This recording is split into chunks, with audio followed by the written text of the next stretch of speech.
Chapter 1. The system flees, leaving me behind. In the dim, cold, and damp alley, a frail figure appeared, rather inconspicuous in this city. This was the Douluo Continent, Fasnuo province, and the town of Nodding. Shrinking, my head is shrinking, my body is shrinking, everything is shrinking. Ye Hao, clad in tattered garments, felt his body rapidly diminish at a visible pace. Though it seemed extraordinary, it was indeed occurring to him. Yihao, 18 years old, male, a promising youth of the 21st century, destined to be a pillar of society. Just moments after finishing the novel Douluo Dalu, lamenting the fall of the Spirit Hall, he unexpectedly found himself transported here. Indeed, the novice village, Nodding City. Where am I? In a state of confusion, Yihao opened his eyes to find a long alley before him, filled with an amalgamation of foul odors. Dressed in ragged clothes and entirely unaware of what had transpired, he felt lost in this moment. Ding! The life simulation system is at your service. Yihao's eyes brightened at the sound echoing in his mind. As a typical Shuden, he naturally understood this was a familiar trope from novels. Walking deeper into the alley, Yihao gazed up at the azure sky. Perhaps I really have crossed over. Noticing that everything around him appeared smaller. Yihao's pupils constricted as he leaned over a small pool of water, fixating on the frail reflection staring back at him. With black short hair, large eyes, and a delicate face marred by soot, combined with his tattered attire, he was indeed the epitome of a little beggar. Is this really me?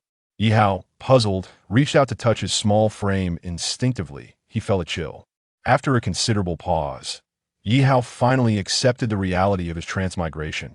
But the question remained, where exactly was he? The life simulation system is at your service. Yihao was elated the system had arrived. Where am I? Douluo Continent, Nodding City. The system replied with a dispassionate tone. Douluo Continent, Nodding City. Had it truly come to fruition? Yihao had just finished reading the novel Douluo Dalu, and now he found himself in it. Such a twist was unheard of in any narrative. What time is it now? Who is the current pope of the Spirit Hall? His heart raced as he feared missing the opportune moment. It was well known that this continent was not devoid of other transmigrators, one of whom did not belong to this world. The pope of the Spirit Hall is BB'd on. The system continued its responses. Upon hearing this, Yihao sighed in relief. Looking at his current appearance, he appeared to be merely 6 years old. In a world where martial souls reign supreme, they could manifest as weapons, spirit beasts, or even tools for daily life. Everything around him held the potential to be his martial soul. As a fellow transmigrator, Yihao pondered what his martial soul would be. System, what are your functions? Yihao inquired. Simulation. The system replied. Simulation? Who can I simulate? Anyone. Yihao pressed further. Yes, your body has been adjusted by me, and you're now just 6 years old. The ideal age for awakening a martial soul. Considering your unique identity, you have one opportunity to choose a simulation. The counterpart could be either a person or a spirit beast. Please make your selection. Anyone could be simulated. In other words, Yihao could freely choose and creatively simulate the martial soul of any individual, awakening that person's soul. The Douluo Continent was a vibrant world, home to numerous powerful beings and diverse martial souls. The first among weapon martial souls, the Haotian Hammer, the six-winged angel of the Spirit Hall, the blue lightning tyrant dragon. The foremost among beast martial souls and the seven-treasure glazed tile, the premier auxiliary martial soul. These were some of the most representative martial souls of Douluo Continent.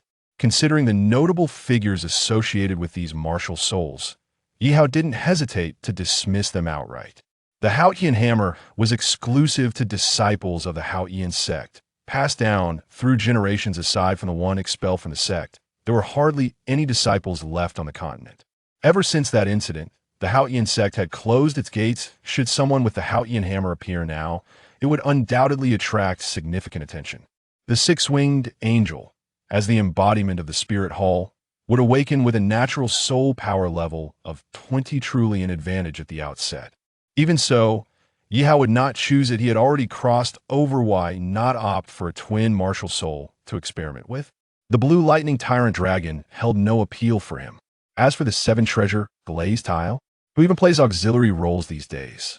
30 seconds remaining for your selection. If you exceed the time limit, the system will randomly assign one for you. 30, 29, 28. After much contemplation, Yihao finally made his choice. Give me a dozen BB Dons. BB Don's response, achoo. Yihao's choice of BB Don stemmed from several reasons. First, before his transmigration, Yihao had just finished reading Douluo and felt a deep pity for BB Don, reflecting on the actions of her master and the misunderstandings from outsiders. Even her own daughter only called her mother in her final moments her first and last utterance. Secondly, Yihao regarded this continent as ruthless, where nobility reigned supreme and commoners had little chance for advancement. Perhaps the existence of the Spirit Hall obstructed their paths. Lastly, he simply could not tolerate certain situations and individuals having arrived here. He wished to rectify some regrets, which he deemed reasonable. Ding. Life simulation. Selecting BB Dawn. Selection complete. You have acquired the martial souls of the Death Spider Emperor and the soul-devouring Spider Emperor. Status. Not yet awakened. Please proceed to the nearest Spirit Hall branch to undergo the martial soul awakening ceremony. In an instant, a jolt coursed through Yihao's body. Ding, ding, ding. Did I get the wrong person? Apologies. The system encountered a temporary error. Please forgive the prior inconveniences. Wishing you a pleasant journey, and the previous rewards will be counted as compensation from the system. May you soon become a titled Douluo. Farewell, dear. Ye Hao. System. System? System. It was over. The system had fled, leaving him in solitude, abandoned and forlorn. Yihao plopped down onto the ground, disregarding the dirt and chaos around him. After a moment of silence, he let out a melancholic sigh. What was he to do now? In Douluo Continent, strength was paramount, with soul masters being the noblest of professions. Now, under the system's prior manipulation, Yihao had acquired the Death Spider Emperor and soul-devouring Spider Emperor martial souls, which remained unawakened. Currently, Yihao planned to head to the Nodding City Spirit Hall branch for his martial soul awakening. With these two formidable martial souls, he was determined to forge his own legend in Douluo Continent. Chapter 2. I come from Earth Village. In nearly every corner of the Douluo Continent, the presence of the Spirit Hall could be felt, and Nodding City was no exception. The immediate priority was to proceed to the Nodding City Spirit Hall branch for the martial soul awakening ceremony. Under the system's earlier guidance, this body had now reached the ideal age for awakening a martial soul 6 years old. Yihao stepped out of the dark, chilly alley, squinting against the scorching sunlight above, feeling its harshness. In this world dominated by martial souls, his appearance stirred no waves. Passers-by merely glanced at him before continuing on their way. Yihao paid little mind to this, instead feeling a surge of excitement as he observed the differences between this city and his former life. Before the Spirit Hall branch, after much inquiry, Yihao finally arrived at his destination, greeted by a dome-shaped building with 3 levels. As the lowest tier of the Spirit Hall, the emblem displayed at the entrance was merely a long sword. Stop. This is the Spirit Hall. Unauthorized personnel are not permitted to enter. The 2 guards, noticing Yihao's sudden arrival, barred his way, their eyes narrowing at his tattered appearance, clearly indicating he was a beggar. Uncle, hello. My name is Ye Hao. I have come to awaken my martial soul. Yihao feigned a pitiful expression as he spoke to the guards. The guards exchanged surprised glances. Where are your parents? They are dead. Recently, wolf bandits attacked our village. I was the only one who survived. I stumbled my way here to Nodding City.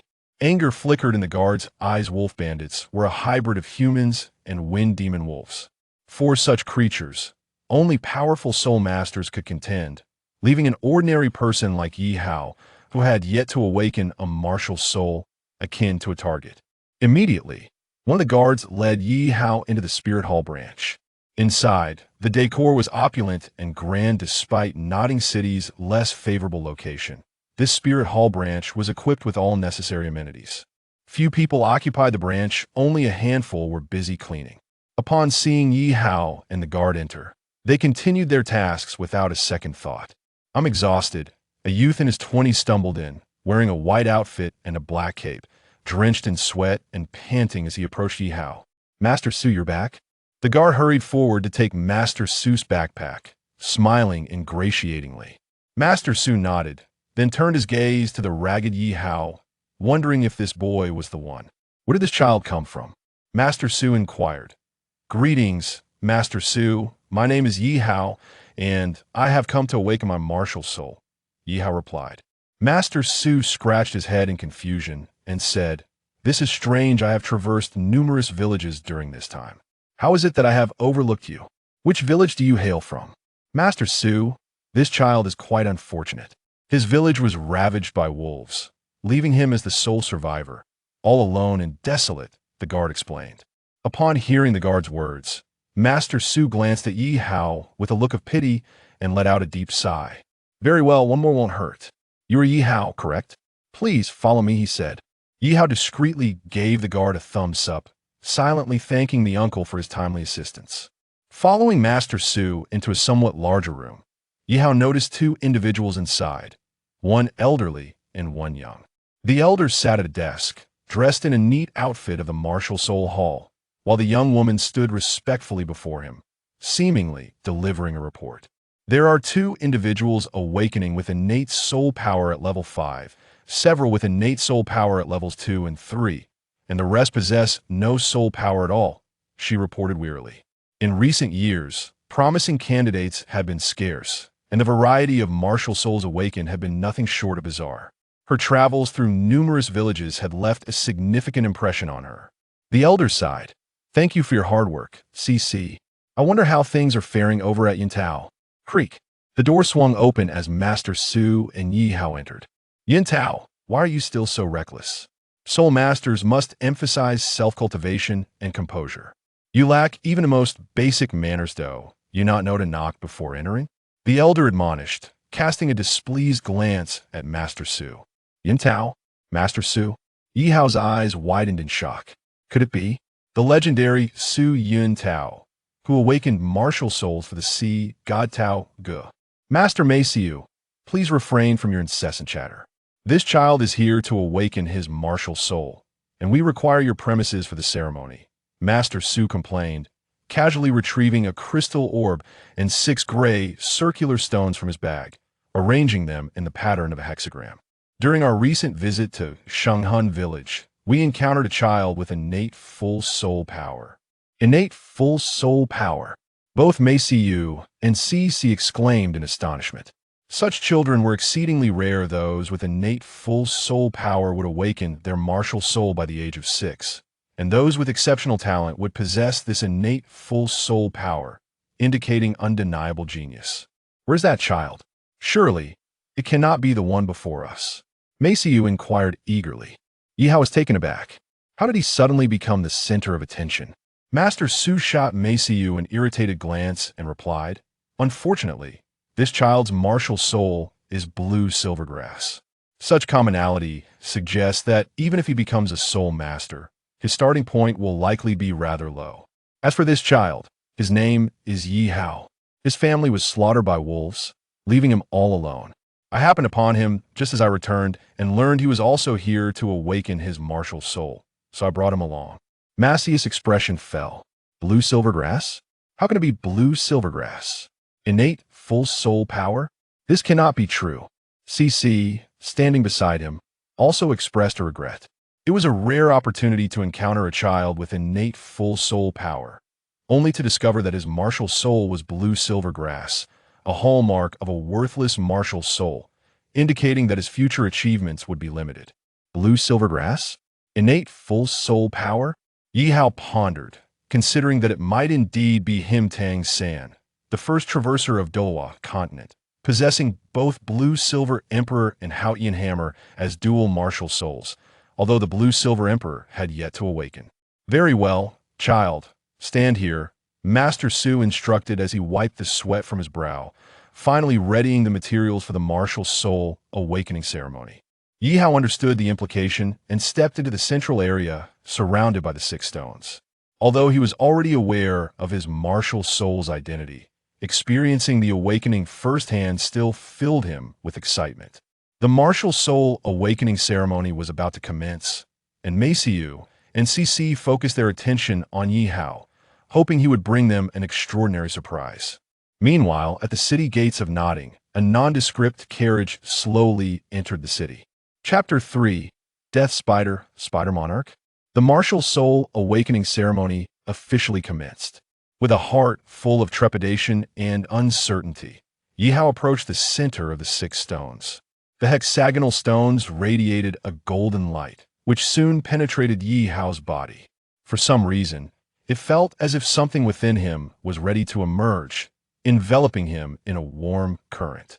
Suddenly, the room's temperature dropped slightly, causing Master Su, CC, and Meisu to involuntarily shudder, glancing toward Yihao. Creak, crack. A sound echoed as a creature emerged, sporting 4 small eyes. Its abdomen morphed into a massive, spherical form, from which 8 thick, long legs sprouted, covered in a tuft of green fur and repulsive slime. An aura of sovereignty enveloped the room. A pair of crimson eyes sent shivers down Master Su's spine, while CC could no longer contain herself, collapsing to the ground in weakness. Even Meisu felt a chill run down his spine. In all his years, he had never encountered such a bizarre, martial soul. It appeared to belong to the spider category. Yihao broke into a cold sweat indeed. It was the Death Spider Monarch, the ruler among magical spiders.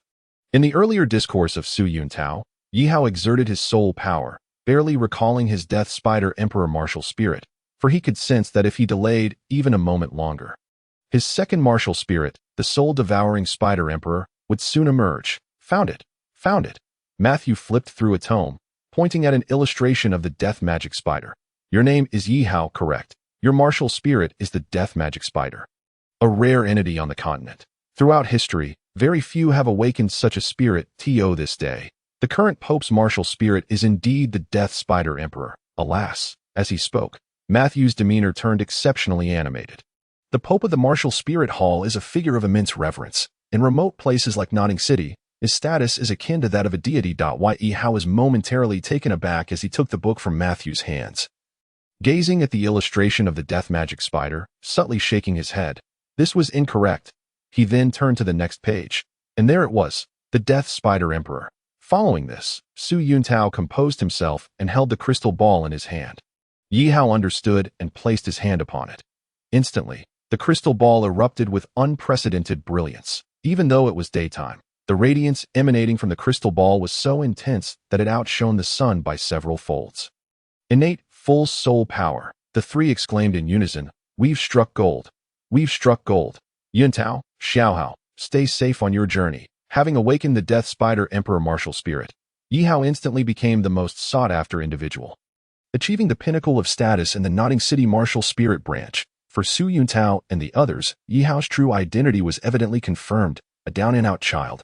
Yet, for Yihao, his journey as a soul master was only just beginning. The Nodding City Primary Soul Master Academy was the next destination for him. The martial spirit branch was subordinate to the Martial Spirit Hall, and Matthew needed to report this matter to allow Yihao to enter the Nodding Primary Soul Master Academy for a brief period of study. Once the powerful figures from the Martial Spirit Hall arrived, they would escort Yihao to his rightful place. Master Matthew was already in the process of reporting the matter up. For a genius with innate full soul power was a rarity on the entire Douluo Continent. With only a handful of such individuals, most of whom had entered the Martial Spirit Hall, if all went smoothly, they would undoubtedly rise to the status of elders, becoming the backbone of the Martial Spirit Hall. The fact that such a talent with innate full soul power emerged from a small city like Nodding, although there were 2, one of whom was named Tang San, was noteworthy. Innate full soul power. Blue silver grass. Master Matthew sat at his desk, perusing all the materials regarding Tang San, then shook his head deeply. Blue silvergrass was the hallmark of a useless martial spirit, and its future achievements were unlikely to be high. As for the prominent figures of the Martial Spirit Hall, there was no need to disturb them. Crack. Master Matthew, someone is looking for you. The door was suddenly flung open, causing Matthew's heart to skip a beat. And he began to flail about. At his age, every surprise could take years off his life. Understood. Have him wait for me in the side hall. Matthew waved his hand in displeasure, lamenting the youth of today. Su Yuntao sighed. Hurry, hurry. Our academy is not a place for beggars. The Nodding Primary Soul Master Academy was located on the western side of the city. However, at this moment, a short-sighted gatekeeper was obstructing someone's path. From a distance, at the archway before the nodding Primary Soul Master Academy, a gatekeeper barred the way of an elderly man and a child. The old man leaned on a cane, stooped and hunchbacked. With a gaunt face and a scraggly white beard that made him appear exceedingly aged. As for the child, it was unnecessary to elaborate further, right? Indeed, the protagonist was stopped at the gate, denied entry, and the reason? It was none other than the blue silver grass, a martial spirit that epitomized uselessness. The gatekeeper clearly did not believe that innate full soul power could possibly manifest in one with blue silver grass. Holy Soul Village, never heard of it. Probably just another impoverished backwater. Faced with the gatekeeper's ridicule, Tang San felt a surge of murderous intent rising within him, as the concealed crossbow on his wrist hinted at a readiness to draw. What are you all doing gathered here? Su Yuntao arrived at the scene with Ye Hao just in time to witness this unfolding drama. He glanced at the frail Tang San and felt a sense of familiarity. Had he seen this child somewhere before? There had been an overwhelming number of children awakening their martial spirits recently, making recognition difficult. You are Master Su Yuntao. How wonderful! How wonderful! I never expected to meet you here, the old man exclaimed. Tears of joy glistening in his eyes. And you are? Su Yuntao furrowed his brow. Old Jack. It's me. It's me. Old Jack seemed to grasp at a glimmer of hope, straightening his hunched back slightly. Master Su Yuntao. I am Tang San. You surely haven't forgotten me. Tang San stepped forward, glancing at Yihao beside Su Yuntao, then turned to Su Yuntao with a smile. While Yihao also regarded Tang San, noting his unremarkable appearance. Nothing particularly special about him. Perhaps this was a common trait among protagonists, appearing harmless yet often proving to be deadly. Su Yuntao suddenly recalled. Of course I remember. Your martial spirit was awakened by me personally. It has been quite some time. Are you preparing to enroll in the nodding Primary Soul Master Academy? Yes. Old Jack interjected eagerly. Master Su Yuntao, please advocate for us. Oh, what has happened? Su Yuntao inquired. You see. This Soul Master certificate was issued by you. Correct. Su Yuntao, somewhat puzzled, accepted the Soul Master certificate regarding Tang San from Old Jack and took a cursory glance before nodding seriously. Indeed, I issued this. Is there a problem? Chapter 4, Master? Then I shall take my leave. Upon hearing these words, the gatekeeper turned cold, a chill running down his spine as he struggled to swallow hard. It seemed he had kicked a steel plate. How chilling that Su Yuntao learned of the circumstances. He furrowed his brow and stepped forward with his hands clasped behind his back, adopting an authoritative stance. Are you questioning the dignity of the Martial Spirit Hall? Su Yuntao asserted with conviction. The dignity of the Martial Spirit Hall was not to be profaned, and his demeanor was further incensed by the gatekeeper's brazen insolence and derogatory remarks. Under ordinary circumstances, he might have acted decisively. But given that this was an academy, taking rash action could tarnish the image of the Martial Spirit Hall. The gatekeeper, terrified, fell to his knees, repeatedly bowing and pleading for forgiveness, uttering I was wrong. Master, spare my life. You need not come to the academy again. I will inform the academy leadership. Su Yuntao waved his hand, feeling magnanimous that day and reluctant to dwell on the matter, relieved to have preserved his life. The gatekeeper expressed immense gratitude and hurriedly fled, moving with a speed that left onlookers in awe.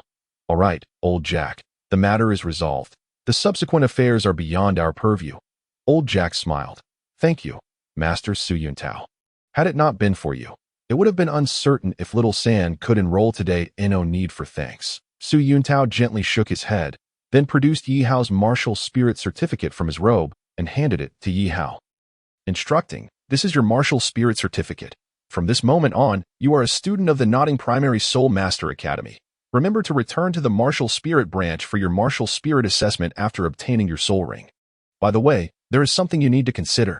After conveying this, Su Yuntao reminded Yihao that Matthew had submitted his information, and he believed that soon, someone from above would come. Yihao.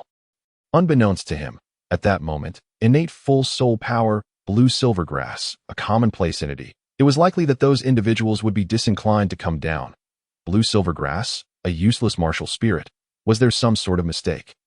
As for the matter Su Yuntao mentioned, it was an invitation for Yihao to join the Martial Spirit Hall. Although Yihao had not fully expressed his stance, it appeared that based on Matthew's written attitude, the matter was nearly settled. Nodding City was a small town, and its Martial Spirit Hall was the smallest branch. Yihao was undeniably a genius. Moreover, on the road to the Martial Spirit Main Hall, dangers were bound to arise. The only course of action was to report Yihao's information, allowing the powerful figures sent from above to escort him safely away. After concluding these matters, Su Yuntao departed. While old Jack, having bid farewell to Tang San, also took his leave. Though Nodding City was small, for old Jack, the village head, life in the village was still quite comfortable. After parting with old Jack, Tang San turned to Ye Hao and extended his hand, saying, "Hello, I am Tang San, 6 years old, from Holy Soul Village. My martial spirit is blue silver grass, and I have yet to obtain a soul ring. So I cannot be considered a soul master. The protagonist is actively engaging me in conversation. This is intriguing. In return, Ye Hao smiled slightly. I am Ye Hao, also 6 years old, an orphan. I am the last remaining person in my village. My martial spirit is the death magic spider. The death magic spider." Tang San was filled with confusion. At present, he was merely a novice who had just stepped out of the beginner's village. Possessing scant knowledge of martial souls. I heard Uncle Su Yuntao mention that you also have innate full soul power. Tang San was momentarily taken aback. Could it be that you too possess such a gift? Ye Hao smiled faintly, nodded, and then shouldered his backpack as he made his way towards the academy. Tang San was puzzled for a moment. In his recollection, innate full soul power was a rarity. Why was this the case? Wait for me. Tang San hurriedly caught up with Ye Hao, walking alongside him. Just then, a man of medium height and slender build, appearing to be in his 30s or 40s, dressed in a somber black attire, with an unremarkable appearance and lifeless eyes devoid of any emotion, brushed past them. His short black hair was as prickly as steel needles. Coincidentally, as he passed Tang San and Ye Hao, he cast a glance at the empty school gate. Perplexed, where is everyone? I saw them just a moment ago. Recalling the two he had just passed, a sudden realization struck him. He promptly turned around and dashed towards the academic office.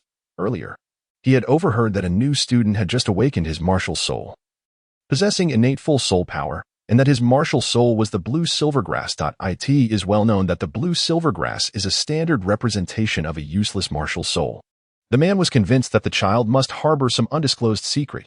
Perhaps he possessed another martial soul as well. The academic office of the Nodding Junior Soul Master Academy. Yihao and Tang San presented their martial soul certificates. Tang San came from a humble background, while Yihao, although receiving support from the Spirit Hall, had yet to officially join, thus not truly counting as a member. The fact that Su Yuntao personally escorted him here was already a significant assistance. The academic office, designated for new students, housed 3 teachers at that moment, 2 younger individuals and 1 older. The teachers sat at their desks, examining the martial soul certificates in disbelief, rubbing their eyes in astonishment as they looked back and forth between Yihao and Tang San. Are you truly both endowed with innate full soul power? The teacher holding their certificates could scarcely believe it. Was this some sort of jest? 2 youths with innate full soul power had arrived at their humble institution. Despite being a junior soul master academy, Nodding was among the smaller ones in scale that a small temple cannot accommodate 2 great Buddhas. Tang San nodded, while Yihao rolled his eyes, dismissive. Blue silver grass? Innate full soul power? Huh? One of the teachers laughed heartily, questioning whether the Spirit Hall had truly made an error. How could blue silver grass possibly be endowed with innate full soul power? Hearing this, Tang San's expression dimmed. His teeth clenched for a moment before he released his tightly clenched fist. You were Yihao, correct? Another teacher picked up Yihao's soul master certificate, scrutinizing him and nodding subtly. With a martial soul of the death spider, which is indeed a rare existence among beast martial souls, and with innate full soul power, how about this? Would you consider me as your master? I can impart knowledge about martial souls and accompany you on soul ring hunts. What do you think? No, I appreciate your goodwill, but I must decline without hesitation. Ye Hao firmly asserted. A toad wishing to eat swan meat is rather presumptuous. Isn't it? How could someone with such modest abilities presume to teach others? In that moment, the man who had brushed past them earlier entered the room, a forced smile plastered on his rigid face. Yihao thought to himself, could it be that fellow? Chapter 5. To be your apprentice? Ridiculous. Master, what brings you here? The elderly teacher, who had been seated, slowly rose with a smile upon seeing the approaching master. Director Su, I heard that the academy had admitted 2 students with innate full soul power, so I could not contain my curiosity and came to see for myself. You 2 must be the new students. Right? The master bent down, his smile awkward, more painful than tears. Yihao's heart was in turmoil. He had known it would be this fellow. It was too easy to pluck the low-hanging fruit. Tang San, puzzled, scratched his head, gazing at the sudden appearance of the master. wondering whether this master truly had the capability to teach him. After completing their enrollment procedures, Ye Hao and Tang Sen exited, with the master trailing behind. Shortly after the master left, a few disgruntled murmurs arose from the academic office that a soul master at level 29 still dares to take 2 students with innate full soul power as his disciples. Truly, one must be cautious not to trip over their own tongue. It was said that the master had been stuck at level 29 for over a decade, unable to break through. According to reliable sources, the master's martial soul was a variant, and he had only awakened with half a level of innate soul power. The two exchanged remarks, each one striking at the master's vulnerabilities. Director Su, who had been sitting quietly, finally could no longer suppress a cough, silencing them. Although the master may lack strength, he is quite knowledgeable in certain areas. You may leave now and bring bedding for those 2 children. Remember, do not harbor any thoughts about one of them. And do not mention taking them on as apprentices again. What innate full soul power soul master is simple. Upon exiting the academic office, the master led Tang San and Yihao to a secluded spot. Observing the master's leering smile, Yihao involuntarily shivered. It was evident that he harbored ill intentions. To become your apprentice? Would that not tarnish the reputation of all traversers? The master retracted his insincere grin, returning to his previous rigid demeanor, taking out Tang San's soul master certificate and gazing at the words blue silver grass and innate full soul power. The appearance of these 2 terms nearly caused the master to falter, the curve of his lips betraying him. The master cleared his throat, feigning nonchalance. You are Tang San, correct? Following this, the master deliberately glanced at Yihao, subtly addressing Tang San. If I am not mistaken, you should possess 2 martial souls, correct? As these words left his lips, Tang San's expression suddenly sharpened. His previously relaxed brow now tensed at Yihao, keenly observant, noticed Tang San's fingertips turning pale. It seemed the master had begun his recruitment efforts. Yihao remained unperturbed. After all, Tang San was destined to become the master's disciple, and he had no intention of accepting the master as his own. Most importantly, Yihao harbored little fondness for the master.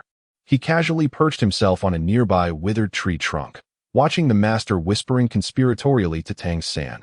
Finding the scene rather amusing that moment, the master resembled a dubious uncle offering candy. Possessing dual martial souls is a rare gift.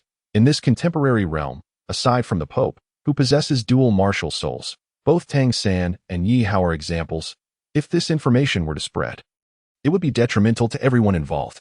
Thus, the master's private conversation with Tang San was not lost on Yihao, who discreetly took his leave. Though seemingly trivial, the master perceived Tang San as anything but ordinary. Moreover, Tang San's identity was a secret, one that could easily attract peril. Yet, Yihao was no saint either. The reason he claimed to possess the Death Spider martial soul was due to his own plans. Consider this. During the martial soul awakening ceremony at the Spirit Hall, his true martial soul, the Death Spider King, had been mistakenly identified by Maceu as the Death Spider, despite the 2 names being similar. The difference between them was vast. Maceu had also mentioned that the only individual with the Death Spider King martial soul was the Pope, who, like Yihao, possessed dual martial souls, one being the Death Spider King and the other the soul-devouring Spider King. Both monarchs among insect-type martial souls. The female Pope stands as a prominent example. Yihao was acutely aware of this reality. The inheritance of martial souls typically favors the stronger lineage of one's parents. With both the Death Spider King and the soul-devouring Spider King as formidable martial souls, Yihao could not hope to sever ties with the Pope. Bibi Dong. When did I acquire an illegitimate son? Why was I not informed? Qian Renxue. I unexpectedly gained a brother. Yihao cast a sidelong glance at Tang San, who was intently listening to the master's guidance, shaking his head in private amusement. Thus, this was the reason behind his choice to simulate Bibi Dong's life upon the arrival of the life simulation system, with the Death Spider King and the soul-devouring Spider King martial souls. It would be utterly impossible for Yihao to disentangle himself from Bibi Dong. With his thoughts meticulously planned, Yihao returned his attention to the master and Tang San. Suddenly, Tang San dropped to his knees, a gesture that left the master feeling embarrassed. While secretly reveling in his good fortune, he also began to scheme about his next self-affirmation actions. He needed a witness to validate his perspective. And without a doubt, Tang San was the ideal candidate. The master, taken aback, hurriedly helped Tang San to his feet, exclaiming, "Silly child, there is no need to kneel when becoming an apprentice. Kneeling is reserved for honoring kings and parents." Chapter 6. blood relations. Once a master, forever a father, Tang San spoke with unwavering resolve. After a series of mental conditioning by the master, Tang San was utterly convinced that he was indeed a twin martial soul, and that the person before him could genuinely serve as his mentor. The master, filled with joy, repeatedly exclaimed 3 praises, his mouth stretching into a grin reminiscent of a blooming chrysanthemum. Shortly thereafter, having settled Tang San, the master turned his attention to Ye Hao. Could he be the second innate full soul power? Yet, as the master glanced at the soul master certificate in his hand, he found himself momentarily stunned. The Death Spider Emperor martial soul, innate full soul power. That shouldn't be possible. In an instant, a myriad of questions swirled in the master's mind. The Death Spider was a top-tier existence among beast martial souls. Even if Ye Hao possessed the Death Spider, the likelihood of him achieving innate full soul power was exceedingly slim. Currently, there were only a handful of innate full soul power soul masters in the entire realm. And apart from Tang San and Ye Hao, the master had scrutinized each one individually. For instance, the Blue Lightning Tyrant Dragon martial soul was undoubtedly the foremost among beast martial souls. However, not a single disciple of the Blue Lightning Tyrant Dragon family had awakened the martial soul with innate full soul power. The most they had managed was innate level 8 or 7. Yet Ye Hao's Death Spider martial soul left the master in deep contemplation, unless he too possessed it. Impossible. Utterly impossible. It was inconceivable for someone to hang themselves from a crooked tree. Could it be that today was the master's fortunate day, allowing him to encounter 2 twin martial souls? Clearly, the master found this hard to believe. Your name is Ye Hao, correct? May I see your martial soul? The master inquired. Why Ye Hao, somewhat skeptical, wondered what scheme this cunning old fox was concocting. With a mixture of trust and doubt, Ye Hao cautiously unleashed his Death Spider Emperor martial soul. Instantly, the temperature around them dropped slightly as the ethereal image of the Death Spider Emperor materialized behind him. Tang San was taken aback, sensing the immense power of Ye Hao's martial soul. He then glanced at his own left hand, and for a moment, confusion enveloped him. Was his blue-silver grass truly a useless martial soul? If so, how was he endowed with innate full soul power? And what of the hammer in his left hand? Tang San's reaction was not the most pronounced. Rather, it was the master, whose mouth hung open wide enough to fit an egg. The master, inexplicably exhilarated, gazed at the Death Spider Emperor behind Ye Hao and inadvertently thought of someone. Could it be her, perhaps? The Death Spider Emperor. This was indeed the Death Spider Emperor martial soul. Were the people at the Nodding City martial soul branch blind? How could they mistake the Death Spider Emperor for the Death Spider? This revelation clarified everything. Ye Hao's martial soul was the Death Spider Emperor, making his innate full soul power quite plausible. A stroke of extraordinary luck. The Death Spider Emperor. The Death Spider Emperor. The master found himself reminiscing about her, unable to forget even after 20 years. Perhaps if she learned that this child possessed the Death Spider Emperor martial soul, she would be overjoyed, for among the myriad of martial souls in the continent, the same martial soul was a lineage passed down. Wait, a lineage passed down. The master sensed something amiss and quickly inquired. Ye Hao, who are your parents? Ye Hao. Why was the master asking about his parents out of the blue? However, recalling the master's past connection with the female pope, Ye Hao began to piece things together. The master had confused him with that esteemed female figure. It was no wonder. As the saying goes, seeing an object can evoke thoughts of a person. Ye Hao retracted his Death Spider Emperor martial soul and glanced at the master, who was filled with anticipation for an answer. Upon seeing Ye Hao's Death Spider Emperor martial soul, the master was momentarily stunned, and even Tang San was taken aback, thinking, this pair is rather intriguing. The master scrutinized closely. The resemblance was uncanny, whether it was the martial soul, the divine aura, or the words spoken earlier. Everything bore a striking similarity to her. Unbeknownst to them, all of this was the result of the previous system simulating the female pope's martial soul, and it was no surprise that Ye Hao exhibited a hint of her divine essence. If one were to compare the female pope with Ye Hao, they would appear as if they were cast from the same mold, easily mistaken for blood relatives. Sometimes, such misunderstandings could be quite beneficial. After all, in a world as perilous as theirs, having this layer of identity could provide a safety net. Perhaps, at a critical moment, Ye Hao could wield this connection to his advantage. Why Ye Hao feigned mystery, leaving the master to indulge in endless speculation. Soon after, the master abandoned the ritual of apprenticeship with Ye Hao, and his demeanor shifted to one of dejection as he stumbled away, lost in thought. Resembling a mere shell of a man, Tang San, puzzled, asked, Ye Hao, what did you say to the master? Why does he seem so unusual? Unusual. He was perfectly normal. This was the true Yu Xiaojiang. Children often misunderstood situations. Ye Hao smiled slightly. Do not worry. After all, he is a master. Let us hurry to the dormitory. Tang Xin nodded, albeit with a hint of confusion. Regardless of the master's departure, he could continue contemplating life. It was likely that the master had begun to suspect whether Ye Hao was someone planted beneath his very nose, or perhaps even her son as they walked towards the work-study student dormitory. It was time for Ye Hao to meet that rabbit. The work-study student dormitory, Building 7, was the poorest of accommodations, designated specifically for work-study students. The spacious area exceeded 300 square meters, lined with rows upon rows of beds. In a solitary bed sat a little girl dressed in a pink skirt, her hair styled in scorpion braids, exuding an air of innocence and charm, accompanied by a throng of sycophants. Building 7 had an unwritten rule: strength determines size. As long as one possessed sufficient power, even if they were young or a girl, becoming the leader was entirely justifiable. Crack. The once lively Building 7 fell into a profound silence, as nearly every gaze fixated upon the unfortunate soul about to enter.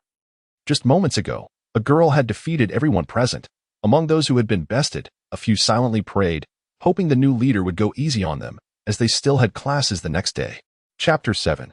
The Death Spider Emperor. Possession. Yihao pushed the door open. Ye Hao. What a sizable foot. Instinctively dodging, Yihao's heart raced. Was the welcome a bit too exuberant? Ah! A scream echoed as Tang San was unexpectedly kicked away, quickly regaining his footing to retaliate with a punch to the assailant's toe. Ya! The voice belonged to a girl, a little lowly, with a pair of adorable rabbit ears perked up, dressed in a pink dress with skin as delicate as porcelain. Her charming face bore a playful smile. Yet, there was something about that smile that hinted she was not to be underestimated. Ye Hao sighed with relief, thankful for his timely dodge. Otherwise, he would have been the one sent flying. Observing the little girl with rabbit ears, he deduced she must be the soft-boned rabbit from 100,000 years ago, named Xiao Wu. Fierce and unreasonable, she was indeed a perfect match for Tang San. Who are you? Why did you ambush me? Tang San demanded. I am the leader of Building 7, Xiao Wu, as in dance. Are you new here? Xiao Wu replied with a haughty demeanor, hands on her hips.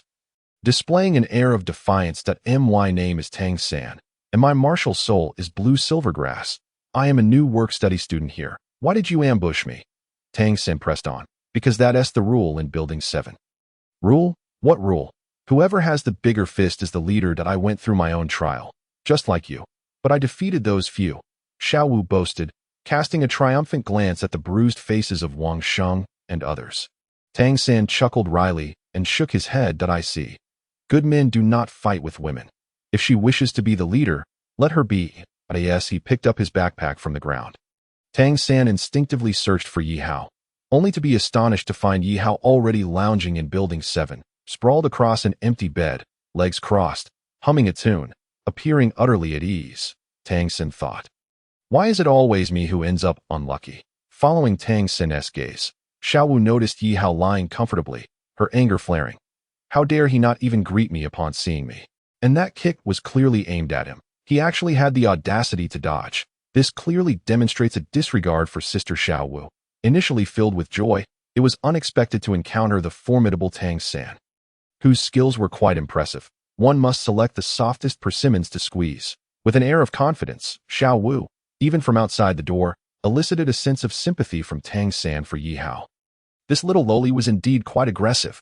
As Yihao lay flat, he slowly opened one eye, casually glancing at Xiao Wu, a resigned smile gracing his lips. In an instant, Xiao Wu became incoherent, memories of a deeply etched past flooding her mind. Alongside the visage she despised, I will not spare you. No sooner had she spoken than she leapt into the air, executing a spiraling 360-degree maneuver, her slender legs transforming into lethal weapons, aimed directly at Yihao. A pang of anxiety gripped Yihao.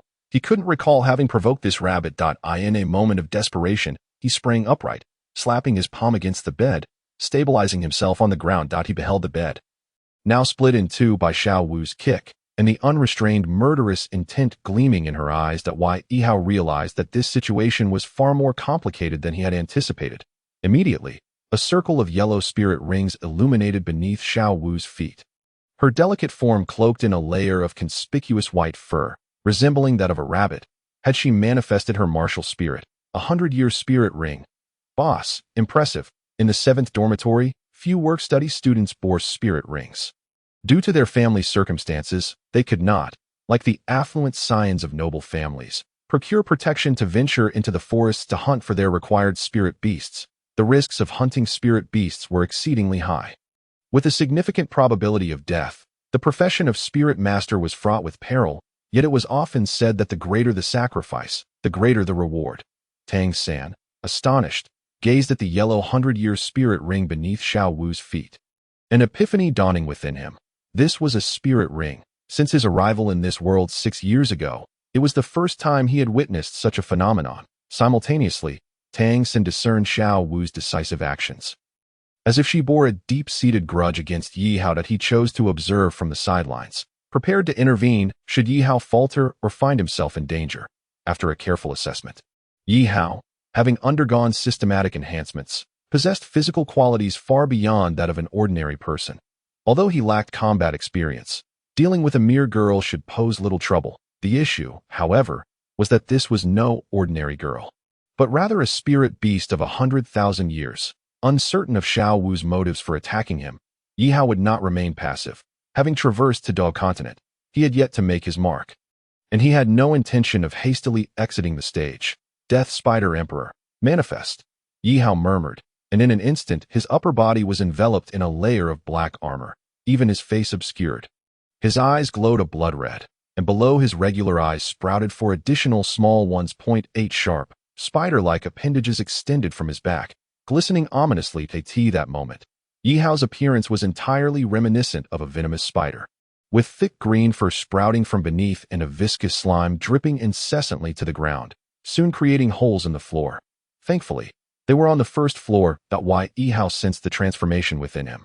The immense power bestowed by the Death Spider Emperor. Witnessing this, those present instinctively retreated, having never before encountered such a terrifying sight. A few could not suppress their nausea and hurried to a corner to vomit, their faces turning a deep shade of purple. Tang San, taking in the scene, couldn't help but gasp, "What a powerful martial spirit! Is my blue-silver grass truly a waste?" Yet, the one most affected was Xiao Wu, who, without hesitation, leapt into action, her first spirit ring illuminating in an instant. First spirit skill, Waist Bow. The soft-bone rabbit, aptly named for its incredible flexibility, allowed Xiao Wu to move with an almost boneless grace. She darted behind Yihao, ready to strike, but he suddenly turned, seizing her slender leg. His face, now shrouded in black armor, flushed red as 8 sharp spider spears plunged into the ground, gripping Xiao Wu's throat and pinning her firmly. "Speak. Why do you want to kill me?" Yihao's voice was low and menacing, his multiple eyes glaring intently at Xiao Wu. Unfazed, Xiao Wu retorted fiercely, "What is your relationship with that woman, her son?" At this revelation, Yihao was taken aback. What woman? What son? Chapter 8. A misunderstanding born of kindness. Yihao was utterly bewildered. Was this rabbit unhinged? Son? The Death Spider Emperor. Her? Wait, was it related to that incident? Yihao withdrew his spider spear, the black armor on his chest vanishing, restoring his face to its original state as he released Xiao Wu. "I do not know what you speak of. I have been an orphan since childhood. That if you do not believe me, you may ask Tang San." Tang San paused slightly. Indeed, Yihao had come with him. Xiao Wu, still shaken, glanced at Tang San, who appeared earnest and unlikely to lie. "Then why is your martial spirit?" Xiao Wu continued to question, noting the similarity between Yihao's martial spirit and that of the woman she recalled so vividly. It was almost as if they were cut from the same cloth. Those who had seen them might easily mistake them for mother and son. This was the power of the life simulation system, albeit it had abandoned Yihao, leaving him alone. Yihao replied, "The world is vast and full of wonders. There are countless types of martial spirits. While I do not know the woman you refer to, I can assure you that there are more than just you with a rabbit martial spirit. Please do not jump to conclusions." Yihao was acutely aware of who Xiao Wu was alluding to, realizing he had mistakenly assumed ill intent. Xiao Wu's face flushed with embarrassment. "I must have mistaken you for someone else. If one does not offend me, I shall not offend them." Yihao shot a glance at Xiao Wu. "You initiated the attack first. If I had wished, I could have dispatched you long ago to create a spirit ring. Why would I allow you to remain here today? However, I have not yet reached the limit of absorbing spirit rings. With a disdainful snort, Yihao declared, "You are still the boss of the 7th dormitory. I have no interest in your little games. Please do not disturb me." Having witnessed Yihao's formidable prowess, the others dared not provoke him lightly. Observing the chaotic scene, they quickly set to work tidying up. Aware that the work-study dormitory was a facility provided by the academy, and should the instructors learn of today's events, they would undoubtedly face severe repercussions. Wherever a strong individual goes, they are always in demand. Tang San, maintaining a calm demeanor, chose a nearby bed to sit upon, gazing at the reclining Ye Hao, his mind racing with thoughts as, "Oh, this is the true hidden powerhouse. Ye Hao. Indeed, you are the real one. Ye Hao. Tang San, come collect your bedding." The door creaked open, and the traces of the earlier battle with Xiao Wu had vanished without a trace. The two teachers arriving to deliver bedding were entirely oblivious to any unusual occurrences. "Thank you," Yihao replied coolly, taking his bedding and returning to his beat. It would not be long before Master would take him to the soul-hunting forest to hunt for spirit beasts. The Death Spider Emperor, with its soul-devouring capabilities, meant that he must carefully absorb the 100-year spirit ring. Though his body had been refined by the system, the process of absorbing spirit rings required a prudent approach. Ideally, he would encounter magical spider-type spirit beasts, such as the man-faced demon spider or the death demon spider, as those spirit rings would truly suit him. In his leisure, Yihao chose to recline, lazily closing his eyes while watching Xiao Wu toss her belongings onto Tang San's bed. The two truly seemed a pair. Though they had yet to mature, they appeared to be cohabiting at a youth development plan. Time passed swiftly, and lunchtime arrived. A work-study student. Had Yihao accepted Su Yuntao's earlier request, he would be the only one to ascend to the 2nd floor for meals. Walking through the spacious cafeteria, Yihao noticed a boy, dressed in lavish attire and only a few years his senior. Rolling his eyes at him, he shook his head inwardly, recognizing that there was still much time ahead. Xiao Wu had a stubborn temperament. If not for being restrained, she would likely have lain down with the others upstairs. Such occurrences were so commonplace in the academy. The current realm of spirit masters was precisely like that. Nobles looked down upon commoners. And if the common folk lacked the support of the spirit hall to awaken their martial spirits, it was likely that the profession of spirit master would be lost to obscurity. Even in a grass nest, a golden phoenix can emerge, and a carp will eventually become a dragon. The meals were plain and unremarkable. For Yihao, they were not particularly delicious, but as long as they filled his belly, they sufficed. Throughout the meal, Xiao Wu's gaze remained fixed on the 2nd floor, her heart silently competing. One should not provoke the rabbit, lest she hold a grudge. Seeing this, Tang San shook his head with a wry smile. Having been reincarnated, his disposition was no longer that of a child. He had no time for such trivial squabbles. In his moments of leisure, Tang San's attention shifted to Ye Hao, observing him for a while before nodding in approval. He was as steady as ever. This individual was no ordinary person. Only deep connections are permissible. Enmity is not an option. The Tiando Empire, with Tiando City as its capital, boasts a magnificent structure located at the very heart of the city. This is the Hall of Spirits. Holding a position only second to the Pope's palace, there exist but 2 such halls of spirits on the continent, each situated in the capitals of the 2 great empires. The bishop overseeing the Hall of Spirits in Tiando City is named Salus, who currently occupies a gilded throne, a wide desk before him laden with a letter sent by Mithuno. Salus feels a strong aversion towards this correspondence, but a natural full spirit power. Salus's eyes gleam with intrigue. In the desolate place of Nodding City, a being with natural full spirit power has emerged. He is well aware of what this signifies. This is a matter of great consequence in recent years. The Hall of Spirits has been undergoing rapid development, making the acquisition and adept utilization of talent essential. Natural full spirit power? Blue? Salus rubs his eyes, questioning whether he has misread the text. Tang San?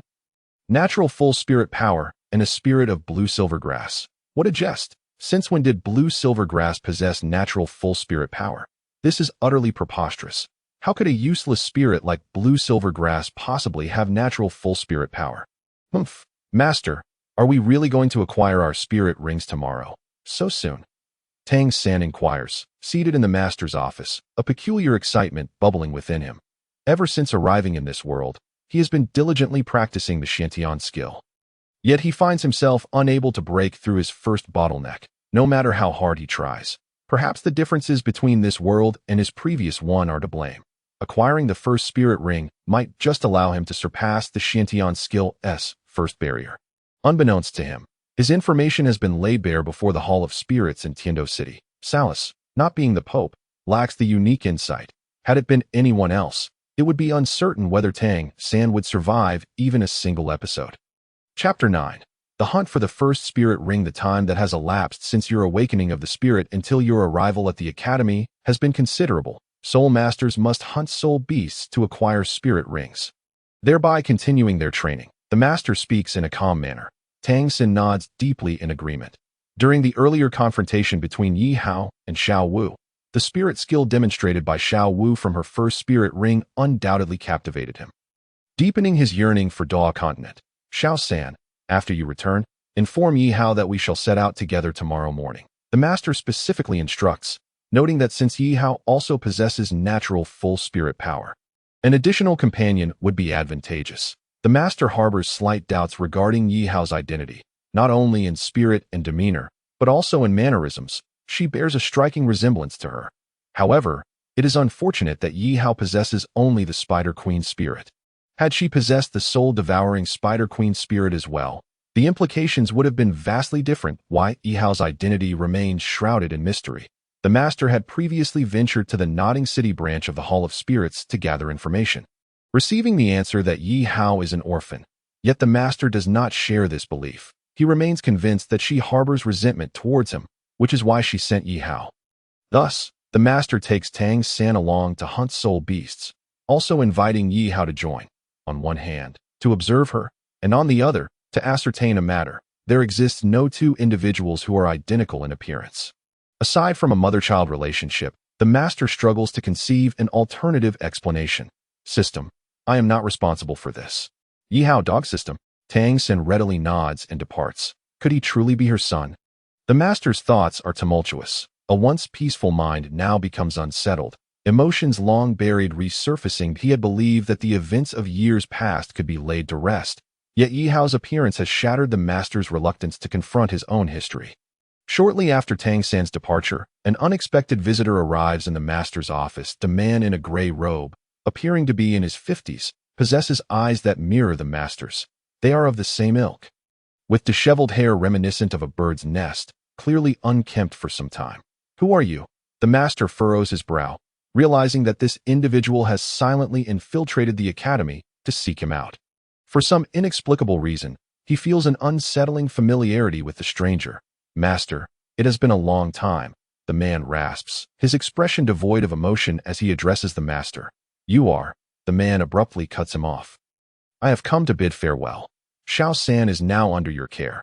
He has chosen you as his mentor, and as his father, I am finally free from worry and can pursue the endeavors I have long wished to undertake. Wait, the master calls out hastily. He is your son. You cannot simply abandon him. The man halts, a melancholic expression crossing his face. Do not forget, he is also your disciple. No sooner had the words left his mouth than the man vanished without a trace, the fluttering curtains serving as the only evidence of his presence. At this moment, the master finally confirms Tang San's true identity and the nature of his second spirit. That in summary, the day Tang San's spirit is revealed will mark the day of his demise. Additionally, the day the soul-devouring Spider Queen is exposed will signify Ye Hao's capture. How has my idol come to this? The master shakes his head in dismay, then sits at his desk to plan for the upcoming spirit ring hunt. Making a few simple annotations regarding the spirit rings Tang San will require AS for Ye Hao. We shall consider that as well. What? We are to hunt for spirit rings tomorrow. Ye Hao feigns shock as she gazes at Tang San, who has come to inform her. Tang San nods, stating, the master has said that soul masters must acquire corresponding spirit rings to continue their training. You and I possess natural full spirit power and can do so without relying on postnatal cultivation. The spirit division has sent word to the master, instructing him to take good care of you. Tomorrow we must venture to the soul hunting forest, so do not forget. With that, Tang San departs without looking back. From the master's words, he deduces that hunting soul beasts is undoubtedly a challenging endeavor, fraught with peril. He must prepare several items, such as hidden weapons. After Tang San leaves, Yihao returns to Dormitory 7. Due to the earlier battle with Xiao Wu, everyone in Dormitory 7 harbors psychological scars regarding Ye Hao. making them hesitant to approach her or engage in conversation. This is perhaps for the best. Despite her small stature, Yihao is actually 18 years old and possesses a far more mature disposition than these children. She prefers not to engage in the petty tricks and schemes of youth. Otherwise, those noble children who dined on the second floor would likely be laid up in bed by now.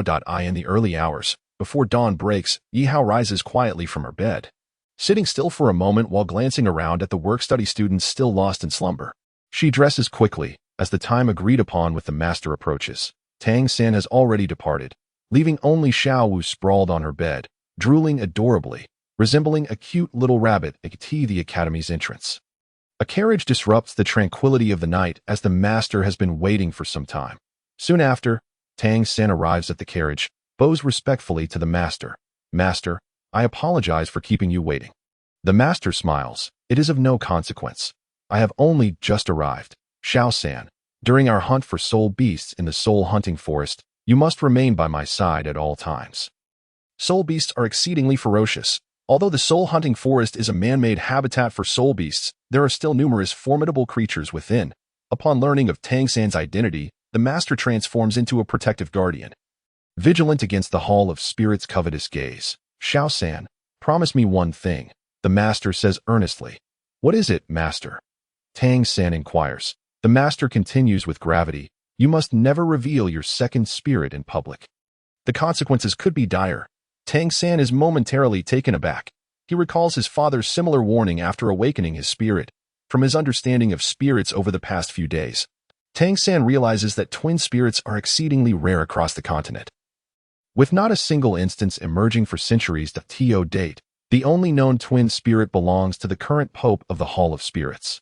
Tang San is acutely aware of the adage that a gentleman is innocent. Yet possessing a jewel may lead to calamity. Revealing his secret of having twin spirits would undoubtedly invite unnecessary troubles, and it could even endanger his master. The world is a treacherous place. He muses. "Master, I understand." Tang San nods solemnly, comprehending the gravity of the situation. Chapter 10. What do you think of Yihao? Not long after Tang San's arrival, Yihao approaches them with a casual demeanor, her eyes half-lidded. "Master, are we ready to depart?" Yihao let out a yawn. Experiencing insomnia on his very first night since his arrival in this world, despite being a soul master, who wouldn't desire a leisurely slumber? The mere thought of hunting soul beasts the following day sent Yihao rolling with excitement on his bed as he began to fantasize about what his first soul skill might be. He pondered that, at the very least, he should aim for 100-year soul beast. 1,000 years was too ambitious, as it might lead to his untimely demise. Each soul ring has a limit to its absorption, and one must respect the laws of nature. There's no need to be overly ambitious, believing that 1,000-year soul ring is something extraordinary. Such an approach would only invite danger. Is it not preferable to simply survive? Caution is the way to go. With nothing to his name, Yihao lacked the backing of a titled Douluo like Tang San's father, nor did he possess a powerful faction behind him. It was best to remain inconspicuous, develop steadily, and avoid recklessness. The master cast a deep glance at Yihao, then nodded, stepping aboard the carriage, closely followed by Tang San and Yihao. The coachman shouted, and the carriage slowly departed from the academy, gradually vanishing into the enchanting night. But on a narrow path, a carriage sped along. Inside, the master rambled on, sharing his lengthy discourse filled with knowledge about soul beasts, soul masters, and martial souls. Tang San listened intently, nodding occasionally, while Yihao appeared ready to drift off to sleep. Having heard these lectures countless times since his first encounter with the novel, the master's words were, to Yihao, merely redundant. Our journey takes us to the soul hunting forest, a place where the Empire raises soul beasts. There will surely be soul rings suitable for both of you novices. The master spoke confidently, imbued with a mysterious assurance. The soul hunting forest is not the Stardow forest. A level 29 master soul master like him could ensure their safety, but should they encounter a formidable soul beast, it was quite possible they would become the beast's excrement the next day. Teacher, can soul beasts be raised? Tang San inquired. Before the master could respond, Yihao, glancing around with boredom, interjected, soul beasts are categorized into 10, 100, 1,000, 10,000, and 100,000 years. The 10 and 100-year soul beasts are relatively weak and can be raised by the Empire. However, once they reach 1,000 years, they develop intelligence akin to that of humans. A 1,000-year soul beast is never benign. In the soul-hunting forest we are heading to, there are virtually no 1,000-year beasts, for otherwise, with the Master's skills, the three of us would not only fail to hunt them, but might even be expelled from existence by them the next day. As soon as he finished speaking, the Master's face turned awkward. This child was speaking the harsh truth, and no matter how unremarkable he was still a master soul master. Right, a master soul master. Specializing in hot air, he mused. Teacher, is that so? Tang San's eyes brightened at Ye Hao's words, realizing that soul beasts were classified in such a manner. Cough, cough, cough. The master cleared his throat to mask his embarrassment. Yes, Yihao is correct. Why Ye Hao? Where did you acquire this knowledge? The master gazed intensely at Ye Hao, finally revealing his curiosity, as such knowledge about soul beasts was not something a novice like Ye Hao should possess. Ye Hao replied, Isn't it sufficient to have a mouth? Master Matthew taught me this while I was awakening my martial soul at the martial soul branch hall yesterday. Master, please continue. The master's lips twitched slightly. What more could he say? Yihao had already covered everything he wanted to discuss. Where were we? Soul beasts. The master continued. Previously, Yihao already elaborated on the 10, 100, and 1,000-year soul beasts. Now, we move on to the 10,000-year soul beasts, which are exceedingly rare across the continent. Unlike humans, soul beasts require years of continuous cultivation, and the process is infinitely more perilous than that of humans. Some 10,000-year soul beasts can rival titled Douluos. After years of living, they have become acutely aware of human nature. Thus, hunting 10,000-year soul beasts necessitates the formation of specialized hunting teams by soul masters, lest they venture forth to their doom.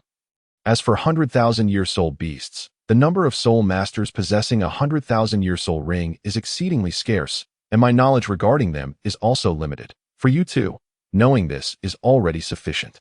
Tang San, deep in thought, feverishly documented the master's words, feeling as if he were gaining profound insights for the first time since becoming a soul master at a 100,000-year soul beast. Doesn't our academy have one? Yihao recalled having read about the 100,000-year soul beast in an ancient text during his childhood. As soon as he spoke, both the master and Tang San's eyes lit up. The 100,000-year soul beast refers to a soul beast that has undergone a heavenly tribulation and reached the age of 100,000 years. Once a soul beast attains this level, it has two paths to choose from: to maintain its current form, which would limit its lifespan to merely 1,000 years, or to transform into a human form. Transform into human form. The master pondered. I have heard mention of such a concept, yet no one has ever witnessed a 100,000-year soul beast in human form, let alone encountered one that very well. Our academy indeed possesses one. How about we take that rabbit and conduct some research? As the sun rose, casting warm rays across the land, the master retrieved a belt composed of 24 pieces, which he had intended to give to Tang San during Ye Hao's absence. Recognizing Tang San as his soul disciple, a dual martial soul wielder, Tang San's future achievements would undoubtedly surpass those of Ye Hao. Furthermore, Tang San's second martial soul was the Haoyan hammer, the mightiest weapon martial soul in existence. Is this truly for me? Tang San inquired. Taking the belt. It is a soul guidance device. A soul guidance device? This belt is something I obtained 30 years ago and has been underappreciated all these years. I hope it can shine anew in your hands. Each of these 24 jade pieces possesses a cubic meter of storage space. Upon hearing this, Tang San was overjoyed, quickly fastening the belt around his waist. It fit perfectly. Previously, he had worried about the storage of hidden weapons, those deadly, unexpected tools. Now, with this belt, the issue was effortlessly resolved. Teacher, you've given me a soul guidance device. What about Ye Hao? Upon sensing Tang San's concern, the master smiled gently. What do you think of Ye Hao? How so? Tang San pondered deeply. Chapter 11. The master's certainty. He seems all right. Yesterday, Ye Hao fought fiercely with Xiao Wu, and his death magic spider martial soul is immensely powerful. He defeated her in a single blow. The master maintained a calm demeanor, showing no signs of surprise. Of course, how could my son be ordinary? How strong is this girl named Xiao Wu? The master began to focus on understanding her, not her true identity. Even if Xiao Wu stood right before him, could he discern her essence? Tang San patiently explained, I battled Xiao Wu last night. She is remarkably strong and possesses innate full soul power along with a 100-year soul ring. At this revelation, the master couldn't help but be taken aback. Good heavens, this new class is impressive. 3 of them possess innate full soul power. One even has a 100-year soul ring that I truly misjudged them. Upon reflection, do you still consider Ye Hao simple? He possesses knowledge of soul beasts, even the 100,000-year ones that he claims to be an orphan, but I truly doubt that. The master was almost certain that Ye Hao was her son. This is serious. Is it the devouring soul spider emperor? The master murmured, feeling parched. Time flew by, and even she had married and given birth to the extraordinary Ye Hao. The master's gaze turned vacant, as if he were transported back to his youthful days, yet sadly, he could never return. Thanks to the master's insights, Tang San gradually shifted his perception of Ye Hao. This individual was far from simple. Regardless of skill or background, the situation appears far more intricate than it seems at first glance. Before long, Ye Hao returned after resolving the issue, casting a glance at the jade belt around Tang San's waist. Indeed, it was unmistakably the famed 24 bridges on a moonlit night. But what does it matter? What is yours will always be yours. What is not cannot be forcibly claimed. Time passed inexorably, and within the carriage, an eerie silence enveloped the atmosphere. Yihao rested his eyes, while Tang San intently focused on the books provided by the master, striving to absorb as much knowledge about soul masters as possible. The master's gaze occasionally drifted towards Ye Hao, scrutinizing him as if he bore an uncanny resemblance to someone from his past. Ye Hao felt a chill creep over him, as if a voyeur were observing him. The forest was silent, yet the present moment felt dramatically different as Ye Hao walked along the narrow path leading to the hunting soul forest. The main road was bustling with numerous individuals. Vendors shouted to sell their hunting tools for capturing soul beasts, while some soul master teams were in search of members. The array of shops and the diverse crowd would lead one to doubt that they were in a forest. Let us proceed quickly. There is nothing here that we require, urged the master, prompting Tang San to quicken his pace, while Ye Hao followed leisurely, taking time to observe the sides of the road, which bore a striking resemblance to a marketplace from his previous life. Prices here were double those in Notting City. Soul masters earned money with remarkable ease. To hunt a suitable soul beast. Spending a bit of wealth was hardly a concern. The outskirts of the hunting soul forest resembled a vast prison, with no fewer than 100 armored soldiers patrolling in an orderly fashion, wielding long spears, exuding an air of military discipline and intimidation. This place served as the empire's breeding ground for soul beasts, housing many decade-old beasts, and even some century-old ones. It was presumed that the stronger the soul beasts, the closer their habitat would be to the forest's innermost regions. The master approached and presented his token for inspection by the soldiers. The soldiers instantly perked up, quickly opening the iron gate, revealing a dense jungle filled with countless unknown dangers. The master had previously mentioned that this token held some significance, as the patterns on it determined one's status and the corresponding privileges. The highest rank was the Pope's Order, with 6 symbols representing 6 powerful titled Douluos. On the day Tang San's father departed, he had not forgotten to give this token to the master. Serving as a form of invisible protection, the Pope's Order held supreme authority, with its bearer at least an elder of the Spirit Hall, symbolizing a position just beneath that of the Pope.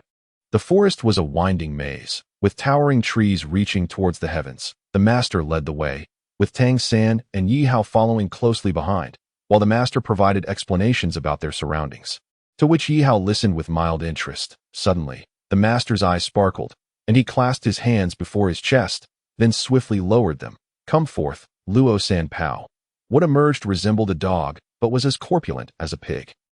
Its entire body was covered in purple fur, its ears drooping naturally, and 2 pairs of large blue eyes blinked curiously. Its rotund rear wobbled as it walked, topped with a prominent bump on its head. Upon its appearance, it rubbed its head against the master's feet. Ye Hao mused, I've gained new insights. Tang San remarked, is this truly the master's martial soul? Did I mistakenly choose to apprentice under him? The master forced a smile and replied, do not judge a person solely by the strength of their martial soul or their soul power. I still possess abilities yet to be demonstrated. Tang San's eyes widened in astonishment, while Ye Hao wore a puzzled expression. Ahem, let us continue our journey. San Pao, lead the way. The master's martial soul was a mutated one, thus his innate soul power measured at half a rank, colloquially known as 0.5 rank. This was a blemish he could never wash away. Despite being the son of the Blue Lightning Tyrant Dragon Sect's leader, he still faced criticism. Others awakened as dragons. Yet he was likened to a pig, a flatulent pig. Suddenly, Tang San furrowed his brow, glancing towards the rustling grass ahead. The trio immediately became alert. This was not the city but the forest, the hunting soul forest, which, despite being under the Empire's direct jurisdiction, still witnessed numerous fatalities from soul beast attacks throughout the year. They could only blame their misfortune or lack of strength at that moment. 3 wolves sprang from the underbrush, glaring menacingly at the trio, while Luo San Pao growled defiantly. The master's eyes brightened. Mere decade-old phantom wolves dared to launch an attack. Finally, it was his turn to perform. Watch closely, San Pao. Prepare, before the master could react. Yihao had already transformed into the Death Spider Emperor, clad in black armor. His face was enveloped, and 8 black spider spears sprouted from his back. Even his arms were adorned with barbs. The aura of the Death Spider Emperor permeating the forest. The 3 phantom wolves growled lowly, realizing their fate was sealed. They had merely emerged to intimidate, but there was no need to risk their lives for it. Chapter 12. Yihao's first soul ring. Could it be? The Death Spider Emperor had manifested, and Yihao became a blur of black light. The 3 phantom wolves were thrown into the air, their bodies splitting in two, and in an instant, they emitted low whimpers as they fell apart, their forms swiftly decomposing before the naked eye. The notorious venom of the Death Spider Emperor was indeed fearsome. If Yihao were to become a title Douluo in due time, it was likely that even the venomous title Douluo would be no match for him. Soon, pools of blood formed on the ground. Yihao withdrew from the Death Spider Emperor's form, returning to his original state. The master lamented, after finally encountering a few easy targets. How could I be denied an opportunity to showcase my abilities? Tang San exclaimed, impressive. Yihao's martial soul possesses truly formidable poison. As a disciple of the Tang sect, Tang San had specialized knowledge in the use of poison. It was evident that he had much room for improvement. Master, let us continue onward, Yihao remarked, pulling the master from his contemplations. San Pao, lead the way. The group continued their trek, with the ground stained by pools of blood and 3 white 10-year soul rings lingering in the air, marking the defeat of the soul beasts. However, since Yihao was the one who vanquished the 3 phantom wolves, the others could not absorb the soul rings, rendering those 3 10-year soul rings wasted. Those soul rings were precious. They varied in quality. In Yihao's and Tang San's eyes, the higher the age of the soul ring, the better, at least 100 years. However, selecting a suitable soul beast was of utmost importance. Whether one could encounter a soul beast was one thing. Whether they could defeat it was another. As the sun set and the moon rose, night fell swiftly. The forest was tranquil, with lush foliage. Beneath a slightly larger tree, the master took out a powder he had prepared to conceal their presence and sprinkled it evenly around the trees. With no success today, they would continue their pursuit of soul beasts tomorrow. Hunting soul beasts was arduous, and finding one that suited them was even more challenging. After a simple meal, they gradually drifted into slumber. Only Yihao found himself unable to sleep. Perhaps it was due to never having slept outdoors before. He interlocked his hands behind his head, gazing at the beautiful starry sky, feeling an inexplicable surge of homesickness. Dog system, do not let me encounter you again. System, goodbye to you. Suddenly, an urgent need struck Yihao, prompting him to hurriedly seek a nearby thicket to relieve himself. Refreshing. Yihao felt invigorated, a shiver running through him as the burden he carried vanished without a trace, just as he prepared to leave. A black, web-like object suddenly lunged at him from the nearby grass. Yihao swiftly dodged. That was close. If I hadn't evaded in time, I might have been in real trouble. Emerging from the brush was a creature that clicked ominously. Yihao blinked in disbelief. A death magic spider. He paused, noticing a pool of yellow liquid atop the creature's head. Well, now he understood why this trip had not been in vain. The efficiency of hunting was indeed remarkable. The death magic spider stood small, about half a meter tall, and was quite a distance from Tang San and the master, leaving him with no one to rely on but himself. As the first soul ring for Yihao, the death magic spider was undoubtedly a fitting choice. Being of the same spider category, and with Yihao's first martial soul, the Death Spider Emperor, being the ancestor of this little death magic spider, it was decided, you shall be the one. The death demon spider, suddenly enraged, found itself disturbed from a sound slumber in the dead of night, perplexed by the unexpected onset of rain. As if the rain itself were not enough of a nuisance, the peculiar taste led it to take a sip. only to be taken aback by the sight of a shadowy figure in the distance rummaging for trousers. In an instant, the death demon spider's fury surged, and it expelled a web of silk. Though Yihao also possessed the venom of the death spider, the potency of this ancient creature, having existed for a century, remained formidable. How did he discern this? It was evident from its size and appearance. The length of its legs indicated that this specimen measured merely half a meter. Without delay, the death demon spider unleashed several strands of silk, exuding an imposing presence as it swiftly charged toward Yihao. The corners of Yihao's mouth curled upward. He invoked the spirit of the Death Spider Emperor upon the manifestation of the ethereal form of the Death Spider Emperor. The death demon spider froze, its gaze vacant, recognizing the formidable entity before it. Meanwhile, the webs spat forth by the death demon spider were effortlessly dealt with by Yihao, who remained unfazed by the chaos. "My first spirit ring, here I come," Yihao announced, rising to confront the death demon spider. Cloaked in the night, he transformed into a shadow, 8 sharp spider spears glinting ominously behind him, while black armor adorned his chest. The death demon spider reacted instinctively, launching a spear directly at Yihao's chest. Yet, it was in vain. Upon contact, the spear merely sparked against the black armor. Yihao rejoiced, manipulating the spear behind him.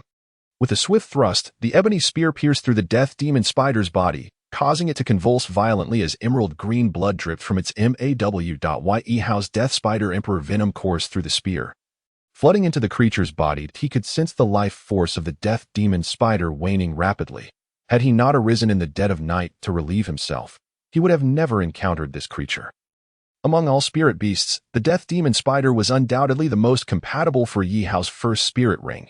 This particular spider, be it age or species, was a perfect match for him. I apologize for the unsolicited watering. He mused. As compensation, will you become my first spirit ring? I shall strive to attain the rank of title Douluo, little demon spider. Your spirit shall find peace in the heavens. Is this even human speech? The death demon spider twitched uncontrollably, extending its sharp forelegs, only to drop them before they could rise. Yihao sensed that the creature no longer posed a threat. He withdrew the spear forcefully from the death demon spider, which collapsed to the ground. In the next moment, a yellow light began to coalesce above its lifeless form, twinkling like a canopy of stars. In an instant, a circle of yellow spirit rings appeared above the death demon spider, marking the birth of Yihao's very first spirit ring, a century old. However, how did one absorb a spirit ring? Though the master had explained it, Yihao had never experienced it firsthand. Had he known, he would have left the 3 phantom wolves for the master to handle. Was it so easy to pick a soft target? Gazing at the slowly ascending yellow century spirit ring, Yihao's eyes burned with fervor. Recalling the master's words to Tang San from the novels he had read, "Do not allow distractions." Yihao shook his head, focusing on the dimming spirit ring. It would be a shame not to absorb it. Chapter 13. Master, where have you gone? Yihao took a deep breath, seated himself cross-legged, and released his Death Spider Emperor martial soul. The enormous figure of the Spider Emperor materialized behind him, an overwhelming pressure rising rapidly, causing the surrounding weaker spirit beasts to scatter in fear. Above the lifeless death demon spider, the yellow century spirit ring, drawn by Yihao's spirit power, floated slowly towards him, radiating a dazzling golden hue. Yihao felt an intense heat surging through his body, the fiery energy coursing within him, causing his organs to throb painfully, making him tremble uncontrollably. The domineering force ensnared him within a circle of yellow rings.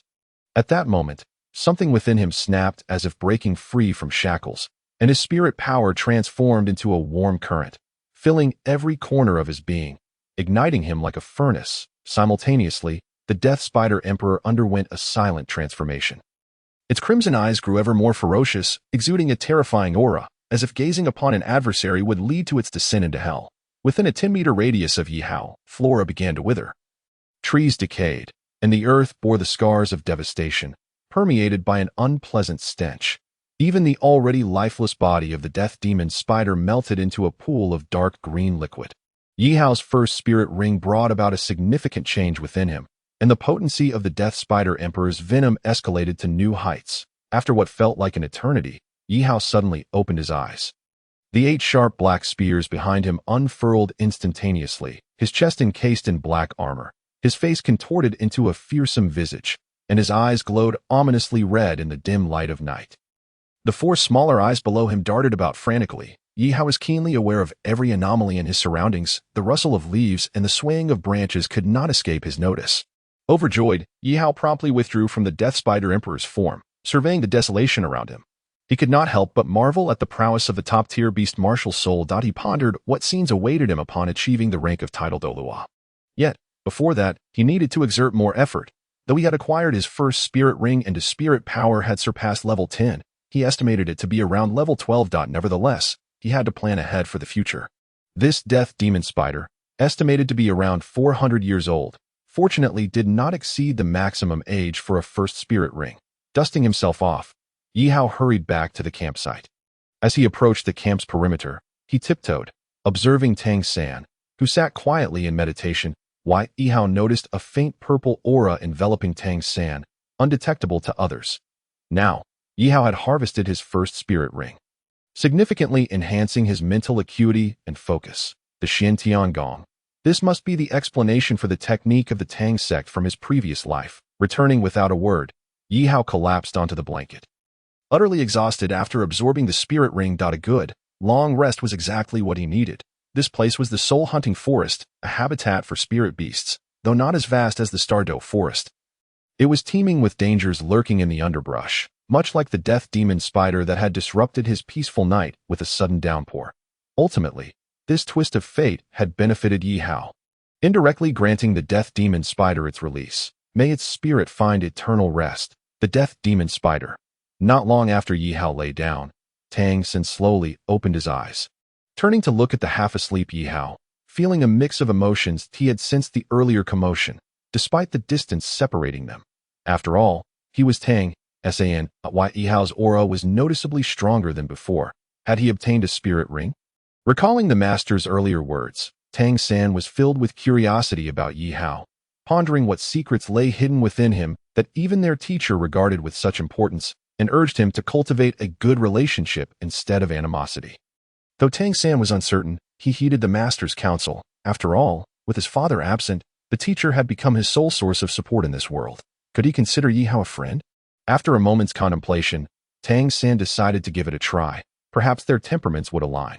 Leaving Holy Soul Village and distancing himself from his father, Tang San felt solitary. Encountering a friend was indeed a rare occurrence. The following morning, the dawn sun cascaded over the land. In the heart of the forest, Tang San had long risen, tending to his belongings. Ye Hao, however, appeared groggy and disoriented. He had not slept well in recent days, and last night had been particularly restless. The wilderness was hardly a suitable place for slumber. Unbeknownst to him, Yihao had already spent 4 days in this world, each day fraught with unrest. Even the nights offering no assurance of safety. It was time to continue their journey. The master, having assessed the situation, began to urge the group onward in their quest to pursue the trail of the spirit beasts. To this day, Tang San's spirit ring remained unaccounted for. The soul-hunting forest was vast. However, thus far, the encounters and sightings reported by the group had predominantly been of spirit beasts aged 10 years or nearly a century. As of now, there had been no trace of a century-old spirit beast suitable for Tang San. Ye Hao, unperturbed, continued to stroll through the forest, closely trailing behind the master and his disciple. Truth be told, had it not been for his lack of funds, he might have departed long ago. Who would wish to linger behind them? Until the day the mandala serpent, belonging to Tang San, made its appearance. Yihao surmised that today would yield no results, and likely he would need to hastily deal with the aftermath come nightfall. In a fit of frustration, Yihao casually picked up a stone from the roadside and hurled it into the distance. The stone arced gracefully before producing a resounding splash. It seemed to have struck something. Paying it no mind, Yihao continued on his way. Suddenly, from the nearby underbrush, a dark green serpent head emerged. Its ruby-like eyes fixated intently on the 3 before it, its forked tongue flicking in and out with fervor. It was vaguely apparent that a small bulge protruded from the serpent's head. Yihao's heart raced, and he quickly pointed towards Tang San and the master ahead. The great serpent seemed to understand, nodding in acknowledgement, a kind-hearted entity, before twisting its elongated body to strike at the 2 in front. In a moment of urgency, Tang San and the master swiftly dodged. The master was taken aback. This was a mandala serpent, a venomous spirit beast known for its potent toxins, which also had paralyzing effects. How could it have appeared here? Tang San's eyes lit up. and he inquired, "Master, what of this spirit beast?" The master nodded with confidence. "This spirit beast is well suited for you." Before the master could finish his thought, the mandala serpent opened its gaping maw and instantly bit down on the master, swallowing him whole and letting out a satisfied belch. Chapter 14. The Snake Lays Eggs. Tang San. Oh, winky face. Ye Hao, mandala serpent. This person smells foul, and the taste is lacking. The master, at a loss for words, remarked, "Master, does this count as a failure?" Tang San, suddenly enraged, glared at the mandala serpent, a murderous intent filling his eyes. He no longer concealed anything. With a swift dash, and under Ye Hao's watchful gaze, Tang San's hands transformed into a lustrous jade hue, forcibly prying open the serpent's jaws. At this moment, Tang San was undeniably formidable. Having parted from his father and finally secured a mentor, he now found himself on the brink of being devoured by a serpent. Generally speaking, those who speak the most often meet their demise the fastest. This belief had always resonated with Yihao. It's a fight. Why analyze it? Yihao shook his head, exhaling a resigned sigh towards the master. He then summoned the death spider emperor spirit, embodying it as the first soul ring beneath his feet illuminated. Eyeing the mandala serpent before him, Yihao prepared to strike, having just acquired his first soul ring the previous day. First soul skill, spider strike. As his words fell, two massive spider spears materialized in Yihao's hands, the dark green venom of the death spider emperor dripping continuously. Meanwhile, Tang San observed everything unfold. Indeed, Yihao had gained his soul ring first. However, the immediate priority was to rescue the master. Listening intently, Tang San discerned muffled sounds emanating from within the mandala serpent's mouth, a faint whimper that belonged to the master. Tang San's heart swelled with hope. The master was still alive, and this news was more significant than anything else. Ye Hao.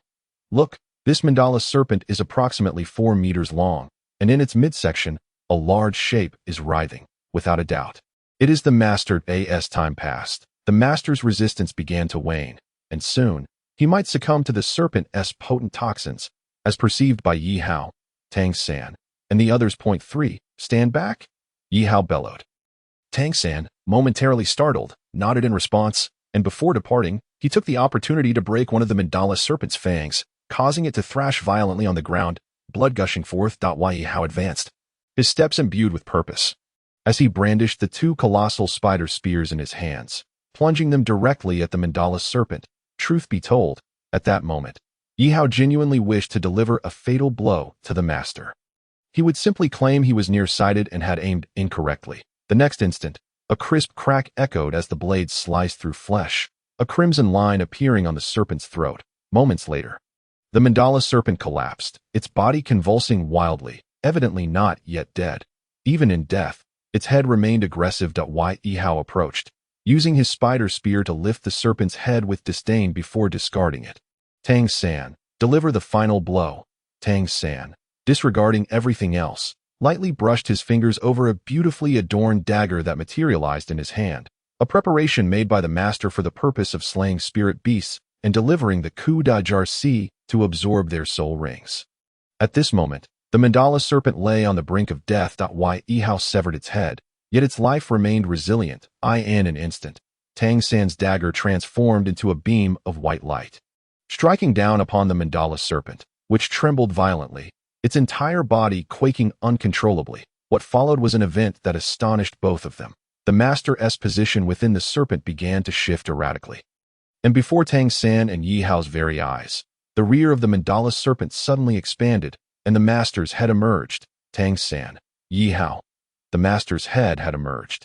Tang San, put in some effort, Ye Hao exclaimed, his expression filled with excitement. In this surreal moment, Ye Hao found himself at a loss for words. Tang San's mouth twitched in a wild spasm. Why did this scene evoke such unease? Regardless, for the sake of the master's safety, Tang San pressed on. Gripping the dagger tightly, he plunged it downwards, causing the mandala serpent's body to convulse even more violently. Before their eyes, the master curled into a shape reminiscent of an egg, emerging from the mandala serpent. Moreover, a layer of blood membrane surrounded the master's form, much like the scene of an egg being laid. The only unfortunate detail was the absence of a shell. Otherwise, the imagery would have been vividly striking. Tang San was rendered speechless, glancing at the master curled within the egg. Being alive was more important than anything else. Circumstances were mere illusions. Concurrently, after birthing the master, the mandala serpent finally met its demise in the northwest. Before Tang San, a century-old soul ring began to form slowly. With the master unharmed and the soul ring successfully acquired, a long-awaited smile crept onto Tang San's lips. Yihao withdrew his embodiment of the Spider Emperor, glancing at the master nestled within the egg, pondering what to do next. Should they break the egg to free the master? Tang San and Yihao exchanged glances, unsure of how to proceed, ultimately deciding to leave it as is and observe how the situation developed. After placing the master's egg beneath a tree, Tang San wiped the sweat from his brow, then sat cross-legged on the ground. Under Tang San's guidance, the mandala serpent's soul ring became firmly ensnared in the blue-silver grass, and in an instant, Tang San's aura surged dramatically, mirroring the scenario Yihao had experienced the night before. With nothing to occupy his time, Yihao opted to lie down at noon. When the sun was at its most scorching, the searing rays pierced through the clouds that Yihao reclined beneath the tree. Observing Tang San, who was still absorbing the soul ring, and the master, who was beginning to stir, that he estimated that soon, the master would break free from the shell. Unfortunately, the serpent mother had already departed. Just then, both Tang San and the master opened their eyes simultaneously. The bond between these two was truly remarkable. Tang San's blue-silver grass had transformed from its previous frail state to a robust width of a finger. The leaves significantly thicker than before. The effects of the mandala serpent's soul ring had been profound for Tang San, leading to a breakthrough in his Xiantian skill, just as he had surmised. The master, groggily opening his eyes, was startled to find himself curled within an egg, while the gazes of Tang San and Yihao held an air of peculiarity, a figure of authority. What had he done? In a moment of panic, the master swiftly broke through the shell, his entire body coated in a viscous substance, interspersed with strands of blood. Faintly, Yihao and Tang San could detect a hint of a foul odor. The master's expression turned awkward as he coughed, glancing at the headless mandala serpent before turning to Tang San. Little San, did you succeed? Chapter 15. The master's unbearable past. Yes. Tang San smiled and nodded, following which his blue-silver grass unfurled, intertwining like the intricate patterns of a mandala snake, beginning to spread to every corner of the forest. This place, being a forest, afforded the blue-silver grass a natural geographical advantage.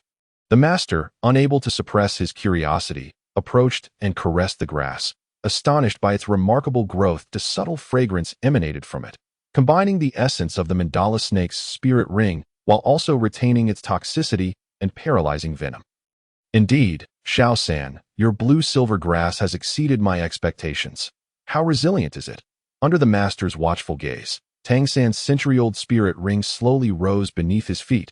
Aimed at a towering tree, the blue-silver grass surged forth like a bolt of lightning, striking the tree in half. With a gentle tug, the trunk exhibited a slight bend, yet remarkably, the blue-silver grass remained unscathed, taut, and undamaged. The master nodded in satisfaction, his theories finally validated.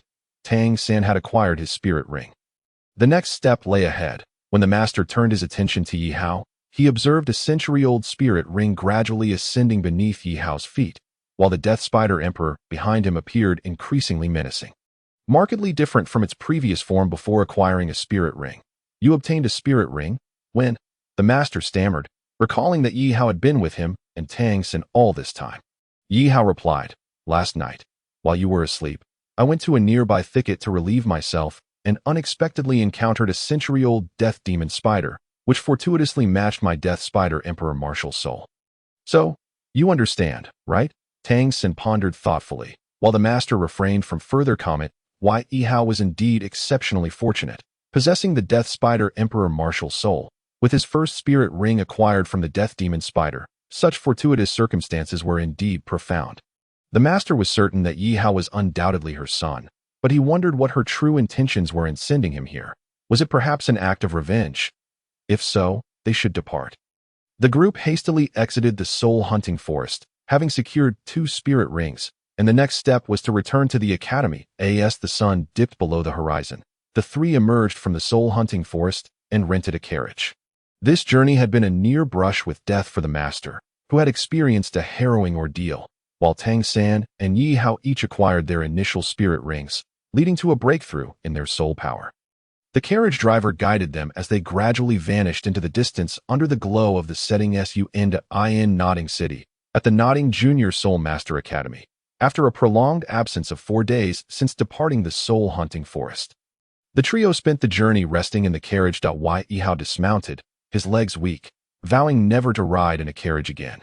If he ever gained sufficient strength, he would construct a car of his own. He patted his chest, feeling a nauseating sensation that was hard to expel. You all should return and rest well. You can skip the afternoon classes, the master casually remarked before returning to his quarters. Having gone 4 days without proper rest, he needed to freshen up. The sticky residue on his body had dried, and even his hair, akin to steel needles, was matted together, not to mention his disheveled clothing.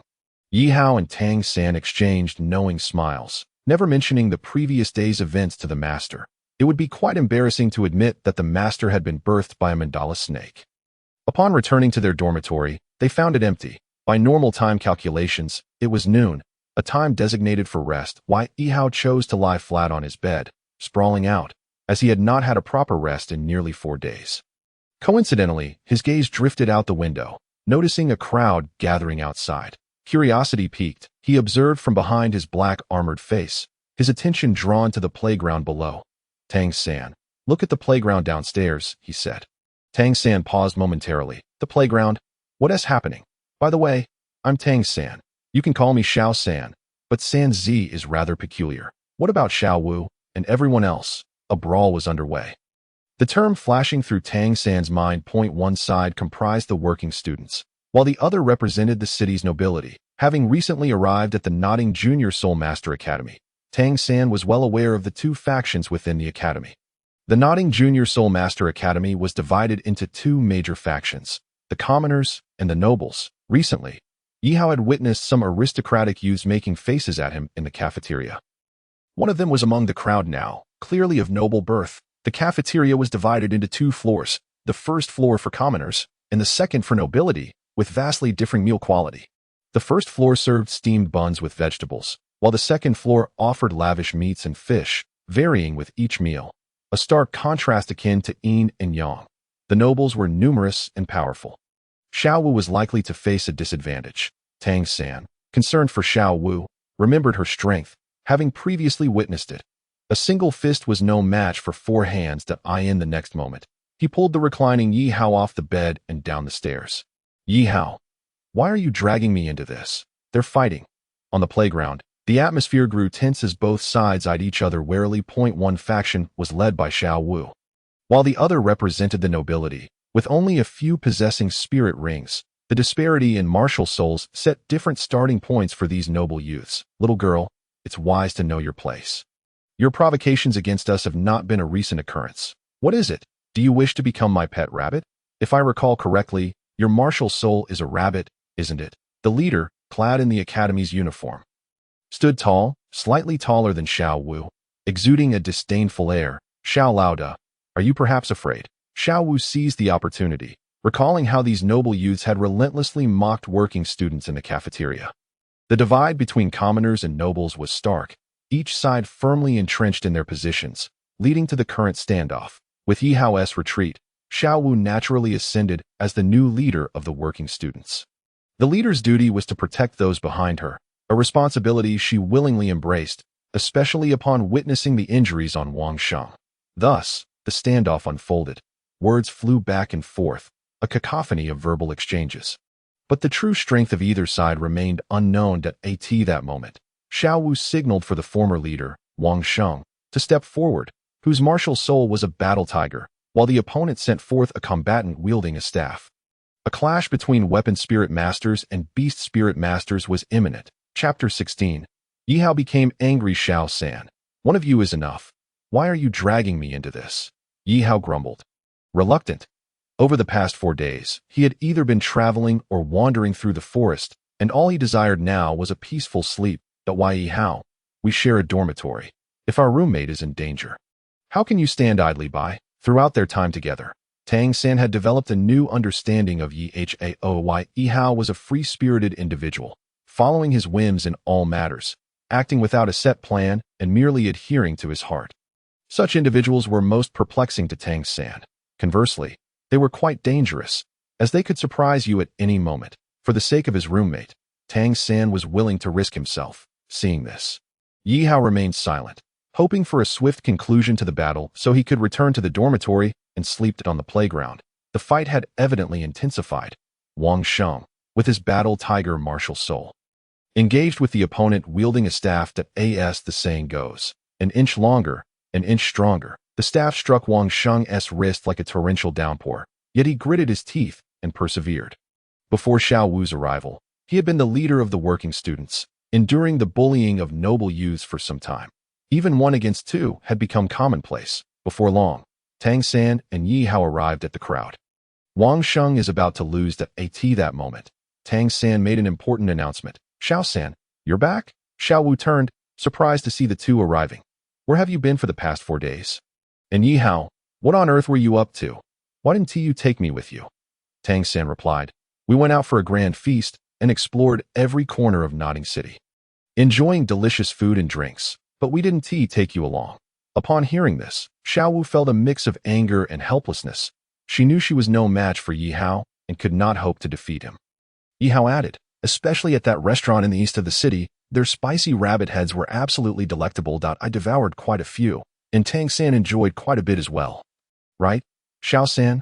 Tang San nodded subtly, only to realize his misstep upon catching the resentful glint in Xiao Wu's eyes. Tang San, I have a phrase that I am uncertain whether I should utter. You lot, humph? I shall ignore you all. Xiao Wu, in a fit of anger, turned her back. Tang San cast a lingering glance at Ye Hao, questioning, is it really necessary? They had shared a bed the previous night. And now, it seemed he had lost even that privilege. Tonight, he would not be in bed, but rather burrowing into Ye Hao's covers. Ye Hao, behold the death spider emperor's poison, if you dare. Tang San, Wang Sheng spat a spray of blood arrows, rendered incapacitated by a single strike from his opponent, exiting the state of martial soul possession, numerous bruises marking his body, clearly indicating a disparity in strength between the two sides. Wang Sheng, even you, the former leader, have faltered, bested by a mere girl. The one wielding the long staff was named Lu Long, who had a score to settle with Wang Sheng during the time Wang Sheng reigned as leader. Their enmity was palpable, and they had clashed frequently. Lu Long, do not revel too soon. You shall soon reap the consequences. Wang Sheng, ecstatically unperturbed by his defeat, had his gaze fixed on Yihao amidst the crowd. He was the true powerhouse, after days apart. The aura emanating from the big shot had grown terrifying. Yihao's formidable presence was unmistakable, fueled by the resentment of being abruptly roused from slumber by Tang San. Anyone would feel the same. At that moment, he simmered with unexpressed rage, casting a cold glare at the opposing group, silently warning them to avoid provoking him, lest they face dire consequences. In light of Wang Sheng's defeat, the morale of the student workers led by Xiao Wu plummeted. Conversely, the noble offspring represented by Xiao Qinyu exuded unprecedented arrogance, their spirits soaring high, brimming with hubris. Xiao Qinyu raised his chin, nostrils flaring, laughing boisterously. Xiao Wu, it seems you are not as formidable as you thought. Here's a proposition. Since we are from the same academy, let us not make it difficult for each other. If you all collectively call me Xiao Laoda, I shall spare you all. What do you say? Xiao Wu furrowed her brow. To address Xiao Qinyu as Laoda was preposterous. She could easily be his ancestor in age, and he hardly qualified to be her junior. Xiao Laoda. How about a spar between you and me? Should I lose, I will call you Laoda. What do you think? Xiao Wu boldly issued the challenge. Xiao Qinyu paused, taken aback. He was in 6th grade, and though his opponent was merely a girl, she was a newcomer, likely unfamiliar with soul rings. His own first soul ring was 10 years old. Was this not a flagrant display of bullying?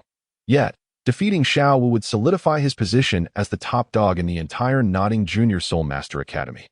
From that point onward, who would dare defy him? Agreed. It is settled. With Xiao Qinyu's acceptance, Xiao Wu felt a surge of delight.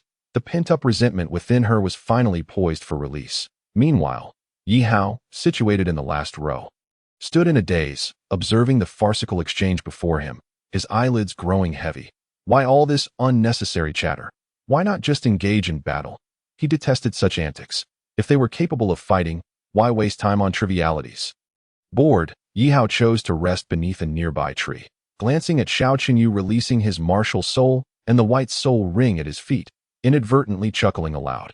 How audacious to accept Xiao Wu's challenge. Xiao Qinyu was in for quite the surprise. What are you laughing at? At that moment, a rather ordinary-looking student from the noble faction called out to Ye Hao. Ye Hao shot the individual a disdainful glance. Choosing to ignore him, there was no need to engage with a mere child. Nevertheless, in that student's eyes, Yihao's actions were undoubtedly a mark of contempt. Nobility remained nobility, while commoners would forever be commoners. This was an unchanging truth. The disparity between individuals was stark. Yihao rose slowly, glancing irritably at the student who had been barking like a mad dog earlier. That you. The one who made faces at me in the dining hall. What a coincidence. I had no intention of seeking you out. Yet here you are, stepping right into the fray. At that moment, Xiao Wu summoned her rabbit martial soul, and without the need for further action. An overwhelming and formidable pressure instantaneously enveloped the arena. The Death Spider Emperor emerged, accompanied by a century-old soul ring. Ye Hao strode forward with a commanding presence, the century-old soul ring at his feet. The Death Spider Emperor's fierce aura advancing ominously toward the noble cohort. Chapter 17. The century-old soul ring. A century-old soul ring. The noble offspring were rendered speechless, their mouths agape, as if they could fit an egg inside. In their experience, there were few students possessing a century-old first soul ring. Though Nodding City was a small locale in the Douluo Continent, its geographical limitations led to a scarcity of resources, resulting in the Martial Soul Hall here being the smallest branch. Even the branch's head, Master Mithanuo, was already 80 years old, and still a great soul master, likely to remain stagnant in his advancement for life. This was also why the head of the Spirit Hall in Tiando City, Salus, found it hard to believe that a place like Nodding City could produce someone with innate full spirit power, especially given that it was merely blue silver grass, a common sight. Even if one were to become a soul master in the future, they would likely achieve little, had there been no unforeseen events that day.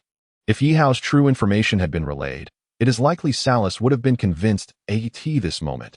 Yihao stood not in Nodding City, but within the Spirit Hall, right before her. With each step Yihao took, the terrifying pressure combined with the Death Spider Emperor's fearsome visage left the noble offspring speechless, collapsing to the ground, their legs quaking uncontrollably. Even Xiao Qinyu, representing the noble faction, was taken aback. Good heavens, this year's student workers are a hidden treasure. A student with a century-old first soul ring was rare.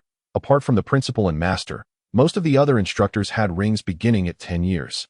As century-old soul beasts were incredibly difficult to capture. Compared to the small locale of Nodding City, the resources for soul masters were meager. Even in the Spirit Hall branch, only a handful of great soul masters existed. Take Master as an example. Had Yihao and Tang Sen not been present during the encounter with the Mandala snake, Master might very well have been expelled from existence. If someone like Xiao Qinyu could be deemed the leader with merely a 10-year soul ring, it was evident that the soul master resources in Nodding City were lacking. Death Spider Emperor, merge with me.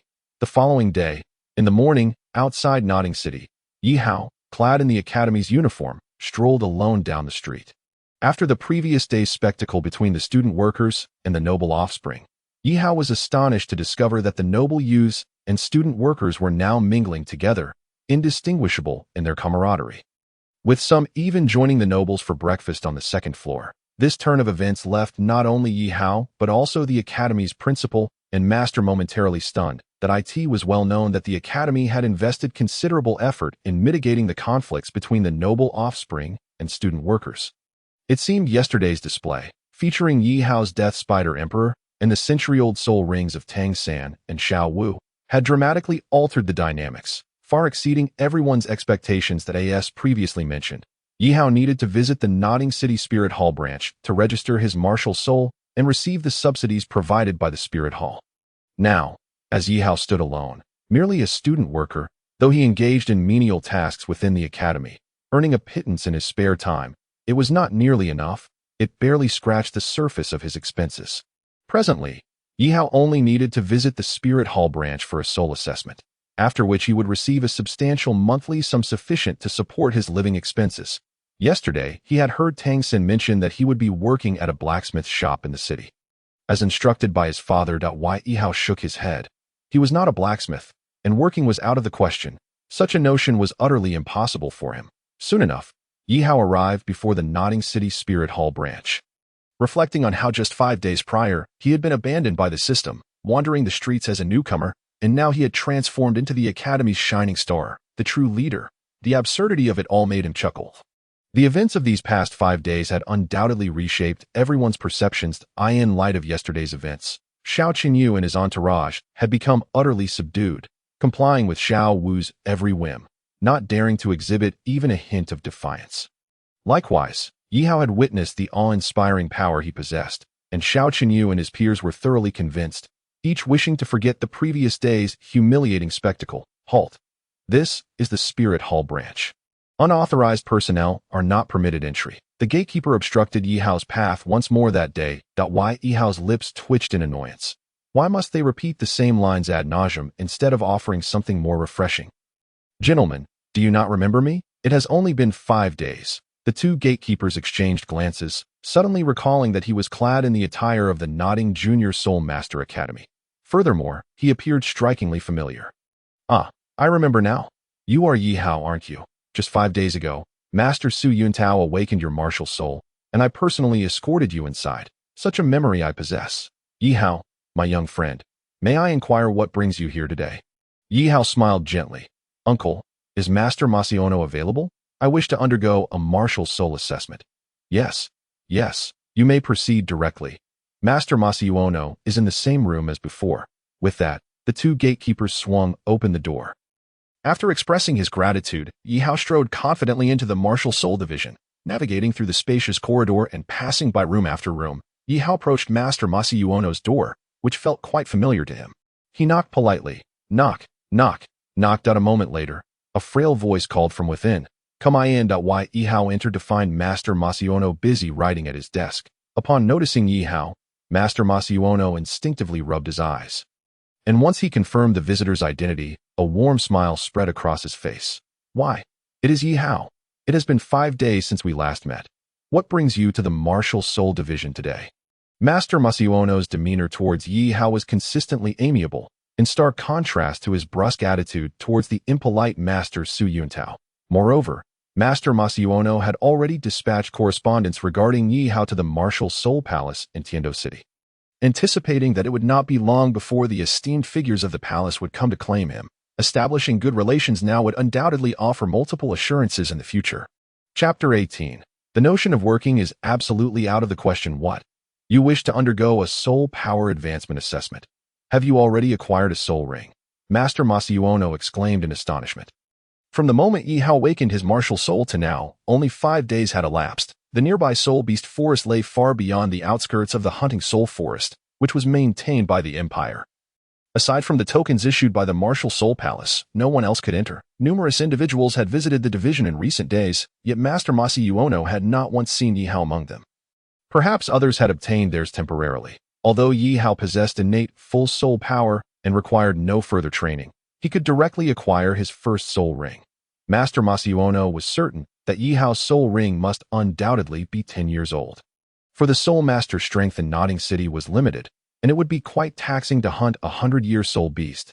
No one would risk hunting a 100-year soul beast for a newcomer. The dangers involved were far too great. Master, are you referring to me?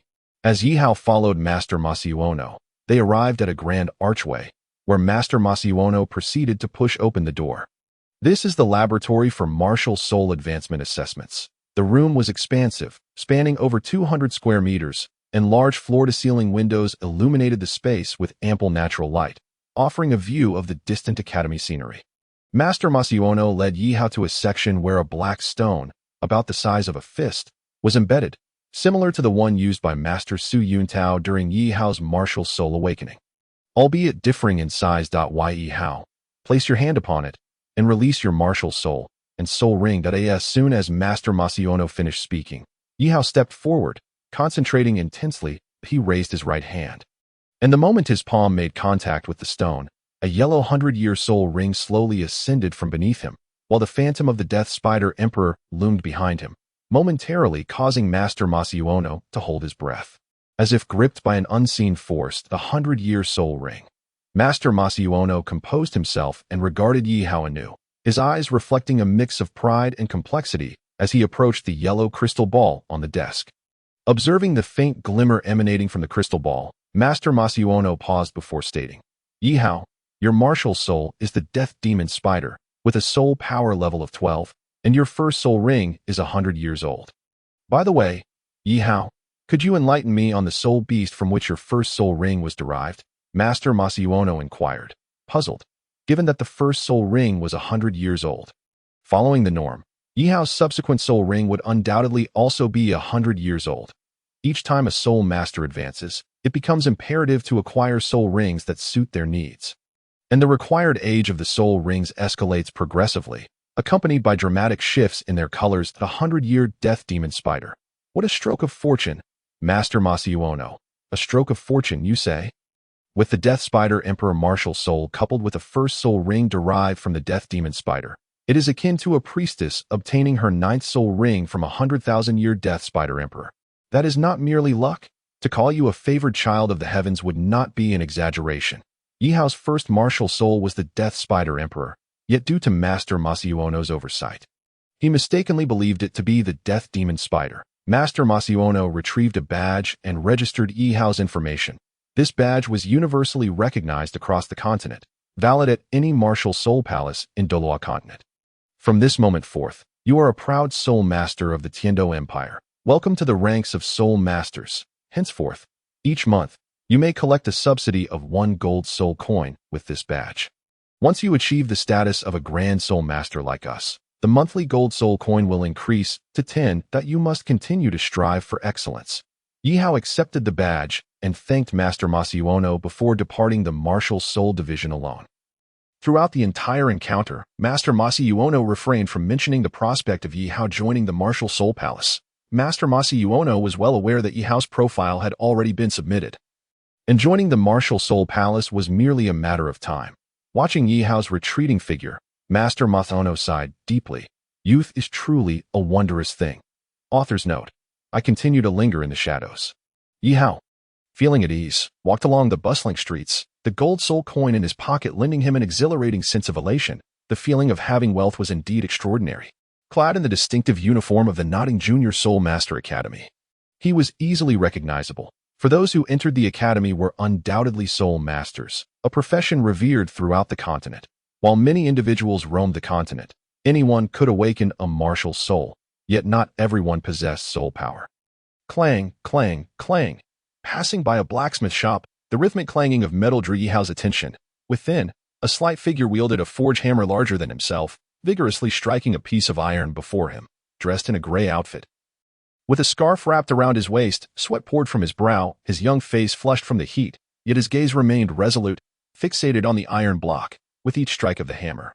The iron block visibly transformed, gradually taking the shape he desired. Sanzi, Yihao called out. The focused Tang Sen paused momentarily, surprised. Indeed, Tang San was a work-study student. The academy's financial support was insufficient to sustain his ongoing studies, particularly since he had developed a close bond with Xiao Wu, spending nights together and playing in their leisure time, as if they were conjoined twins. Xiao Wu's expenses were considerable, and Tang Sen devoted most of his resources to her. Thus, he recalled the words spoken by that man before his departure. If you're short on money, go work at the blacksmith shop. Thus, the scene before them unfolded.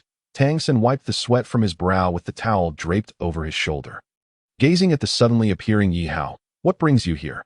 Tang San inquired. Puzzled, Yihao glanced at the oversized forge hammer in Tang San's grasp and took it from him, attempting a few swings. Under Tang San's watchful gaze, the iron block before him flattened instantaneously, transforming into a thin disc. Tang San. Onlookers.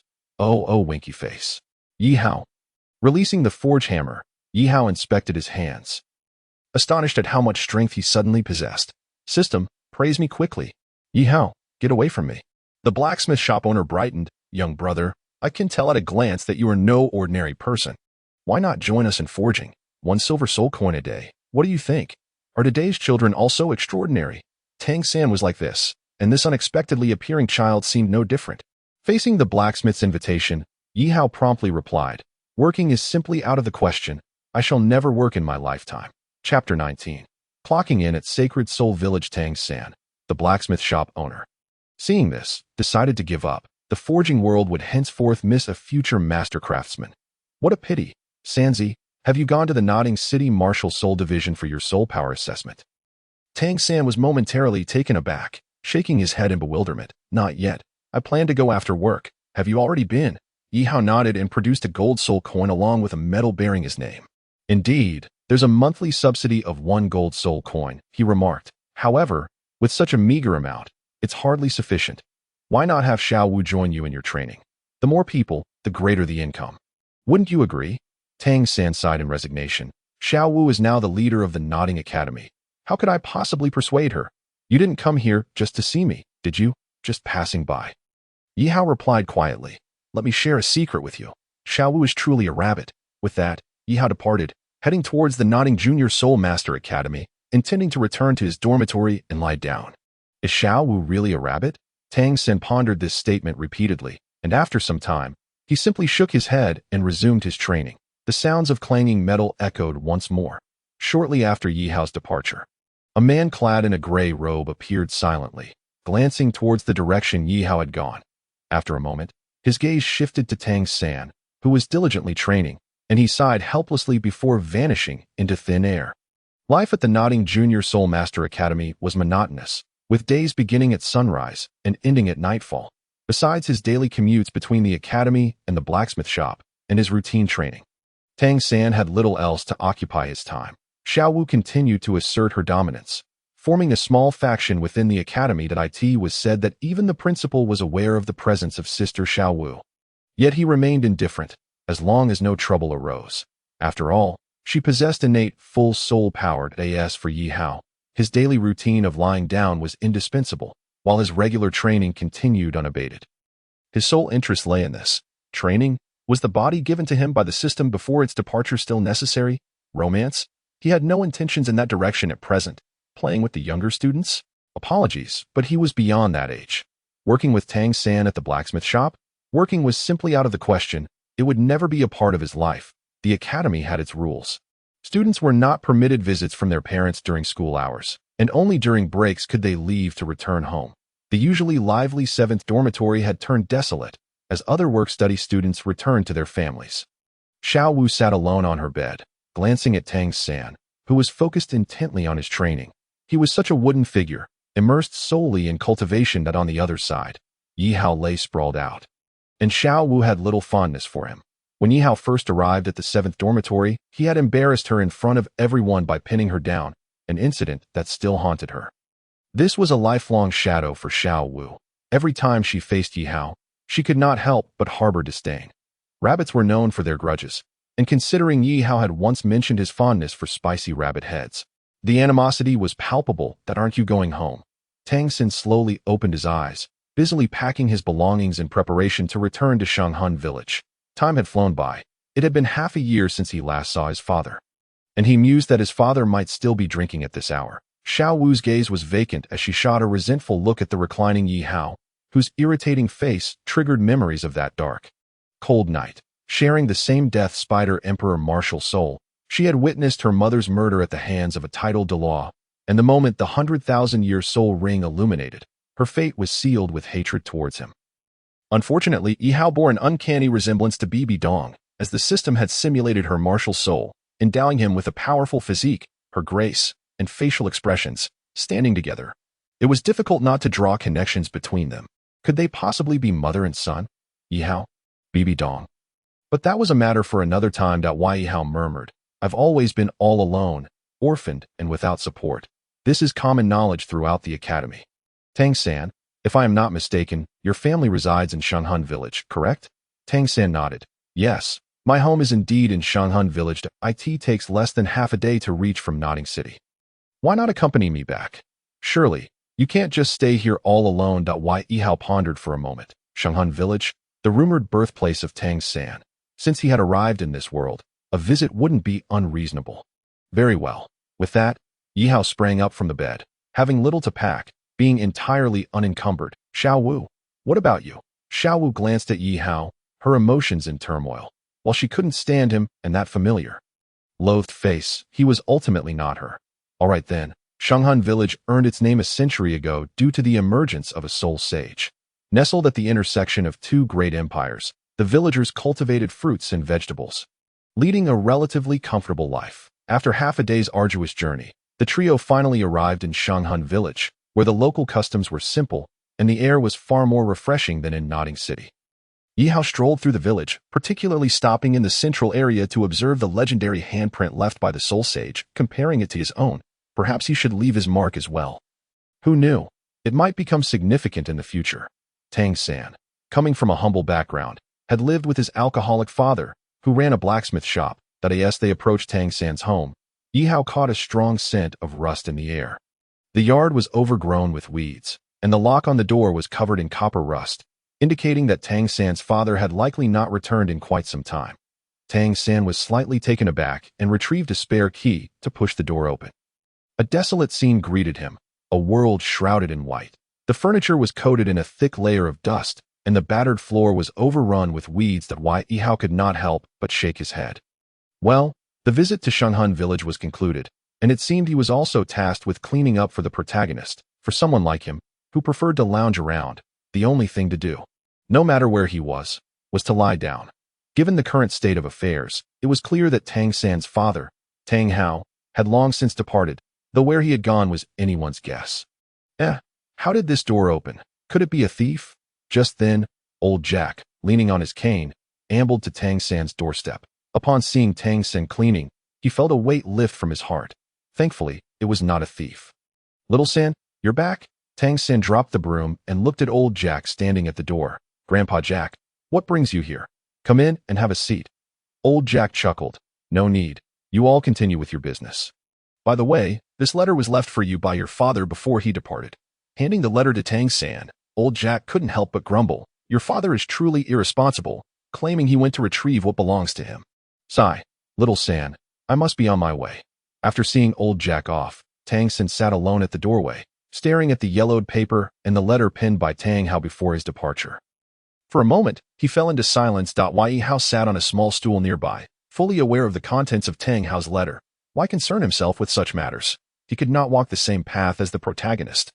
Once he graduated from the Nodding Junior Soul Master Academy, Yihao would embark on his own journey.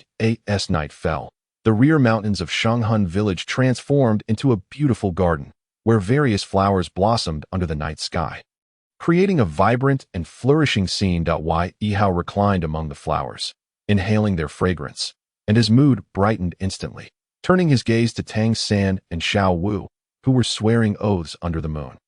Yihao found himself disinterested in such theatrics. Ultimately, whether she wished to be a sister or not, there would come a day when many would seek to kill him, yet those adversaries were not ones she could contend with. "Let them first step over my corpse." Tang San swore an oath to Xiao Wu. As he gazed upon the couple amidst the blooming flowers and the moonlit night, a wave of inexplicable loneliness surged within Yihao. Having arrived alone in the Douluo Continent, he found himself bereft of kin, cursing the ineffectiveness of the system. Under the relentless display of affection between the two, Yihao could not help but shiver. A solitary existence was no longer bearable. Resolutely, he descended the mountain, his figure vanishing entirely into the depths of the night. 5 years later, in the Tiando Empire. Within the city of Tiando, a group of young men and women clad in the attire of the Tiando Royal Academy were besieging a purple-winged demon spider in the setting sun forest outside the city. Leading them was a striking woman with emerald hair and eyes, her lower body transforming into a serpentine tail that pursued the demon spider with fervor. Beside her stood a handsome young man, his right hand replaced by a blue dragon claw, crackling with swift lightning as he launched assaults on the fleeing creature. "How swift the purple-winged demon spider is." Tianheng, the emerald-haired woman, nodded towards the young man, who understood her. 3 soul rings emerged beneath his feet, and a massive blue dragon materialized behind him, enveloped in a tempest of electricity, giving him an appearance akin to a celestial deity. With a configuration of 2 yellow and 1 purple soul rings, he unleashed his first soul skill, Thunder Dragon Claw. As the lightning coiled around his right hand, a claw formed of pure electricity lunged towards the spider.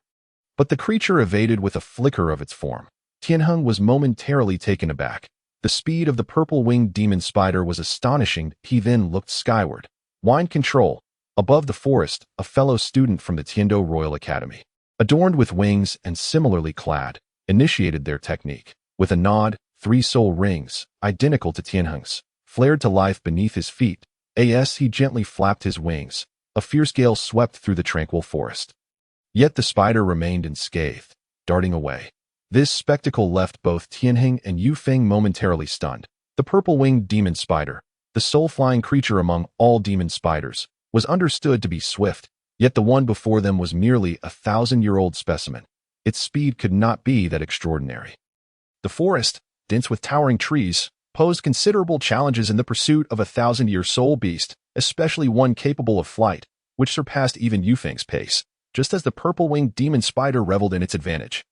A figure emerged from the thicket, tall at 175 centimeters, strikingly handsome, clad in black armor with 8 spider spears aligned on his back, his scarlet eyes fixed on the airborne demon spider. Dressed in the same academy uniform, he bore a yellow and a purple soul ring, moving through the woods with remarkable agility, undeterred by the massive trunks. Second soul skill, spiderweb, the young man murmured. And in an instant, his second 1,000-year soul ring ignited. His hands morphed into blackened appendages, launching lethal webs imbued with deadly venom towards the fleeing creature. The purple-winged demon spider fled desperately, but the webs quickly corroded the trunks where it had previously lingered. Fearful, the spider attempted to escape, but the young man swiftly appeared before it, transforming his hands into 2 massive spider spears. He bore down with lethal intent.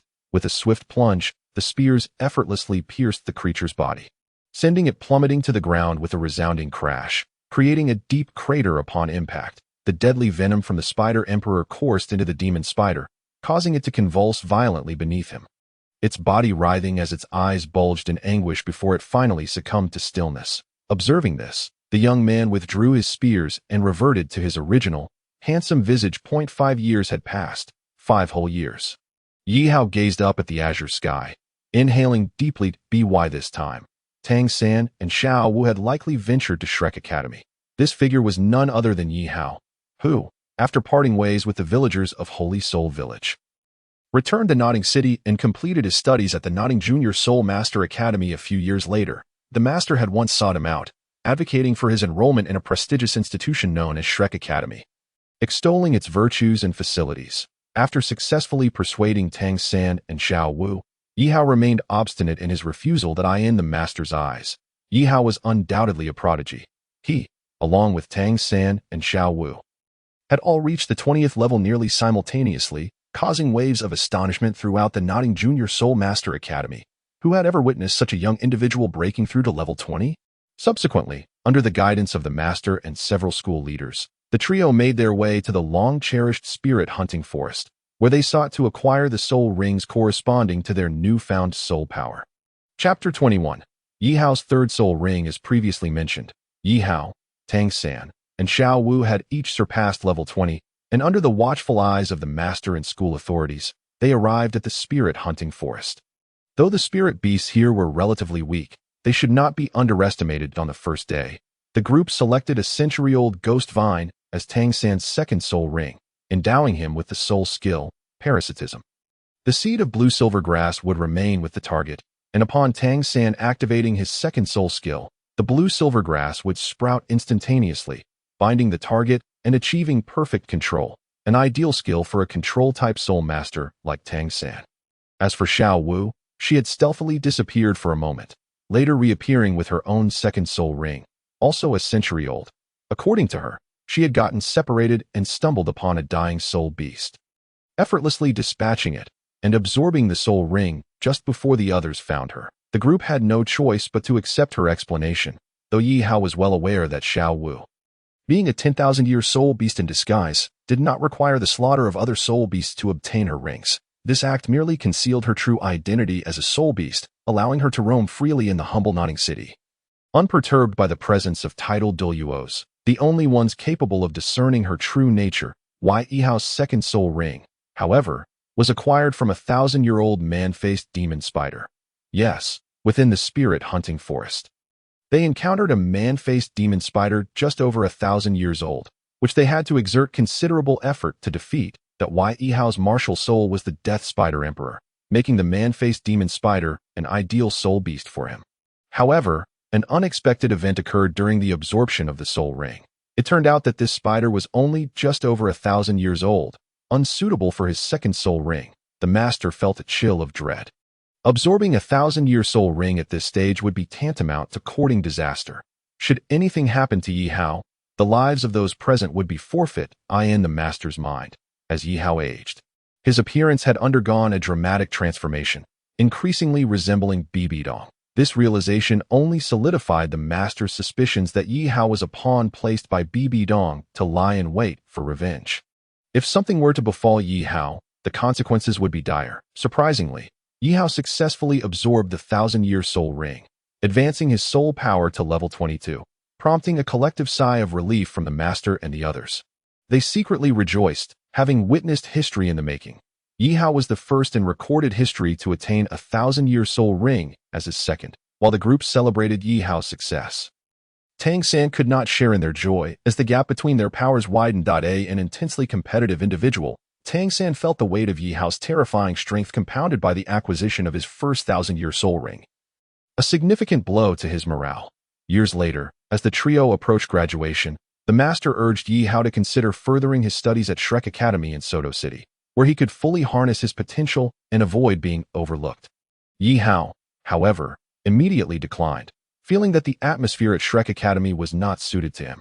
Attending Shrek Academy would undoubtedly lead him down the well-trodden path of the protagonist, since he had come this far. Why not forge his own unique path? In the days leading up to graduation, Ye Hao departed alone on his journey to Tiando City. As for his reasons for joining the Tiando Royal Academy.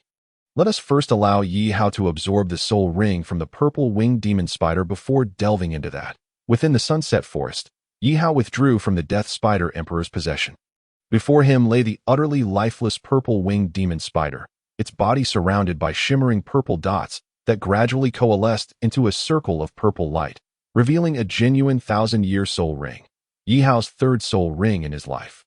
To obtain this soul ring, Ye Hao had inquired for quite some time, and finally learned from an academy instructor that the purple-winged demon spider had been sighted in the Sunset Forest.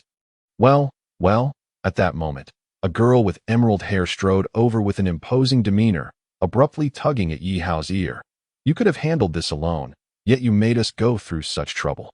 Were you intent on making a fool of us? Ye Hao glanced at Dugu Yin and chuckled apologetically. Sister Yin, it's a misunderstanding. I had no idea the purple-winged demon spider was so weak.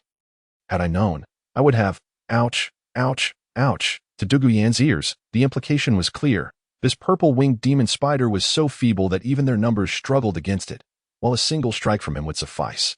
The unspoken insinuation was that they were rather weak. Of course, this was Dugu Yan's interpretation, not Ye Hao's true intention. Without the assistance of a few others, Ye Hao would likely have expended considerable effort. At this remark, Dugu Yin was immediately infuriated and was about to unleash her wrath upon Ye Hao. Being the granddaughter of the notorious Dugu Bo, she naturally inherited his peculiar temperament. Speaking of Dugu Bo, during Ye Hao's 3 months at the Tiando Royal Academy, he had yet to encounter the title Douluo renowned for his mastery of poison. Enough. Yin, let Xiao Hao absorb the soul ring first, and you can chastise him afterward. Here, Yu Tianheng approached with an exasperated smile, accompanied by Yu Feng, who floated down from the air. The two exchanged knowing glances upon seeing Ye Hao being tugged by the ear. At merely 11 years of age, Ye Hao was undeniably a genius. Achieving the 30th rank at such a young age was a rarity across the continent. Initially, when Qin Ming brought Ye Hao into the Tiando Royal Academy, not only Dugu Yin and Yu Tianheng, but even the 3 academy deans were incredulous that an 11-year-old boy could possess such potential. However, when Ye Hao demonstrated his martial soul and revealed his soul power level, the expressions of those present shifted to one of astonishment. Indeed, such was their reaction at the time of his admission to the Tiando Royal Academy. Ye Hao's soul power level was 29, and after 3 months of cultivation, he had finally elevated it to 30, thus enabling him to hunt the purple-winged demon spider.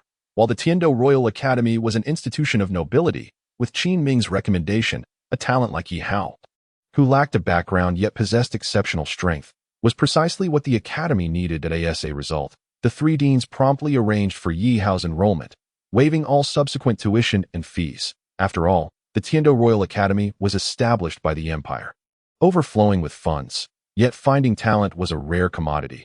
To have discovered one in the wild and then demand payment would be akin to driving him away. Chapter 22. Ye Hao, a genius.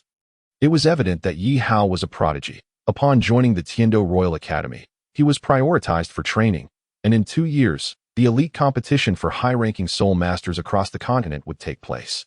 Promising to be an unprecedented spectacle, under the guidance of the 3 deans, Yihao was incorporated into the team managed by Qin Ming, the Royal Combat Team, a formidable assembly established by the Tiando Royal Academy. Aiming to seize the championship at the elite competition, with Yihao's addition, it undoubtedly served as a morale booster for the 3 deans. Ye Hao, 11 years old, martial soul, death demon spider, spider emperor. Soul power level, 29. This was Yihao's introduction upon his first encounter with the Royal Combat Team. Upon learning that Yihao possessed innate full soul power, the 7 members felt a sense of mystery regarding this unexpected addition. In the following 3 months, under Qin Ming's mentorship, Yihao gradually integrated into the Royal Combat Team, officially becoming one of them. Today marked the occasion of Ye Hao reaching soul power level 30. Hence, early in the morning, under Qin Ming's guidance, he, along with Yu Feng, Yu Tianheng, Du Guyan, and Yi Lingling, ventured into the Sunset Forest with the intention of capturing the fabled purple-winged demon spider to enhance Yihao's 3rd soul ring. Everyone has their mischievous moments, and Yihao was no exception.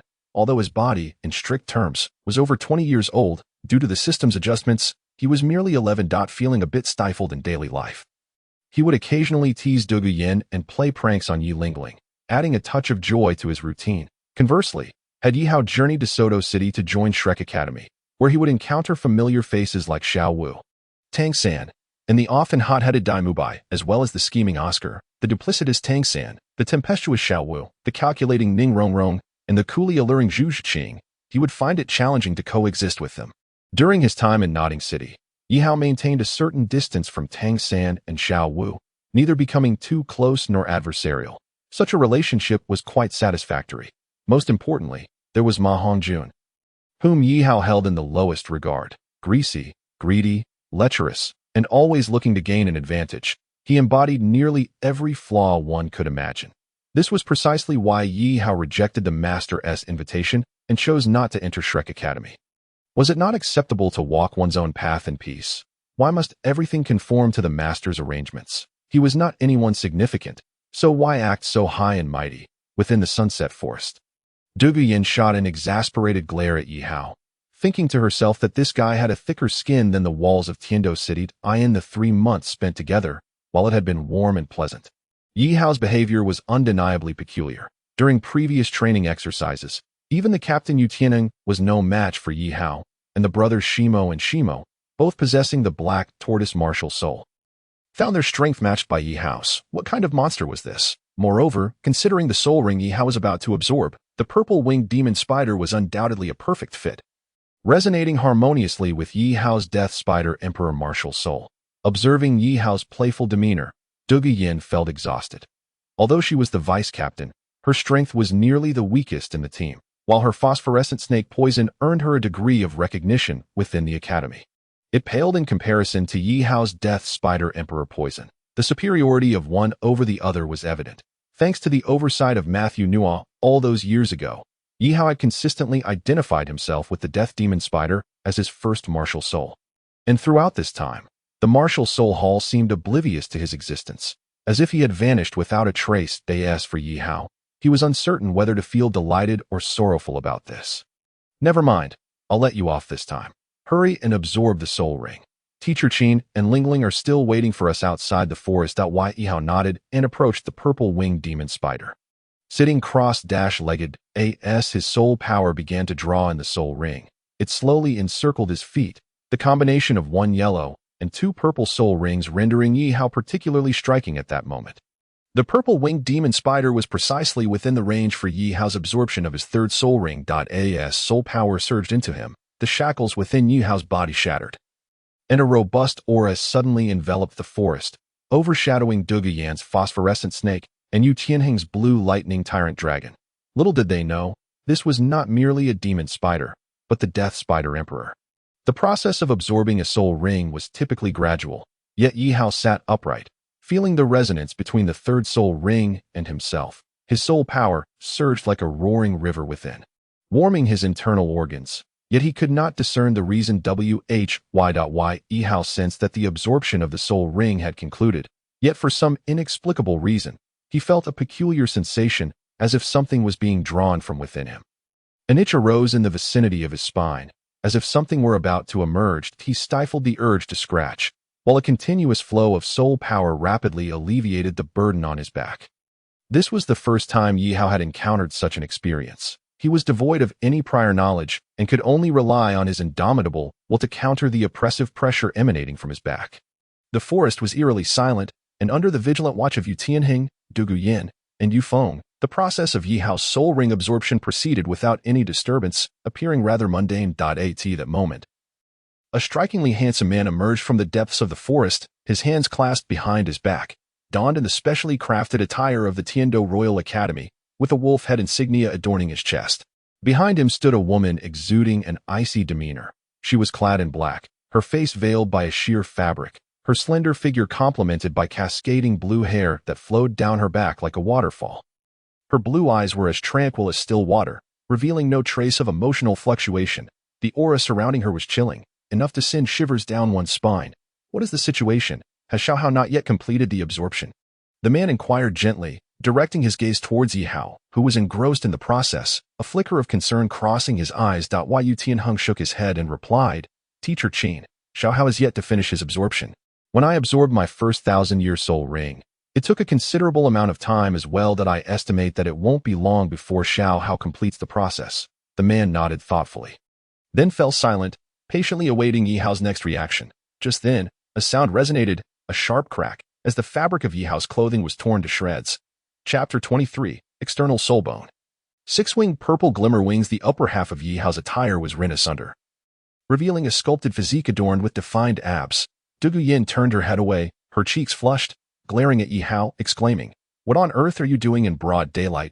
The woman standing behind Teacher Qin was none other than Yi Lingling, a member of the Royal Dou battle team, possessing the continent's sole martial soul. Nine hearts sea-pearled ached this moment. She regarded Ye Hao with an expression devoid of warmth, a reflection of her unique temperament. Like a flower in tranquil bloom, she typically spoke only a few words each day, sometimes remaining entirely silent, while Yihao occasionally jested with her. Yet to Yi Lingling, he was merely a mischievous younger brother with prodigious talent, unworthy of her attention. Being in her teenage years, she perceived many things with clarity. Behind Yihao, 6 translucent purple wings emerged quietly, sprouting from his back. This spectacle startled everyone present, subsequently, in full view of the onlookers. Yihao leaped gracefully into the air. With the propulsion of the 6 wings, his speed reached an astounding level, almost imperceptible to the naked eye. Yihao could distinctly feel the transformation within himself. Turning to gaze at the 6 newly appeared purple wings, delicate as paper, which bestowed upon him the ability to fly. However, a thought struck him. His Death Spider Emperor martial soul seemingly lacked the capacity for flight. And these 6 purple wings manifested only after absorbing the 3rd soul ring. There could only be one explanation. Could they be an external soul bone? Soul bones are exceptionally rare entities, regarded as the most coveted treasures among soul masters, akin to soul rings. Yet they differ significantly, with a mere 1 in 1,000 chance of emergence, often only appearing from immensely powerful soul beasts that undergo unique circumstances upon death, such as 10,000-year soul beasts. The probability of common soul beasts dropping soul bones is exceedingly low.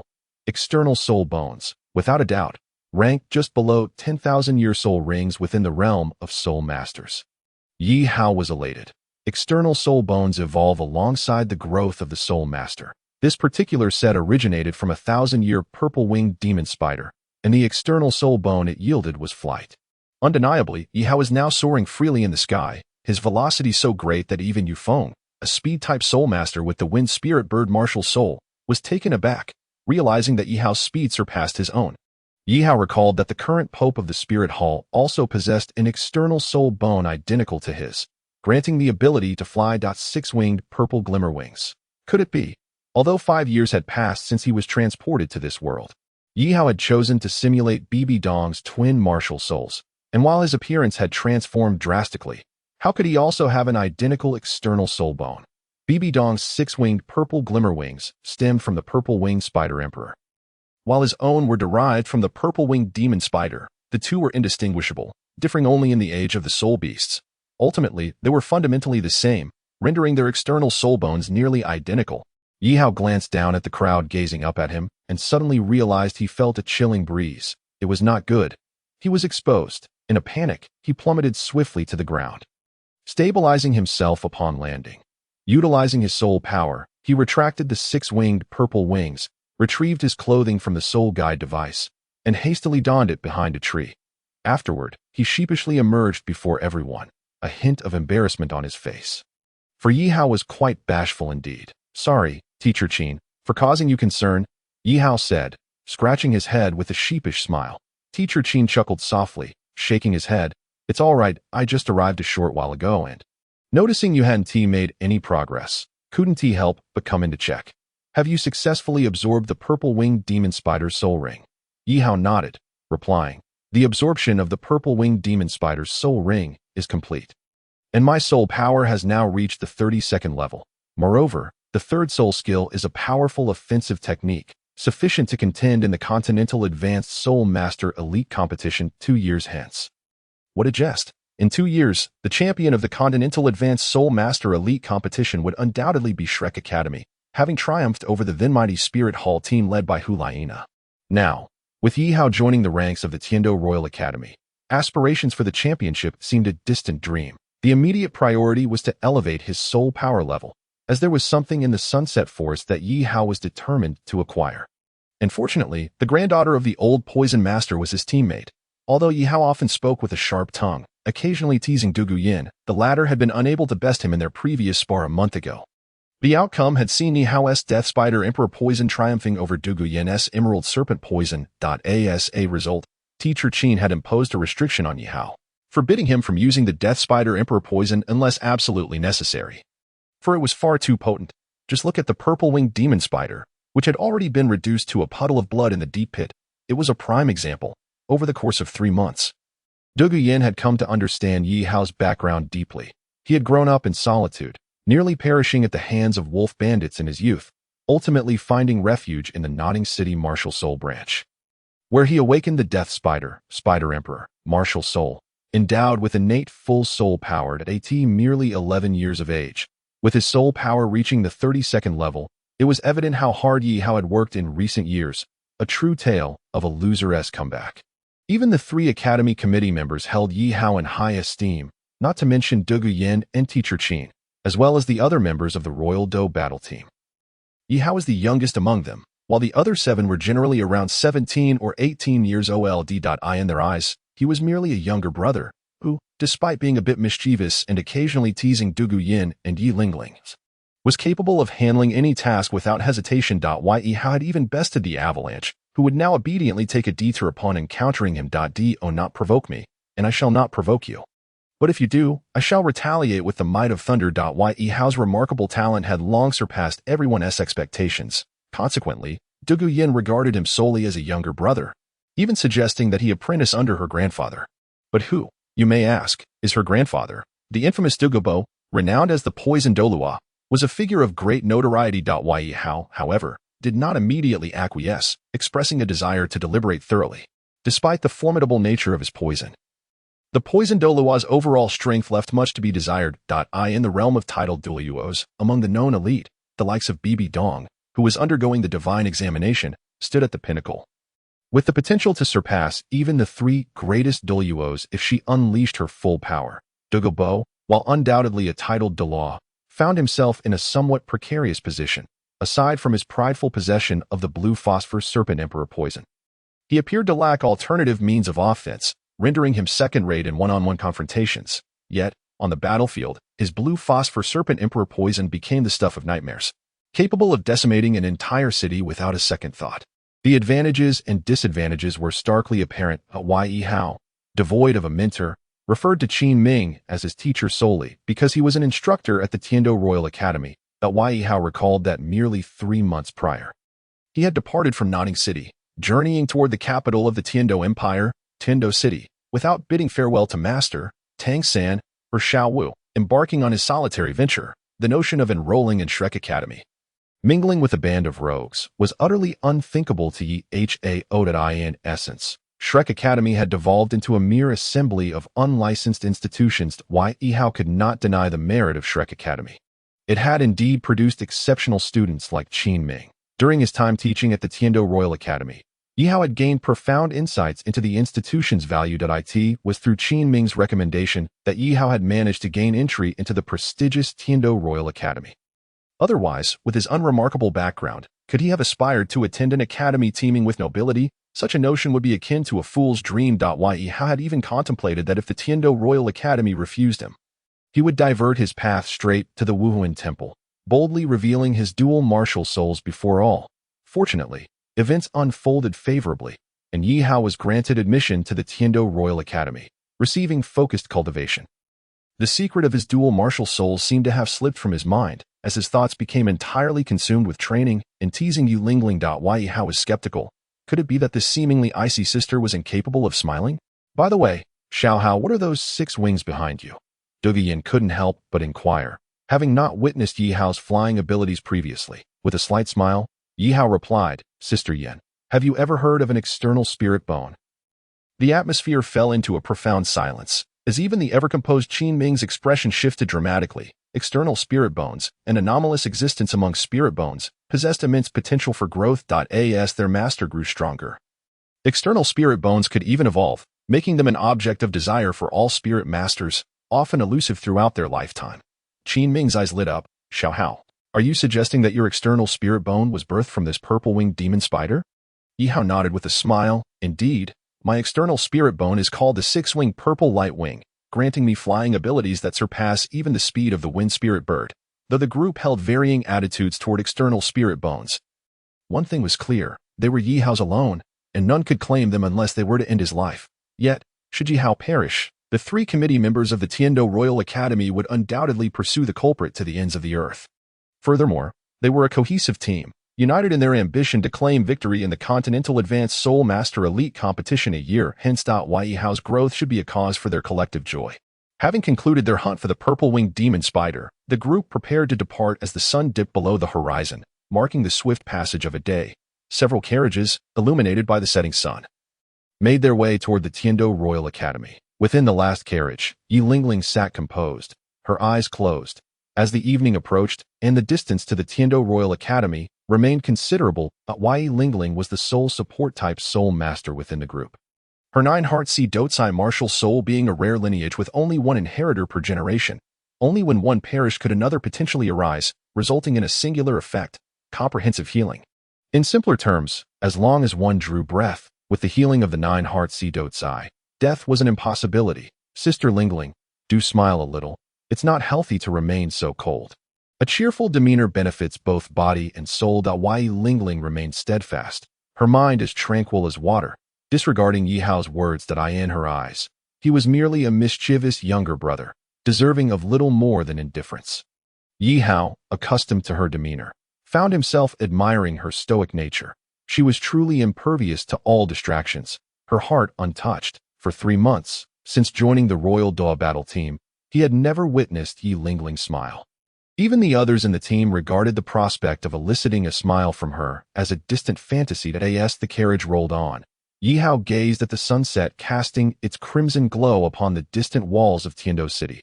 A magnificent view, yet one he could not share with anyone, a lamentable circumstance. After a taxing journey, the carriage had become Ye Hao's greatest ally. The previous day's excursion through the soul-hunting forest had left him with psychological scars.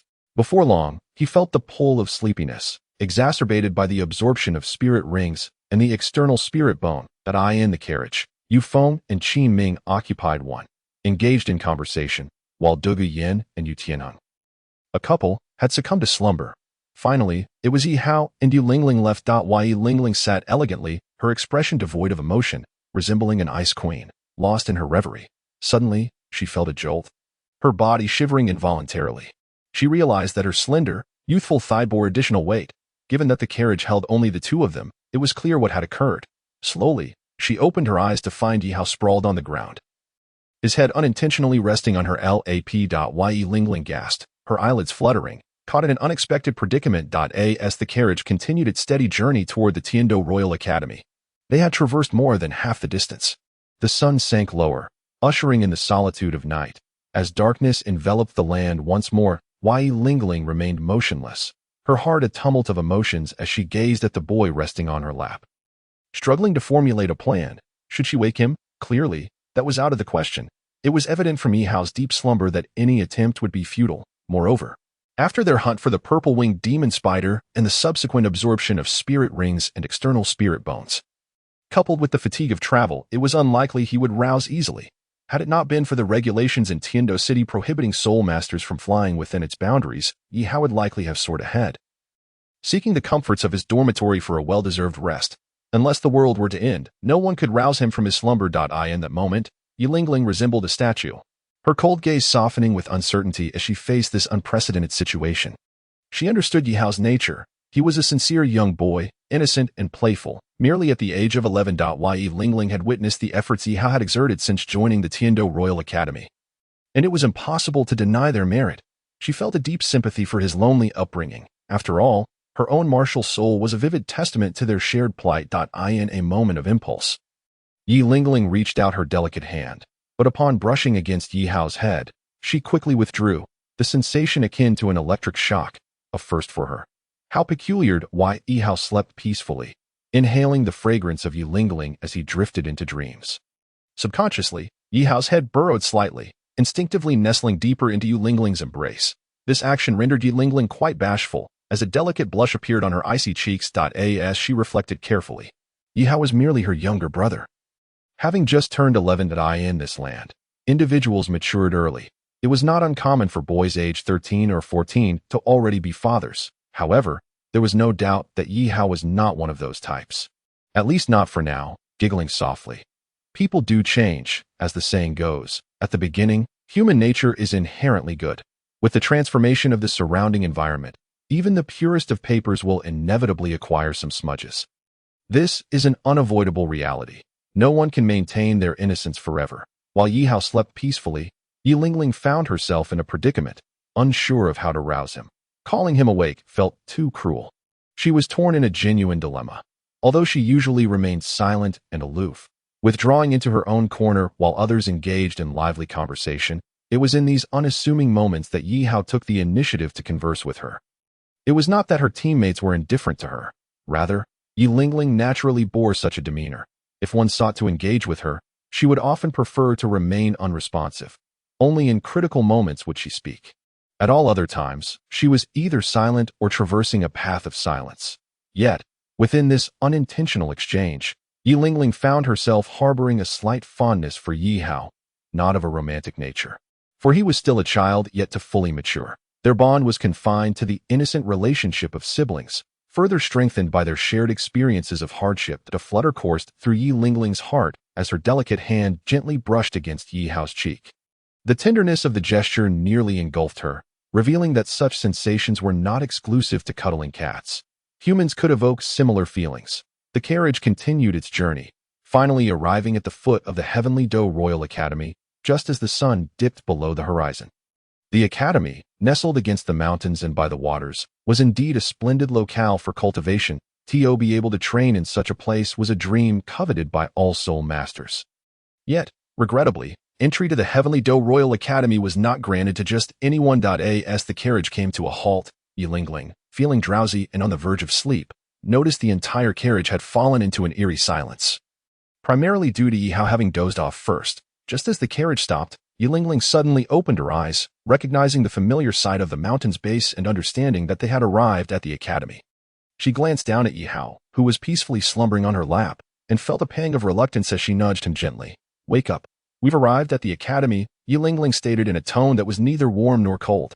In contrast, Ye Hao remained blissfully lost in his dreams, unable to detach himself from the warmth of Yilingling's embrace. Who could blame him, particularly as it was his first time falling asleep in the arms of a beautiful girl? Would you wish to wake up in such a situation, enjoying the gentle caress of his elder sister? Ye Hao subconsciously snuggled closer to her. Yilingling exclaimed, unwilling to indulge him further, choosing instead to rise and exit the carriage. "What just happened? Who touched me?"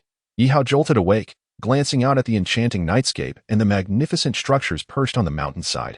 Having realized they had indeed reached the academy, he surveyed the empty carriage and noticed that Yilingling had already departed. Stretching his limbs, he found his recollection of the earlier events somewhat hazy. Rubbing his head in confusion, Ye Hao shook it gently, dismounting the carriage and making his way toward the Heavenly Do Royal Academy.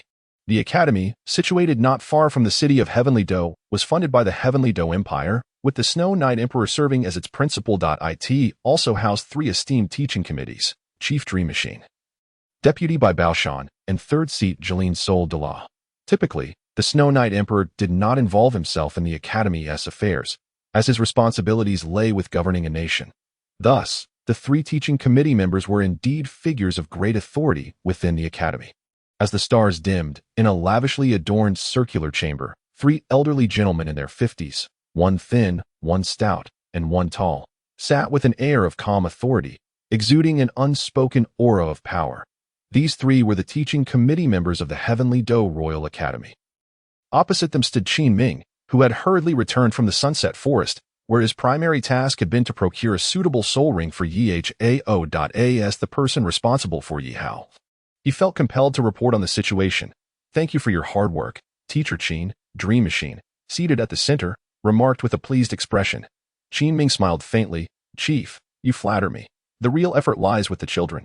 To be honest, they all possess remarkable talent, especially little Hao, who reaped the greatest rewards this time. Not only did he acquire his 3rd soul ring, but his soul power has also reached level 32. And he has even obtained a soul bone." What? 3 Chapter 26. My grandfather wishes to meet you a soul bone. The most precious item in the Douluo Continent. It is something every soul master yearns for. And some may go their entire lives without encountering one. For the 3 esteemed committee members before him, possessing even a single soul bone would be nothing short of miraculous. There have been instances in the past where the 2 great empires, Heavenly Do and Star Luo, nearly ignited a war over a soul bone, a cautionary tale indeed. Qin Ming lowered his voice, knowing that the allure of a soul bone was dangerously enticing, and one could never be too cautious. The 3 committee members were not outsiders. They held high hopes for Ye Hao and were responsible for the academy. Having guided Ye Hao in his training on multiple occasions, they understood that this secret must not be disclosed. For Ye Hao is still young and should focus primarily on cultivation. No matter how powerful a soul bone may be, it is ultimately an external object. In the Douluo Continent, soul power levels remain the absolute truth. Of course, while a soul bone is indeed an invaluable asset, it is also indispensable to a soul master, often proving crucial in critical situations. The number of those who covet such treasures is not small.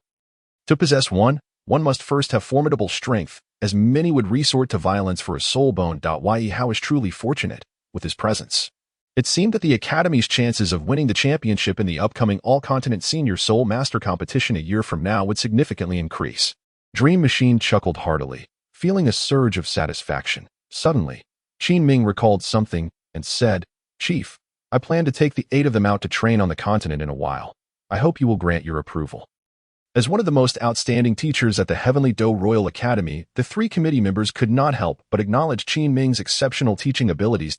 Merely 30 years of age, he had already attained the rank of Soul Emperor, and it was only a matter of time before he became a titled Douluo. They felt reassured about entrusting the 8 students to Qin Ming's care.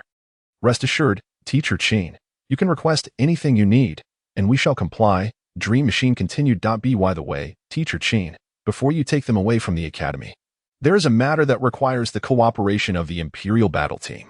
Qin Ming looked slightly taken aback. "Chief, please go ahead," Dream Machine explained. "Tomorrow afternoon, one of the 4 great sects, the Elephant Armor Sect, will send representatives for an exchange. While it is termed as an exchange, it is essentially a test. According to our intelligence, the Elephant Armor Sect has already joined the ranks of the Spirit Hall, and this time, their leader, Hu Yinshan, will be leading the team in person. With intentions that are all too clear, for the honor of the Heavenly Do Royal Academy, we must entrust this responsibility to you, Teacher Qin." Seeing Dream Machine's unusually grave demeanor, Qin Ming understood the stakes involved. The Spirit Hall, the Heavenly Do Empire, and the Star Luo Empire were in a state of constant tension, especially with the upcoming All-Continent Senior Soul Master competition in 2 years. The open and covert struggles had long been laid bare. Whichever faction emerged victorious would undoubtedly attract the attention of the entire continent, resulting in immense benefits for them. With a knowing expression, Qin Ming nodded resolutely.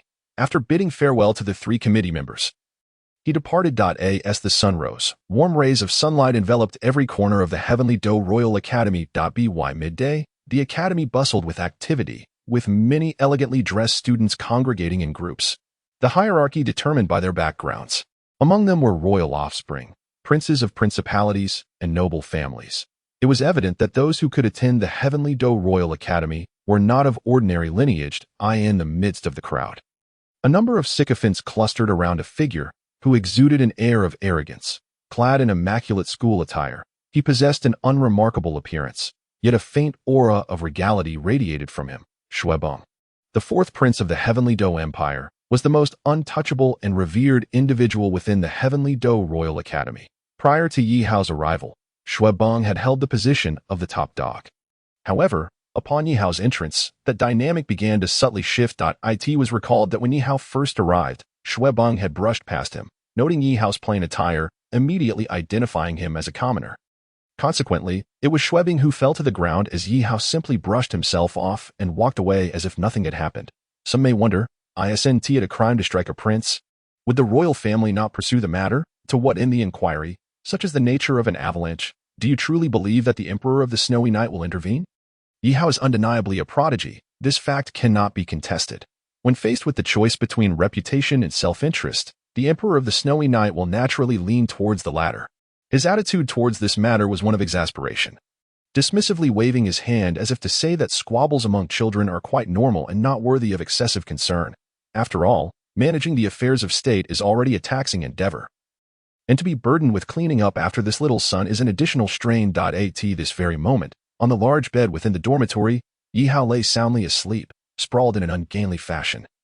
His snores resounding like thunder, the glaring sunlight streamed through the window, casting flickering reflections on Ye Hao's face, seemingly indicating that he had yet to show any signs of waking. With a soft click, the door creaked open, and there entered Douluo, hands placed firmly on her hips, her demeanor far from pleasant. Observing the slumbering Ye Hao, she was genuinely vexed. With only 2 years remaining until the grand competition, it was clear that despite his considerable talent, Ye Hao was squandering precious time. After 3 months of rigorous training at the academy, he had finally broken through to level 30, and now his true nature was laid bare.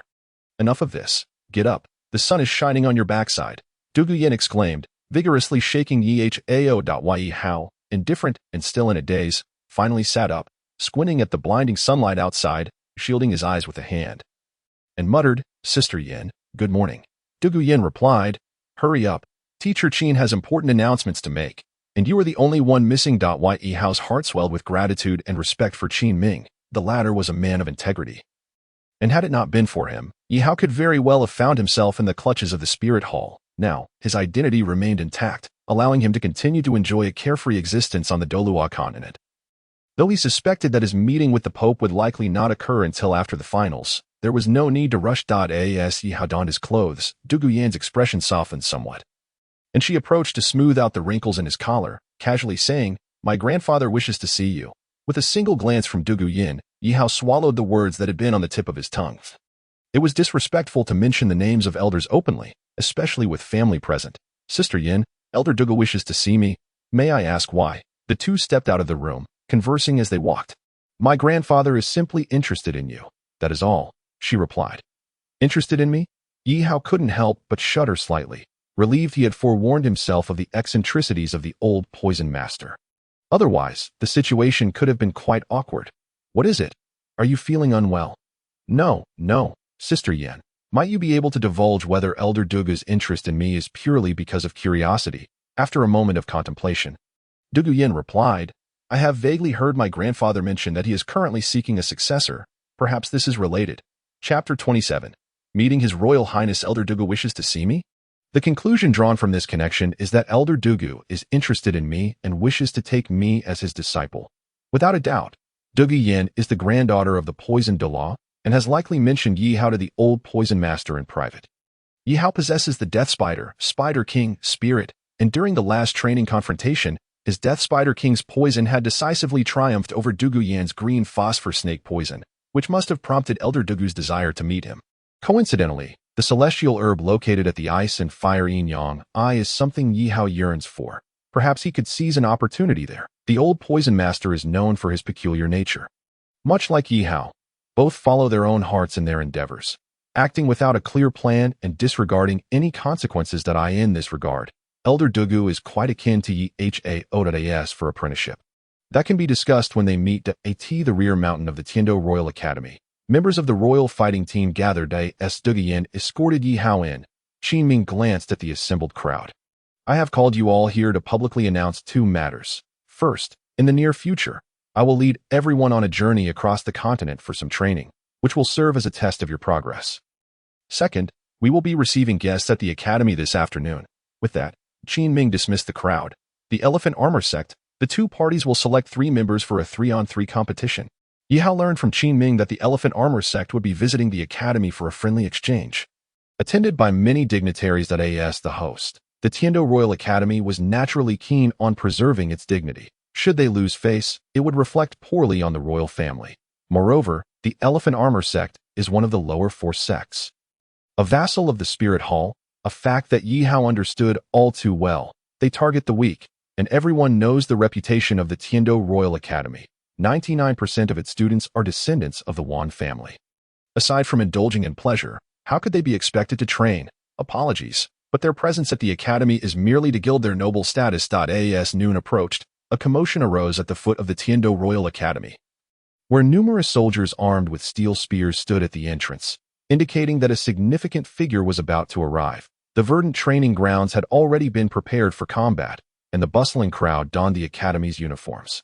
According to reliable intelligence, a battle was imminent, and adhering to the principle of enjoying a spectacle, those aligned with the avalanche had placed their bets. The sound of wagers echoed, prompting the 3 committee members seated above to sigh in unison. The hope of revitalizing the academy seemed a distant dream. Fortunately, there was Ye Hao, the last glimmer of hope. Suddenly, the ground trembled, and an invisible pressure began to spread at the foot of the mountain. A massive figure, towering over 2 meters, approached, followed by a group of individuals, all similarly exceeding 2 meters in height, with shoulders as broad as a person's waist and chests like marble, gleaming under the sunlight. They have arrived. Dream Divine Machine remained unfazed as the 3 committee members exchanged knowing glances, immediately donning professional smiles. Lord Huyen, it has been a while.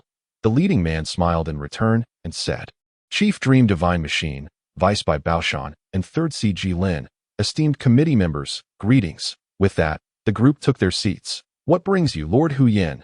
Dream Divine Machine inquired with a smile. Hu Yenjun replied with a slight smile. There is no particular directive. In a year's time, the Continental Senior Soul Master Elite competition will commence, and our Elephant Armor Sect is determined to take the championship. Behold, this is our championship lineup.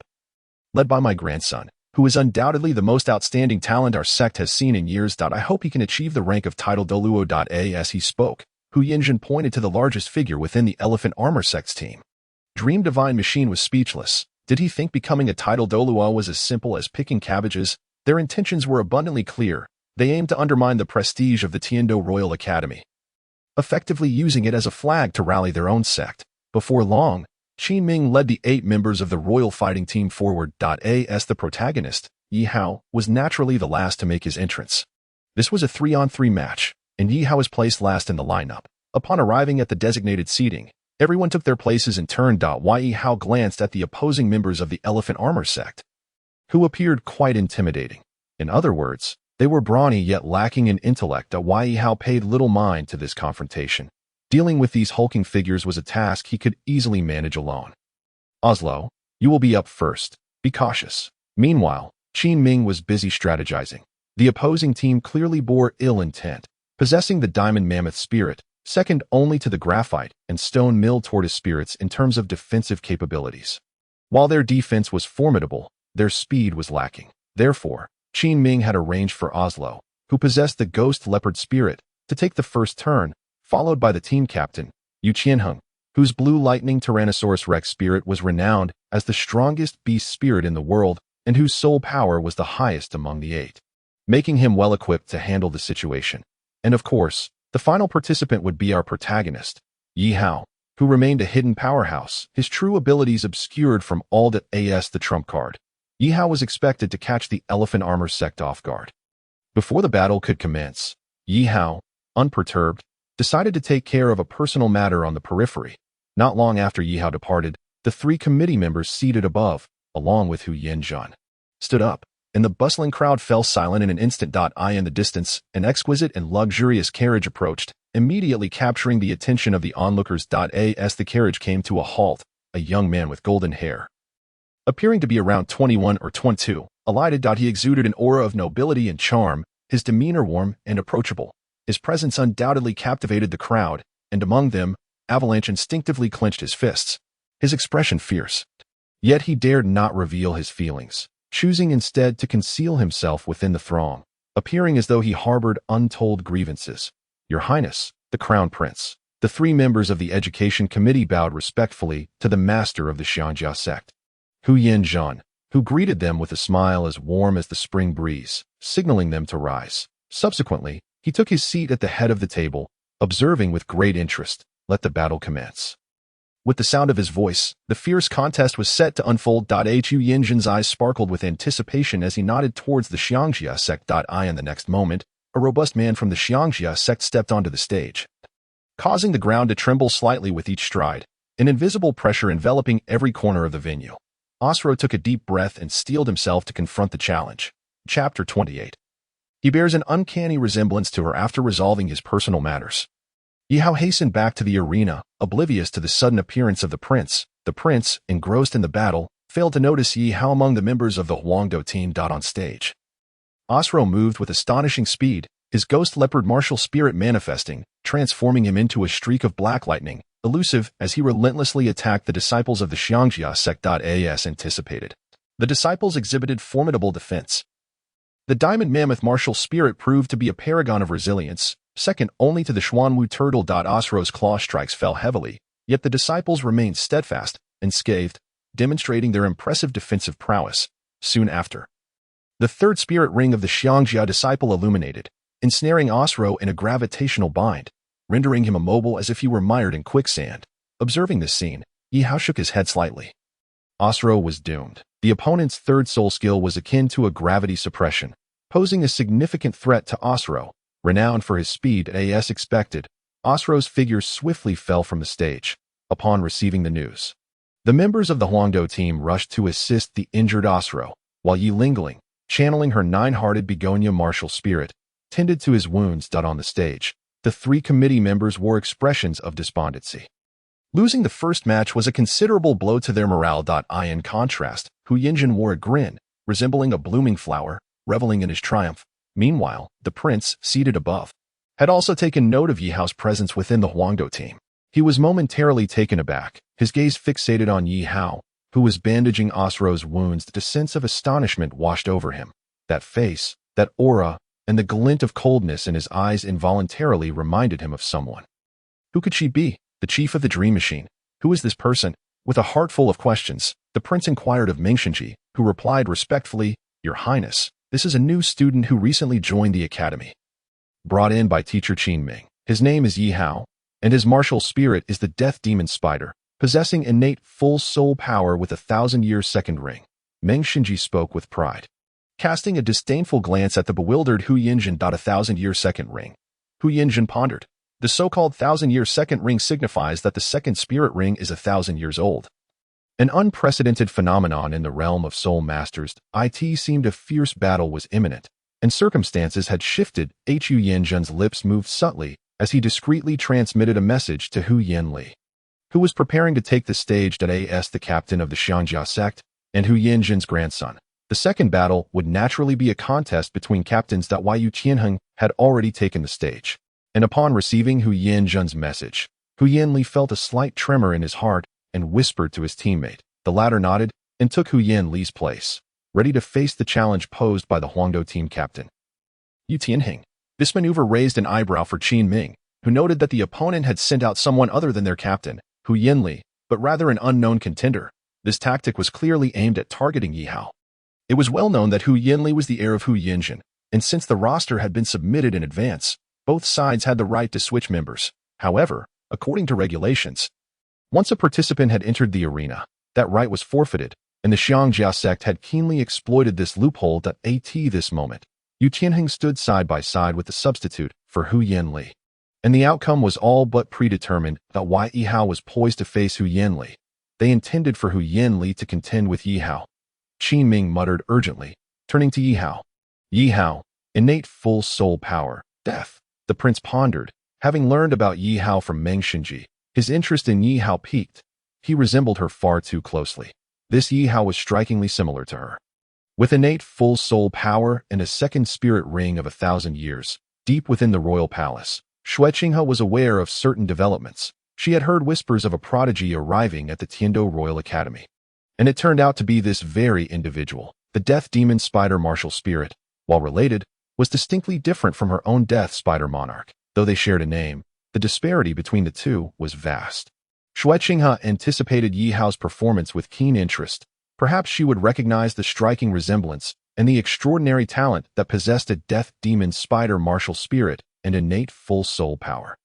In truth, there were few people in the world who looked exactly alike, unless there was some connection between them. As this thought crossed her mind, Xue Qinghe furrowed her brow. Impossible, impossible. She had never had siblings. Let alone someone so young, just 11 years old. The timelines simply did not align. Perhaps all of this was merely coincidence. Yes, just coincidence. With intrigued eyes, Xue Qinghe continued to observe the unfolding battle at this moment. The conflict was nearing its conclusion. Yu Tianheng unleashed a dragon punch upon the Xiangjia disciple, who felt a powerful gust of wind as he expelled a mouthful of blood, his heavy form plummeting from the stage. In the second battle, the Tiando Royal Academy emerged victorious. As the referee announced the result, the previously somber atmosphere of the Tiando Royal Academy erupted into jubilant celebration, reminiscent of a festive occasion. Hu Yinli. Yihao learned from Qin Ming that the final match would pit him against Hu Yinli, casting a glance at the towering figure of Hu Yinli across from him. Was this not a delightful challenge? With Hu Yinli's martial spirit being the diamond mammoth, the epitome of defensive prowess, Yihao mused that no matter how resilient his spirit was, it could not compare to the indomitable Xuanwu turtle. Yihao's death spider monarch spear had pierced through the defenses of both the graphite and stone grind, and he was prepared to confront this muscular adversary. It would simply come down to whether he could strike true. Teacher Qin, rest assured, I will secure victory in the final match, Yihao declared confidently, thumping his chest. Not be careless. Hu Yinli is Hu Yanzhen's grandson, and his strength should not be underestimated. If you lose, I shall have my grandfather speak with Hu Yanzhen personally. The crowd responded with bemusement. No need to involve the parents. Ye Lingling added succinctly, be cautious. With this simple admonition, Yihao felt invigorated. His confidence surging. At that moment, he shed any playful demeanor, adopting a solemn expression as he strode forward with the innate poise of a king, standing before Hu Yinli. Chapter 29. Could he truly be my brother? Xue Qinghe furrowed her brow. Yihao's demeanor was all too familiar. Impossible, she reasoned, as she was an only child. As Hu Yinli and Yihao prepared for their duel, the referee announced the third match, Hu Yinli versus Yihao. Both sides have 1 minute to summon their martial spirits. As soon as the words were spoken, Hu Yinli cast aside his outer garment, revealing his robust and exaggerated muscles. The diamond mammoth martial soul manifested, with a layer of angular yellow energy shimmering upon the surface of his flesh, causing Hu Yanli's physique to nearly double in size. His upper lip curled, exposing tusks that were a full foot in length. In comparison, Yihao appeared as diminutive as an ant before Hu Yanli. However, Yihao did not yield. He was not one to be intimidated by bluster. The 3 soul rings beneath his feet began to ascend slowly. The astonishing configuration of 1 yellow and 2 purple rings leaving the onlookers speechless. Yihao was undoubtedly the first of his kind on the continent. 8 black spider spears emerged from his back. Black armor enveloped his chest, and his face was similarly shrouded in darkness. The pair of crimson eyes fixed intently on Hu Yanli, while several smaller eyes darted about incessantly. Green tendrils sprouted from his feet, almost resembling spider legs. Yihao had completed the manifestation of the Death Spider Emperor, transforming into a human spider hybrid, his visage grotesque, as the verdant poison of the Death Spider Emperor began to permeate every corner of the arena. Due to Qin Ming's earlier admonitions, Yihao refrained from unleashing the Death Spider Emperor's venom. Behind Hu Yanli, a diamond mammoth silently materialized, an overwhelming aura radiating from it. Yet, Yihao remained unfazed. The Death Spider Emperor appeared behind him, exuding an imperial presence, the apex of the magical spider martial souls. The emergence of the Death Spider Emperor martial soul rendered Xue Qinghe unable to regain her composure. Her breath quickened as her gaze fixated on the Death Spider Emperor behind Yihao.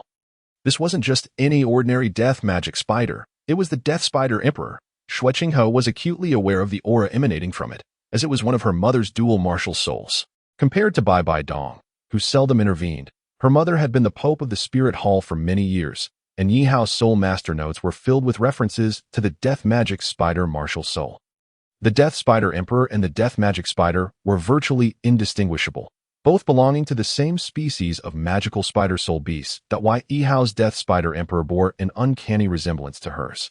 Apart from the difference in soul rings, Yihao found it challenging to identify any other dissimilarities. The two appeared to have been carved from the same mold, in demeanor, facial expressions, and every movement. Yihao could discern the silhouette of that woman. It felt as though Yihao were her biological sibling, and she merely an adopted child. This notion made Yihao shake her head in disbelief. It was impossible. She was an only child, and she had never heard of a brother. Moreover, Yihao was merely fortunate enough to awaken the Death Spider Emperor martial soul, possessing innate full soul power. Nothing more. Nothing less. With an insatiable curiosity brewing within, Yihao turned her attention to Yihao's subsequent actions. The battle commenced at the referee's command. Li charged forward like a tempest, the ground trembling violently beneath him as he raised his colossal hand. Striking down toward Yihao with the force of a mountain. Yihao narrowed his eyes slightly, the first soul ring beneath him beginning to spin. His hands morphed into two robust Death Spider Emperor spears. Bracing against Li's heavy fist, the ground beneath Yihao rapidly caved in, resembling a shattered spider web. Seizing the opportunity, Li's soul ring glimmered as a layer of dark yellow armor enveloped him. Enhancing his defensive capabilities. Yihao swiftly evaded, capitalizing on the moment, lifting the Death Spider Emperor spear above his head and thrusting it downward with ferocity. Suddenly, the dark yellow armor consolidating on Li's chest crumbled, revealing a patch of purple-black beneath. So close, just a fraction away, the Death Spider Emperor spear could have pierced through his very form. Li's heart raced in alarm.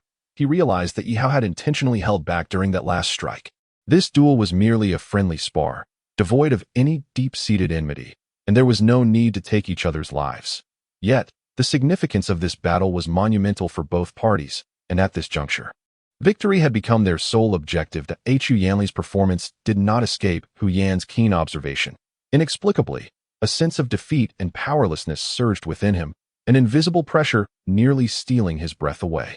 Upon seeing Yihao, Yan felt as if he were in the presence of the Pope herself, confronted by an aura that dismissed the strong as mere insects. Yihao stood tall, unflinching before Yan's formidable pressure, embodying the very essence of the Pope in this moment. Yan bit his tongue in disbelief. He had not anticipated that within the Royal Academy of Tiando, a place known for its royal title and stringent admission criteria, there would exist such a terrifying figure as Yihao. This scene resonated deeply with Yihao, who had never shared a good relationship with her mother. Recalling the first time she called her mother that moment, her expression mirrored Yihao's current demeanor. As time passed, Yihao gradually found peace. Now, encountering Yihao prompted her to ponder the complexities of life. Was it possible that she truly had a brother? In the arena, having gauged Yan's earlier probing attacks, he adjusted his strategy, the third soul ring beneath him illuminating with a 1,000-year aura, a solemn and weighty presence rapidly expanding throughout the venue. Was he resorting to the same tactics he had used against Osro to counter Yihao? Yihao raised his head, and before him, the silhouette of the diamond mammoth appeared. Its massive front hooves descended directly, and almost simultaneously, a thunderous roar reverberated through the arena, sending shockwaves throughout the Tiando Royal Academy. At that moment, countless hearts were in turmoil, whether it was Qin Ming, the royal fight team, or the three members of the committee. Yihao held her breath, gazing upward. This was the sixth. Just as she was about to speak, Yihao abruptly swallowed her words. The external soul bone, six-winged purple light wings, bore an uncanny resemblance to her own. Yihao fell silent.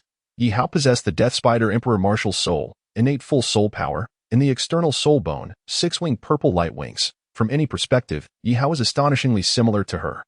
Such coincidences were unfathomable. She had previously heard from Ming Shinji that Yihao was an orphan, having lived a lonely life since childhood. Yihao held a degree of skepticism regarding this claim.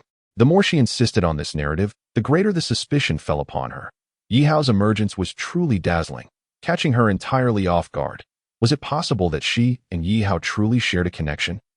At this juncture, Xue Qinghe could no longer entertain any conjectures. Regardless of the nature of their relationship, there was no escaping the truth. Ye Hao, too, must prioritize maintaining the mystery. Otherwise, it would all be in vain. Over the years of opposition, Xue Qinghe had grown numb. With the unexpected arrival of Ye Hao, she was determined to unravel the secrets entwined within. If Ye Hao truly was her brother, how delightful that would be. Chapter 30. Hello, my name is Xue Qinghe. Growing up, aside from her grandfather, Xue Qinghe had little family. Her father had passed away, and her mother was indifferent, leaving her with only her grandfather for companionship. Now, upon seeing Ye Hao, an inexplicable fondness blossomed within her for this sudden presence, especially at the moment when the Death Spider Emperor and six-winged purple light wings manifested. Having an additional family member was preferable to being alone, particularly when that member was a brother. This made things all the more intriguing. Xue Qinghe smiled, glancing at Meng Xinji, and said, Chief Meng Xinji, please arrange for Ye Hao to join me in my carriage after this battle concludes. Meng Xinji was momentarily taken aback, but promptly made the arrangements in the arena. Ye Hao skillfully evaded Hu Yanli's onslaught using the six-winged purple light wings. Immediately following, the second soul ring beneath him flared to life, his hands turning black as two venomous spider webs cascaded from above. Hu Yanli staggered and fell, his massive form crashing to the ground with a thunderous thud, raising a cloud of dust. The two spider webs ensnared Hu Yanli firmly to the earth, and in the next moment, the Death Spider Emperor's venom coursed through his body. The visible transformation was rapid. Hu Yanli's form shifted from yellow to purple-black. Victory was in Ye Hao's grasp as he descended slowly, retracting the Death Spider Emperor's venom. Hu Yanli clutched his chest, his eyes wide with disbelief. He possessed the 39th level of soul power. Yet here stood Ye Hao, just 11 years old and already at the 32nd level. Had all his years of training been for naught? In the third match, Ye Hao emerged victorious, securing the ultimate triumph for the Tiando Royal Academy. The referee promptly announced the battle's outcome. The Tiando Royal Academy had won. For the second-generation heirs of the Academy, this victory was entirely unexpected. Many in the crowd lamented their losses, some having nearly lost their trousers in the process. Such occurrences were commonplace, and the three committee members had long since ceased to care. For now, the Royal Fight Team was the primary focus of support for the Tiando Royal Academy, especially Ye Hao, who required special cultivation. As the battle concluded, Xue Qinghe turned her attention to Ye Hao, who was celebrating with the Royal Fight Team, a glimmer of satisfaction in her eyes. She hoped he truly was her brother. She then turned and walked toward her carriage. Meng Xinji and the others bid farewell to Xue Qinghe as she boarded the carriage. What did this prince mean? Beside him, Bai Bashan could not help but inquire. As Xue Qinghe had a penchant for gathering talented individuals. Ye Hao's abilities were evident to all, and it was merely a matter of time before he would ascend to the rank of a titled Douluo. Meng Xinji sighed softly, pondering the intentions of His Highness the Crown Prince, which were beyond the comprehension of us, his subjects. I shall summon Ye Hao. You may bid farewell to Master Huyan, for he is in dire need of comfort at this moment. Huyanjin, Bai Bashan and Jilin exchanged knowing smiles, brimming with confidence as they entered the arena, only to leave in a state of humiliation, their faces covered in dust, amidst the scornful gazes of the second-generation heirs of the Tiando Royal Academy. The sect of the Elephant Armor was thus forced to exit the Tiando Royal Academy in disgrace. Cough, cough, cough. Meng Xinji arrived at the resting area of the Royal Fighting Team, with a smile. He nodded to the crowd, expressing his gratitude. I appreciate everyone's hard work this time. Following this, I shall seek commendations from His Majesty on your behalf. Teacher Qin, your contributions are not to be overlooked. Qin Ming smiled silently. Had it not been for Ye Hao's timely intervention in the final battle, it was likely that the Tiando Royal Academy would now be the ones leaving in shame. Meng Xinji turned his gaze to Ye Hao, stating earnestly, Little Hao, come with me for a moment. There is someone who wishes to meet you. Ye Hao, puzzled, asked, Who is it? Chief Meng. Feigning mystery, Meng Xinji replied, You will find out upon your arrival. This is a person of great importance, and your fortunes may change in an instant. With that, numerous images flooded Ye Hao's mind. A person of significance? Could it be that the Emperor of the Snowy Night personally came to see him? The thought of soaring to great heights did not particularly excite Ye Hao. He would rather enjoy the freedom he currently possessed. Ye Hao followed Meng Xinji through a dense forest, where a luxurious carriage came into view. Seemingly forged from gold, shimmering under the sunlight, for some inexplicable reason, a sweet fragrance wafted through the air, emanating from the carriage. Little Hao, the person is already inside the carriage. You may enter directly. I must take my leave. With that final statement, Meng Xinji hurriedly departed. Watching him retreat, Yihao was left with a nagging sense of being sold out.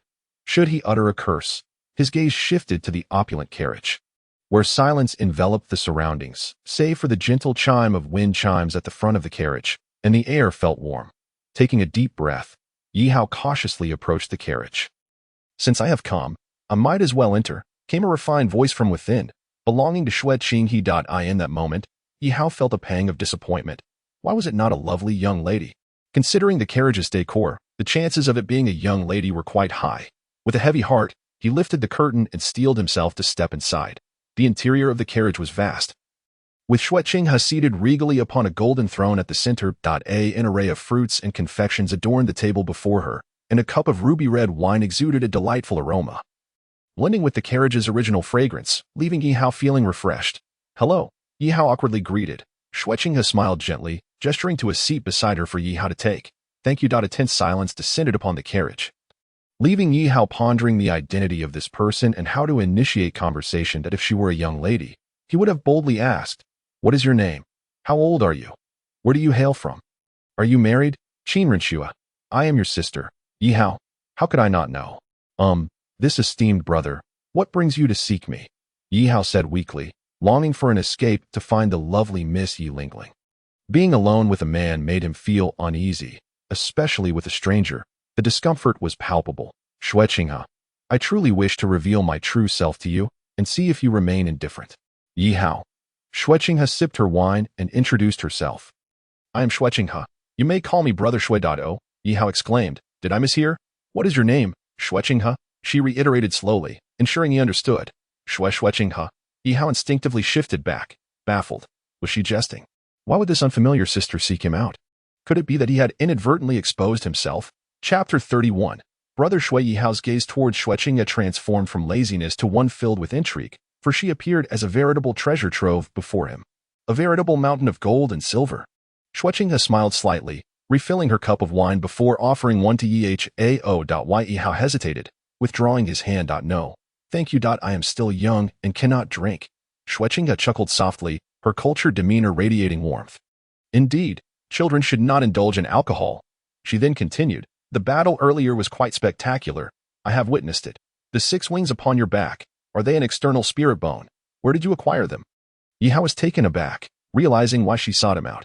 How had he overlooked this? Someone had gone to relieve themselves just moments ago. "You are correct, Brother Xue. Those are indeed my external spirit bones, obtained from a 1,000-year-old purple-winged demon spider, which I acquired not long ago."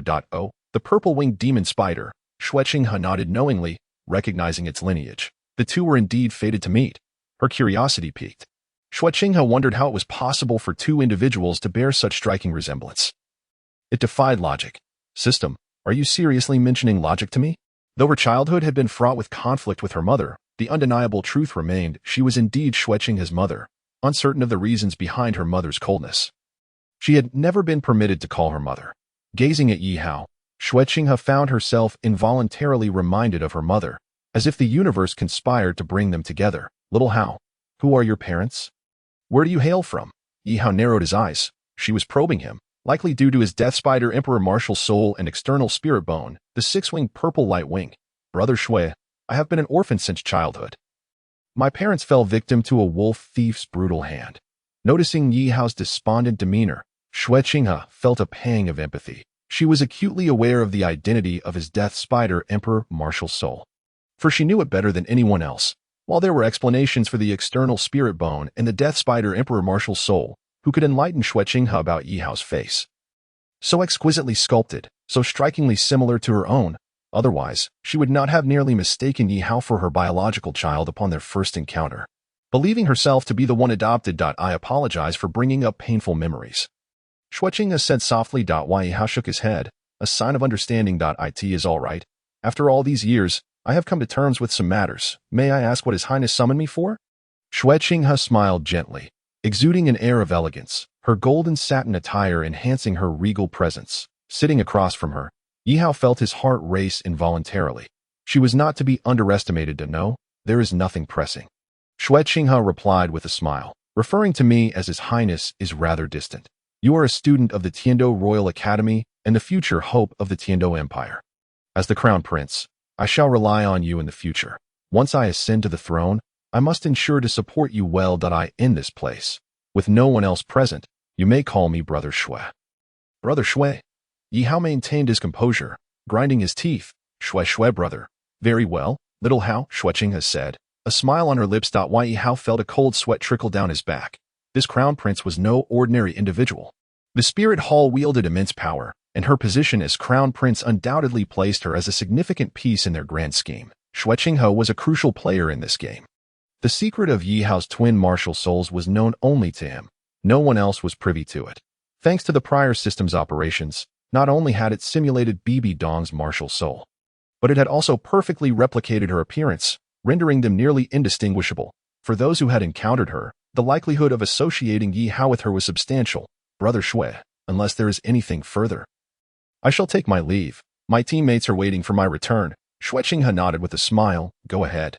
Little Hao. I have heard from the 3 committee members that your royal fighting team will soon depart from the Tiando Royal Academy to venture into the Douluo Continent for training. Indeed, gaining more experience is advantageous. Remember to assist me in the future, and I shall ensure you receive high positions and wealth. Whenever you have leisure, feel free to visit me at the palace.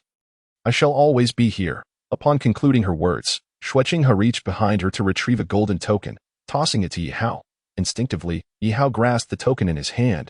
It was crafted from pure gold.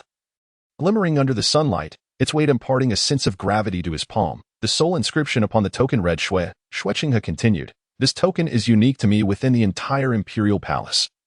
No one else possesses one. That should you ever find yourself troubled or harboring secrets with no one to confide in, the palace doors shall always be open to you. Ye Hao carefully stowed the heavy token away, realizing that Shuiqing was indeed keen on forming an alliance with him. Moreover, she possessed an inherent desire for conquest. Shuiqing's interest in Ye Hao stemmed from 2 factors. First, his Death Spider Emperor martial soul, and second, his striking resemblance to someone she knew. Additionally, Ye Hao piqued Shuiqing's curiosity as she discerned that he was concealing something. Everyone harbors their own little secrets, and Shuiqing chose not to pry further. Believing that future opportunities to engage with Ye Hao would abound, there was no need to linger on the present moment. Farewell, Brother Shui. Ye Hao waved, bidding goodbye to Shuiqing inside the carriage.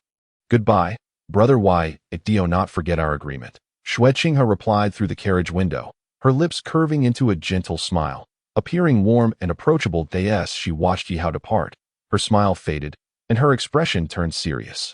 Young master, this Ye Hao bears an uncanny resemblance to, just behind a nearby grove, a man wielding a serpent spear slipped past, whispering beside the carriage.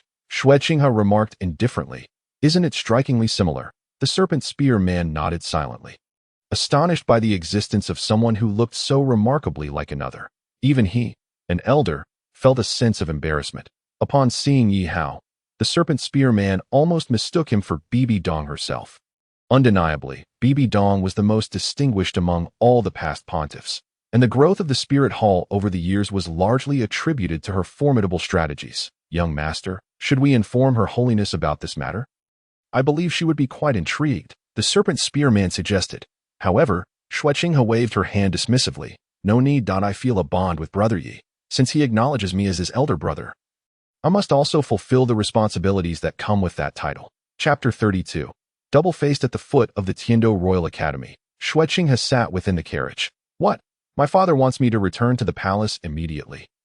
I see. It seems the leader of the 7 treasure glazed tile school has also arrived. All right, I understand. Inside the carriage, Shuiqing rubbed her temples, feeling a headache coming on. Over the years, she had gradually acclimated to her status as the crown prince. Yet it was inescapable that she faced an unending stream of official duties each day, all while guarding against the potential exposure of her identity. Particularly concerning was Ningfengxi, this crafty old fox. As the leader of the 7 treasure glazed tile school, he had an uncanny ability to read people, and he was also Shuiqing's mentor on ordinary days. Ningfengxi was likely the person with whom she interacted the most, aside from Emperor Shui Yi himself. Meanwhile, at the Tiando Royal Academy, Yihao stood upon a cliff, watching the carriage grow distant at the foot of the mountain. Phew, Shuiqing has finally left. This woman is truly formidable. Does this mean I have unwittingly joined the spirit hall? Yihao patted his chest, exhaling deeply. It was evident that Shuiqing was attempting to draw him in. the most captivating aspect for her, without a doubt, was his appearance, along with his death spider emperor martial soul. Thankfully, Ye Hao's soul-devouring spider emperor had not been revealed. Otherwise, he might as well jump into the ocean to cleanse himself of the suspicion. Shui Qinghe, what is your relationship with her? Ye Hao. Bibi Dong? Ye Hao held the token gifted by Shui Qinghe in his palm, its weight imparting a profound sense of burden upon his thoughts. Should he seek her out, or refrain from doing so? This dilemma weighed heavily on his mind. Should he go, or should he not? They say Shui Qinghe is the most beautiful woman in the Douluo world. Alas, he had not been able to behold her true visage today. There would be ample time in the future to encounter her again, with 2 years remaining until the upcoming Continental Advanced Soul Master Elite competition. The primary team representing the Tiando Royal Academy was the Imperial Fighting Team, to which Ye Hao belonged. They already held a ticket to the finals. In other words, the series of preliminary and elimination rounds ahead were not a concern for the Imperial Fighting Team. This was the privilege of the organizer's son. Historically, the Tiando region had seldom triumphed in the Continental Advanced Soul Master Elite competition. It was typically dominated by either the Spirit Hall or the Star Luo Empire. This year, the royal family placed considerable emphasis on the tournament because the Imperial Fighting Team had acquired a genius, a candidate worthy of special cultivation. During his 3 months at the academy, Yihao had experienced much and had grown accustomed to various occurrences. He maintained a respectful attitude towards the teachings of Qin Ming and the 3 committee members. If Yihao recalled correctly, Qin would soon lead the Imperial Fighting Team away from the Tiando Royal Academy, their destination being Soto City. As Qin Ming hailed from Shrek Academy, it was reasonable to anticipate an upcoming competition between Shrek Academy and the Imperial Fighting Team. Over the years, aside from residing in Nanning City, Yihao had been secretly observing Tang San's true character.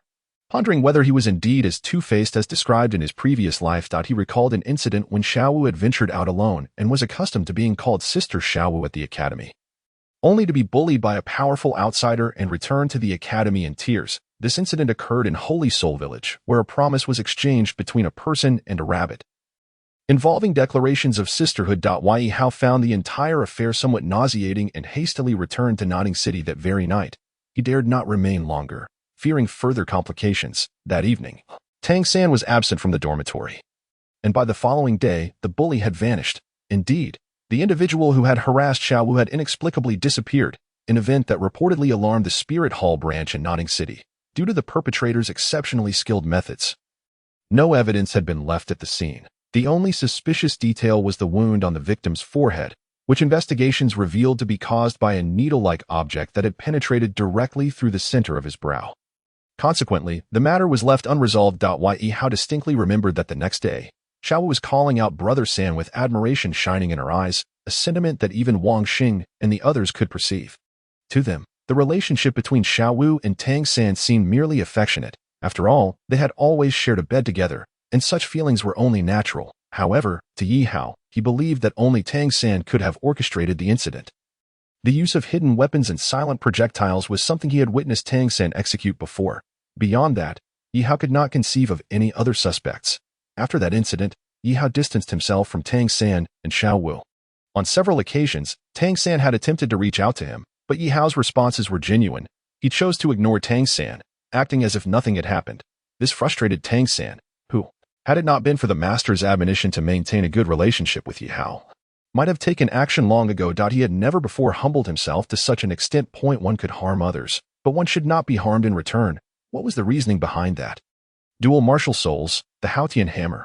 What a waste. Two-faced, one persona in the shadows and another in reality. As for the ice and fire yin yang, well, Ye Hao chose to claim all its treasures, especially since Yin Jie was his teammate.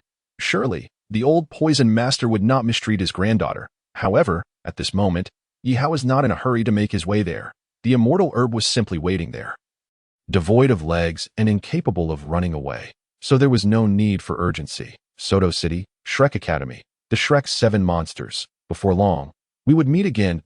Ye Hao recalled the events from 3 months prior when the master had personally summoned him to the office, urging him with an almost commanding tone that he must enroll in Shrek Academy, as if to say, you have no choice in the matter. Whether you wish to go or not, you will go to Shrek Academy. Ye Hao was well aware of what Shrek Academy entailed. Thus, it was in a fit of determination that Ye Hao arrived in Heavendo City, where he subsequently encountered Qin Ming, and through Qin Ming's introduction, He joined the Heaven Do Royal Academy, which led to his acquaintance with the members of the royal fighting team. This was not entirely Ye Hao's fault. After all, the master had presented himself in a lofty manner. And while his admonitions may have worked on Tangsan, for Ye Hao, it was clearly nothing short of coercion. Imagine if someone suggested you attend an obscure academy and insisted upon it. Your reaction would likely be even more intense than Ye Hao's. After bidding farewell to Xue Qing'e, Ye Hao collected his tumultuous thoughts, tucked away his token, and slowly made his way towards the dormitory.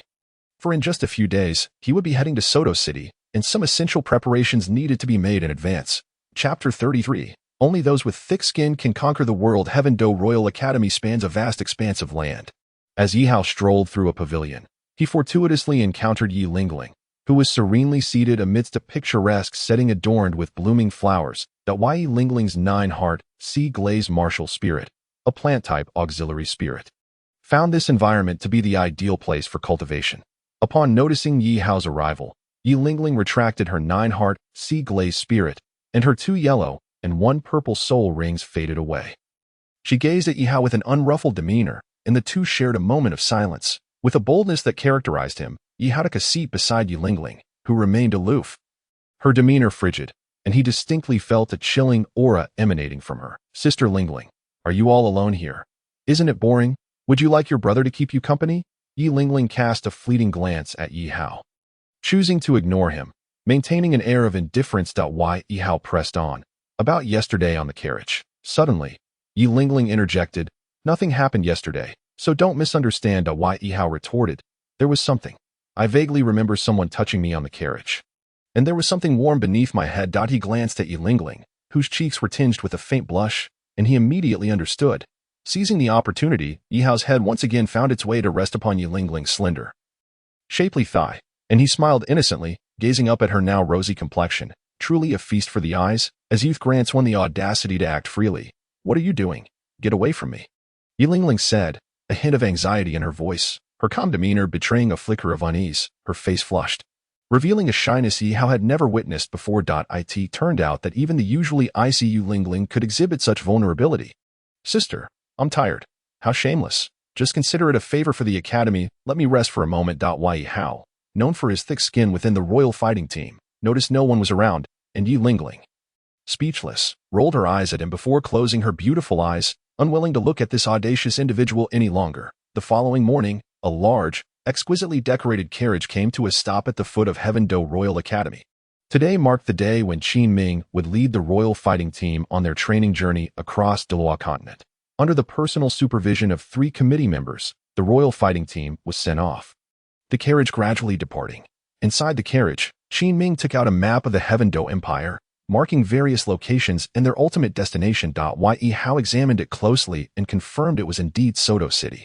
Qin Ming returned the pen and, glancing at the 8 members, cautioned, our final destination this time is Soto City, a place I once fought for. We will pass through many locations along the way, so be prepared for combat at any moment.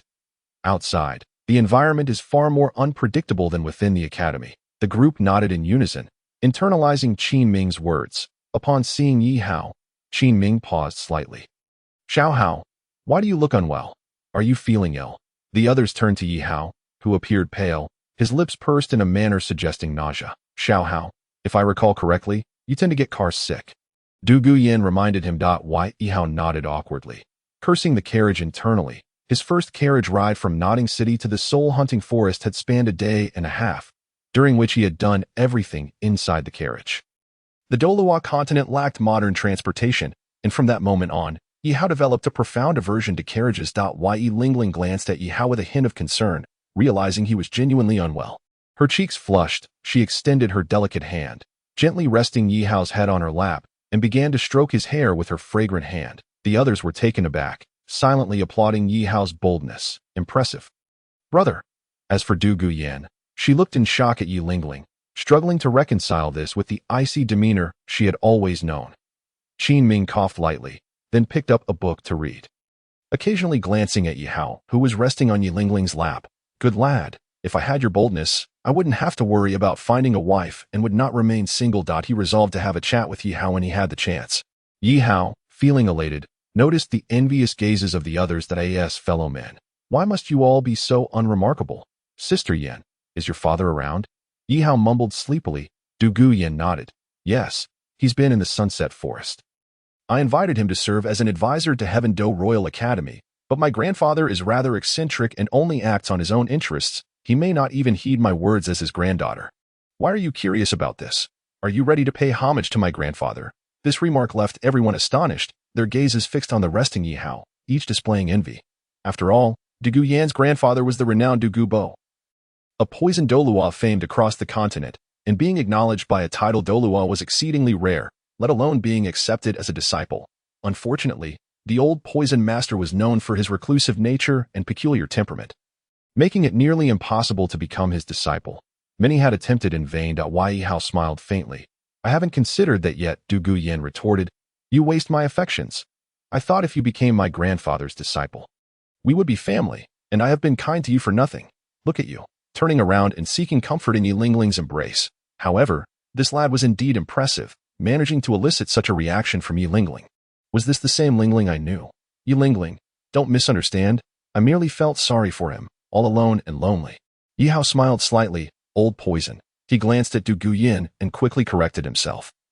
Senior Douluo, the environment where your grandfather resides is quite pleasant. There are certain things I intend to acquire, and I assure you, those items will be enough to benefit everyone for a lifetime. What are those things? Douluo Yen scratched her head. How come I don't know?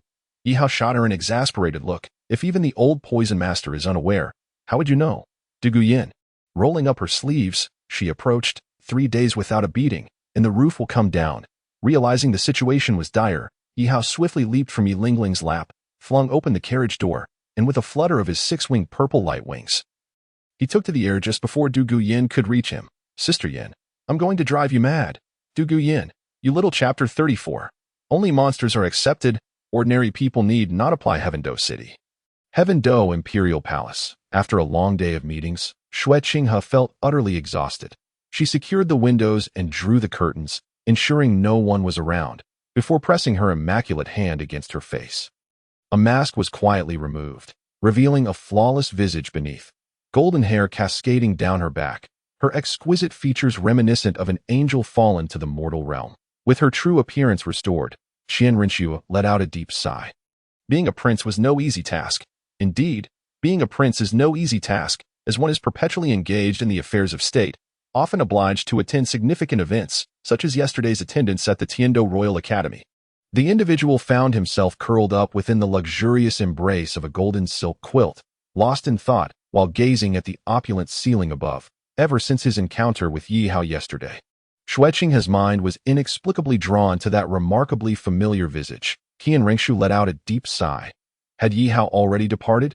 In a secluded corner of the room, a shadowy figure appeared silently, then respectfully bowed to Qian Rinxu. Young master, Yihao has left the Tiando Royal Academy and is heading towards Soto City. Soto City? Qian Rinxu was momentarily taken aback. What purpose could he have there, in her recollection? While Soto City was a small town, it was renowned for being the largest grain exporter in the entire Douluo Continent, supplying the military with a significant portion of its provisions. The shadow continued. Young master, according to my investigations, Qin Ming from the Tiando Royal Academy is an alumnus of the Shrek Academy in Soto City. Shrek Academy? Qian Rinxu murmured to herself. What kind of institution is that? She inquired further, as she had no recollection of Shrek Academy, wondering if it was merely an obscure establishment. The shadow elaborated. The founder of Shrek Academy is Flander, one of the original members of the Golden Iron Triangle. And the Academy promotes the philosophy of admitting only monsters, excluding ordinary individuals. Only monsters, excluding ordinary individuals. Qian Rinxu smiled slightly, stroking her smooth chin, and murmured, how intriguing. Such audacity. Monitor Yihao's movements closely.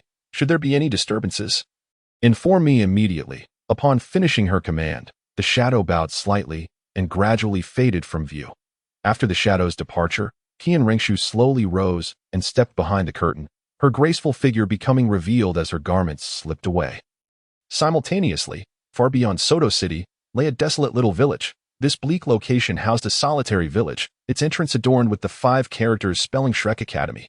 Indeed, it was Shrek Academy, the alma mater of Qin Ming, and a school lacking any official licensing, a mere sham institution. Enrolling cost 10 gold soul coins, yet acceptance was not guaranteed.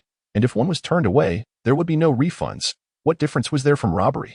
Upholding the principle of admitting only monsters while excluding the mediocre, one could only ponder the true nature of such an academy. As night fell, within the office of Shrek Academy's president, two figures engaged in a late-night discussion. Finally, the first phase of training for the little monsters is complete. Xiao Gang, what are your plans moving forward? Flander inquired, his crystalline glasses perched upon his nose, his hawk-like features accentuated by the bushy beard adorning his chin. As the founder and principal of Shrek Academy, Flander lamented the dire financial straits of the institution, which seemed to be approaching a point of desperation. Seated opposite him was the master, who had exerted considerable effort to ensure Ye Hao's admission to Shrek Academy. Yet the boy had been utterly indifferent, allowing the master's words to pass through one ear and out the other. Although he had outwardly respected the master, acknowledging him as an elder, Ye Hao had clearly regarded him with disdain.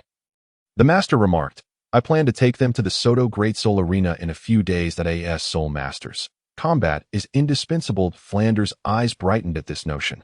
That sounds splendid. Yet within, he harbored ulterior motives.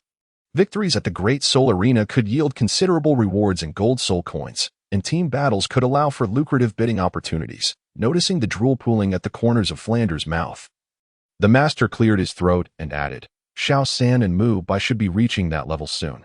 Just be prepared with your finances. Flander chuckled. Ah, you understand me well. By the way, Xiao Gang, there is something I've been meaning to ask.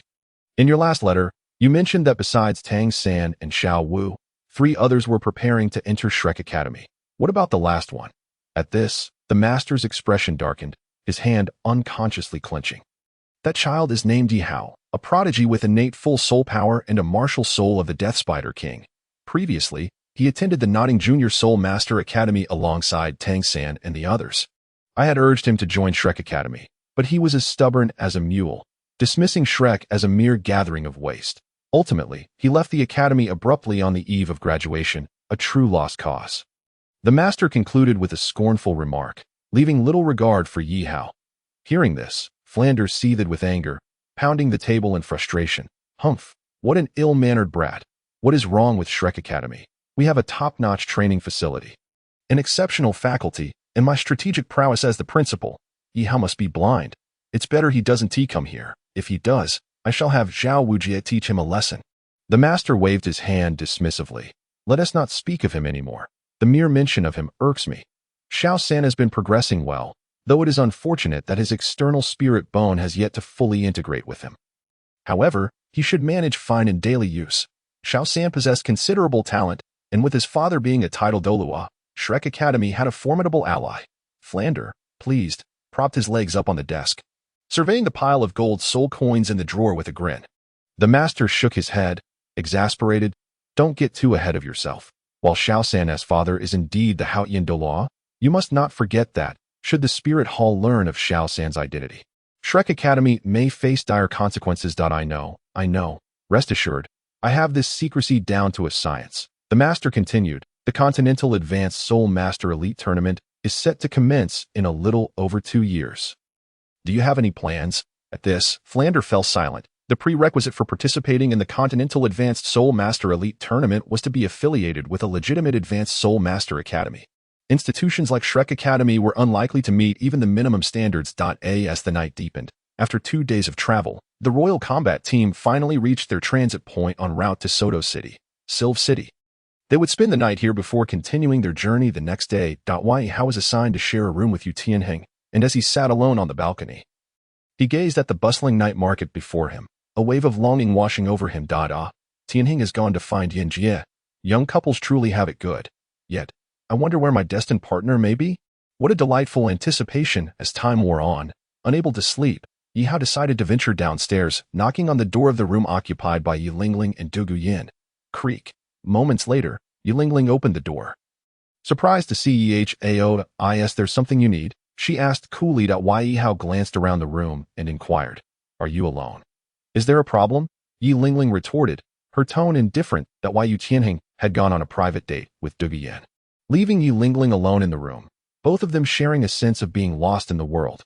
Why not go for a walk? I imagine Tianheng is off enjoying himself with Yin Jie.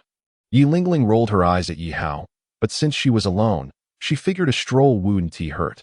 Together, they stepped out of the inn, walking hand in hand along the lively streets. Bustling with traffic and throngs of people. Initially hesitant, Yilingling gradually relaxed, realizing that Yihao was merely an 11-year-old child. What malice could he possibly harbor? Yihao, akin to a seasoned guide, led them through winding paths. Exploring every visually appealing spot along the way. As twilight approached, they settled onto a bench in front of a building, where Yilingling rubbed her sore legs and glared at Yihao, wondering how he could still be so energetic after all their wandering. Yihao smiled gently, and after resting momentarily, he prepared to rise. Suddenly, a group of drunken men stumbled out, their ragged clothing betraying their inebriation. Empty bottles clutched in their hands. Yihao and Yilingling exchanged glances, opting to ignore them. It was better to avoid unnecessary trouble. Yihao held disdain for the notion that not provoking trouble equated to mediocrity. Believing that if one had not been wronged, there was no need to instigate conflict. Wasn't he that simply foolish? Yihao and Yilingling brushed past these individuals and had barely taken a few steps when several burly men closed in around them, creating an impenetrable barrier. In an instant, both Yihao and Yilingling's expressions darkened as they sensed the precariousness of their situation. Before they could utter a word, one of the large men extended his massive hand, attempting to embrace Yilingling, his eyes gleaming with a greedy glint that betrayed his intentions. A sudden, piercing scream pierced the air. Yihao, with an expression devoid of emotion and eyes cold as ice, grasped the man's wrist tightly, and with a gentle squeeze, a sickening crack resonated. The man collapsed to the ground, wailing in agony, his wrist throbbing with pain that sent his entire body into convulsions, tears and snot flowing freely. "Sister, we must make haste," Yihao urged, pulling Yilingling along. But before they could escape more than a few meters, they felt an overwhelming sense of pressure descending upon them from behind. Yihao and Yilingling instinctively separated to evade the impending threat. The assailants unleashed their martial spirits, their powerful physiques bulging with muscles, and a thick, metallic scent of blood began to emanate from them. Undaunted, Yihao activated his 3 soul rings, embodying the Death Spider Emperor, shrouded in black armor, with 8 black spider spears unfurling behind him. The 6 adversaries, each a soul master, bore 4 soul rings of varying hues, and the pungent aroma of blood suggested they had engaged in their fair share of slaughter. "You dare provoke the fierce god battle team? Do you not inquire who in the entirety of Silva City would dare to cross us?" Yihao paused, momentarily taken aback by the mention of the fierce god battle team, an infamous group registered at the Silva's Grand Soul Arena, notorious for their merciless duels that often resulted in unnecessary fatalities, leading to their eventual ban from the arena. Since then, the team had faded into obscurity, their appearances dwindling.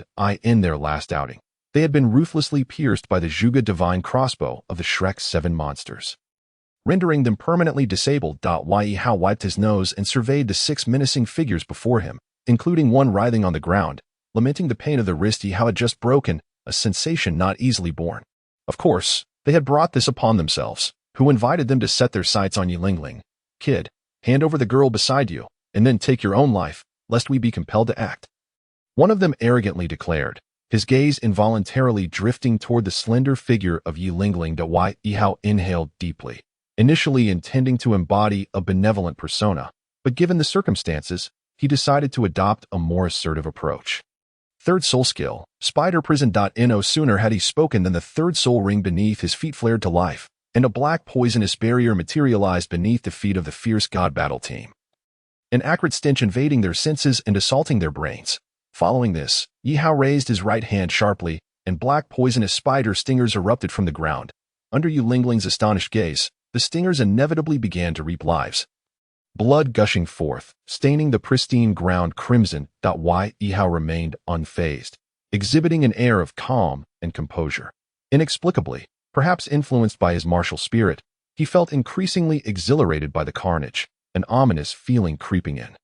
As the Death Spider Emperor, known for its lethality, his slaughter rivaled that of the human-faced Spider Emperor, if not surpassing it. Yihao clenched his teeth, retracting his martial spirit and soul skills, casting a glance at the mangled corpses beneath him, exhaling a sigh of relief, narrowly avoiding losing control. Following this bout of bloodshed, he was astounded to discover a white aura enveloping him, an ominous presence that even Yilingling, several meters away, sensed a hint of unease. Killing intent, or perhaps, "Sister, we must return swiftly," Yilingling urged, roused from her shock, suppressing her inner turmoil as she hurriedly followed Yihao away from the scene. In this realm, indiscriminately slaying soul masters was a grave offense. No matter how nefarious the fierce god battle team, rules were rules. Fortunately, the area was sparsely populated, devoid of surveillance cameras from a previous life, ensuring that the events of the day would ultimately vanish without a trace. Marking the end of the fierce god battle team's nefarious existence. Chapter 36. Arrival at Soto City. As night descended, Ye Hao and Ye Lingling hurriedly returned to their as they ascended the stairs. A nearby door suddenly swung open, revealing Yu Tianhing and Du Guyan, both flushed and glistening with sweat. Under the peculiar circumstances, having finally secured a room, they could hardly neglect their personal matters, could they? Xiaohao, Lingling, what are you doing out here? Surely not. Yu Tianhing's words faltered, realization dawning upon him. The two had been outside for some time, and what could have transpired within? Yu Lingling replied, we just took a stroll. Ye Hao, at a loss for words, quipped, Sister Lingling and I merely ventured outside for a bit, and as we were about to head upstairs, we happened upon you and Yinjia. How was the taste of your little escapade? Du Guyan's face flushed crimson, and she stepped forward to grasp Ye Hao's ear, applying a slight pressure. Mind your own business, you little brat. Hey, Du Guyan sniffed the air. What is that scent on you? It's rather strong. Ye Hao quickly wriggled free, offering an apology before hastily retreating to his room. What was this scent? It bore a resemblance to his grandfather's, albeit his grandfather's was much more potent. What could this be? Killing intent. The poisoned Douluo, who traversed the continent, had undoubtedly buried countless lives with his venomous biphosphor snake. Such a solemn aura was not uncommon, yet Ye Hao's killing intent was still nascent. Nearly in its formative stage, Du Guyan's eyes sparkled with intrigue as she turned to Ye Lingling, teasingly approaching her. Lingling, you and Xiaohao seem quite close. Have you taken things to the next level? Ye Lingling's delicate features flushed like fire. She merely regarded Ye Hao as her younger brother, and nothing more. Not wishing to grant Du Guyan the opportunity to pry further, she chose to ignore her and hurried back to her room. Observing this, Du Guyan chuckled softly to herself, pondering if the pair had a story of their own. The following morning, sunlight pierced through the clouds, and outside Silva City, a carriage set forth once more. Having long forgotten the events of the previous night, Ye Hao and Yu Lingling reflected on their status as soul masters. The reality of slaughter was an inevitability they would have to confront. And there was no point in dwelling on it. Before their departure, they had inadvertently overheard the notorious reputation of the fierce god battle team, and along the way, many expressed their disdain, proclaiming that these beasts deserved their fate. In the days that followed, Qin Ming recounted his past experiences on the continent from within the carriage, his words imbued with nostalgia as he reminisced about his spirited youth. Teacher Qin, do you have any regrets? Qin Ming paused, contemplating. Regrets? Perhaps. I never participated in the all-continent advanced Soul Master Elite competition during my time. A sigh escaped his lips as he continued, but let us not dwell on it. Once a student of Shrek Academy, Qin Ming had been unable to compete due to the Academy's circumstances, lacking even registration to participate. This had become his singular regret in life. Ye Hao smiled gently. Rest assured, Teacher Qin, we will secure the championship in this all-continent advanced Soul Master competition. Indeed, that's right. The championship shall be ours. The members of the royal battle team echoed in unison, filling the carriage with a lively atmosphere. Seeing this, Qin Ming's eyes glistened with emotion, and he nodded resolutely, bolstering his determination regarding the outcome of the upcoming competition. With unwavering confidence, Ye Hao glanced at Du Guyan and teased, Sister Yin, I won't hold back when it comes to your family's farmland. 5 days later, as dawn broke, the speeding carriage raced along a winding country path, flanked by fields of golden rice. Soto City was renowned as the granary capital. High above, Ye Hao soared leisurely through the skies with his 6-winged purple light wings. While the others traveled by carriage. Ye Hao could not grow accustomed to sitting. He had officially renounced carriages. Why sit still when he could fly? Soaring through the air, he surveyed the breathtaking scenery below. Golden rice stretched as far as the eye could see, resembling a vast ocean of gold. As he scanned the surroundings, he noticed a wooden structure in the distance, forming a small village. Could it be? With a sense of curiosity, Ye Hao, clad in black armor, fixed his blood-red eyes on the village. Shrek Academy. He observed the 5 handwritten characters adorning the entrance, accompanied by a green monster emblem. Indeed, that was Shrek Academy. If the plot unfolded as expected, Tang San and Xiao Wu should have already entered the academy and passed the Master's initial assessment. Shortly, Shrek Academy would engage in a team battle against the royal battle team. This team battle was of utmost importance to Ye Hao. It was a contest he must win. The Shrek 7 monsters? I eagerly anticipate our meeting. High above, Ye Hao spotted the carriage approaching the city, and he himself descended slowly, standing at the forefront of the carriage as it entered the city of Sodo. Sodo, rightly celebrated as the capital of grain, was lined with food vendors on both sides of the street, and numerous inns and hotels bustled with crowds, indicative of the city's prosperity. Through the carriage window, Qin Ming gazed at the long-unseen Sodo city, his heart inevitably drifting back to the memories of the city he once knew so well. Sodo, how I have missed you. Qin Ming had a clear destination in mind. As the carriage came to a stop in front of a large inn on the outskirts of the Sodo Grand Sol Arena, members of the royal fighting team descended from the carriage one after another. Gazing at the magnificent structure in the distance, Yu Tianhing remarked, Teacher Qin, could it be that our purpose for coming to Sodo City is to engage in soul battles? Qin Ming nodded, affirming, Tianhing, you are indeed correct. My intention in bringing you to Sodo City is precisely that. Teacher Qin, Du Guyan interjected, isn't there the Heaven-Do Grand Sol Arena in Heaven-Do City? Why must we go so far when it is closer? Moreover, I doubt the scale of the Sodo Grand Sol Arena is even comparable to that of the Heaven-Do Grand Sol Arena, and I don't expect the opponents inside to be particularly formidable. Qin Ming sighed, saying, Yinzi, underestimating the enemy is a grave mistake in warfare. There is no one who remains invincible forever. Beyond every person, there is another, and beyond every realm, there exists a higher one. That how can you be so certain that there are no masters within the Sodo Grand Sol Arena? With a sudden seriousness, Qin Ming surveyed the group. From now on, you will engage in battles within the Sodo Grand Sol Arena. Be it 1-on-1, or 2-on-2, and ultimately the team battles. I expect you to secure the Team Silver Soul Medal within a month. This will be your primary training during this phase. The soul battles will take place at night, so you should rest well during the day, catch up on sleep when needed, and take the time to relax. Especially you, Yihao, refrain from wandering outside unnecessarily. The elite competition for high-ranked soul masters across the continent is fast approaching, and I do not wish for Lingling to be led astray. That night, Sodo City was bustling with life, illuminated as if it were a city that never sleeps. Among the most lively spots was undoubtedly the Sodo Grand Sol Arena, where nearly 70 to 80% of the city's populace gradually streamed in. Soul battles were both exhilarating and a means to relieve stress, allowing individuals to unwind after a long day of toil, for the common folk who lacked the soul power to become soul masters. Watching a thrilling soul battle before bedtime was undoubtedly more fitting than a bedtime story. Under the guidance of Qin Ming, a native of the Sodo Grand Sol Arena, Ye Hao and the royal fighting team entered the arena. With Qin Ming observing as he walked, perhaps catching sight of a familiar face or two. Meanwhile, another group entered as well, on a different path than that of the royal fighting team, brushing past them. Qin Ming led his companions to the spacious hall, where the familiar sight stirred a wave of nostalgia within him. Have you all remembered what I said this morning? The group nodded. The Sodo Grand Sol Arena had its own rules. And without rules, there could be no order. Even though Qin Ming led the team from the Heaven-Do Royal Academy, they were still required to adhere to these regulations. After acknowledging this, Qin Ming instructed the 8 members to register freely. While he proceeded to the registration counter for team battles. As the leader, he naturally had to fulfill his responsibilities. The royal fighting team, along with Yihao, had pairs formed, Yu Tianhing and Du Guyan. The 2 brothers, Shuremo and Shuremo, followed by Yufeng and Aoc Luo, and finally, Yihao and Yilingling. Prior to the team battles, Qin Ming stipulated that each member must participate in individual matches and 2-on-2 matches first, ultimately selecting 7 of them for the team competition. After the registration was complete, they each headed to their designated areas for the fights. Ye Hao and Yilingling formed the double leaf duo, simply because they both bore the surname Yi. Their opponents were the hammer duo. Are you hungry?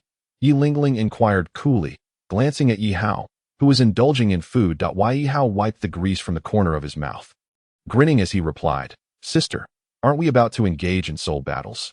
After our 2-on-2 match, we still have the team battle arranged by Teacher Qin, and we'll be fighting all night. Are you not hungry? Would you like me to share a piece of rabbit leg with you? Yilingling shook her head, coldly retorting, You can eat it yourself. I'm not hungry.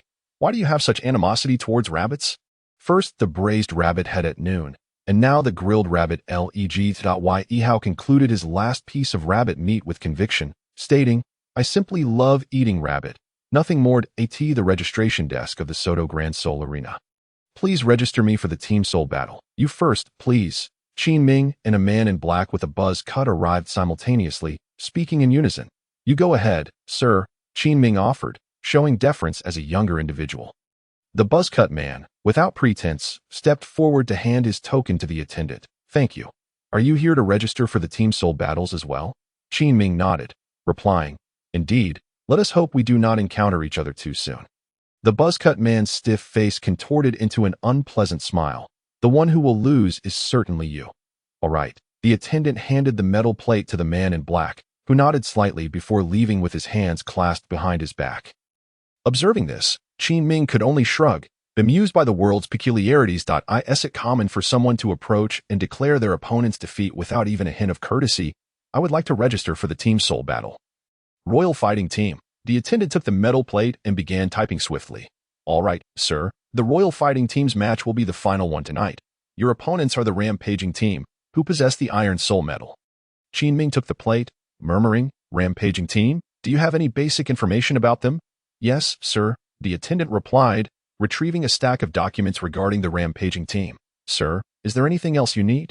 Please be aware that the Rampaging Team is the only team in our Grand Soul Arena to have achieved 3 consecutive victories. Although they recently lost a match due to underestimating their opponent, their overall strength remains formidable. Please ensure that you and your teammates exercise caution. Qin Ming smiled faintly, accepting the information about the Rampaging Team. Thank you for the reminder. However, I have faith in them. They will secure victory in this battle. After expressing his gratitude, Qin Ming departed. The attendant watched him leave, then reflected on the earlier encounter with the man in black. Unable to suppress her thoughts, why is there such a vast chasm between individuals? Attention, the next match will feature the Double Leaf Duo against the Hammer Duo in a 2-on-2 soul battle, which is about to commence. Please prepare accordingly. On the arena floor, Ye Hao and Ye Lingling donned their prepared masks, concealing their identities amidst the throngs of spectators at the Soto Grand Soul Arena. Yihao would not easily expose himself. Participating with their true faces would significantly increase the chances of being recognized next time, especially by those from Shrek Academy. If Yihao's assumptions were correct, the 7 members of Shrek Academy might very well be battling at the Soto Grand Soul Arena at this very moment. If fortune favored him and he encountered one of them, Yihao would be the first to step forward as a sign of respect. Ye Lingling's code name was Begonia, while Yihao is known as Spicy Rabbit Head. The arena, with a diameter of 50 meters, featured a vast central area capable of accommodating 2 teams for the soul battle. While the crowd outside surged and roared, their excitement palpable from the previous matches. As time ticked by, the host took the stage, energetically announcing, Ladies and gentlemen, the 3rd battle of the doubles is about to begin. Let us welcome the Double Leaf Duo and the Hammer Duo to the arena. As his words echoed, the audience erupted into thunderous cheers and applause.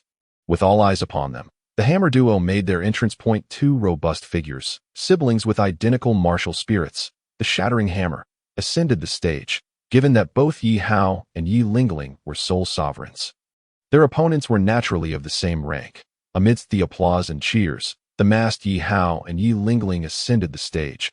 Upon seeing both sides ready, the host, uninterested in lengthy introductions, recognized that the fervent soul battles were of utmost importance. The audience was already brimming with anticipation. The 3rd chapter, Irony, the 3rd match of the doubles, the Double Leaf Duo versus the Hammer Duo, begins. As the host's voice faded, the 2 brothers simultaneously summoned their soul spirits. Beneath their feet, white, yellow, and purple soul rings emerged, encircling their forms. In their hands, a hammer materialized, a deep crimson hue with prominent features at its head, exuding a formidable aura that instantly spread through the arena. Meanwhile, Ye Lingling's 3 soul rings, a pair of yellow and 1 purple, slowly ascended. In terms of soul ring configuration, Ye Lingling held the advantage. However, her 9 heart CPNE was merely a support-type soul spirit, lacking any offensive capabilities apart from healing. In stark contrast, Yihao remained unperturbed, choosing not to release his soul spirit or rings, leaving both the host and the audience momentarily stunned. The host inquired, Spicy Rabbit Head contestant, will you not unleash your soul spirit? Yihao nodded nonchalantly. The host, not wishing to linger, promptly announced the continuation of the battle. In the annals of the Grand Soul Arena, there have been several instances akin to Yihao's, where competitors refrained from revealing their soul spirits, and their outcomes were invariably disastrous. Some left incapacitated, others permanently disabled. It was evident to the spectators that the disparity in strength between soul masters and ordinary individuals was unmistakable, leading them to silently lament the fate of the seemingly oblivious Spicy Rabbit Head. Ye Lingling remained calm, standing serenely by, her duty being to heal the wounded. Should Yihao sustain injury, her 9-heart sea penny would spring into action. Yilingling was not surprised by Yihao's choice to withhold his soul spirit. During their time at the Tiando Royal Academy, he had engaged in combat with the brothers Shimo and Shimo, fighting independently until he could no longer endure. But why Yihao was no fool. The term small but fierce suited him perfectly. The Iron Hammer duo, witnessing the scene, exchanged satisfied smiles, relishing the thought of an easy victory. They had expected a skilled opponent beneath the mask, but it seemed they were mistaken. With a united roar, the brothers charged forward, wielding their hammers with determination. As the hammers glimmered ominously, a fierce energy surged toward Yihao. However, he remained unfazed, propelling himself forward to seize the hammer. Just as he approached, 6-winged violet wings unfurled from behind him, propelling him swiftly to the brothers' rear, where he delivered a powerful strike with both fists, sending them staggering forward, nearly toppling to the ground. In swift succession, 2 massive black spider spears pressed against the brothers' throats, causing them to involuntarily shudder. We concede, they declared, the outcome unmistakable. Yihao's spears could pierce their throats at any moment. This was merely a routine soul battle, devoid of enmity, and Yihao had no intention of taking their lives. Unlike the earlier duo battle, where Tang San's injury incited Xiao Wu's murderous intent, her silent darts ready to fire had it not been for Tang San's last shred of compassion that thwarted the attack. This encounter was different. Ironically, the very blacksmiths who had crafted hidden weapons for Tang San in Soto City were the same 2 who had narrowly escaped death at Xiao Wu's hands. One might ponder how one could not harbor disdain for such indiscriminate killers masquerading as rabbits.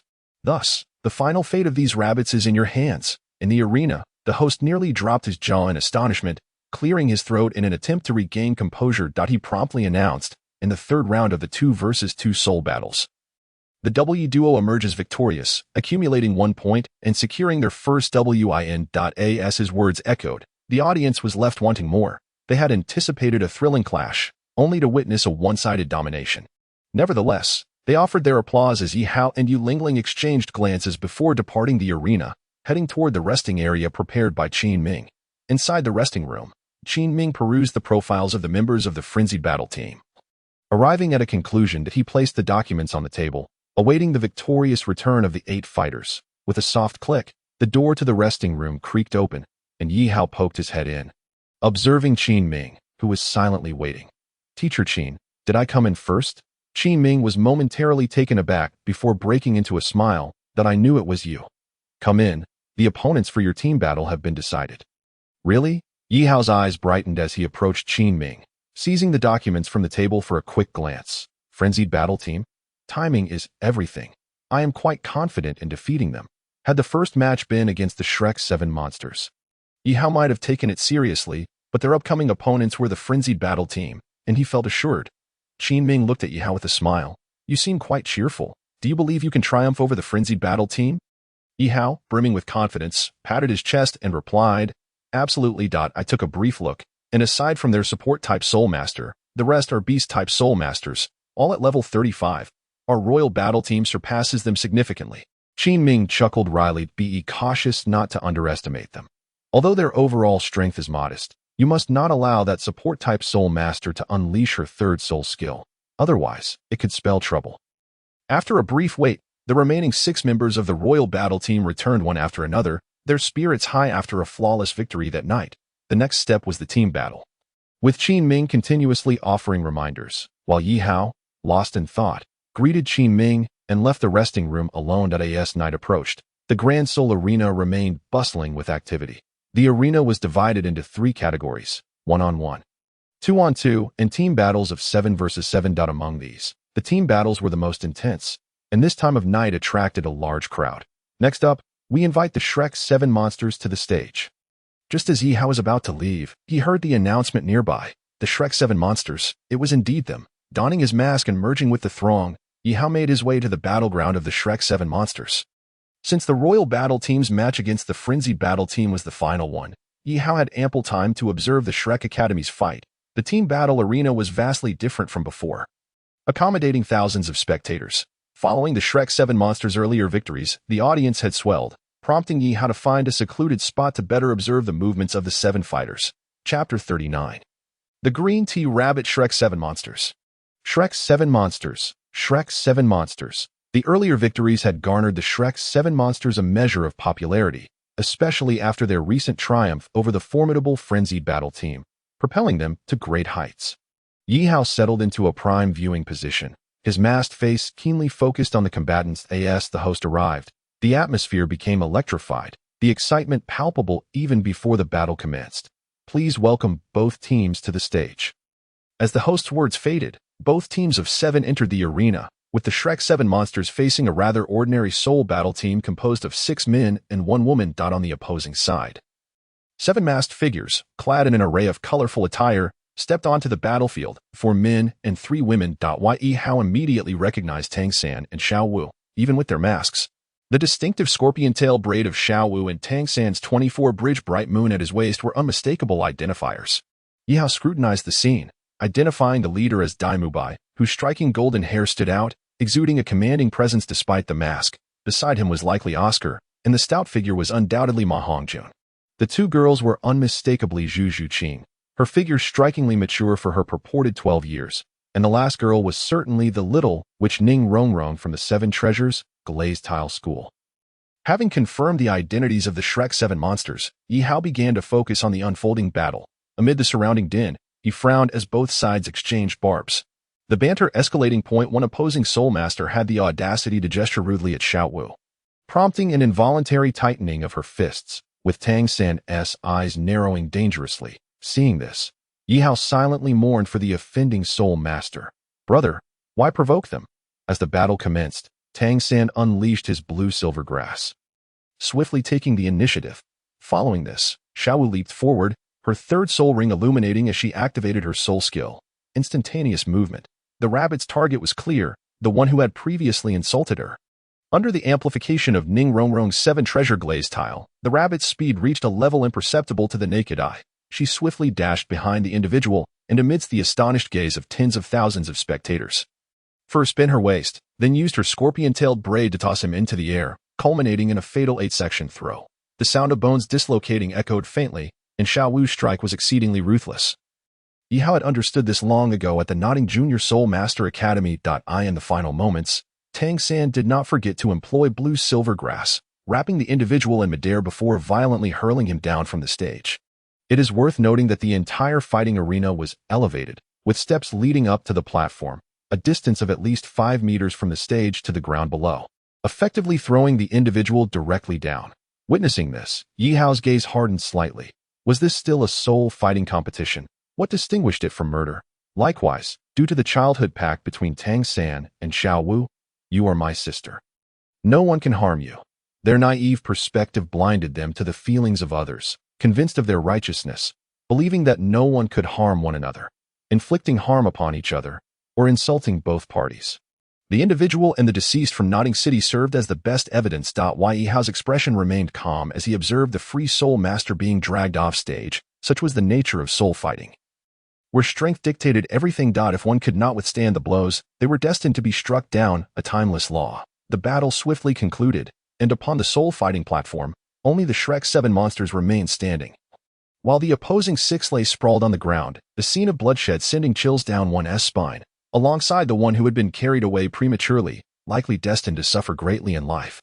With the battle over, the host immediately declared the Shrek 7 Monsters victorious. Before departing, Xiao did not forget to make a face at the fallen 6, playfully reminding them of their provocations, and then intimately took Tang San's arm as they left. This display nauseated Ye Hao. A rabbit that had lived for 100,000 years was now behaving like an innocent girl fresh to the world.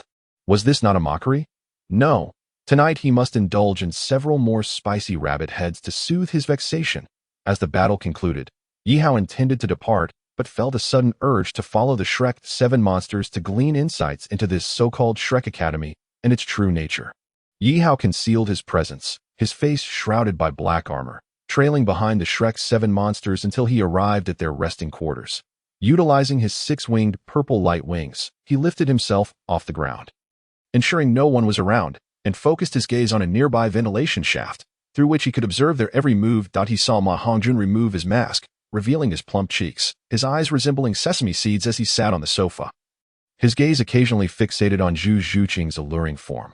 Only under Dai Mubai's watchful glare Did Ma Hongjun relent? You glutton, keep your eyes to yourself, or I might just gouge them out next time.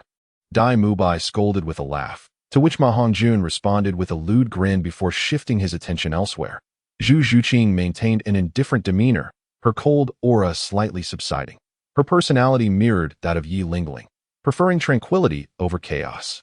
She shot a disdainful glance at the still peeping Ma Hongjun before turning away in disgust and exiting the lounge alone. Watching Zhu Zhuqing leave, Ning Rongrong shot a glare at Ma Hongjun. The leopard does not change its spots, and a rotten orange is still a rotten orange. Outside, upon noticing Zhu Zhuqing's departure, Yihao swiftly retreated to a corner, secretly observing until she vanished from sight. Choosing to continue his surveillance, Dai Mubai chuckled wryly, shaking his head. Xiaowu, next time be gentler, we might get reported. Xiaowu smiled slightly, resting her head on Tang San's shoulder, giggling. Dai Lauda, what are you afraid of? You saw it too. He provoked me first. Not killing him is already a great act of mercy. Besides, if I can't handle it, I still have my brother, right? Outside, Yihao struggled to suppress his urge to retch. What a green tea! This rabbit was intolerable. He resolved to indulge in even more spicy rabbit heads tonight. No, it would be best to acquire some tender-boned rabbit, as Zhu Zhuqing led the way out. Ning Rongrong, feeling uneasy, followed closely behind. The Soto Great Soul Arena was bustling with people, and currently, the Shrek's 7 monsters were basking in the limelight, making it inevitable that one alone might encounter danger. Outside, as Ning Rongrong headed towards Zhu Zhuqing, Yihao was about to leave when he suddenly overheard a conversation from within the lounge, one that concerned him. Third brother, who exactly is that Yihao you mentioned earlier?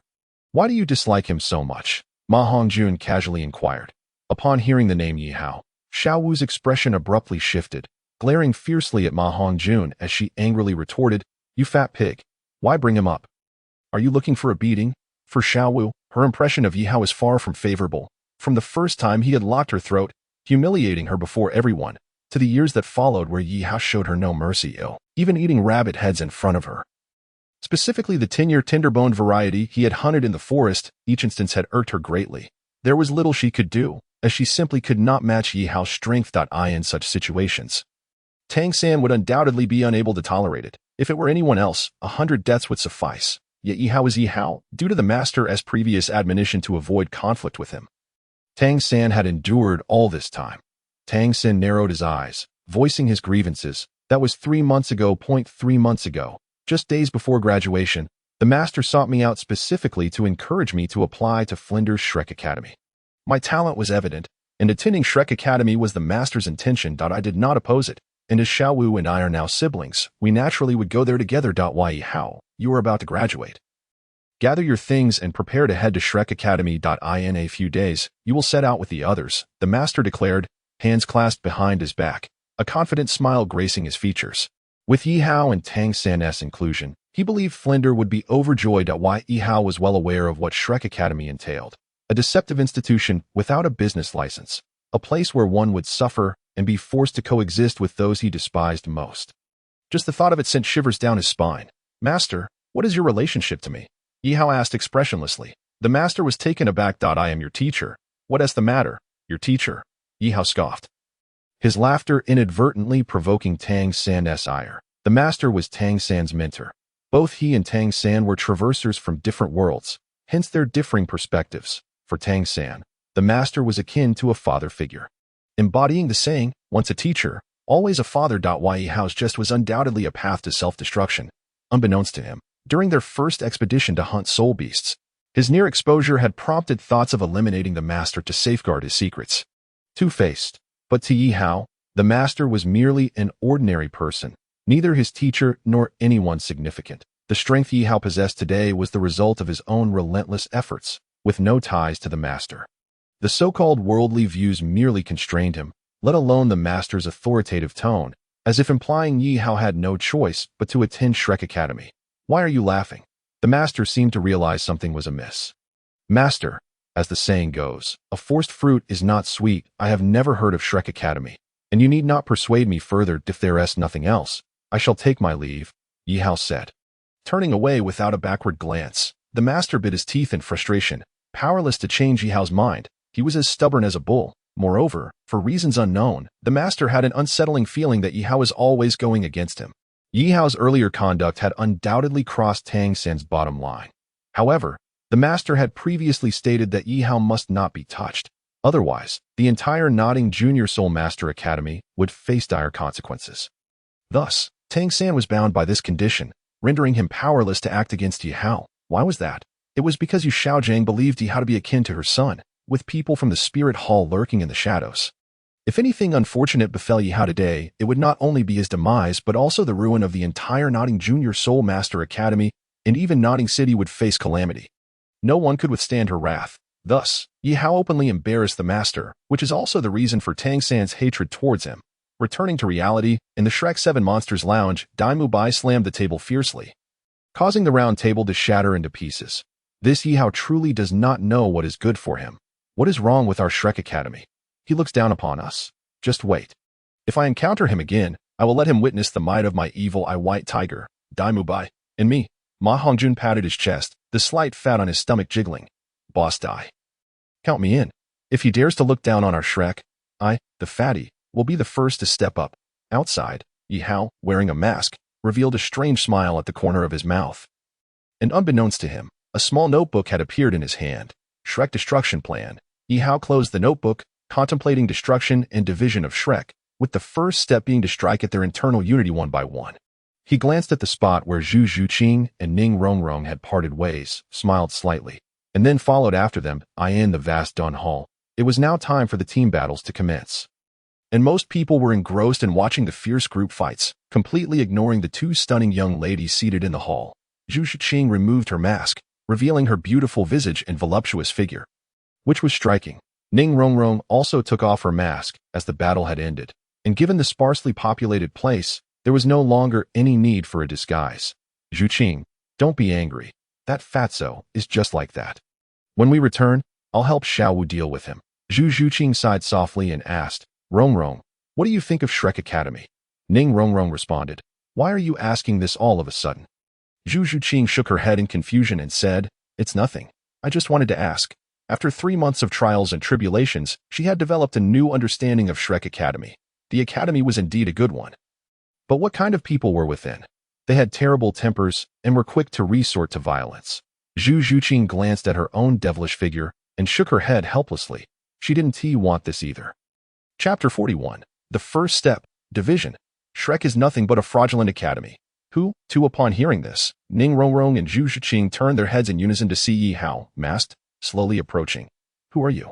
Ning Rongrong asked warily. With the increasing number of victories for the Shrek 7 monsters, their fame at the Soto Great Soul Arena was rapidly rising. Whenever Soto Great Soul Arena was mentioned, people always spoke with great enthusiasm. The audience was naturally filled with infinite curiosity about the mysterious team of the Shrek 7 monsters, all of whom wore masks, eager to discover the unfamiliar faces behind them.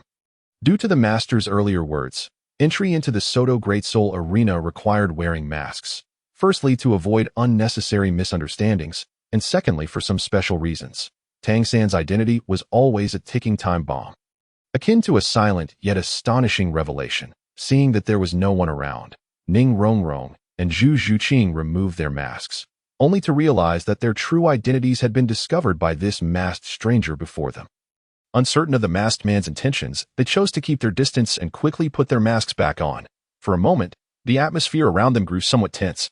You must be the Phantom Cat in the 7 Treasures glazed tile. Right. Yihao smiled slightly, looking at Ning Rongrong and Zhu Zhuqing. The first step of the plan, division. Tang San, you were first to be unkind. Do not blame Yihao for being unjust. To defeat an opponent, one must first incite discord within their ranks to achieve internal division. Who on earth are you? Zhu Zhuqing questioned coldly, cautious. In the entire Soto Great Soul Arena, only the teachers of Shrek Academy and the other 5 members knew their real names. Typically reserved, both women now felt an overwhelming caution. The Soto Great Soul Arena was like a melting pot, and they stood like proud white lotuses within it. Winning was their foremost obligation. Beyond that, they wished to avoid entanglements in other matters. Who am I? You need not concern yourselves with that, Yihao replied earnestly. Let me offer you a piece of advice. Shrek is merely a deceitful academy. On what grounds do you insult Shrek Academy? Ning Rongrong erupted in anger. On what grounds? Yihao smiled slightly. simply based on their claim of only accepting monsters and not ordinary people. An academy that has even registered or participated in the Continental Advanced Soul Master Elite competition dares to make such statements. Qin Ming could be considered one of Shrek's most successful graduates. Aside from not participating in the Continental Advanced Soul Master Elite competition, his life was already quite fulfilled. Ye Hao continued. Furthermore, they impose a graduation requirement of reaching level 40. Otherwise, they shame the academy by going out. Truly absurd. On what grounds do they restrict a soul master's freedom? An academy like that is better off not existing. What significance does it hold? Have you finished? Zhu Qing said coldly. Ye Hao remained unfazed. This was the effect he desired. Not yet. Well, let us not talk about Shrek Academy. Let us discuss your Shrek 7 Monsters members. Your leader, the evil-eye White Tiger, was previously a notorious playboy, often staying out all night and reveling in debauchery.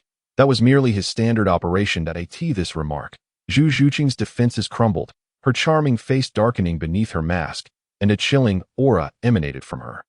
Enough. If you dare to say another word, I will have my third brother deal with you. Ning Rongrong issued her final warning, her impatience evident. Ye Hao pressed on. Your third brother is no saint either. He is a two-faced character, presenting one persona publicly while maintaining another behind the scenes. Do not be deceived by appearances. I will tell you the truth. Tang San is nothing but a thoroughly despicable person. As evidenced by your battle today, Zhu Zhuqing and Ning Rongrong fell into silence. I watched your battle today. It was because someone taunted the rabbit in your team that resulted in him being left severely injured. I believe you are aware of the rabbit's connection to Tang San. I can assure you that had this not been the Soul Arena, the Soul Master who insulted the rabbit would have vanished from this continent. And it would have been at Tang San's hands. Upon hearing this, Zhu Zhuqing and Ning Rongrong could hardly believe it. They thought their usually rule-abiding third brother could not possibly be of such a nature. It was entirely impossible. Ye Hao continued. Moreover, that rabbit is truly sinister. The one you should never underestimate among you is as for the 7 Treasures Glazed Tile contestant. If I remember correctly, you hail from the 7 Treasures Glazed Tile sect. Right. If you get the chance, have one of your 2 titled Douluos meet the rabbit, and then you will uncover the true secret. With that, he deemed further conversation unnecessary, saying, until next time. He waved his hand and prepared to leave. Wait, what is your name? Ning Rongrong called out to stop him. Me. Yihao slowly turned around while wearing the mask. Ye Ritian. Having said that, Yihao turned and walked away with his hands behind his back. Yi, Ri, Tian. The 2 women exchanged glances, having no recollection of this strange name. Rongrong, what do you think of what Ye Ritian said? Could it be that the Dean and Tang San, they really are? Zhu Zhuqing asked cautiously. Ning Rongrong sighed wistfully. Since entering the academy, Tang San's numerous displays had continuously captivated her. Were it not for Xiao Wu being by Tang San's side, she might have wholeheartedly pursued him too. I would chase you with the entire 7 Treasures Glazed Tile sect, yet you only pursue a rabbit? Let us head back. Ning Rongrong simply stated. Following Zhu Zhuqing towards the lounge, Ye Hao's earlier words had indeed left a significant impact on the 2 of them. They needed time to process. As they walked, both women were lost in thought, finding little credibility in Ye Hao's words, dismissing them as mere words from an outsider. Upon reaching the lounge, just as Zhu Zhuqing was about to open the door, Ning Rongrong suddenly stopped her, with a keen gaze. As the daughter of the cunning Ning Fengji, Ning Rongrong had naturally inherited this trait. The 2 approached the spot where Ye Hao had been and quietly eavesdropped. Brother, that person was truly excessive. How dare he look down on me? When I was at the Notting Junior Soul Master Academy, I never endured such humiliation. Ning Rongrong and Zhu Zhuqing exchanged a glance, their eyes revealing a peculiarity, causing an involuntary shiver to run through their bodies. What exquisite tea this is! Chapter 42. The True Countenance of Tang San. Dai Lauda. Do persuade Zhuqing. Merely glancing won't lead to one's demise. Why such childish temper? Ma Hongjun had been publicly humiliated. Dai Mubai felt a surge of anger, glaring at Ma Hongjun. You glutton, how many times must I tell you to retract that piggish gaze? From now on, if you dare to show such eyes again, do not blame me for disregarding our brotherhood. A brother's wife must not be wronged. Meanwhile, the earlier grievances voiced by Xiao Wu to Tang San, as well as Ma Hongjun's previous remarks, had not escaped the ears of the 2 women. For reasons unknown, Ning Rongrong and Zhu Zhuqing seemed to believe more in what Ye Ritian had said. especially considering Tang San's earlier demeanor, which suggested he had chosen a path towards destruction. Prior to their arrival in Soto City, Zhu Zhuqing had encountered certain events, and the murderous intent that had briefly flickered in Tang San's eyes had been keenly observed by her. It seemed Zhu Zhuqing would need to redefine her understanding of this third brother. Ning Rongrong furrowed her brow, grasping Zhu Zhuqing's hand, and together they approached the lounge door. As they opened it, they were met with the gaze of the crowd, particularly that of Ma Hongjun. Yet, adhering to Dai Mubai's prior admonition, Ma Hongjun merely cast a fleeting glance before turning away with an unpleased expression. Who cares? Though he would claim indifference, the allure of Zhu Zhuqing's figure was undeniable, and he could not resist a surreptitious glance. Rongrong, Shiqing, you have returned. Upon seeing the two women, Xiaowu hurried forward to embrace her dear friends. Ning Rongrong's face flushed with embarrassment, and she offered a casual response. Doubts began to creep into her mind regarding Xiaowu. Should she test Yu Ritian's suggestion and have Grandfather Jian or Grandfather Bone meet Xiaowu? Zhu Zhuqing surveyed the surroundings and noted that the expressions of the crowd had shifted, starkly contrasting with what they had observed during their earlier peeking, deepening her own suspicions. Time passed inexorably. And soon it was time for the final match of the night, the ultimate team battle, Crazy Battle Team versus Imperial Fighting Team. As the Crazy Battle Team ranked second in strength and popularity in the Soto Great Spirit Arena. They had a larger following compared to the newly arrived Imperial Fighting Team. Are you heading back to the hotel? Is there something amiss? Qin Ming inquired, surprised that Ye Hao intended to skip the upcoming team spirit battles. Ye Hao sheepishly scratched his head. Teacher Qin, I am the ace of our Imperial Fighting Team. The ace must naturally make the last entrance. Fear not. When it is my turn, I will surely appear. Although the Crazy Battle Team boasts an overall spirit power of 35, their spirit ring configuration pales in comparison to ours. That I believe Sister Yin and Tianheng will manage just fine. I will return to the hotel to prepare a delightful meal for everyone. Qin Ming pondered for a moment before agreeing to Ye Hao's proposal. As the battle was about to commence, Ye Hao hastily made his way back, placing his faith in his teammates, even without his presence. They would undoubtedly achieve victory. Adorned in a mask, Ye Hao retrieved a black garment from his spirit guide and wrapped himself entirely in it. He deliberately sought out an isolated spot, gazing into the distance at the entrance of the Soto Great Spirit Arena, where the members of the Shrek 7 monsters were departing, save for Tang San, who appeared to be whispering something to Xiaowu. Hearing this, Xiaowu's face flushed crimson, and she embraced Tang San before departing with the others. Ye Hao concealed himself in the shadows, intending to test the waters. Tang San had already acquired a third spirit ring and an external spirit bone, making him a force to be reckoned with. What puzzled Ye Hao, however, was that Ning Rongrong and Zhu Zhuqing had voluntarily distanced themselves from the crowd, heading in the same direction as Tang San. Could it be that something was amiss? Ye Hao followed stealthily, his black robe blending seamlessly with the night. A light drizzle began to fall, shrouding the air in a misty haze. Ye Hao tracked the pair into a narrow alley, where he discovered a number of bodies strewn about. Upon closer inspection, he found that they were merely unconscious, their pulses still faintly present.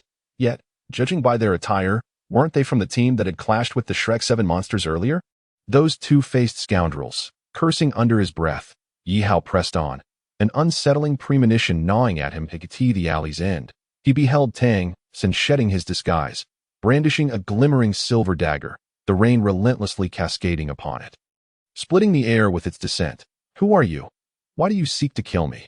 The man clutched his chest, blood seeping through his fingers. He was none other than the soul master who had mocked Xiaowu earlier. Indeed, those who harmed Xiaowu had been dealt with by Tang San. Tang San's face turned ashen, an aura of intense murderous intent radiating from him. You should not have harmed Xiaowu. Anyone who dares to hurt her deserves death. The man, bewildered, asked Xiaowu, who is she? Suddenly, he caught sight of Tang San advancing step by step. Why, you are one of the Shrek 7 monsters. Tang San's figure swayed, his eyes glinting with lethal intent. At this juncture, only by eliminating this man could he ensure his secrets remained undisclosed. Otherwise, the ensuing scandal could spell doom for Shrek Academy, and he would find himself at the center of the storm. His heart hardened. Tang San clenched the dagger tightly and hurled it forward. Just as Zhu Zhuqing, hidden in the shadows, prepared to intervene, a mysterious figure appeared, catching the dagger with ease and crushing it effortlessly. Two-faced scoundrel, Tang San, you truly are that sort of person, rasped the shadowy figure. Tang San furrowed his brow, demanding, Who are you? Why do you accuse me of being two-faced? This individual had already chosen the path of destruction. He must not be allowed to live. The cloaked man cast a sweeping glance at Tang San before urging, "Hurry, leave this place." Tang San's murderous intent surged uncontrollably. No one could halt him now. "None of you shall escape today." With a thunderous roar, Tang San summoned 3 spirit rings that began to rise, the first igniting instantaneously. First spirit skill, bind. Blue-silver grass erupted from the ground, densely carpeting the street. Clearly, he intended to annihilate the two right here. Ye Hao remained unfazed, for he knew Tang San all too well. The mere entanglement of blue-silver grass posed no challenge. Swiftly dodging, Yihao's right hand shimmered with a dark light, severing the advancing blue-silver grass with ease, leaving it in disarray upon the ground. "Tang San, how petty you are, just because someone made a gesture towards that rabbit during the spirit battle. You seek to condemn them to death. What kind of reasoning is this?" Yihao's disdain for Tang San had reached its zenith. "You have your rules, and I have my principles. None of you shall leave today." Tang San bellowed, his palm summoning blue-silver grass once more. Chapter 43. Ye Ritian, your time is up. The blue-silver grass surged forth, relentlessly assailing Yihao. Unfazed, Yihao's figure flickered, his hand transforming into a razor-sharp spider lance that cleaved through the onslaught.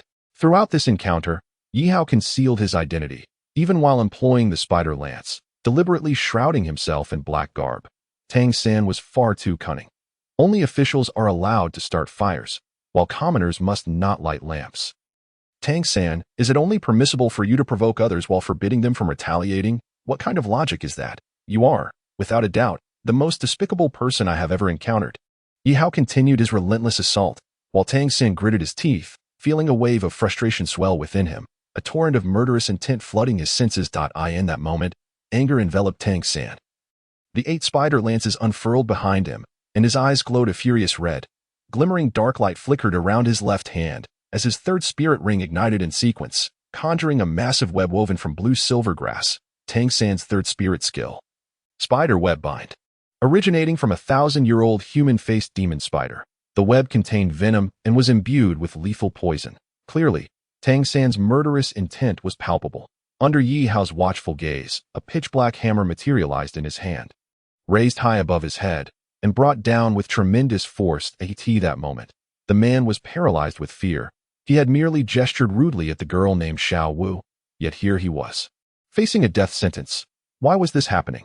Because he is Tang San. Faced with an unexpected onslaught, Ye Hao held his breath, enveloped in a faint green glow. Dark green spiderweb patterns adorned his forehead, and a shimmering emerald light radiated from his body. Behind him, 3 pairs of dark green spider legs emerged, while his arms transformed into long green spears. His lower body was entirely shrouded in a layer of emerald light as he summoned his 2nd spirit, the soul-eating spider emperor. Opposite him, Tang San was blinded by murderous intent, furious enough to unleash his 2nd spirit. The Haotian hammered at Ye Haoping's soul-eating spider emperor had never been revealed before, but this time he had taken precautions, ensuring that even if Tang San racked his brain, he would remain unaware that this individual was Ye Haoping. Ye Haoping understood that Tang San intended to annihilate both himself and the soul master behind him. Aware of the secret of his twin spirits and the events of that day, he knew that if this information were to leak, he would be condemned by the entire Douluo Continent, and even Shrek Academy would be forced to close its doors. Tang San casually killed an innocent soul master, harboring a grudge against him in the soul arena, relentlessly pursuing the death of his opponent even in the face of defeat. The free-spirited soul master Ye Ritian, unable to bear the situation, drew his blade to assist, not foreseeing that Tang San aimed to eliminate both of them. Ye Haoping swung his spider spear, instantly shattering the webbing that bound him. "Tang San, consider this. If these words were to spread across the Douluo Continent, I assure you, you would be met with universal disdain. Unable to lift your head in public, the one you cherish would abandon you. Your closest kin would turn their backs, your brothers and sisters would isolate you, and even your mentors would be implicated, ultimately bearing the blame for your negligence." Tang San bellowed, "Shut up! You must die today." He brandished the Haotian hammer, wielding it with a crude technique that made onlookers cringe. Ye Haoping lifted the soul-eating spider emperor spear, firmly pinning Tang San's Haotian hammer. That moment, 8 spider spears suddenly lunged toward Ye Haoping from behind Tang San. These 8 spears, derived from a human-faced demon spider, contained deadly poison. Ye Hao naturally wished to avoid such misfortune. Yet it must be noted that his death spider emperor poison seemed far more potent than that of the human-faced demon spider. Unfortunately, he could not utilize the death spider emperor spirit, for doing so would surely reveal his identity and create chaos. An unfavorable outcome indeed. This external soul bone has followed you. What a waste it has been. With a swift kick, Ye Hao struck Tang San in the lower abdomen, loosening the grip on the Haotian hammer. In that instant, 6 spider spears retracted from his back, replaced by 6 purple-winged appendages. Ye Hao swung his elongated spear with both hands, rapidly spinning his body, resembling a meat grinder, with the soul-eating spider emperor spear as the sharpest of blades. Blood flowed from Tang San's bitten gums as his palms began to bleed. The strength of the individual before him far exceeded his own. He swung the heavy hammer, crossing it in front of his chest. Yet, the soul-eating spider emperor spear continuously wore down the Haotian hammer. And as the spinning accelerated, the hammer shattered before their eyes, split in two by the spear. Tang San, your second spirit is rather lackluster. Would you care to know the origins of this hammer? Should I recount the tale from the beginning? Ye Hao's voice was hoarse as he continued to taunt. Silence, you shall die. Tang San launched a blue-silver grass binding attack once more. However, this was futile against Ye Hao. The soul-eating spider emperor spear swept forward, severing the blue-silver grass at its roots. In the moment the grass was torn asunder, amidst the dim light of night, Ye Hao glimpsed numerous flickering points, densely converging upon him and the other man. Not good, Ye Hao thought, realizing the peril, and quickly seized the other man to soar into the sky. Upon glancing back, he found that Tang San had vanished, evidently having escaped. You were fortunate, Ye Hao commented as he descended slowly. The rain had lightened, yet the ground lay in disarray, with the walls behind Ye Hao littered with hidden weapons and throwing darts. Are you all right? Ye Hao inquired, gazing at the man before him. The man, bewildered, shook his head. I'm fine. Thank you. You can no longer remain in Soto City. Quickly leave the city and find a deserted place to live a peaceful life as an ordinary person. The man had learned too many of Tang San's secrets, his twin spirits, hidden weapons, and the murderous intent aimed at him today. Each of these revelations could lead to Tang San's ruin. Ye Hao considered the long-term implications. For now, the man could not die. The road out of the city was still long, and under the cover of night, Ye Hao took it upon himself to escort the man out of Soto. As they walked along the rain-soaked asphalt, Ye Hao noted the stillness of his 6 teammates, who had succumbed to unconsciousness, victims of Tang San's ruthless assault. Each strike a fatal blow, devoid of hesitation. Although the man harbored resentment, witnessing the fallen bodies of his teammates only stoked his fury toward Tang San. Had he possessed the strength, he would have personally avenged them. It was merely a taunt directed at that young girl.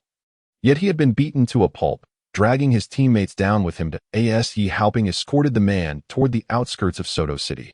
Zhu Zhuqing and Ning Rongrong, who had been hiding in the attic, emerged with umbrellas in hand. The expressions on their faces were complex, as the events they had just witnessed remained vividly etched in their memories.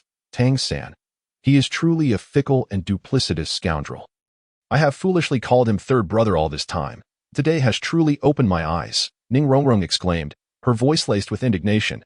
She had observed the scene with utmost clarity, never anticipating that one she once admired could be such a petty individual, sacrificing countless innocent lives to honor a promise made to Xiao Wu. Had Yi Ritian not intervened in time, that man would have likely met a tragic end. Zhu Zhuqing's expression darkened, feeling profound shame for Tang San's actions, her disdain for the title of Shrek's 7 monsters growing ever stronger. Initially, both Zhu Zhuqing and Ning Rongrong had been skeptical of Yi Ritian's claims, but now they realized that he had spoken the truth. Tang San was indeed a scoundrel. Zhuqing, let us return. Ning Rongrong sighed, having seen through Tang San's true nature, feeling utterly exhausted. Why had she associated with such a person, even sharing the title of Shrek 7 monsters? It was indeed a bitter irony. Zhu Zhuqing nodded faintly, equally weary, and followed Ning Rongrong away. Reflecting on the remaining 5 members of Shrek Academy, each possessed unique talents, none to be underestimated.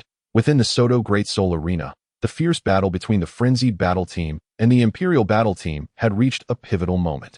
As the last member of the Frenzied Battle Team fell, the tens of thousands of spectators initially stood in stunned silence before erupting into thunderous applause. The outcome had taken them completely by surprise. They had anticipated that the newly arrived Imperial Battle Team would falter, given the apparent strength of the frenzied battle team, despite their prior defeat against the Shrek 7 monsters. However, the sudden emergence of the Imperial battle team had caught the frenzied battle team off guard. They had expected mere weaklings, but to their astonishment, the Imperial battle team was composed entirely of soul masters, all boasting optimal spirit ring configurations. From this standpoint alone, the Imperial battle team had already gained an advantage. With Yu Tianheng as the primary attacker and Du Guyan providing control support, Yi Lingling's unparalleled healing, the speed of Asroro the Ghost Leopard, the aerial assistance from Yufeng, and the formidable defenses of Shimo and Shimo. This seemingly invincible lineup possessed nearly no weaknesses. The sudden appearance of such a team could only be matched by the Shrek 7 monsters. As the battle concluded, the audience left the Soto Great Soul Arena. Still enthralled by the exhilarating matches they had witnessed, IT was certain that their sleep that night would be blissful. In the Imperial battle team's lounge, Qin Ming had long awaited their return. Watching the team members come back one by one, he nodded in satisfaction. The first battle had been a resounding success. Nothing could surpass this moment. Du Guyan surveyed the area and, noticing the absence of Ye Hao, inquired, "Teacher Qin, where's Xiao Hao? Where has that rascal gone?" The others began to look around, wondering if Ye Hao had wandered off again. Fortunately, Yu Lingling had participated in the match today. Otherwise, he might have led them astray. Qin Ming managed a strained smile. "You 7 performed admirably tonight. Let us continue to strive for excellence tomorrow. Do not let a small victory inflate your egos." As for Xiao Hao, he returned to the inn first, claiming he would prepare a sumptuous dinner for everyone. "Please tidy up your things. We should head back quickly, as it is getting quite late, and tomorrow's battle is likely to be even more perilous." Upon hearing this, the group was filled with joy, exclaiming, "Long live! That rascal has finally done something commendable." Having packed their belongings, the 7 members of the Imperial fighting team strode confidently away from the Soto Great Spirit Arena, embodying the essence of a true victor. Meanwhile, in a modest and situated some distance from the arena, Flinder, the Academy's headmaster, opted for this frugal lodging to save costs, allowing the Shrek team to economize while still placing bets at the arena each evening. Their recent victories had accrued a significant amount of funds. Much to their delight, as the night deepened and the gentle drizzle ceased, the streets lay quiet, devoid of pedestrians. Exhausted, Tang Xin staggered into his room. Barely managing to return, he gritted his teeth, vowing to personally take vengeance on Yi Ritian. However, a cloud of concern lingered in his mind regarding Yi Ritian and the man who had escaped his grasp. The secret of his twin martial spirits had been unveiled to them, alongside the rumors Yi Ritian had mentioned. Should these tales spread, Tang Xin would find himself utterly isolated, regarded as an enemy by the entire spirit master community. Regret gnawed at him. Why had he exposed his second martial soul? In a moment of fiery rage, he had been consumed by the desire to end the lives of Yi Ritian and his accomplice. He had sworn that anyone who harmed Xiao Wu would pay the price. Yet now, the situation had escalated beyond his control, leaving him in a precarious predicament. For the time being, Tang San could only tread cautiously. It was likely that Yi Ritian remained in Soto City, while the man he had intended to kill had likely fled. Fortunately, before his departure, he had ensured the demise of his 6 teammates, thus safeguarding his secret. Alas, the cursed Yi Ritian. "I, Tang San, swear that I shall personally slay you in this lifetime." Knock, knock, knock. "Brother, are you asleep?" Xiao Wu's voice drifted in from outside the door. Tang San paused momentarily, then quickly changed out of his damp attire, donning fresh garments from the storied 24 bridges on a moonlit night. He opened the door to find Xiao Wu standing there, her eyes still heavy with sleep. "Xiao Wu, it's so late. Why aren't you in bed?" he inquired. She shook her head, appearing dazed. "Brother, just teach that man a lesson, but don't go too far." Tang Xin nodded absent-mindedly, dismissing her concerns as he plotted how to lure Yi Ritian out. As for the man who had escaped, Tang Xin felt little fear of him spreading the truth. After all, a single person's words held little weight. "Rong Rong, Zhu Qing, why are you still awake?" Xiao Wu noticed Ning Rong Rong and Zhu Qing returning from outside, looking rather disheveled. Their expressions darkened upon seeing Tang San and Xiao Wu, as if they had encountered a ghost. Today, they had finally witnessed Tang San's true nature, creating an unbridgeable distance between them. Ignoring Xiao Wu, they brushed past the two without a word. Chapter 45. Spicy Rabbit Head versus Gentle Bone Charming Rabbit. "Rong Rong, Zhu Qing. What's the matter?" Xiao Wu hesitated, feeling a strange sense of alienation from her friends. It shouldn't be like this. They had always been close. How could they turn their backs on her after just one night apart? Ning Rongrong. You don't deserve it. Zhu Zhuqing. She doesn't deserve it. Tang Sen sighed, a look of contemplation crossing his face as he gazed at the dismal sky, mirroring his own despondency. Xiao Wu, it's getting late. You should rest. We have new battles awaiting us tomorrow night. Brother, you should sleep early too. She replied, sleepily retreating to her room. Watching Ning Rongrong and Zhu Zhuqing, who were already asleep, Xiao Wu couldn't help but wonder what had happened to them. They seemed like entirely different people. Outside the Soto Great Spirit Arena, in a lavish inn, the Imperial fighting team was indulging in a sumptuous feast. Meanwhile, Yihao sat alone in his room, reflecting on the battle signs he had observed. He concluded that Tang San had yet to fully integrate his external spirit bone, in other words, Tang San's external spirit bone, the 8 spider lances, remained a potential threat, akin to a snake's fangs, dangerous if not properly managed. Ye Hao contemplated the significant gains of the night. He held leverage over Tang San and had also rescued a free spirit master who could testify against him at a crucial moment. With this witness, Tang San would find no refuge in the spirit master community. The accusation of colluding with spirit beasts and committing atrocities against innocent spirit masters would render Tang San utterly isolated.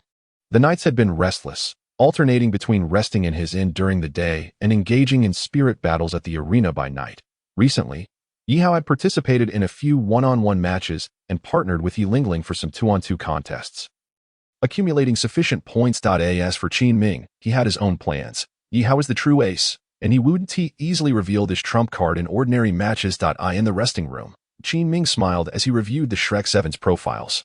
Though he lamented that their next opponents were not the Shrek 7, with the Shrek team's string of victories and the sudden emergence of the Imperial fighting team, both had begun to stand out as the leading forces within the Soto Great Spirit Arena. Spectators, along with both teams, eagerly anticipated a direct confrontation at the one-on-one combat arena. Yihao found himself with time to spare, as group battles rarely required his involvement, as he waited for the next match. He wondered who the unfortunate opponent would be. Spicy Rabbit Head versus Gentle Bone Charming Rabbit. Prepare for the upcoming one-on-one battle. Yihao's eyes widened in surprise. Xiao Wu? That rabbit? He was momentarily taken aback before a smile broke across his face. Since their parting at the Nodding Junior Spirit Master Academy, it had been some time since they had seen each other. Reunite in a one-on-one battle was indeed a twist of fate. With renewed determination, Yihao decided not to hold back during this fight.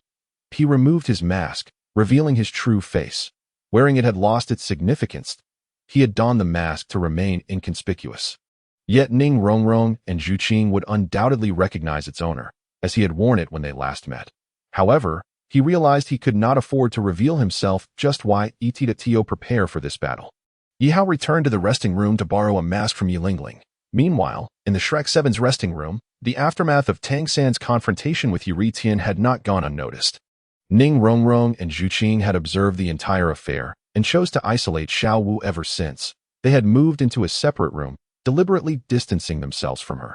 During this time, Xiao Wu attempted to reach out to them, seeking answers for their sudden coldness. Why had her friends turned against her?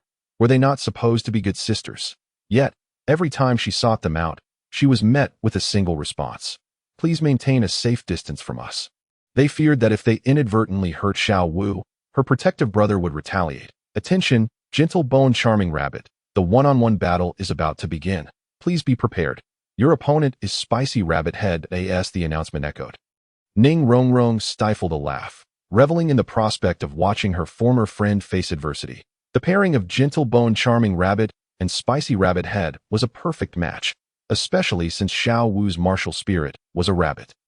Zhu Qing smirked, casting a dismissive glance at Xiao Wu, her eyes glinting with disdain. Just then, Tang San's expression darkened with determination.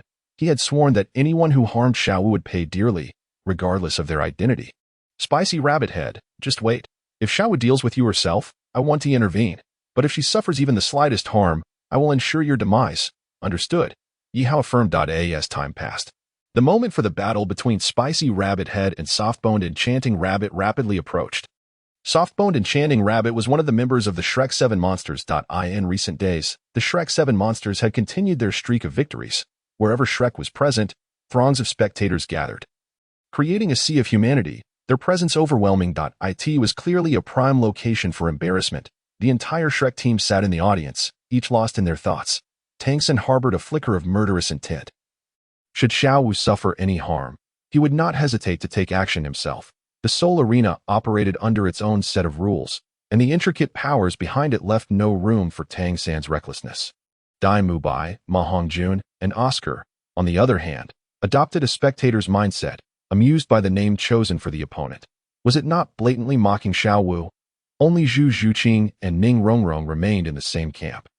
Their alliance now solidified. Chapter 46. One-sided domination. Tang San's fury in a one-on-one soul battle. Spicy Rabbit Head faced off against soft-boned Enchanting Rabbit, and the duel was about to commence as the host's voice echoed. Xiao Wu stormed onto the stage, her fury palpable. She had resolved to teach this spicy rabbit head a lesson. Why choose such a name if not to provoke her? She was determined to strike him down, to render him incapacitated, and to plunge him into darkness. Following her, dressed in the attire of the royal fighting team and deliberately obscuring the emblem of the Heaven Do Royal Academy, Yihao approached the stage. Donning the mask of Yi Lingling, under the watchful gaze of thousands in an instant, Tang San, seated in the audience, narrowed his eyes, clearly perceiving a deeper significance in the name Spicy Rabbit Head. Dai Mubai was about to inquire, but swallowed his words upon witnessing Tang San's fierce gaze. He understood that Tang San was now serious. Is something the matter, Dai? Tang San asked. Dai Mubai shook his head, indicating that all was well. Spicy Rabbit Head. Tang San clenched his teeth, the name conjuring thoughts of one person, Yihao. Yihao had a penchant for consuming Spicy Rabbit Head, especially in front of Xiao Wu, a period that had undoubtedly been torturous for her, as she watched her ancestral kin devoured before her eyes. How could she not feel heartache? Do you think Xiao Wu will win this battle? Dai Mubai raised an eyebrow. Having prepared himself for a spectacle to bear such a name was indeed akin to inviting disaster. Oscar and Ma Hongjun displayed similar expressions of amusement, recalling the past when they had been bullied by Xiao Wu's explosive 8-section throws. Zhu Zhuqing and Ning Rongrong, however, maintained their indifference. To them, Shrek Academy had become a mere epithet, and the Shrek 7 monsters were but a jest. Having experienced the events surrounding Tang San, the two women had long since lost hope in Shrek Academy, merely wishing to graduate swiftly and leave this useless institution behind. Spicy Rabbit Head, you shall pay. Xiao Wu glared fiercely at Ye Hao from the stage. Ye Hao smiled slightly and remarked, Rabbit Head is my favorite delicacy, particularly when it's spicy. A dash of cumin would enhance the flavor even more. Oh, I shall make you taste Spicy Rabbit Head. Xiao Wu's fury surged, her aura palpable. Ye Hao remained silent, simply raising his middle finger at Xiao Wu, reminiscent of the day of the group battle when someone had done the same to her. With that, both sides ceased their chatter. A great battle was inevitable. In the one-on-one duel, Spicy Rabbit Head versus soft-boned Enchanting Rabbit. The fight commenced, the host proclaimed passionately, as Xiao Wu's 3 soul rings illuminated, 2 yellow and 1 purple. Her body sprouted a layer of white fluff, and her rabbit ears became more animated. In a flash, Xiao Wu vanished from sight, her 3rd soul ring suddenly glowing. To start with the 3rd soul skill right away. How uncouth, Yihao thought, as he had yet to activate his martial soul. In an instant, Xiao Wu reappeared behind Yihao, her body fluid and boneless, executing a perfect 360-degree spin, her long, delicate legs delivering a powerful strike to Yihao's head. Yihao pivoted and seized Xiao Wu's right leg. How dishonorable to take advantage of someone unprepared. I have not even activated my martial soul, and yet you strike first. Xiao Wu scoffed disdainfully. Against someone like you, all I need is... Yihao gripped Xiao Wu's leg tightly, then hurled her to the ground. Oh, Xiao Wu cried out in agony, her body feeling as if it had shattered. What was that? Yihao smirked, then forcefully tossed Xiao Wu aside, her form crashing heavily against the edge of the arena. Mere inches from disaster, that moment. Tang Sen could no longer contain his fury, his eyes burning crimson, especially as he witnessed Yihao mercilessly slam Xiao Wu into the ground. Spicy Rabbit Head. I shall kill you. Dai Mubai and Oscar quickly restrained Tang San, fully aware of his temper. Xiao Wu was his sister. How could he not be enraged when she was harmed? The Soul Arena had its rules, and Tang San could not act recklessly, forced to watch as Xiao Wu endured punishment. Nearby, Zhu Zhuqing and Ning Rongrong exchanged knowing smiles. They had once been blind to the truth, regarding this rabbit as a dear friend. Now, having seen the reality, they felt an inexplicable satisfaction and delight at witnessing Xiao Wu's plight. As they observed Tang San's bloodshot eyes, filled with rage, a sense of pleasure unfurled within them. Delightful, Ning Rongrong exclaimed. Zhu Zhuqing's lips curled into an almost imperceptible smile that on the arena. Yihao refrained from activating his martial soul, boldly advancing towards the edge of the stage where Xiao Wu lay in an instant. Xiao Wu's form vanished again, activating her third soul skill, teleportation. The arena fell into a hushed silence. Nearly all spectators held their breath, eager to see where soft-boned enchanting rabbit would appear next. Yihao felt a chill behind him. Indeed, Xiao Wu had silently appeared, her first soul ring igniting as she bent her waist, preparing to launch. She rose on tiptoe, propelling Yihao into the air. In the audience, Tang San finally exhaled, the murderous intent in his eyes dissipating. All of this had merely been Xiao Wu's ruse. First, she exposed her weakness to catch Yihao off guard, then utilized teleportation and her waist bow. If executed correctly, Yihao would not escape, and with her explosive 8-section throw, Xiao Wu could finally release the pent-up resentment she had harbored for years. Suspended in the air, Yihao gazed up at the smiling Xiao Wu. Miss Spicy Rabbit Head, you dwell at the bottom. I am in the stratosphere. Xiao Wu was momentarily taken aback, but the next second, Yihao unfurled his 6-winged purple light wings, swiftly appearing behind her. In that instant, Xiao Wu's heart sank. Slap, slap. 2 resounding slaps echoed through the air as Yihao ruthlessly struck Xiao Wu's tender face. The visible speed caused her cheeks to swell, leaving the audience aghast. Then, under Tang San's desperate and murderous gaze, Yihao delivered a kick that sent Xiao Wu flying into the air, showcasing his own explosive 8-section throw. Chapter 47. Tang San's malice. Yihao's fist crashed into Xiao Wu's abdomen, leaving her dazed, spitting up bile. Rabbit, now it's your turn to experience the explosive 8-section throw. With another resounding slap, Xiao Wu spun 360 degrees in midair, her mind spinning and her eyes glazing over. Teetering on the brink of collapse. Once, she had been the one delivering the 8-section throw. How was it that today, she was the one receiving it? Boom, boom, boom. Yihao transformed into a bolt of purple lightning, delivering relentless punches to Xiao Wu, whose form danced helplessly in the air. The audience was left speechless, astonished that the renowned soft-boned enchanting rabbit of the Shrek 7 monsters had fallen into such a predicament. At the mercy of an unfamiliar soul master who had yet to unleash his martial soul, it was a breathtaking display of one-sided domination. As time ran out, Yihao slammed Xiao Wu down onto the arena floor with tremendous force.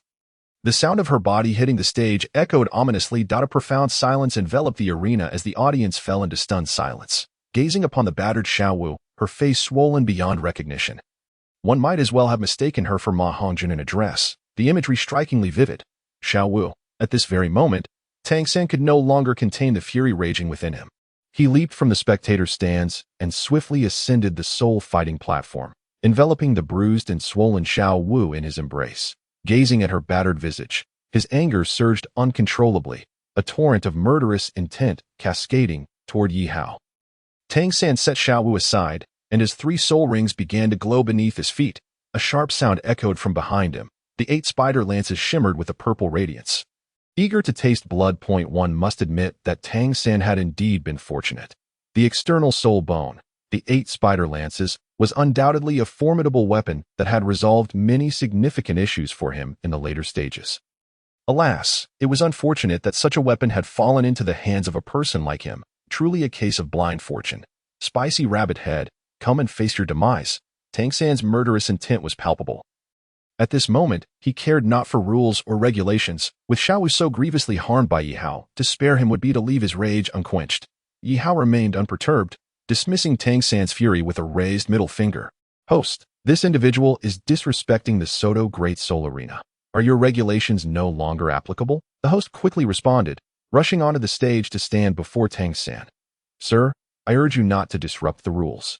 Should you persist, the Soto Great Soul Arena will no longer welcome the Shrek 7 devils, and you yourself will face appropriate consequences, ones that you cannot bear. That a powerful dragon cannot suppress a local snake.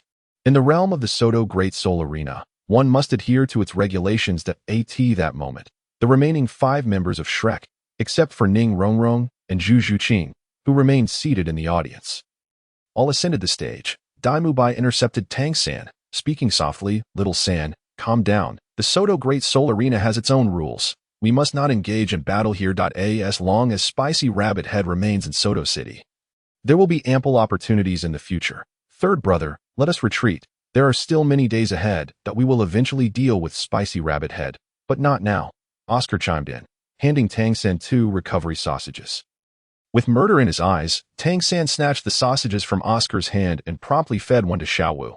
"Spicy Rabbit Head, I shall surely kill you in this lifetime."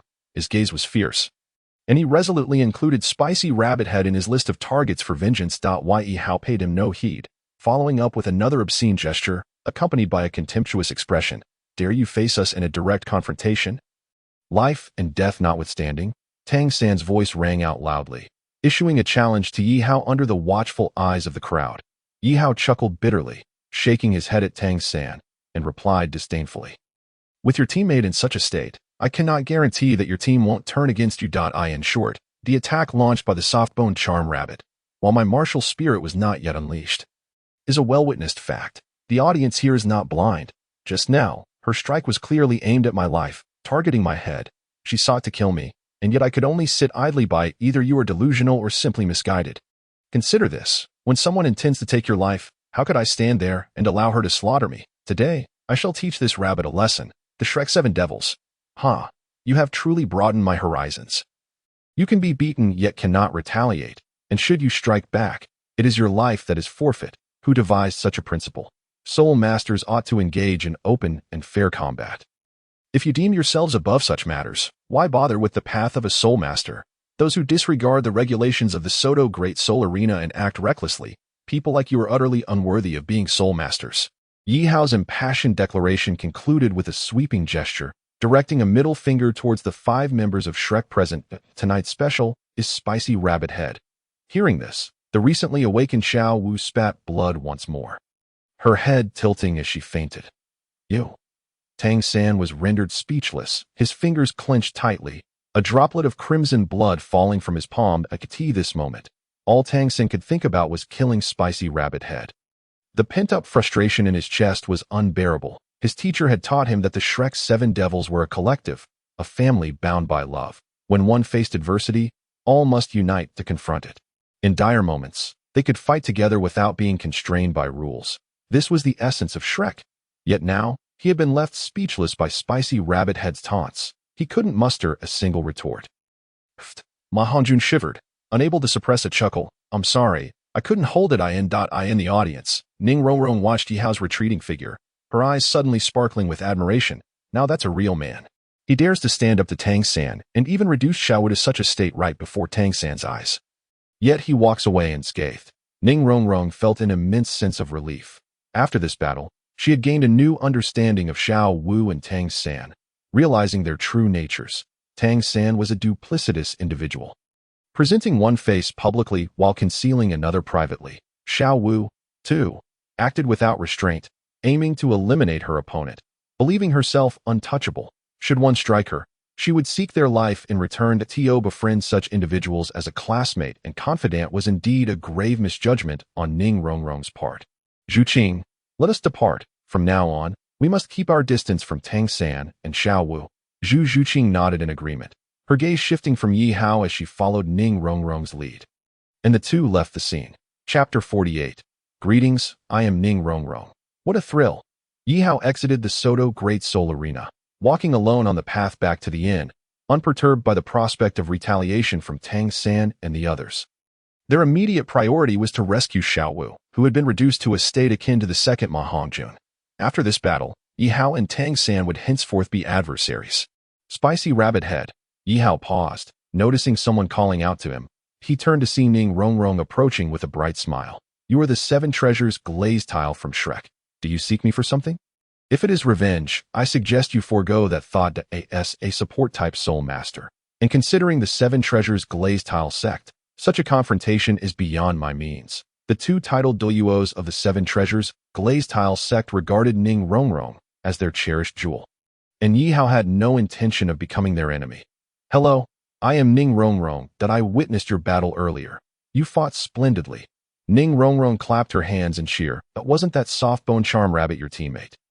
How can you be so jubilant when your teammate has been beaten? Yihao feigned ignorance, conversing with Ning Rongrong from the perspective of Yi Ritian, while in this moment, he was spicy rabbit head, naturally maintaining an air of nonchalance. Fortunately, he had switched masks with Lingling earlier. Otherwise, he might have been recognized, the mention of the rabbit. Ning Rongrong could not help but snort disdainfully. That rabbit is full of herself. Just as described by that person on that day, I truly misjudged her. I thought of her as a sister, only to discover that both she and Tang San are of such a character. I have come today specifically to warn you. Warn me about what? Ning Rongrong spoke cautiously and softly. You must be wary of Tang San's revenge, after you reduced Xiao Wu to such a state. He will surely not let this slide. You must prioritize your safety. This was quite out of character, as the little witch of the seven treasures glazed tile sect. Ning Rongrong had come to offer him a warning. Presently, Yihao had already formed a preliminary assessment of Tang San's strength. Had it not been for last night's complications, Tang San might have well been the one to be defeated by Yihao. He had long been mindful of Tang San's external soul bone, the 8 spider lances, which posed a constant threat. Reflecting on the subsequent events, it was clear that Tang San had relied heavily on the 8 spider lances to navigate various crises. Imagine if Tang San were to lose the 8 spider lances. It would be akin to confiscating his weapon of choice. What could he possibly use to contend with Yihao thereafter? Fortunately, the 8 spider lances had yet to be fused with Tang San, a fact that Yihao had ascertained during their previous encounter. At that time, when Yihao acquired the 6-winged purple light wings. He was in a situation similar to Tang San's. It was only with the assistance of the 3 committee members that he managed to integrate the 6-winged purple light wings into himself. Soul bones are a part of one's own body, akin to one's bones. Yet Tang San was different. At that time, the 8 spider lances had not yet fused with him, presenting a prime opportunity for acquisition. If they were to proceed to the Heaven Do Royal Academy, it would indeed be too late. Thank you for your warning. I suspect your trip here may have been in vain. Ning Rongrong was puzzled. Why is that? Are you not afraid of Tang San's revenge? Yihao smiled faintly, pointing to the medal on his arm. Behold, what is this? Ning Rongrong leaned in to inspect it as the little princess of the 7 treasures glazed tile sect. Daughter of Ning Fengji, she had certainly seen her fair share of grand spectacles. Are you a student of the Heaven Do Royal Academy? Ning Rongrong was greatly astonished. The Royal Academy of Tiando was established by the Tiando Empire, and its distinctiveness was certainly known to her. In the previous battle, she had been too focused on the direction of the fight to notice the insignia on Yihao's arm. Indeed, Ning Rongrong had drastically changed her perception of her former close friend. Now standing in alliance with Zhu Qing, having seen through the true nature of Tang San and Xiao Wu, and she had long lost hope in Shrek Academy and the 7 Shrek monsters.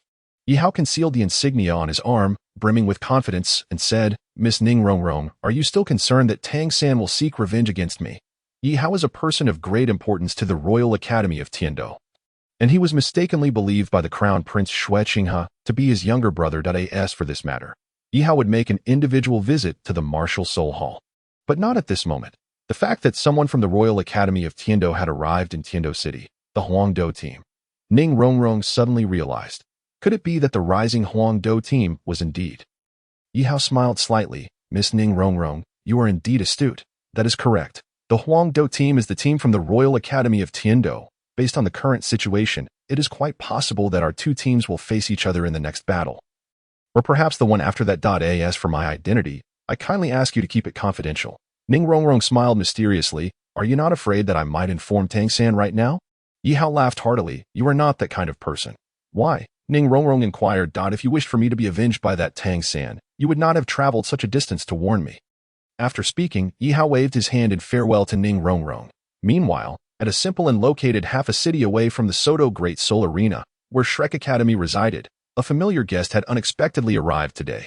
In the room of the Academy's headmaster, Flinder, the master, and Zhao Wujia were all present. In front of them stood Qin Ming, the leader of the Huangdo team, who had come alone to this place. Ha!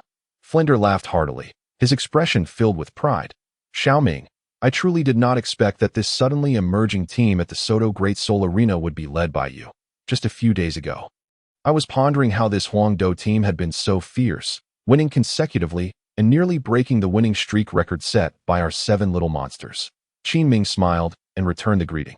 Director Flinder, you flatter me. My success today is greatly attributed to the guidance of all the teachers. It is my honor to have entered the Royal Academy of Tiando for teaching support. The master suddenly interjected. I have observed the current state of the Soto Great Soul Arena. It seems that in the next team battle, the 7 Shrek monsters may face off against the Huangdo team. Presently, the trend at the Soto Great Soul Arena indicated that the 7 Shrek monsters were leading the charge, while the Huangdo team had emerged as a formidable force, both teams enjoying a winning streak. Having almost defeated the original teams of the Soto Great Soul Arena, recently, the Huangdo team had once again drawn the Berserk team. Unexpectedly, the Berserk team chose to concede after their last encounter. The original teams at the Soto Great Soul Arena were unlikely to challenge the Huangdo team easily, as this would be akin to offering points without resistance. The members of the Huangdo team were all Soul Emperors, while the 7 Shrek monsters exhibited perfect synergy that if both sides truly aimed to determine their superiority. Qin Ming had gathered ample information about the 7 Shrek monsters through his recent observations and inquiries. Ye Hao was the key to their victory. Qin Ming's eyes sparkled with curiosity about what made the 7 Shrek monsters so exceptional. Although it was his old academy, when it came to significant matters, Qin Ming still sided with the Huangdo team. After all, the purpose of this endeavor was to hone the Huangdo team in preparation for the prestigious Continental Advanced Soul Master Elite competition 2 years hence. Suddenly, a flurry of hurried footsteps shattered the night's tranquility. Outside, the crowd was bustling, indicating that the 7 Shrek monsters had returned. Flinder smiled faintly, feeling an indescribable joy and satisfaction with this cohort of students. Clearing his throat and straightening his attire, Flinder opened the door, ready to introduce Qin Ming to this remarkable group of students. Flinder clutched his chest and abruptly shut the door, nearly dropping his crystal spectacles as he gasped for breath. His expression fraught with panic. Director Flinder, what is wrong? Qin Ming hurriedly inquired. Flinder swallowed hard, trembling with fear. You have no idea. I just saw a pig head when I opened the door. A pig head. Zhao Wujia was momentarily stunned before erupting into laughter. Old man, where would a pig head come from at this hour? At your age, it's surprising that a mere pig head could scare you so. He insisted on seeing this pig head for himself. Zhao Wujia pushed past Flinder and opened the door, only to be rendered speechless. There stood Tang San, carrying a pig's head, albeit a rather abstract one. As it sported 2 pink rabbit ears, flying pig, Zhao Wujia stifled a laugh. Meanwhile, Tang San frowned. Teacher Zhao, please stop laughing. Is Director Flinder in? Yes, of course. Zhao Wujia turned back. Old man, what pig head? It's just Tang San and the others returning. And he is carrying a pig with rabbit ears. However, Zhao Wujia was Tang San's teacher, and Tang San was a student of Shrek Academy. Thus, Tang San felt a twinge of guilt. Never mind, his first priority was to heal Xiao Wu.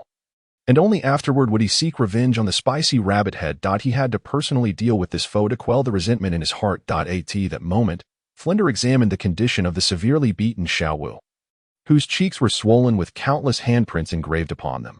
She had fallen into a deep coma, unresponsive. Tang San, is this Xiao Wu? How did she end up like this? Flinder was greatly shocked. It shouldn't have been this way.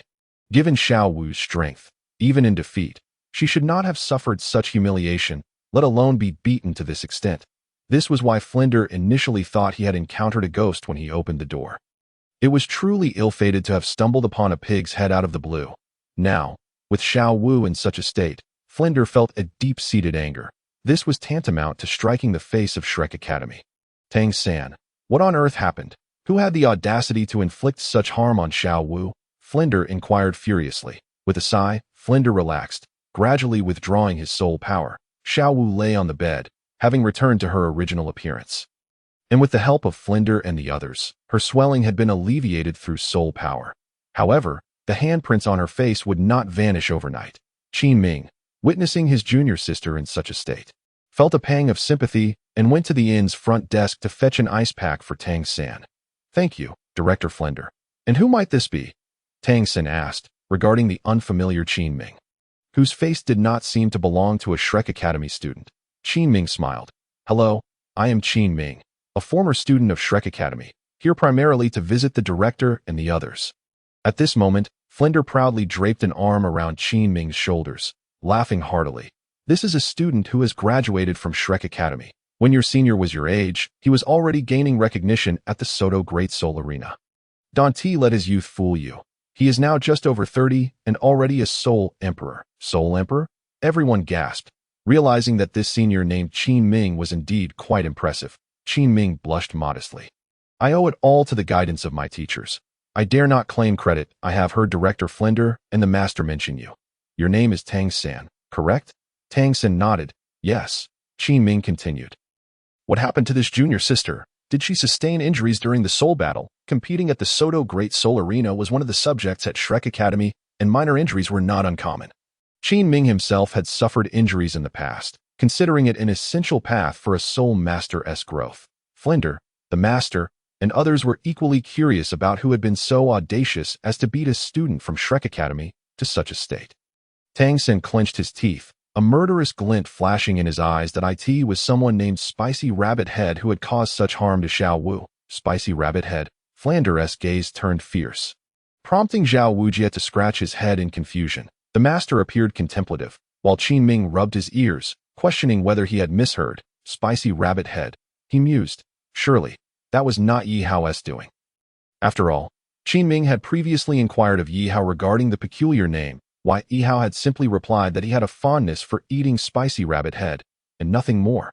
From that moment onward, Qin Ming ceased to press the matter. Tang San, please repeat that name.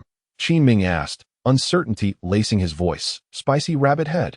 Tang San gritted his teeth, a burning desire to eliminate the individual behind that name swelling within him. Throughout her life, Xiao Wu had never endured such hardship. Had it not been for the regulations at the Soto Great Soul Arena prohibiting private brawls, coupled with Xiao Wu's current unconscious state, Tang Sen might well have already taken action against that Spicy Rabbit Head. This individual has sealed their fate, he thought. Spicy Rabbit Head, that moment. Qin Ming understood all too well who the instigator was. Chapter 50. A grandiose oath. Ye Hao was the only one who came to mind. Firstly, Yihao had registered under the name Spicy Rabbit Head at the Soto Great Soul Arena. Secondly, he genuinely enjoyed eating Spicy Rabbit Head and often ordered it. As Xiao Wu lay unconscious, Qin Ming cast a glance at the irate Flander and the others, hastily bidding them farewell before departing. This fellow truly brings unrest wherever he goes.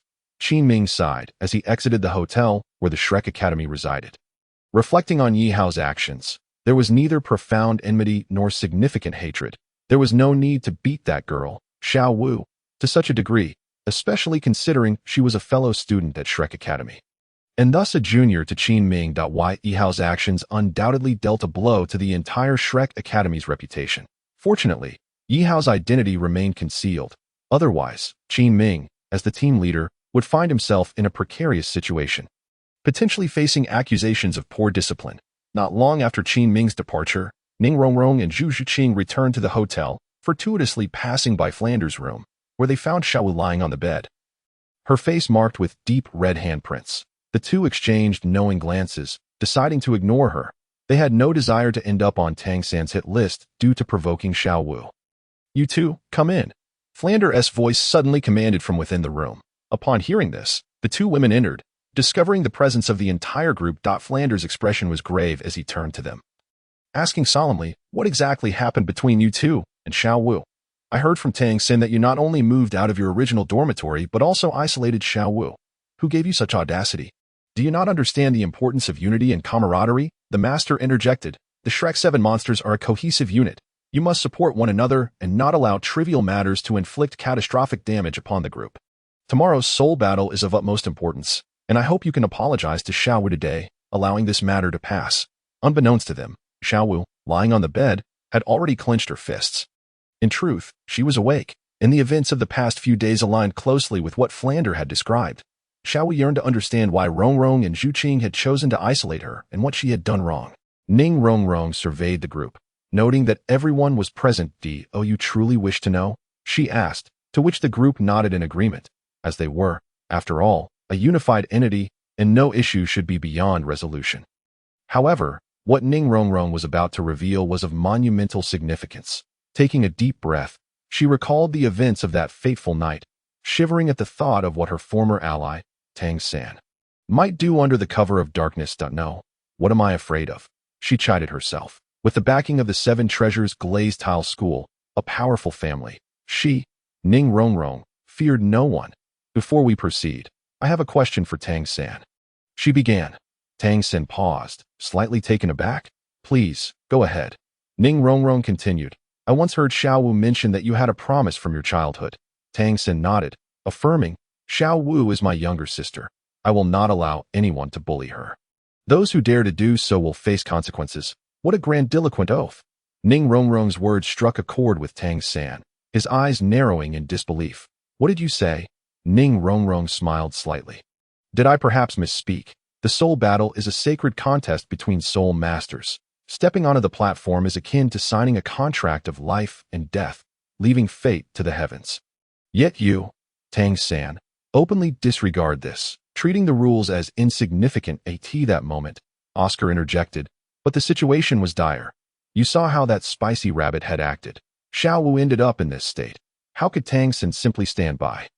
Very well, let us not dwell on that, Ning Rongrong retorted, pointing a finger at Tang San, asserting, you are permitted to harm others, yet others cannot retaliate against you.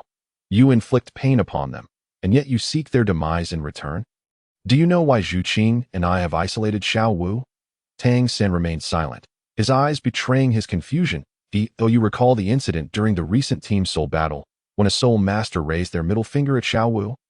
As soon as Ning Rongrong spoke those words, Tang San's body trembled violently. Could it be? Impossible. Only he, Yi Ritian, and the escaping rogue knew of that incident, and no one else was privy to it. Keep the matter under wraps.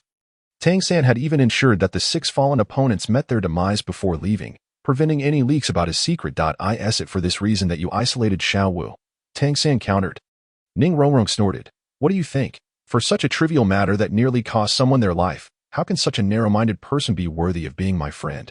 Hearing this, Tang San quietly sighed in relief. Fortunately, that incident had not been exposed otherwise. Enough, enough. You are all part of a collective. Do not allow such a minor issue to create rifts among you, Flander interjected, striving to mediate. The upcoming Team Soul battle was crucial for the Shrek 7 monsters. Humph, Ning Rongrong scoffed, pulling Zhu Qing away as they prepared to leave. Rongrong, I genuinely worry that you might divulge that matter, Zhu Qing remarked as they exited Flander's room. I am not foolish enough to disclose such information. Ning Rongrong replied with a smile. Zhu Qing, what are you worried about? Are you afraid of Tang San's retribution? Zhu Qing shook her head. She was not afraid of Tang San's retaliation. On the contrary, if Tang San were to act against them, the forces behind Ning Rongrong would undoubtedly intervene. With 2 titled Douluos guarding the 7 Treasures glazed tile school, coupled with Ning Rongrong's father, Tang San was but a weak ant in comparison. Inside the room, the atmosphere was stiflingly oppressive. Ning Rongrong's resolve was unwavering. She could never align herself with someone like Tang San. Coming from the 7 Treasures glazed tile school, her status was exalted. Although she had been a little witch in her youth, she could still discern right from wrong when it truly mattered. This Rongrong is utterly unreasonable, Flander seethed, rising in frustration and storming out. Feeling utterly powerless against the little witch from the 7 Treasures glazed tile school, despite having Ning Fingxi's backing, Flander was still bound by propriety. He could not act against Ning Rongrong in any way. Especially not harm a single hair on her head, for the 2 elders of the 7 Treasures glazed tile school would not let him off lightly. Tang San, it is getting late. Take good care of Xiao Wu. The master advised before departing, leaving only Tang San and Xiao Wu in the room. Chapter 51. Are you here to disturb again? Apologize to her? On what grounds? On the other side, Qin Ming, having left the hotel where the Shrek Academy was situated, rushed back to the royal battle team, seeking out Ye Hao at the earliest opportunity. Upon learning the details of the situation, Ye Hao promptly rejected Qin Ming's request. I heard from Dean Flander that you and Tang San are former schoolmates. Now, seeing Xiao Wu in such a state due to your actions, it is only reasonable that you should apologize, Qin Ming implored earnestly. Former schoolmates. Ye Hao shook his head in disbelief. I do not possess such influential acquaintances. Moreover, I did not harm Xiao Wu. Qin Ming's expression turned quizzical as he looked at Ye Hao incredulously. Are you jesting? You truly did not lay a hand on her. Absolutely not. Then how did Xiao Wu sustain her injuries? She fell on her OWN. You dare claim that spicy rabbit head is not you? It is not me. Do you have any evidence to support your claims? Yihao spoke earnestly. Teacher Qin, I recently changed my name to Yihao. Spicy rabbit head is spicy rabbit head, and Yihao is Yihao. The two should not be compared. Teacher Qin, If there is nothing else, I shall take my leave. Farewell. With that, Yihao took his leave, while Xiaowu was merely bringing trouble upon herself, her lack of strength leaving her no one to blame but herself, from the incident where Qin Ming urged Yihao to apologize to Xiaowu. It was evident that he had already been to Shrek Academy, meeting with Tang San and the others. This was hardly surprising, as Qin Ming was a former student of Shrek Academy and his purpose for coming to Soto City was, on one hand, to train the Royal Combat Team, and on the other, to revisit his former school. The following day, in the evening, before darkness had fully descended, the Soto Great Soul Arena was already teeming with people. A continuous tide of the crowd. Within the whispers among soul masters, the size of the Great Soul Arena could determine the rise and fall of a nation, its prosperity being the key to the flourishing of the city and country. Today, the Shrek 7 monsters had arrived early, heading to the designated lounge within the Great Soul Arena to prepare for the most crucial group battle that night. Greetings, I am Chinsho Azura from the Shrek 7 monsters. May I kindly request information on an individual named Spicy Rabbit Head? Tang San stepped forward to the front desk. He was determined to seek vengeance against Spicy Rabbit Head, given Xiaowu's severe injuries from the previous day. Tang San had reluctantly spared Spicy Rabbit Head. Otherwise, true to his nature, it was likely that Spicy Rabbit Head would have met his demise shortly after exiting the Great Soul Arena. I am sorry, sir, but the Soto Great Soul Arena has rules. We are strictly prohibited from disclosing any Soul Master information. If you persist, the consequences will be beyond your capacity to bear. The front desk staff promptly rejected Tang San's request. Perceiving his urgency for Spicy Rabbit Head's information as a personal vendetta, the battle between Spicy Rabbit Head and the soft-boned Enchantress had become widely known, and this Chinsho Azura was openly defying the regulations of the Soto Great Soul Arena, where external interference in Soul Master duels was strictly forbidden and the use of underhanded weapons was unacceptable. Tang San clenched his teeth in frustration. The rules of the Soto Great Soul Arena were numerous, and he himself was hardly a paragon of virtue. With Shrek Academy often taking an unconventional path, he huffed and departed, his desire to uncover the truth about Spicy Rabbit Head burning within him. The fury in his heart and the murderous intent in his eyes rendering him far from calm. If one cannot play fair, then they should not play at all. Yesterday's affront to Spicy Rabbit Head had now turned into a personal grievance for him. In the Shrek Academy lounge, the masked Xiaowu sat alone in a corner, observing the lively conversation between Ning Rongrong and Zhu. At that moment, she felt utterly isolated. Why had they chosen to ostracize her over such a trivial matter? What wrong had she committed? Before leaving the Soto Great Soul Arena, she had merely asked Tang San to teach those individuals a slight lesson. Was that truly a fault? Just then, Tang San entered, quietly taking a seat beside Xiaowu, as he was now her only companion. People tend to congregate with those of similar nature. At that moment, Master, Zhao Wujin, and Flander walked in, observing the current disarray among the 7 monsters. Flander sighed heavily. The 7 were already fragmented, and he wondered how much longer Shrek could endure in such a state. The master cleared his throat and produced a stack of documents. Tonight, you need not participate in any other battles. Simply focus on preparing for the group battle. Your opponent is formidable, and you must be mentally prepared. The Royal Combat Team, the adversaries you are about to face, consists of 8 members. Captain, Yu Tianhing. Martial Spirit, Blue Lightning Tyrannosaurus, level 39 attack type Soul Master, with 2 yellow and 1 purple soul rings. Vice Captain, Duguyen, Martial Spirit, Emerald Phosphor Snake, level 38 control type Soul Master, with 2 yellow and 1 purple soul rings. Members, Shimo and Shimuo, both possessing the Martial Spirit of the Black Tortoise, one at level 37 and the other at level 36, with 2 yellow and 1 purple soul rings. Member, Aosaluo. Martial Spirit, Ghost Leopard, level 36 agility type Soul Master, with 2 yellow and 1 purple soul rings. Member, Yufeng, Martial Spirit, Wind Spirit Bird, level 36 agility type Soul Master, with 2 yellow and 1 purple soul rings. Member, Yi Lingling, Martial Spirit, 9 Heart Begonia, level 35 support type Soul Master, with 2 yellow and 1 purple soul rings. Member, Ye Hao, Martial Spirit, Death Demon Spider, level 34 control type Soul Master, with 1 yellow and 2 purple soul rings. Daimubai was taken aback. Why Ye Hao, Little San, is this the person you mentioned earlier? Tang San's eyes brightened as he hurried to Daimubai's side, gazing at the information on Yihao, particularly the nearly impossible soul ring configuration. And he couldn't help but inhale sharply. The soul ring configuration of 100 years and 2,000 years. It was undoubtedly Ye Hao. He was indeed a member of the Royal Combat Team. Ma Hongjun immediately became intrigued. So his name is Ye Hao. How dare he insult our Shrek Academy? I will be the first to make him pay. Dai Mubai rubbed his hands in anticipation. As the first among them to enter the academy and the leader of the seven, he had a decidedly unfavorable impression of Ye Hao, who had insulted the academy. The best he could do was to teach him a lesson in the upcoming battle, allowing Ye Hao to experience the true might of Shrek. Upon hearing Ye Hao's name, Xiao Wu perked up, momentarily disregarding the lingering burn on her face as she swiftly snatched the documents from Dai Mubai's hand. Aside from Spicy Rabbit Head, Ye Hao is undoubtedly the second person she loathed the most. Wait a moment, Spicy Rabbit Head. Isn't that what Ye Hao loves to eat? Could it be that this Spicy Rabbit Head is actually Ye Hao? Simultaneously, Tang San made the same connection. Why Ye Hao's fondness for Spicy Rabbit Head was something they both knew, and considering that Ye Hao was now part of the Royal Combat Team, which had been achieving frequent victories lately, it was plausible that Ye Hao was indeed active at the Soto Great Soul Arena. Ning Rongrong was well aware of Ye Hao's identity. That night, Ye Hao had worn the attire of the Tiando Royal Academy, which, although obscured from view, was easily recognizable to any discerning eye. When out and about, who would casually wear their school uniform? They had gone incognito for their inspection, and wearing their uniforms during the group battle would have been far too conspicuous. Moreover, the Tiando Royal Academy had a renowned reputation, being specifically established by the Tiando Empire. The master continued, "This soul battle can be deemed your last group battle that I have already reviewed your accumulated points.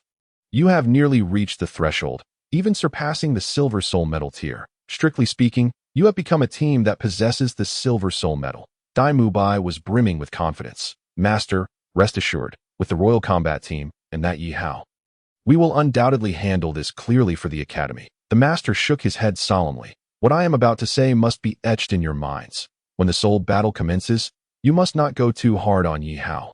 Especially you, Xiao Wu." The others turned to Xiao Wu in unison, and she suddenly found herself at the center of attention, with the master clearly disapproving of her past aggressive actions. Xiao Wu, bewildered, asked, "Master, what have I done wrong?" Seeing this, Tang Sen couldn't help but interject, "Teacher, Xiao Wu has been very gentle. I can assure you of that." Ning Rongrong rolled her eyes at the gentle. "How do you figure?" The master sighed, saying, "Ye Hao is now a member of the Royal Combat Team, which is affiliated with the Tiando Royal Academy. Your senior, Qin Ming, is the leader of this Royal Combat Team, which is directly nurtured by the Tiando Royal family. This revelation, everyone was stunned. So, the Royal Combat Team had such a profound background. The master, per soul, still believed that Ye Hao was someone he had purposely placed beside him, unaware that for years, Ye Hao had either been at odds with him or on the path to opposing him.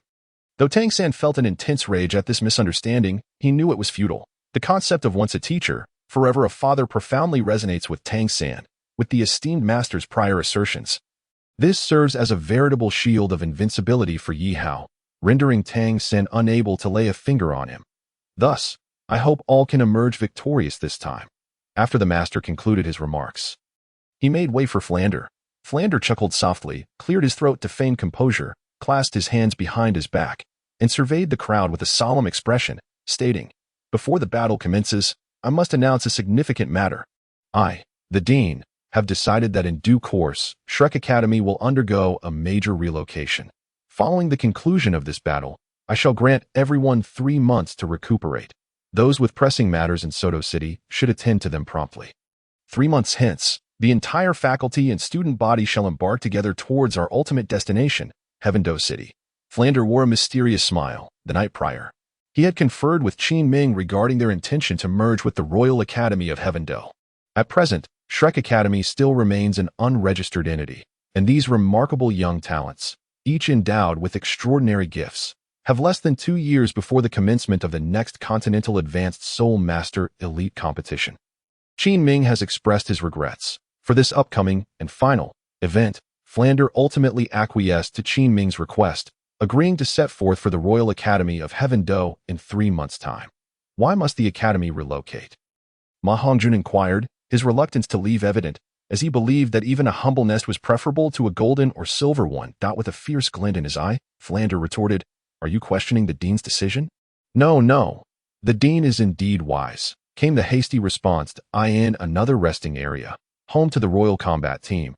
The members scrutinized the documents laid out before them, detailing the Shrek's 7 monsters, their martial souls, soul power levels, and soul ring configurations laid bare. Tang-san, martial soul blue silver grass. Is blue silver grass even cultivable? Douluo Yin scoffed, glancing at the information. Among the Shrek's 7 monsters, only 4 were soul respect level, with Dai Mubai holding the highest soul power, followed by Tang-san, Xiao Wu, and Oscar, while the remaining 3 posed no substantial threat, save for one named Ning Rongrong, who surprisingly hailed from the 7 Treasure Glazed Tile School. Yihao sat apart, keenly observing the ongoing soul battles below. Designated by Qin Ming, he was assured a place in the upcoming confrontation against the Shrek's 7 monsters, the presence of the Haoyin School. The 7 Treasure Glazed Tile School and the Blue Lightning Tyrant Dragon family was intriguing. The 3 prominent sects were entangled in this clash. A slight smile graced Yihao's lips, for this battle promised immense excitement. Featuring the world's foremost weapon martial soul, the premier beast martial soul, and the supreme support martial soul, all the most illustrious figures from these 3 sects converging in this contest at that moment. Qin Ming entered, casting a sweeping gaze over the assembly. Teacher Qin, they greeted. Qin Ming nodded, smiling as he remarked, unbeknownst to us, a month has passed since we departed the academy. Are you all prepared? This final battle will mark the conclusion of this phase of training. Douluo Yin asserted confidently, Teacher Qin, I have reviewed the information. The Shrek 7 monsters have maintained an unbroken winning streak in Soto's Grand Soul Arena. Among them, for our soul respect level and 3 are great soul masters. I believe they are not as formidable as they appear. Similar to the Shrek 7 monsters, the Royal Combat Team had not suffered a defeat in the group battles since entering Soto's Grand Soul Arena. Their unparalleled lineup and optimal soul ring configurations rendered them nearly invincible. Underestimating opponents had always been Douluo Yin's Achilles heel, and coupled with the Royal Combat Team's full vigor over the past month, their effortless victories fostered a sense of pride among the 7. Qin Ming shook his head with a weary smile, speaking earnestly. Yanzi, the Shrek's 7 monsters' consecutive victories suggest they are no ordinary adversaries. To mitigate unforeseen circumstances, Yihao will join you in this battle. Yu Feng. You shall be replaced by Xiao Hao this time. Yu Feng paused, taken aback, before nodding in acceptance. Is there anything you would like to add? Xiao Hao? Qin Ming inquired, directing his attention toward Ye Hao, who was engrossed in the matches. Ye Hao smiled faintly, thumping his chest with conviction. Teacher Qin, with my presence, there shall be no mishaps, though the Shrek 7 monsters have achieved an unbroken winning streak thus far. Their greatest weakness lies in their overall soul power levels, which cannot match ours. When the battle commences, our primary target will be the 1,000-handed Azura. The others can be disregarded. At the center of Soto's Grand Soul Arena, the stage was set for the impending clash, Shrek 7 monsters versus the Royal Combat Team. The group soul battle was about to commence. In preparation for tonight's confrontation, the Grand Soul Arena had eagerly promoted this event. Since its inception, no team had achieved such a continuous winning streak as the Shrek 7 monsters and the Royal Combat Team, both rising stars that had become the talk of the town among the residents of Soto City. I bet on the Shrek 7 monsters to win. I bet on the Royal Combat Team to win. In the betting area of Soto's Grand Soul Arena, throngs of individuals clutched their coin purses, forming long lines to place their bets. This was undoubtedly the most lucrative aspect of the arena. 100,000 gold soul coins. I wager on the Shrek 7 monsters to win. Flanders sported a lecherous grin as he placed a long-preserved gold card before the staff. This was his prized possession, his most significant gain in the past month. In this area, he was a familiar face, and the staff had grown accustomed to his presence, not long after Flanders departed. Yihao arrived, a bit late, clutching a gold card worth 200,000. Did he think that Yihao had idled away this past month, being a member of the Royal Combat Team? He was acutely aware of Yin Jie and the other strengths. Thus, after every 1-on-1 or 2-on-2 battle, Yihao would rush to place bets nearby, wagering on himself or the Royal Combat Team. Undoubtedly, this month had been exceptionally profitable for him. Betting is such that one moment you may be wealthy beyond measure, and the next, you could lose everything. Please place my bet on the Royal Combat Team. This is a 200,000 gold soul coin card.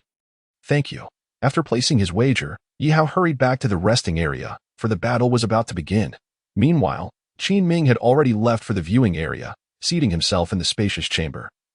where the crystal glass provided a clear view of all that transpired on the battle stage below. Of course, the master, Flander, and Zhao Wuji were not idle either. They sat across from Qin Ming, harboring a tinge of hope regarding this battle. The Royal Combat Team was exceedingly powerful, surpassing any opponents the Shrek 7 monsters had faced thus far, a well-rounded team with exceptional configurations of soul rings. No weaknesses were apparent. On the battle stage, the host ascended slowly, surveying the throngs of spectators filling the arena to capacity. This venue was the largest in Soto's Grand Soul Arena, capable of accommodating 50,000 viewers simultaneously. Reserved solely for silver-ranked soul teams, it was evident that both the Royal Combat Team and Shrek Academy had reached this echelon. "Ladies and gentlemen, welcome to Soto's Grand Soul Arena," the host proclaimed passionately, instantly igniting the atmosphere to a fever pitch, the cheers resounding in the air. That we are about to witness the pinnacle of Soto's Grand Soul Arena, the most exhilarating group soul battle, Shrek 7 Monsters versus the Royal Combat Team. Will the Shrek 7 Monsters continue their legendary saga, or will the Royal Combat Team ascend to new heights? Let us remain vigilant. Now, let us welcome both teams to the arena with the most resounding applause. Shrek 7 Monsters, victory is ours. Royal Combat Team, victory is ours. Amidst the fervent cheers of the crowd, the Shrek 7 Monsters and the Royal Combat Team strode onto the battle stage. Leading the Shrek 7 Monsters was Dai Mubai, flanked by Tang San, with Oscar and Ma Hongjun standing shoulder to shoulder on either side, while Zhu Zhuqing, Ning Rongrong, and Xiao Wu formed the outer circled AT. This moment, Ning Rongrong, Zhu Zhuqing, and Xiao Wu were not on amicable terms. However, this was a soul battle. Regardless of their past grievances, they had no choice but to present a united front and ensure that the necessary support was provided. On the other hand, the Royal Combat Team, led by Yu Tianheng, was accompanied by Du Guyin and Ye Hao, with the Shimo brothers on either side, and Osro and Yu Lingling positioned at the flanks. With both sides prepared, the host wasted no time, promptly announcing, "The battle between Shrek 7 Monsters and the Royal Combat Team is about to commence. Both teams have 1 minute to unleash their martial souls." At this moment, the 14 souls on the battlefield shone brilliantly with their soul rings, casting a kaleidoscope of colors that illuminated the entire arena, infusing it with a unique vibrancy. The White Tiger roared, and the Thunder Dragon surged with fury as Dai Mubai embodied the White Tiger, while Yu Tianheng's Supreme Beast Spirit, the Blue Lightning Tyrannosaurus Rex, descended upon the scene, igniting a fierce rivalry. Tang San's 3 soul rings gleamed successively, and the blue-silver grass began to spread forth. Ma Hongjun was enveloped in flames, while Oscar conjured a sausage in his hand, entwined with 3 soul rings. Ning Rongrong's palm revealed a 7-layered pagoda, radiating with brilliance, and Zhu Zhuqing's fingers transformed into black claws, her entire figure curling in readiness. Following closely, Xiao Wu, despite having sustained injuries earlier, received timely treatment, and though her wounds were not severe, the imprint of a slap on her face remained conspicuously visible, fortunately obscured by a mask. Meanwhile, on the side of the Imperial Battle Team, Du Guiyan's phosphorescent snake spirit appeared, her legs morphing into a green serpent's tail. The brothers Shimo and Shimo donned tortoise shells, their limbs entirely encased, while Yi Lingling's 9-heart sea flower bloomed in her palm. Oscar and Zhu Zhuqing bent their forms as if they were drawn bows, poised and ready to unleash their might. On this side, Yihao, clad in black armor with a fearsome visage, had transformed his hands into black spider spears, and 8 black spider legs sprouted from his back. His lower body was nearly covered in green tufts, and around him, the Death Spider King's venom began to spread ominously. Simultaneously, Yihao's 3 soul rings shone with extraordinary brilliance. Chapter 54. The initial display of Death Spider venom, 100 years. 1,000 years, 1,000 years. The 3 soul rings were arranged in perfect order as Yihao stood at the center of the Imperial Battle Team, his rings radiating a fierce glow. The Death Spider King materialized behind him, exuding an oppressive aura that bore down upon the Shrek 7 monsters. Dai Mubai swallowed hard, struck with astonishment. 100 years, 2,000 years. This individual was an utter monstrosity compared to them. It was not only Dai Mubai who felt this overwhelming sensation. All the members of Shrek were similarly affected, gazing at Yihao's irregular soul ring configuration with bewilderment, a sense of jealousy bubbling within them. Why was there such a vast disparity between individuals? The audience was agog. This was Yihao's debut, and they were taken aback to discover that the Imperial Battle Team still had this trump card. evidently having made ample preparations to confront the Shrek 7 monsters. With the souls of both sides released, the host proclaimed, Shrek 7 monsters versus Imperial battle team. Commence the soul battle.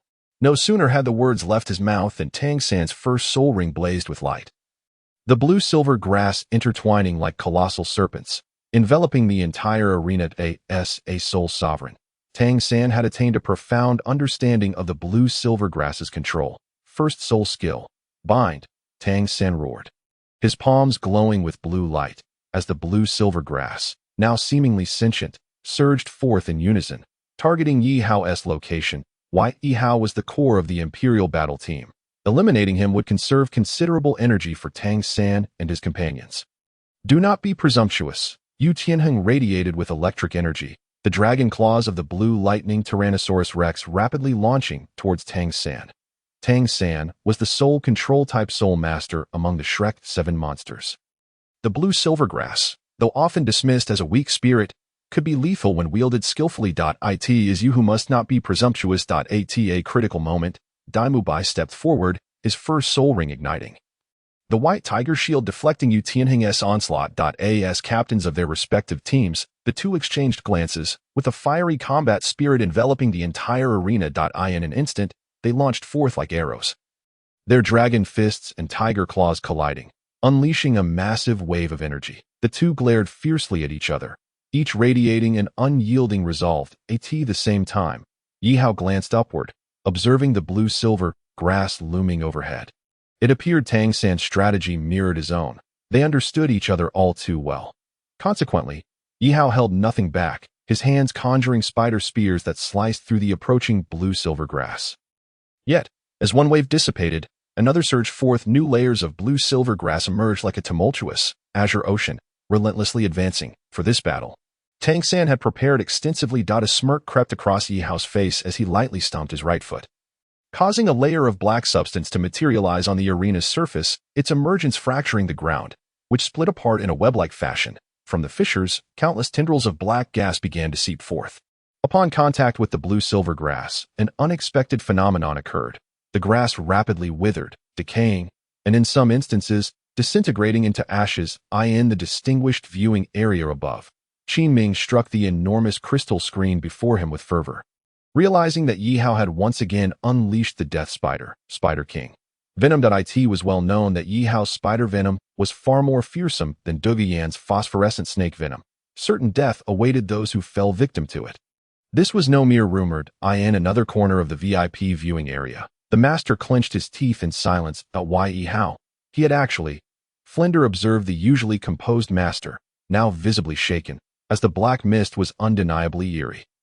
It was critical to note that Tang San's third soul ring was derived from a millennium-old human-faced demon spider. While the blue-silver grass bore toxins, they were not fatal. Yet the inexplicable black mist before them could easily dissolve the blue-silver grass, causing it to decay almost instantaneously. Master, what exactly is the black gas Yihao has unleashed? Zhao Wujie inquired, astonished. The master, his face laden with concern, sighed. Xiao San and his companions are in serious trouble. Yihao is employing the Death Spider King venom. What? The Death Spider King venom? Flinder's eyes widened in disbelief. Isen, his spirit. The master gritted his teeth, struggling to articulate his thoughts. Flinder, after observing for so long, I did not anticipate you would misjudge this matter. Yihao's spirit is not the Death Demon Spider, but rather the Death Spider King. The Death Spider King venom is the most potent of all spider-type soul beasts to date. Upon hearing this, Flinder was profoundly shaken, his grip tightening unconsciously. He now comprehended why the master had previously cautioned against harming Yihao in any way. His background was immensely formidable, enough to render Flinder and the others awestruck. On the arena, the Death Spider King venom unleashed by Yihao began to spread gradually. Wherever it passed, the blue-silver grass wilted, and the atmosphere grew desolate. Tang San, alarmed, exclaimed, Oscar, quickly, the detox sausage. Oscar hesitated for a moment before activating his second soul ring, promptly producing several detox sausages that landed in the hands of his comrades. Tang San was acutely aware of the terror of Yihao's spider venom. However, surprisingly, the outer layers of spider venom began to dissipate, forming a faint mist-like gas. Were it not for Qin Ming's emphatic reminder not to harm any member of Shrek, Yihao's Death Spider King venom could have instantly annihilated them all.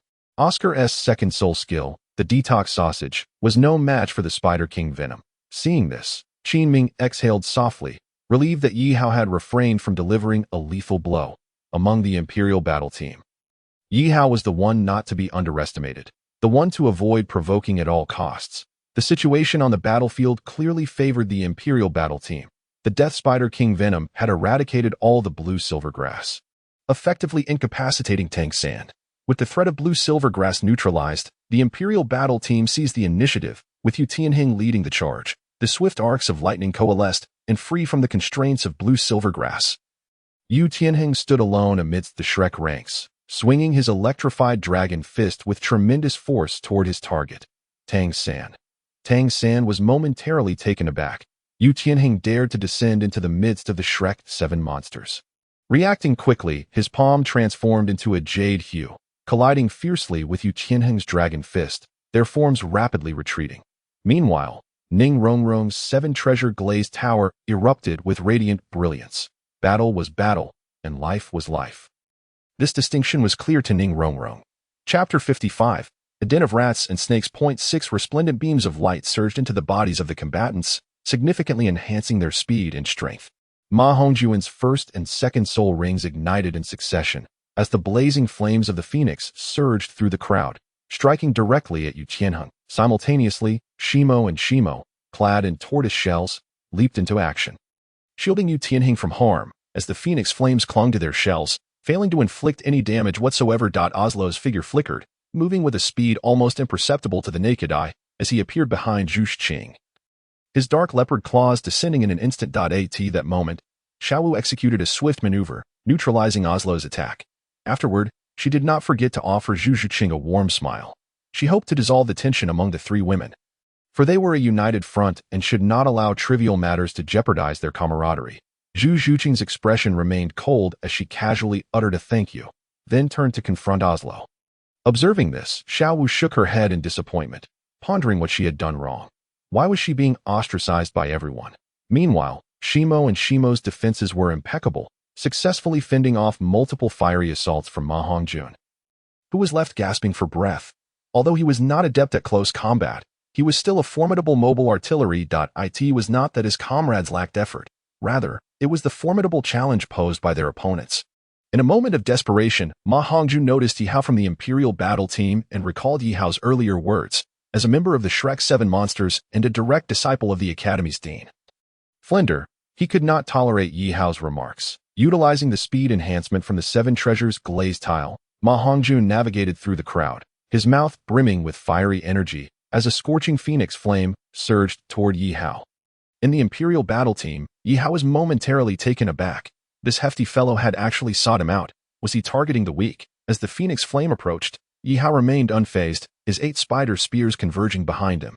With a swiftness akin to the wind, Ma Hongjuan's phoenix flame was instantly scattered, in the blink of an eye. Ye Hao appeared before Ma Hongjun, the tip of his spider spear aimed directly at him. Ma Hongjun had a deep-seated understanding of the spider spear. He remembered how Tang San had unintentionally injured him with it, causing him to succumb to poison and nearly lose his life. His lower body trembled uncontrollably, his legs quaking like frostbitten eggplants.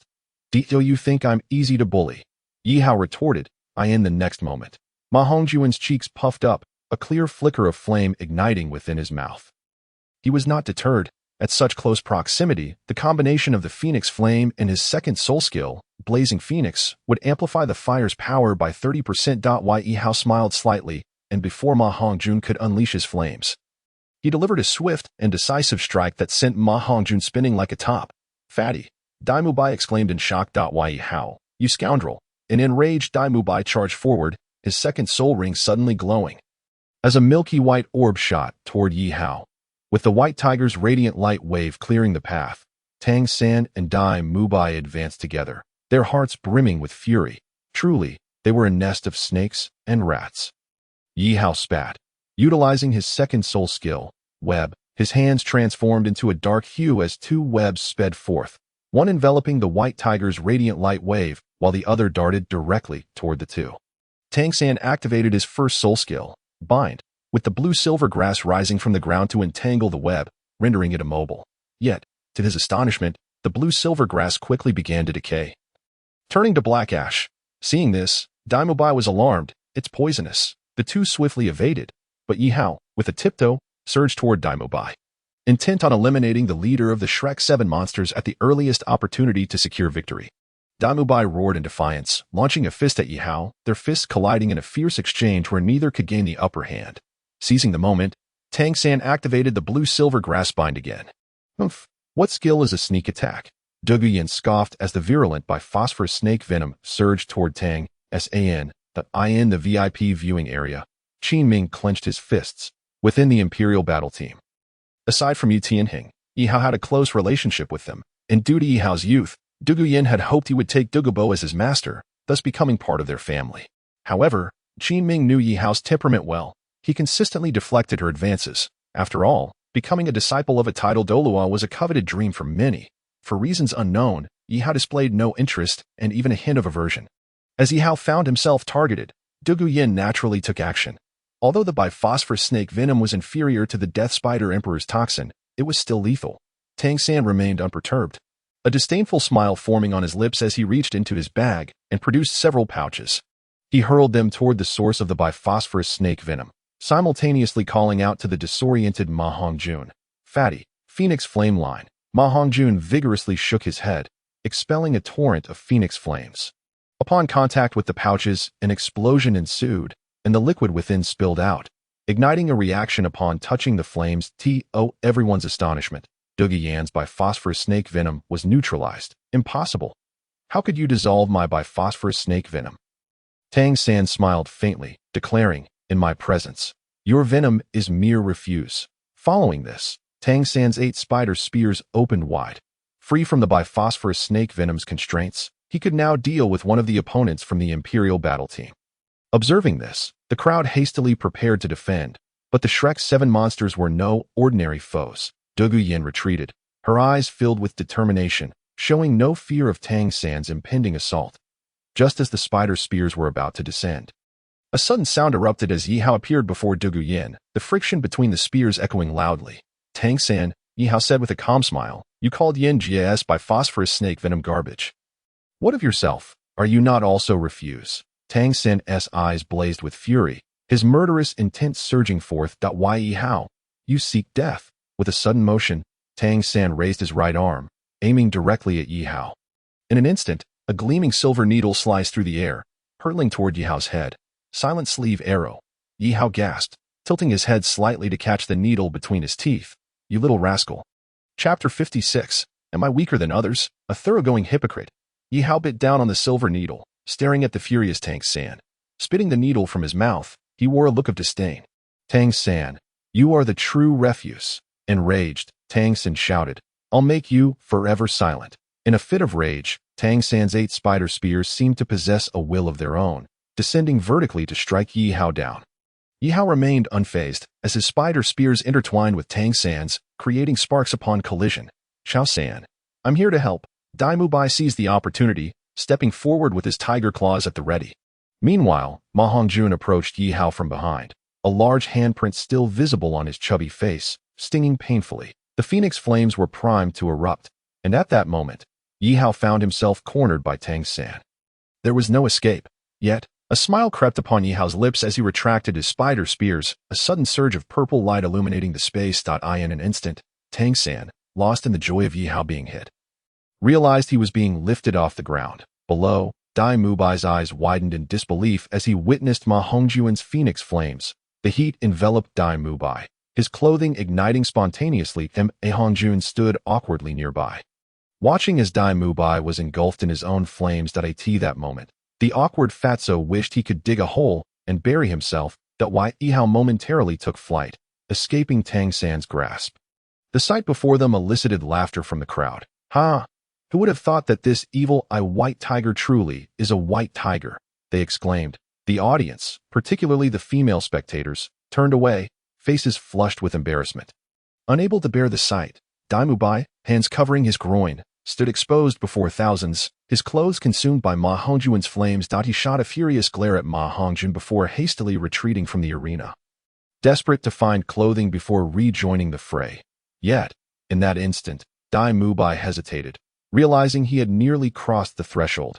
Exiting the battle arena meant forfeiting his qualification to compete. Furthermore, as the captain of the Shrek 7 monsters, with the highest spirit power among them, his early elimination would severely dampen their morale. Dai Mubai glanced at his naked self, his face flushing slightly as he contemplated turning away. Suddenly, a sharp pain surged through his backside, prompting a cry from him. Dai Mubai staggered, and in the blink of an eye, he collapsed onto the ground beneath the arena, sprawled out in disarray. The infamous wicked gaze of the white tiger was indeed legendary. I am in awe. Yihao approached the edge of the arena, clasping his hands in a gesture of respect towards the fallen Dai Mubai below. You. Dai Mubai's heart hardened, his head tilted, legs bent. And in a fit of rage, he fainted, smoke seemingly billowing from his ears. With Dai Mubai's premature exit, the Royal Combat Team gained a numerical advantage. Tang San found his fists inadequate against the 4 opponents. Facing the formidable defenses of Shimo and Shimo, he appeared beleaguered. Meanwhile, Ma Hongjun, bearing the imprint of a large hand on his right cheek, relentlessly bombarded Ye Hao, feeling utterly humiliated. Today, he had never suffered such disgrace. His once handsome visage was marred, leaving him to ponder how he would face the world again. And Dai Mubai, recalling how Dai Mubai had exposed himself before the multitude, he knew that once this battle concluded, Dai Mubai would not spare him. The only course of action was to defeat Ye Hao. Hoping that Dai Mubai would show some leniency, but why Ye Hao? Prepare to pay with your life. Ma Hongjuan's eyes blazed with fury as his first and second spirit rings illuminated in sequence. The Phoenix fire line and the blazing Phoenix activated simultaneously, the flames surging forth as if they were free of cost, engulfing the arena in a fiery spectacle as the battle escalated to a fever pitch. You fat pig, your flames are nothing extraordinary. Call it the evil fire Phoenix? I'd liken it more to a simple boiled chicken. Ah. Clearly incensed, Ma Hongjun, under the influence of Ning Rongrong's 7 treasure glazed tile, saw the might of his Phoenix flames significantly amplified. While Yihao flickered past, his hands transforming into pitch-black spider spears, cleaving the oncoming Phoenix flames in two. Seizing the moment, he flashed before Ma Hongjun, raising his spear and bringing it down with great force. Under Ma Hongjuan's horrified gaze, his garments were instantly torn asunder, much like Dai Mubai before him. The only mercy Ye Hao granted was leaving him with a final pair of red underwear, his last shred of dignity. Without further ado, Ye Hao executed a sweeping kick, sending Ma Hongjun tumbling off the arena. Following in Dai Mubai's unfortunate footsteps, the tide of battle became painfully clear. The early exits of Dai Mubai and Ma Hongjun were unforeseen by all. Without the powerful output of Dai Mubai and Ma Hongjun, Tang Sen found himself outnumbered, with Ning Rongrong and Oscar lacking any combat prowess, while Zhu Zhuqing was restrained by Osro, and Xiao Wu was being pressed by Shimo and Shimo. The brothers Shimo manipulated their tortoise shells, casting them into the air, their spirit rings glowing beneath their feet, directing the shells towards the agile Xiao Wu'd. In the VIP section, Master clenched his fists tightly, now left hoping for Tang San's success. If the pivotal point of the Shrek 7 monsters fell, it would be a dire situation indeed. As fate would have it, Yihao maneuvered through the crowd. Arriving at the rear of the Shrek 7 monsters, his spider spear poised against the throats of Oscar and Ning Rongrong, neither of whom possessed any fighting capability, though Oscar would later astonish many. That was a matter for another time. The present was all that mattered. Oscar shrugged, opting to withdraw from the battle, unwilling to share the fates of Dai Mubai and Ma Hongjun, particularly under the watchful eyes of thousands of spectators. His pride was not as resilient as theirs. Furthermore, with Ning Rongrong by his side, that was the most crucial factor.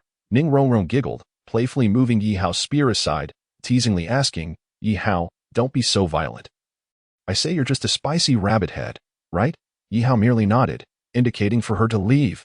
Good luck, she cheered, raising her small fist in encouragement before hurriedly departing the arena.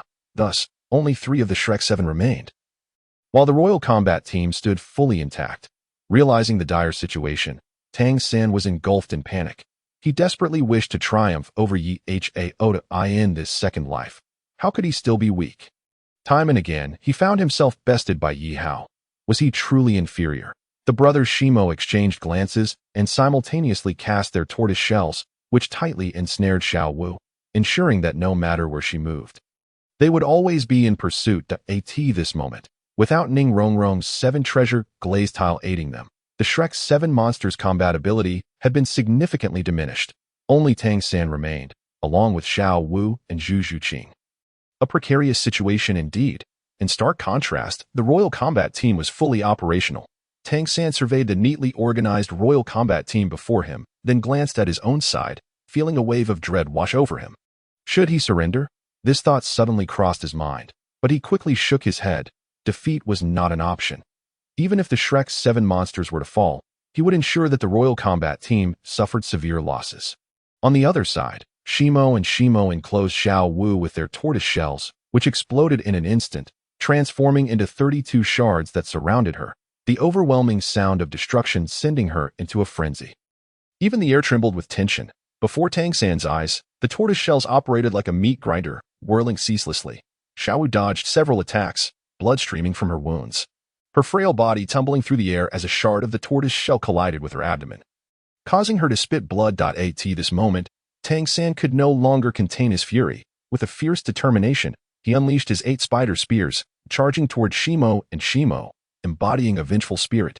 The blue-silver grass seamlessly connected with the 8 spider spears, launching a series of attacks against the 2 brothers. In a moment of desperation, the brothers summoned their tortoise shells back to defend against Tang San's onslaught. Although the 8 spider spears were sharp, they faced the formidable defense of the black tortoise, renowned for its strength among beast martial spirits. Just then, Xiao Wu's fragile form fell from the air, and with a cold grunt, Tang San repelled the brothers. Swiftly cradling Xiao Wu in his arms, her eyes were tightly shut, her body trembling uncontrollably, the inner thigh a bloody mess, her flesh torn and blood staining half her body. She was gravely injured. Her breath erratic, teetering on the brink of death. Tang San's breath hitched as he quickly pressed on several acupoints, halting her bleeding. At that moment, he suddenly lifted his gaze, locking eyes with Ye Hao, sensing the intense murderous intent emanating from him. After gently placing Xiao Wu down, Tang San's 8 spider spears glimmered anew, his 3rd spirit ring lighting up in tandem. His 3rd spirit ability, spider web binding, manifested as he concentrated a blue orb of light in his palm. As he hurled the orb, countless strands of blue-silver grass erupted, forming a massive net that descended from the heavens, aiming to ensnare Yihao. Simultaneously, Tang San's 8 spider spears were poised for action, with a singular focus, to immobilize Yihao and then strike him down. He would not spare anyone who had harmed Xiao Wu. Observing this, Yihao ceased to conceal his intentions. His 1st spirit ring flared to life, and the potent death spider poison began to spread around him, cracking the ground beneath. The members of the Royal Combat Team instinctively retreated, knowing that Yihao's spider poison was exponentially more lethal than Dugu Yan's snake venom. Perhaps only Dugu Bo's green phosphor snake king's poison could rival it. Tang San opted to take the initiative, utilizing Ghost Shadow to swiftly close the distance. The moment the spider web descended, Tang San's 8 spider spears lunged forward, this strike fueled by all his pent-up rage. The master's prior instructions faded from his mind. Nothing was more important than Xiao Wu. A sharp sound rang out as Yihao's hands, transformed into spider spears, clamped down on Tang San's 8 spider spears, rendering them immobile, while the scattered blue-silver grass was utterly devoured by the death spider poison. Tang San glared at Yihao, his eyes ablaze with fury as he demanded, "Yihao, were you the one who harmed Xiao Wu yesterday? You are the spicy rabbit head, aren't you?" At this proclamation, the crowd collectively held their breath. The spicy rabbit head. Yihao was the spicy rabbit head. In the VIP viewing area, Qin Ming shook his head in distress, having hoped to keep this information under wraps. It seemed that Yihao's identity had inadvertently been revealed, creating a significant dilemma. On one side was his alma mater, and on the other, his student. Qin Ming was caught in a bind. Meanwhile, the master and others remained silent. Although the outcome of the battle was already sealed, the mysterious spicy rabbit head had become a universally recognized adversary of the Shrek team. To dare strike against Shrek was tantamount to courting death. Yet, reflecting on Yihao's background, perhaps it was best to let it go as mere banter. On the battle arena, faced with Tang San's inquiry, Yihao remained unfazed, bursting into laughter. "I am Yihao. The spicy rabbit head is merely a title. Do not conflate the two. You seek the spicy rabbit head. What concern is it of Yihao's? Tang San, you conniving wretch who seeks only profit. You were just contemplating using a silent dart to end my life, and now you wish to cast me into despair. Is there not a path to demise for me as well?"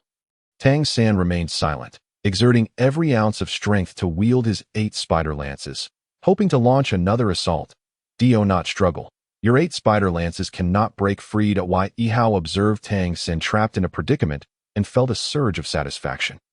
Why? Tang San gritted his teeth, questioning the fate of his external soul bone. Because I am your ancestor. Ye Hao replied with a slight smile, casting a disdainful glance at Tang San. How dare your meager 8 spider lances flaunt their prowess before me? If I am not mistaken, your 8 spider lances were bestowed by a humanoid demonic spider, correct? Tang San fell silent, evidently acquiescing to this assertion. The Death Spider Emperor reigns supreme among all demonic spiders. It is inconceivable to compare it with the humanoid demonic spider. Ye Hao perceived that the 8 spider lances behind Tang San could easily be acquired with a bit more effort. Yet considering the multitude watching, he momentarily dismissed that thought. Tonight, with a swift backflip, accompanied by a whip-like kick, he sent Tang San staggering backward in the next instant. Before Tang San could react, Ye Hao's Death Spider Emperor lance was already poised at his throat. A single thrust to seal his fate. All in an instant, Tang San stood motionless, acutely aware of Ye Hao's character. Temporary restraint was necessary. However, a strange smile crept onto Tang San's lips, ignoring the predatory gaze from Tang San. Ye Hao turned to the host. Is it time to announce the results? The host, momentarily taken aback, surveyed the clear outcome on the battlefield and promptly declared, Shrek's 7 monsters versus the Royal Combat Team. The Royal Combat Team emerges victorious. Chapter 58. He is not that kind of person. As soon as the words left his lips, a thunderous applause erupted in the arena. The Royal Combat Team had triumphed, bringing Shrek's 7 monsters' consecutive victory streak to an end. Amidst the applause and cheers, the members of the Royal Combat Team gradually exited the stage. Tang San's expression darkened as he clumsily carried the unconscious Xiao Wu away. And just as they approached the exit tunnel, Tang San abruptly halted. Noticing this, Zhu Zhuqing caught sight of a peculiar smile on Tang San's lips. I shall not let go of anyone who has harmed Xiao Wu. Tang San silently vowed, a pledge made since their childhood. Upon returning to the resting room, Tang San found Dai Mubai pinning Ma Hongjun in a corner. The two engaged in a brawl. Were it not for the flames of that rotund fool, he would not have been humiliated before tens of thousands of spectators, losing the last shred of dignity he possessed. Dai Lauda, spare me, Ma Hongjun cried, cowering. Just then, Flinder, the master, and Xiao Wujie arrived, having come to inquire about Xiao Wu's condition. Upon seeing Flinder, Ma Hongjun quickly hid behind him, cautiously saying, Teacher, Dai Lauda is hitting me. You must stand up for me. Flinder sighed and replied helplessly, Enough, Mubai, just give him a light reprimand. Dai Mubai instantly flared with anger, retorting, Dean, you witnessed this entire ordeal. I was humiliated before tens of thousands of spectators, and by tomorrow, the entire Soto City will know that the leader of Shrek's 7 monsters. As he spoke, Dai Mubai found it difficult to continue, wishing only to deliver a thorough lesson to Ma Hongjun to vent his frustrations. Flinder promptly intervened. Enough? Do you think my authority as the dean is meaningless? You deserve to lose today. Who told you to underestimate your opponent? Yihao's abilities were already conveyed by Tang San. Yet here you are, each of you with lofty aspirations, treating Yihao with disdain. Now that you've lost, instead of reflecting on your own shortcomings, you shift the blame onto your teammates. Upon hearing this, Dai Mubai fell silent, and the atmosphere in the resting room grew tense. To avoid confronting your own faults while seeking trouble with your teammates, Flinder sensed that Shrek's 7 monsters were beginning their decline, a point of no return. Just then, the master spoke up. All right, Flinder, do not be too harsh on the children. They performed admirably this time. Do you not think I am unaware of the source of your anger? Tell me, did you place another bet? What was the outcome? Lost? This question prompted Flinder to sigh deeply. After tasting success in previous bets, he had profited immensely over the past month as Shrek's 7 monsters achieved consecutive victories. Each wager had filled his coffers, and that card with a face value of 100,000 gold soul coins represented Flinder's greatest asset. Yet this battle had sent him plummeting from the heights of fortune to the depths of despair in a single night. To make matters worse, while passing through the betting area, Flinder had witnessed Ye Hao, who held several gold cards, each with substantial denominations. One card, in particular, haunted Flinder. It belonged to him, and now that Shrek's 7 monsters had lost, it lay in Ye Hao's possession, a cruel twist of fate. Already in a foul mood from losing money, Flinder's frustration boiled over upon witnessing this spectacle. Thus, the pent-up emotions within him finally found an outlet. Shrek's 7 monsters, pure sources of grievance. Enough, everyone quiet down. The master turned to the unconscious Xiao Wu and asked, Xiao San, how is Xiao Wu? Tang San sighed deeply, saying helplessly, Though I sealed Xiao Wu's acupoints in time, she has lost too much blood and remains unconscious. Teacher, why do you not permit me to take action against Ye Hao? Tang San declared firmly, an aura of murderous intent emanating from him, chilling the very air around. Daimubai and the others shuddered involuntarily. At this moment, Tang San had shattered their perceptions, revealing a stark contrast from his usual demeanor. Only Zhu Zhuqing and Ning Rongrong remained unfazed. This version of Tang San was not the truly terrifying one. The one from days prior in the alley might have been his true nature. The master sighed softly, feeling helpless. Xiao San, Ye Hao's background is intricate, far beyond your grasp. A momentary restraint is inconsequential. Restraint. Tang San clenched his teeth, declaring, Teacher, I can now say with absolute certainty that Ye Hao is undoubtedly the spicy rabbit head. To suggest otherwise would be implausible, based on the available clues. Ye Hao bears the greatest suspicion. Firstly, Ye Hao relishes spicy rabbit head. There is no doubt about that.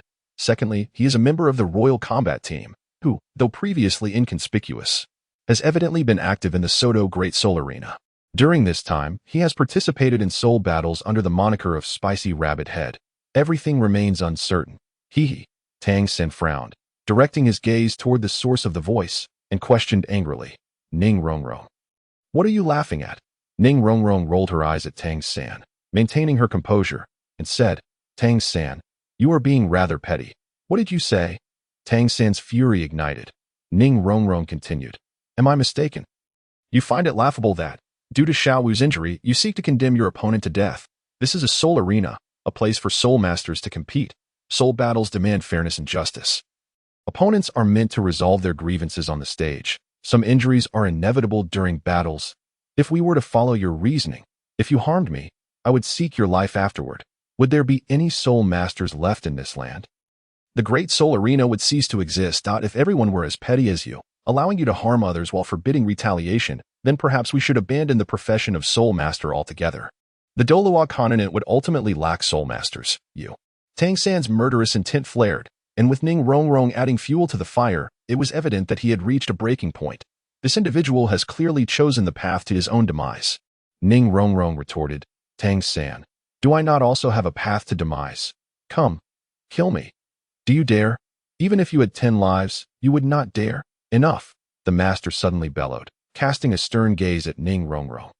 Rongrong, do not take advantage of reason.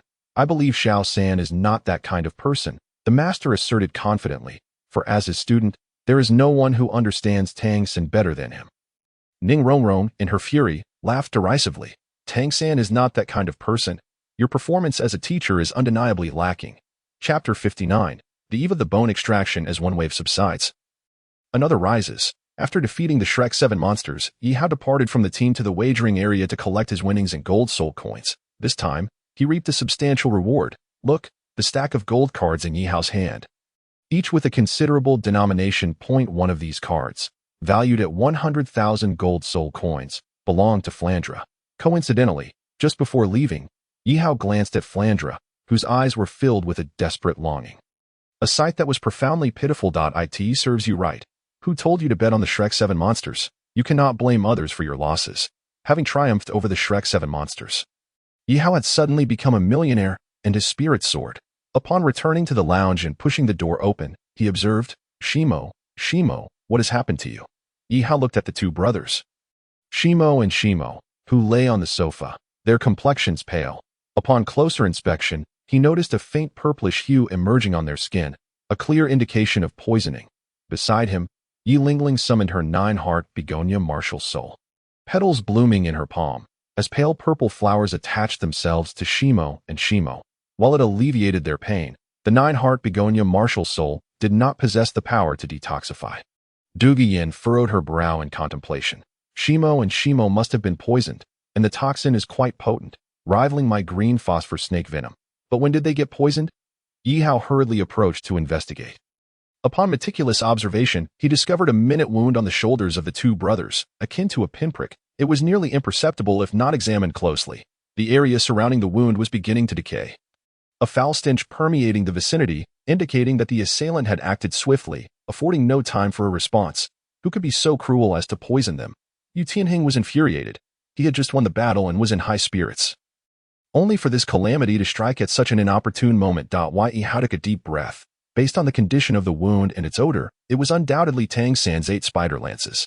At that moment, when Xiao Wu was injured, Tang San had recklessly charged forward to fight with Shimo and Shimo, and it must have been during that time that he administered the poison.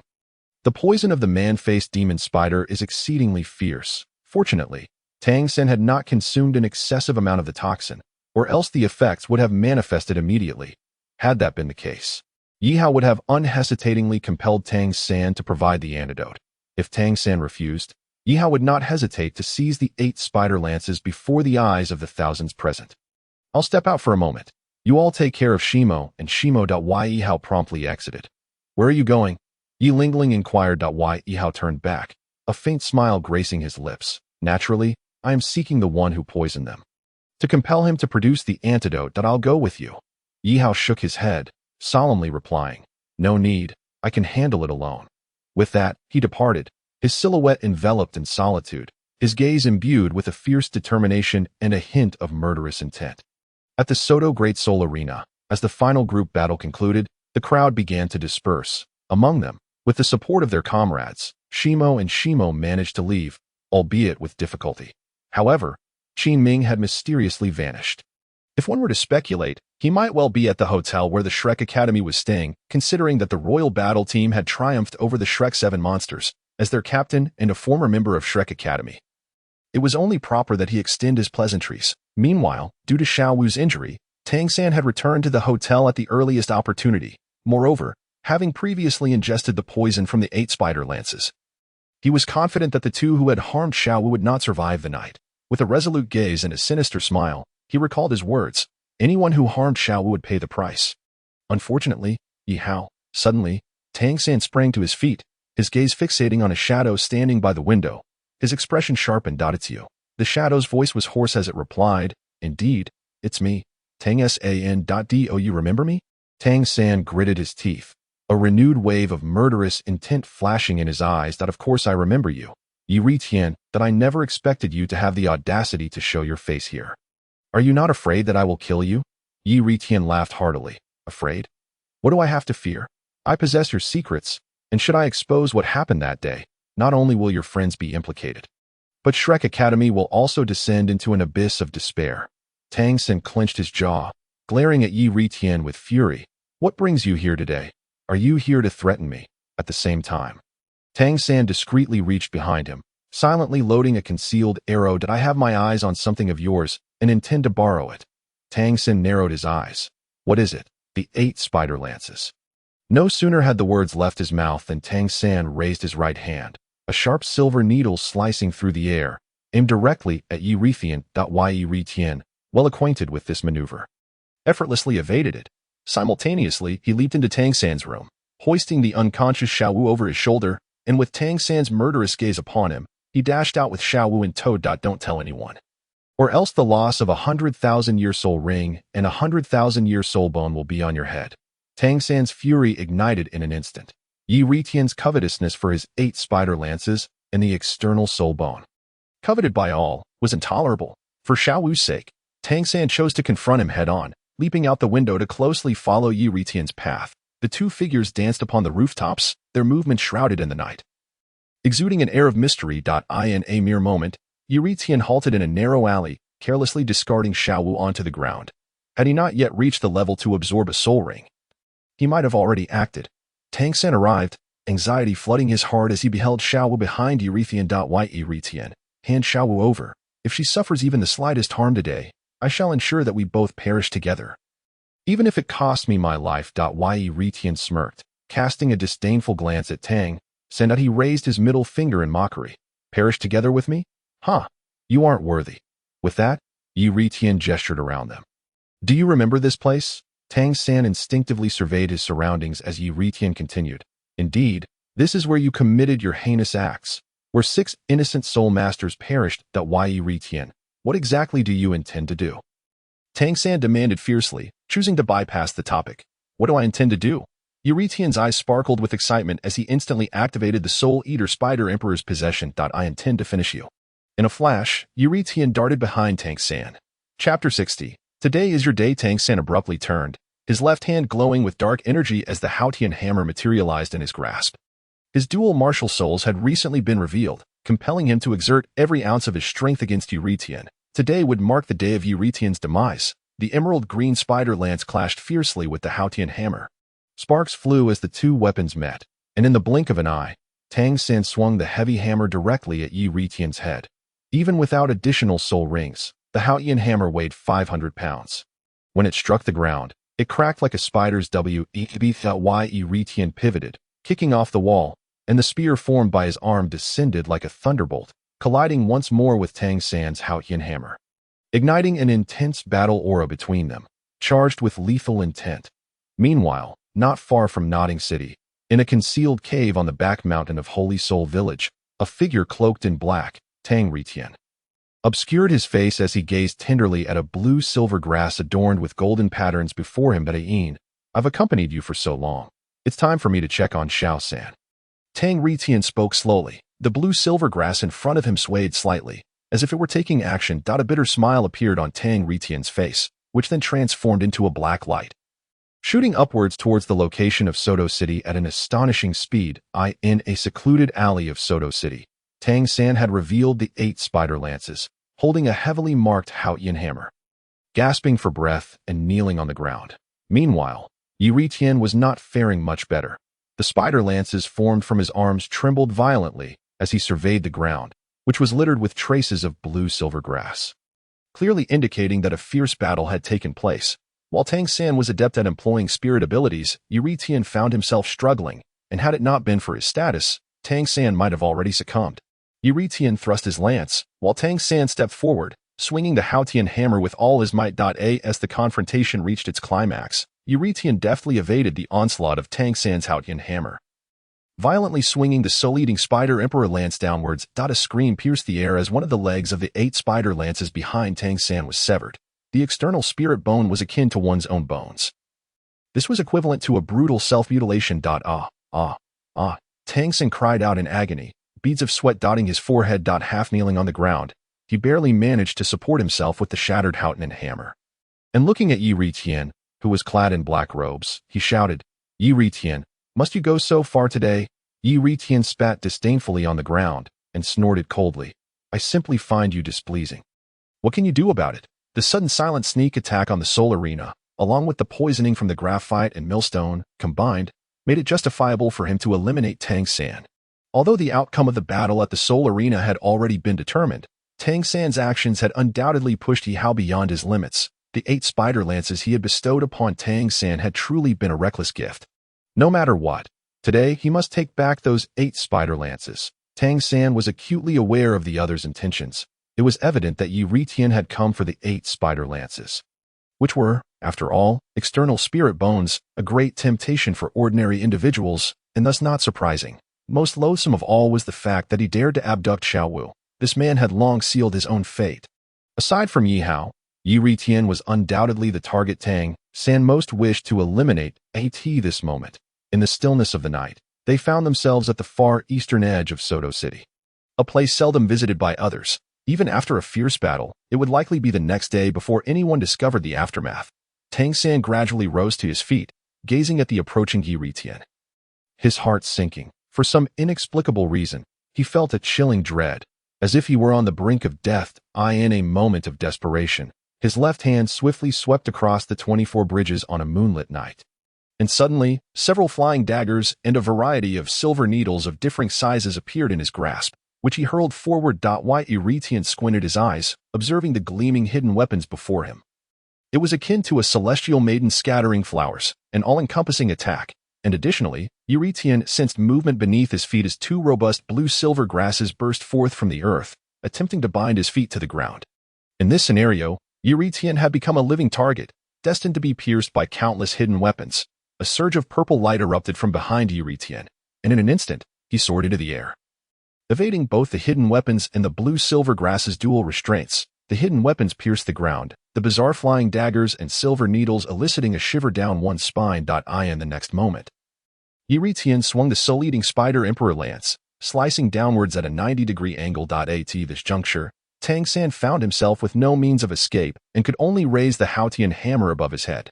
The instant the soul-eating spider emperor lance made contact with the Haotian hammer, Tang San's weapon shattered, and even Yu Ritian's so-leading Spider Emperor lance could not evade the ensuing destruction, dissipating into countless specks of starlight. Following this, Yu Ritian seized Tang San by the head and forcefully pressed it against the ground, grinding, and continuing to grind, as blood flowed freely from the ground. Tang San attempted to resist, but helplessly found himself immobilized under Yu Ritian's foot. How had he ever endured such humiliation? A dignified heir should never be trampled underfoot. The struggles grew increasingly vigorous, and rather than being alarmed, Yu Ritian found joy in it, grabbing hold of Tang San's head. He mocked, "A certain someone who plays both sides, look at you now." Tang San glared fiercely at the blood-soaked ground, disregarding the crimson liquid that was steadily flowing from his head. "If you do not kill me today, I will surely take your life next time." Yu Ritian snorted coldly, placing his hand at the position of Tang San's 8 spider lances. At this moment, Tang San was utterly panicked. "What are you doing? Stop it, you bastard." His master had once said that the bond between spirit masters was inseparable, akin to one's bones. Unless a spirit master perished, no one could extract their spirit bone. However, since Tang San had acquired the 8 spider lances as an external spirit bone, although he had employed it several times, he had managed to use it adequately. Yet, he still felt that the external spirit bone had never truly merged with him. Privately, he had sought guidance from the master, who informed him that his external spirit bone had not yet fully integrated and required external force to do so. Ye Ritian's expression remained cold as his right hand transformed back into the soul-eating Spider Emperor lance, severing the remaining 8 spider lances one after another. Subsequently, Yihao grasped the lowest part of the 8 spider lances and felt a substance resembling bone. "Stop. Ah. The chilling cries pierced the sky as Tang San's eyes filled with bloodlust. He acutely felt the sensation of his bones being torn apart, an agonizing experience that was seared into his memory, as blood promptly stained Tang San's back. Following this, Tang San's vision darkened, and he fainted. Ye Ritian looked at the 8 spider lances' external spirit bone in his hand, then cast a glance at the unconscious Tang San. "You too have your day." Chapter 61. That madman. Ye Ritian kicked the unconscious Tang San disdainfully and said, "For all these years, everyone who has harmed that rabbit has been quietly eliminated by you. Today, let me show you the despair of a dying man."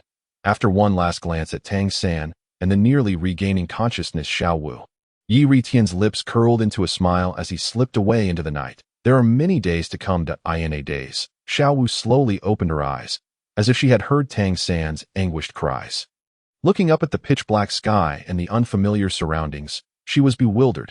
How did she end up here? Countless questions swirled in her mind. Hissing in pain, Xiao Wu grimaced. The wounds inflicted by the graphite and millstone had yet to heal, and now she felt utterly disoriented.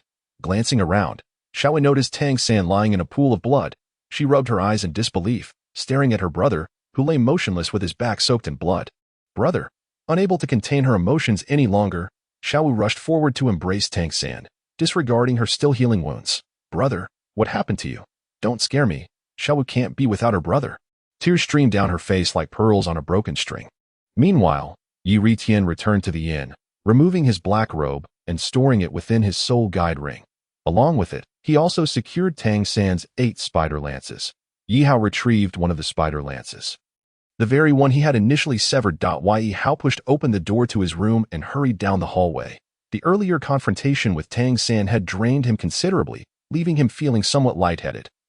As if he were floating, he steadied himself upon reaching the door of the graphite and millstone, shook his head vigorously, and then pushed the door open. Inside, he found Qin Ming and the other members of the royal fighting team gathered around the bed where the graphite and millstone lay. The brothers' breathing had become increasingly unstable, and their wounds had begun to fester. Despite receiving treatment from Yilingling, the 9-heart begonia martial soul lacked the ability to cure toxins and could only alleviate their pain further. Just as everyone was at a loss, Yihao entered, and their expressions brightened as if they had seen hope. Qin Ming, having learned from Dugu Yin and others about Yihao's search for the poisoner, hurried forward to ask anxiously, "Xiao Hao, how is the situation?" Everyone surrounded him, eagerly hoping that Yihao had found the antidote. The lives of the graphite and millstone brothers hinged entirely on him. Yihao, living up to their expectations, smiled and nodded. Upon seeing this, the crowd rejoiced and quickly gathered around Yihao, who instructed them to make way. Then, Yihao spread open the spider lances on his back, revealing the Death Spider Emperor lance. The scene before them startled everyone. Was this not an antidote? Why was he revealing the spider lance? It is essential to recognize that Yihao's spider venom is exceedingly potent. Without Yihao uttering a word, one could observe him cautiously raising the spider's spear above his head, trembling as he advanced towards the graphite. The onlookers held their breath, not daring to make a sound, as they intently observed Yihao's forthcoming actions. Meanwhile, at the inn where the Shrek Academy resided, after the battles of the night, the Shrek 7 had ascended to the status of a silver soul fighting team. Inadvertently fulfilling the current task assigned by the master, the next step was to relocate Shrek Academy, with plans to officially journey to Heaven Do City in 3 months. Flinder intended to set off the following day to return to the academy. Choosing to spend the night here for the time being, the master sat alone on a long bench in the stairwell, gazing at the somber night, his previously dark expression growing even grimmer. As rigid as stone, reflecting on the events that transpired on the soul fighting platform that day, as well as the performance of his nephew, Yu Qianheng, he sighed deeply. Time, it seemed, had slipped away over the years. He had hoped to meet his nephew privately, but alas, the royal fighting team had departed ahead of him. Just as the master was preparing to return to his room for rest, a faint cry for help caught his attention. As he approached the stairway, he stood frozen in shock, unable to move, for he had witnessed the most distressing scene of his life. There stood Xiao Wu, carrying Tang San, whose body was drenched in blood, struggling to take each step, leaving a trail of crimson behind her, while Tang San lay unconscious. The master felt as though he had been struck by a thunderbolt, his mind buzzing as he staggered down the stairs. He hastily lifted Tang San onto his back, quickening his pace into the room, placing him on the bed, revealing his blood-soaked back. In a moment of desperation, the master disregarded all else and rushed to summon Flinder. A series of urgent knocks shattered Flinder's dreams of being a billionaire, reveling in a sea of gold soul coins. Startled awake and drenched in sweat, Flinder's irritation grew with each insistent knock, exacerbated by the fact that he had lost money that day, which left him in a foul mood. Earlier, as Qin Ming departed, Flinder had mentioned his desire to discuss recovering his losses with Ye Hao. Feeling reluctant to part with the fruits of his labor after a month of hard work. Coming, Flinder muttered impatiently, rising leisurely. However, the moment he opened the door, ready to unleash his frustration, he was immediately pulled away by the master, who was in a state of frantic urgency. "Xiao Gang, why are you up at this hour?" Flinder inquired, but the master remained silent, his pace quickening, exuding a palpable sense of panic, bordering on madness. Flinder was taken aback. He had never seen the master so flustered. What calamity could have befallen Shrek?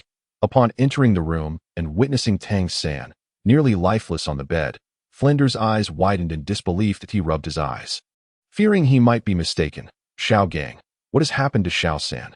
Flinder stammered, his voice laced with panic. "First things first," the master urged. "Flinder, you must staunch Xiao San's wounds.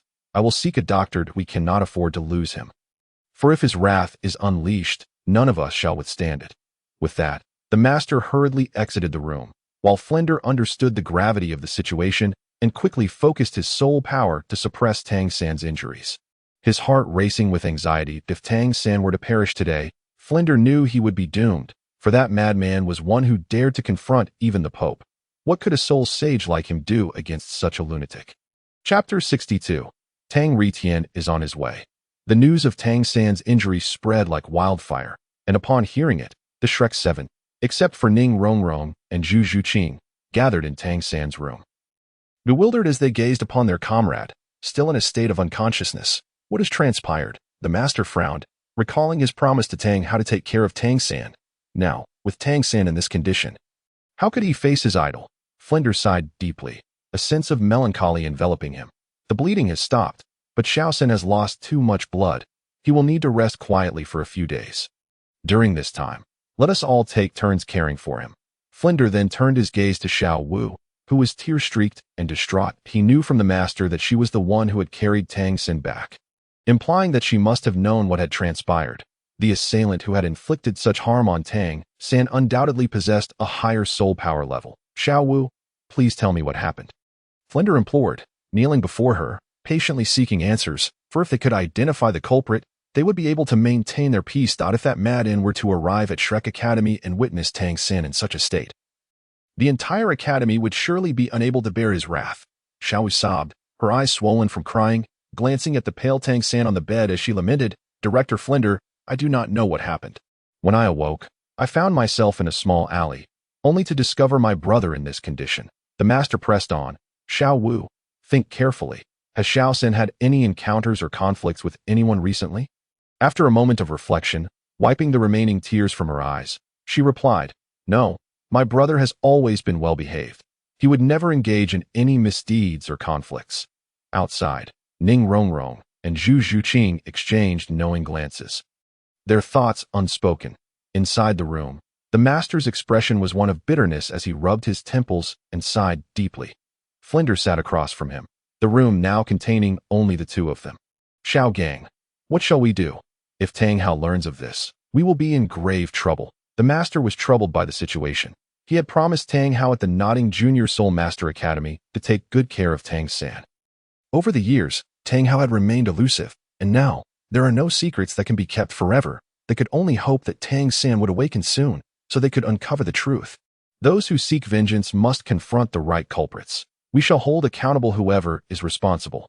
Flinder, we should take Xiao San back to Shrek Academy tomorrow. Soto City is no longer safe for us. Flinder furrowed his brow. "Xiao Gang, are you suggesting that the assailant is still in Soto City?" The master nodded, though his expression was one of bewilderment. "That is merely speculation. Our immediate concern is to awaken Xiao San." I observed that his wounds were located on his back, and as he spoke, the master's expression suddenly turned grave, his right hand gripping the table tightly, his fingers leaving indents in the surface. "What is it?" Flinder prepared himself, knowing he had to uncover the truth no matter the cost. If Tang Hao were to arrive, he would be unable to escape the consequences. Moreover, the master's voice choked slightly.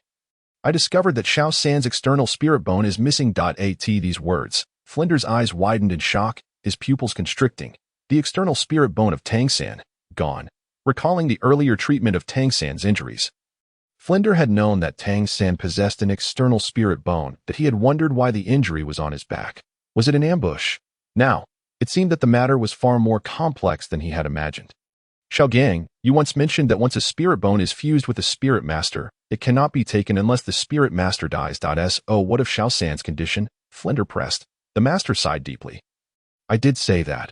Ordinarily, a spirit master, having absorbed a spirit bone, would rather destroy it than allow it to fall into the hands of others. However, Xiao San's situation is somewhat unique. Flinder's interest was piqued. He quickly inquired, "How is it unique?" The master took a sip of tea, inhaling deeply before responding. "Xiao San's spirit bone is the most coveted type of external spirit bone that I suspect that the assailant coveted it, using Xiao Wu as bait to lure Xiao San out." Flinder nodded immediately. As the situation gradually became clear, understanding that man's objective, the next step was to uncover his true identity, which was the most crucial point. The master slowly rose, hands clasped behind his back, his gaze wandering uncertainly over the serene night market outside. Before drawing the curtains shut, the external soul bone of Xiao San was derived from a millennium-old human-faced demon spider.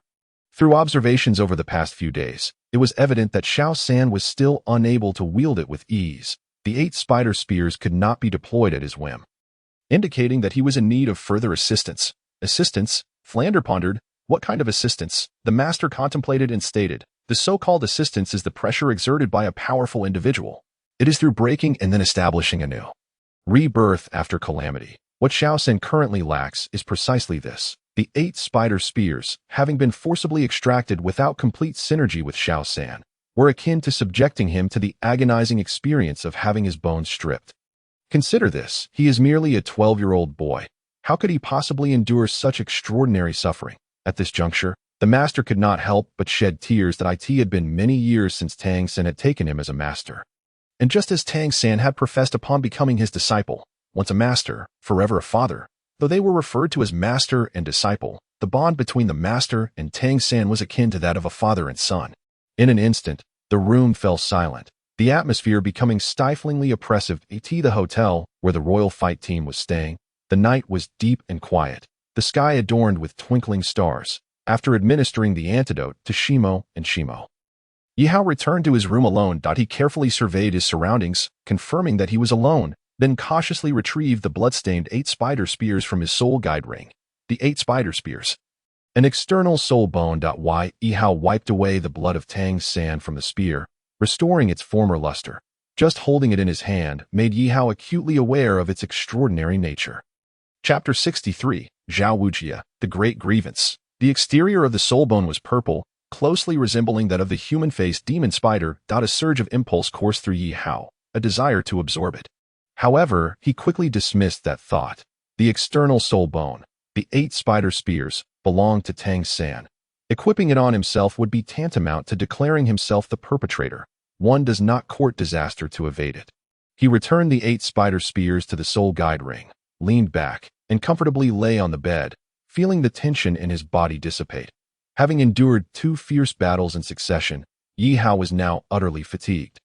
And as he drifted into slumber, a sense of drowsiness enveloped him. The following morning, in the early light of dawn, while the sky was still dim, the members of Shrek hurriedly transported the injured Tang San back to Shrek Academy outside the city. After last night's treatment, Tang San's condition was stable. He had merely lost an excessive amount of blood, rendering him somewhat weak and pale. Yi Ritian. Who is Yi Ritian? The master, seated at the edge of Tang San's bed, heard the name for the first time, and it sounded unfamiliar. Tang San gritted his teeth in hatred. Yi Ritian was the one who had kidnapped Xiao Wu that night and subsequently seized his 8 spider spears. The master composed himself, reflecting on the painful experience of the previous night. Fortunately, Tang San was unharmed and merely required some rest. Otherwise, he would have no explanation to offer. Tang Hao. Yi Ritian. Yi Ritian. The master repeatedly pondered. How formidable could this individual be? What distinguished his martial soul? Tang San sighed, struggling to rise from the bed, weakly stating, I am no match for that man for his martial soul. I did not observe it closely. I only sense that he is a weapon soul master, and his martial soul resembles a scythe, which shattered my Haotian hammer. To this point, the master was utterly astonished. If even the Haotian hammer was shattered, could it be that there exists a weapon martial soul even more powerful than the Haotian hammer? You should rest well. Do not overexert yourself during this time. I will thoroughly investigate the matter of Yi Ritian, the master concluded before departing the room. Leaving Tang San alone. As the master stepped outside, he felt an overwhelming sense of helplessness. There was still no clue regarding the perpetrator. However, one thing was certain. From Tang San's description, it was evident that this individual was undoubtedly a weapon soul master. The scythe. Could a scythe indeed surpass the Haotian hammer in might? The master shrugged. As this clearly exceeded his understanding, the Haotian hammer was renowned as the world's foremost weapon martial soul. How could a scythe possibly be stronger? This was truly unheard of. Master. At that moment, Daimubai rushed in. Panting heavily, the master shot a fierce glare at Daimubai, signaling him to hush as Tang San was resting. Daimubai understood immediately. Tang San was a patient, and what he needed most was peace. Mubai, what brings you to me? The master inquired. Daimubai's expression darkened as he cautiously replied, Master, the Royal Fight Team and Senior Qin Ming have arrived. Dean Flander asked me to summon you. The Royal Fight Team? The master furrowed his brow. Why had they come? What was their purpose? Daimubai shook his head, bewildered. According to the dean, Senior Qin Ming is leading the Royal Fight Team back to Tiando City today. And before leaving, he specifically came to the academy to discuss the relocation task. The relocation of the entire academy to Tiando Royal Academy was the next strategic move the master intended to execute. Shrek Academy was indeed too small, lacking a simulated training environment and a suitable academy ambience. It felt like a poverty-stricken village. Moreover, the food was abysmal, consisting mostly of pickled vegetables paired with steamed buns, with occasional grease. Though that was exceedingly rare in an academy like this, one could hardly expect even the most gifted talents to thrive. Even a prodigy among prodigies would undoubtedly see their future squandered. Just like Qin Ming, who, had he not entered Shrek Academy, would probably have had a much brighter future now. Qin Ming had also expressed that not participating in that year's Continental Advanced Soul Master Elite Tournament was a lingering regret. At the gates of Shrek Academy, Yihao looked disdainfully around. This was his first visit to Shrek Academy, and his initial impression was one of poverty. The environment was abysmal, and training in such conditions was a profound waste of potential. Simultaneously, Yihao cast a sympathetic glance at Qin Ming, feeling for him. Is this truly Shrek Academy? Dugu Yen exclaimed, akin to a country bumpkin entering an opulent garden, gazing at everything before her with incredulity. Exclaiming, how rustic! Is this place truly an academy? Even a wild chicken would fare better. As the Shrek 7 monsters, apart from Tang San and Xiao Wu, confronted the royal fight team, tensions escalated, creating a palpable atmosphere of animosity. "Oh, who might this be? A defeated foe has come to pay a visit," one of the royal fight team members sneered. "What did you say?" Dai Mubai's heart surged with anger. Losing to the royal fight team had always been a source of humiliation for him, compounded by the fact that he had been publicly humiliated before thousands of spectators the previous night. When enemies meet, their eyes blaze with animosity. Dai Mubai and his companions were eager to retaliate. Yu Tianheng was equally unyielding, using their numerical advantage to momentarily suppress Shrek. Just as both sides were prepared to engage in a brawl, a resounding explosion emanated from the back mountain, abruptly capturing everyone's attention. Ye Hao focused his gaze and saw thick smoke billowing from the back mountain, a powerful aura rapidly expanding. Dai Mubai lost his balance and collapsed to the ground, his limbs weakening, and the others were similarly affected. A powerful presence was approaching. Ye Hao's heart raced. Could it be a tidal Douluo? In the forest behind the mountain, a figure clad in black robes, Tang Ritian, hovered through the air, his expression dark and brooding.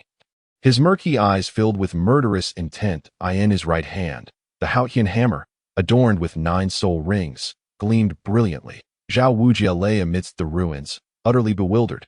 How had this madman returned? The last time he merely troubled Tang San during the entrance examination.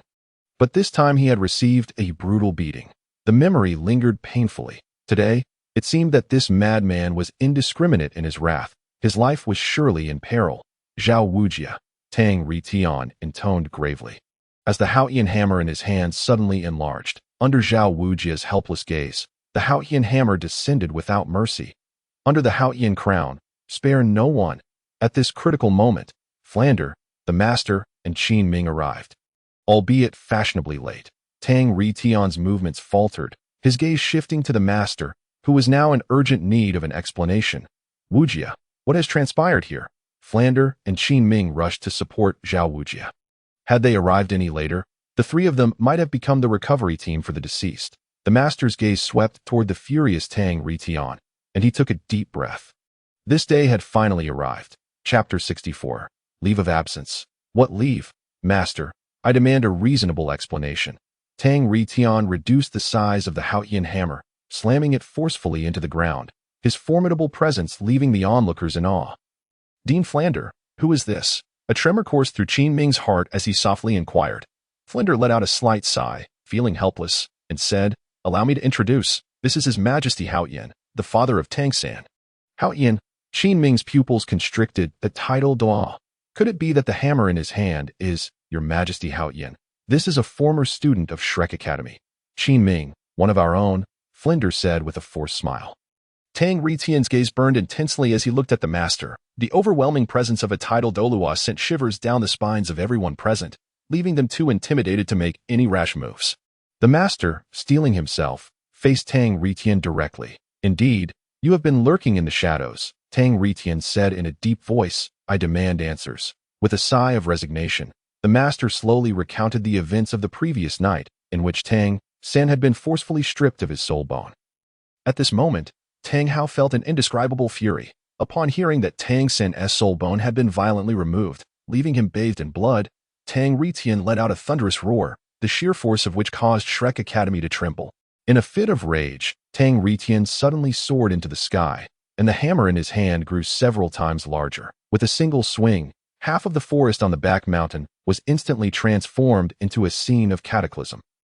The ground cracking and mountains reversing their courses, portraying an apocalypse. A mere strike and half the forest had vanished. Flinder and the others could not help but gasp in astonishment. A tidal Douluo was indeed terrifying. "Where is Yu Ritian?" Tang Ritian demanded fiercely, his aura radiating murder as he vowed retribution against Yu Ritian for the state of his son. The master shook his head in confusion. "I do not know where Yu Ritian is. The only clue I have is that he is a weapons soul master of considerable strength." Tang Ritian retracted the Haotian hammer and approached Zhao Wujing with a grim expression. Zhao Wujing, visibly frightened, trembled uncontrollably. "Zhao Wujing, this time, I owe you," Tang Ritian stated. Hearing this, Zhao Wujing hurriedly replied, "I wouldn't dare." He was acutely aware of his own insignificance, being merely a soul sage. That earlier strike could easily have obliterated 100 of him. Master, it has been a long time since we last met. Let us go.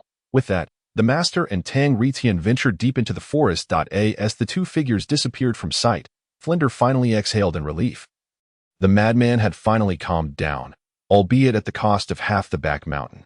Fortunately, in 3 months, they would be leaving this place, though it was a bittersweet parting, for the sake of the future of the Shrek 7 monsters. A choice had to be made. Xiaoming, I believe you are now fully aware of today's events, Flinder remarked.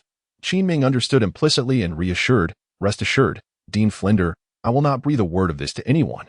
That is good to hear, Flinder nodded, and together they hoisted Zhao Wujing back. Wujing, it seems you need to lose some weight. Boss, are you looking down on me? At Shrek Academy, Tang Ritian's earlier strike had indeed left a profound impact on everyone present. Tang San's gaze lingered on the ruins of the back mountain, his heart heavy with shock, particularly at the sight of that hammer. In the clearing, Ye Hao, disregarding the astonished expressions of others, suddenly became serious. That figure and that hammer, Tang Ritian had arrived. Should he flee, or should he not? But why would he run? It was Ye Ritian who had harmed Tang San. What connection did it have with him? Just then, Qinming arrived late. Let us return to the academy. That madman is not to be trifled with. The stories of the madman hammering the Pope were widely circulated. Remaining in Shrek Academy would not be wise.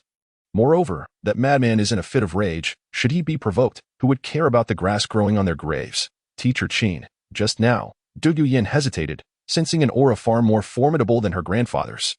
Could it be? Qinming chose to divert the topic, calling for everyone to leave without looking back. His life was at stake, and the royal fighting team was the culmination of the Tiando Royal Academy's efforts.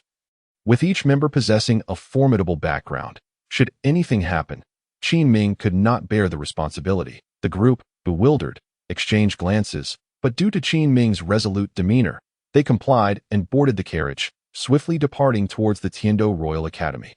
Though countless questions filled their minds, Qinming remained tight-lipped, revealing nothing of the earlier events. Yihao gazed out the window, watching Shrek Academy recede into the distance. He was now certain that Tang Ritian had indeed arrived, and that Qinming must have met with him. Otherwise, Qinming would not have urged everyone to leave so hastily. As this thought crossed his mind, a sinister plan began to form in Yihao's heart. Teacher Qin, I would like to request a leave of absence. Yihao declared immediately. Qinming's eyelids twitched. A leave of absence? Surely, this brat was not planning to stir up trouble again. Clearing his throat, Qinming casually glanced at Yihao. A leave of absence? For what reason? Only those of no value in the Soul Master world would ask for a leave. Yihao thought this sounded rather familiar. Sit tight. From now on, you are not allowed to go anywhere. Why not? Qinming narrowed his eyes, signaling to Yi Lingling and Du Guyan, who each grasped an arm of Yihao, firmly restraining him. He was not joking. With the title Douluo in Shrek Academy, if Yihao were to be released, and that madman went berserk, it could spell disaster for Yihao. Thus, for his own sake and for Yihao's, Qinming could not take that risk. With a knowing glance, Yi Lingling and Du Guyan understood and kept Yihao firmly in place. Despite this, the malicious thoughts brewing within Yihao grew ever more intense. Perhaps it would be better to seize the cover of night. He at Shrek Academy. The earlier commotion had indeed served as a wake-up call for everyone present, especially Xiao Wu, who dashed back to her dormitory and buried herself under the covers, appearing extremely anxious. In a simple cave among the ruins of the back mountain, the master and Tang Ritian sat on the ground, engaged in deep conversation for a long while. Master, you need not blame yourself for this matter, Tang Ritian said, feeling a deep sense of helplessness and regret for Tang San. Had he been by Tang San's side last night, perhaps things would have been different. The master, filled with sorrow, sighed. What has happened has happened. As long as Xiao San remains unharmed, what will you do next? I plan to stay by Xiao San's side for a while, then seek out Yi Ritian's whereabouts. That I must avenge this grievance, Tang Ritian declared with unwavering resolve, his previously murky eyes now brightening with clarity. The master replied, I understand. During this time, I will also remain with Xiao San. Regrettably, the external soul bone is lost. Otherwise, at this point, the master could not help but sigh again. After all, external soul bones were exceedingly rare, with perhaps only 1 or 2 soul masters across the entire continent possessing them. Tang Ritian's mind raced, and a mysterious expression crossed his face. Master, I wish to inquire about something. The master paused, Please go on. That Ye Hao, the one who was once a classmate of Xiao San, what is his true identity? The master looked at Tang Hao in surprise. Their eyes met, and Tang Hao realized he had guessed correctly. Ye Hao was indeed affiliated with the Spirit Hall, with a fierce glint in his eyes. Tang Hao continued, I have no fondness for the Spirit Hall, especially for the Pope. You must be wondering why I have not acted against Ye Hao all these years. Tang Hao's eyes hardened as he recalled past grievances. The anger within him was an unquenchable fire. Had it not been for the Spirit Hall, his family would not have fallen to such a state. The master interjected, No, I would not question you. Tang Hao regarded the master, unperturbed. Why not? The master rose, brushing off the dust from his clothes, his gaze complex as he stared in the direction of the Spirit Hall. After a long pause, he sighed heavily. After all these years, if you had intended to act, you would have done so long ago. Why wait until now? Ye Hao may be her son, but he is innocent. He is still just a child. Furthermore, had you acted back then, I estimate neither you nor Xiao San would have survived to see today. It's best not to dwell on the past. The master was acutely aware of the Spirit Hall's terrifying power. In recent years, nearly 70% of soul masters across the continent had joined the Spirit Hall. Who could stand against such a force? In the stillness of the deep night, as silence enveloped the surroundings, the Imperial battle team's carriage rested within the depths of the dense forest. Beside the flickering campfire, Qin Ming and the entire Imperial battle team had succumbed to slumber, leaving only a few stationed to patrol the area. The wilderness was fraught with dangers unlike those encountered in the academy, where threats lurked at every corner, making nighttime vigilance a necessity. Near the warmth of the fire, Ye Hao, resting his head, gazed up at the resplendent starry sky, reflecting on the passage of 6 or 7 years since his arrival in this world. From a mere beggar without an awakened martial soul to a member of the Imperial battle team, the journey had been fraught with numerous events. As the moment arrived, Ye Hao surveyed the sleeping figures around him and felt a stir of excitement. This was an opportune moment. Initially intending to seek leave from Teacher Qin, he realized that the latter would likely refuse, perhaps due to the overwhelming shock brought about by Tang Ritian. Would Qin Ming allow Ye Hao to depart so easily? What if he encountered that madman? Yet, Ye Hao was acutely aware of Tang San's current plight. The excruciating experience of having his external spirit bone forcibly removed was no trivial matter. It would take at least 10 days or even half a month for a complete recovery, an impossibility. After all, recovering from severe injuries typically required 100 days. Casting a glance at the sleeping Yilingling, Ye Hao tiptoed away, careful not to disturb, avoiding the patrol range of the Shimo brothers. He distanced himself from the Imperial battle team, ensuring that no one would notice his departure. Just as he was about to unfurl his 6-winged purple light wings to take flight, he heard a voice. Where do you think you're sneaking off to in the dead of night? Qin Ming approached, hands on his hips, a look of irritation etched across his face. He had been observing Ye Hao for quite some time. As expected, this lad had never been one to allow for peace of mind. Planning to slip away in the dead of night, Ye Hao scratched his head and smiled. Teacher Qin, you're still awake. Spare me. Qin Ming shot Ye Hao a glare, his tone sharp. Now, speak up. Where do you intend to go? Are you agreeing to it? Ye Hao's eyes lit up. Qin Ming shook his head with a wry smile. What do you think? If I were to disagree, would I be engaged in a battle of wits with you indefinitely? I have no desire for that. Now, tell me your purpose for this journey. Ye Hao stated plainly. I plan to visit Nodding City to see an old acquaintance. An old acquaintance? Qin Ming questioned, skepticism lacing his words. You have acquaintances, aren't you an orphan? Indeed, Ye Hao nodded. I am an orphan, but I once studied at the Nodding Junior Soul Master Academy. It's been quite some time since I last visited. I wish to pay my respects to my alma mater. Is that too much to ask? Qin Ming regarded Ye Hao with disdain. Is that truly the case? Absolutely. Ye Hao affirmed with conviction. How many days will you need? Is that really necessary? Ye Hao retorted, a hint of disbelief in his tone. 7 days. After a moment's contemplation, Qin Ming conceded.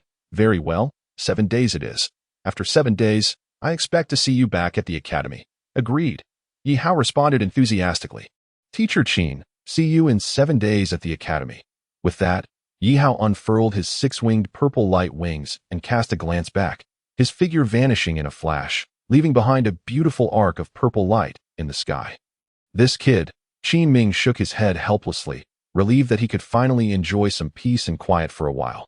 High above, Ye Hao flew at full speed, his destination clear, to pilfer from the enemy. The opportunity of a lifetime.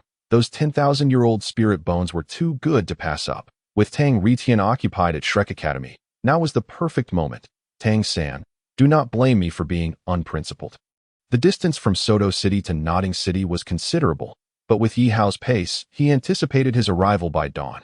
Meanwhile, in the capital of the Tiando Empire, tranquility reigned. The streets were already quiet.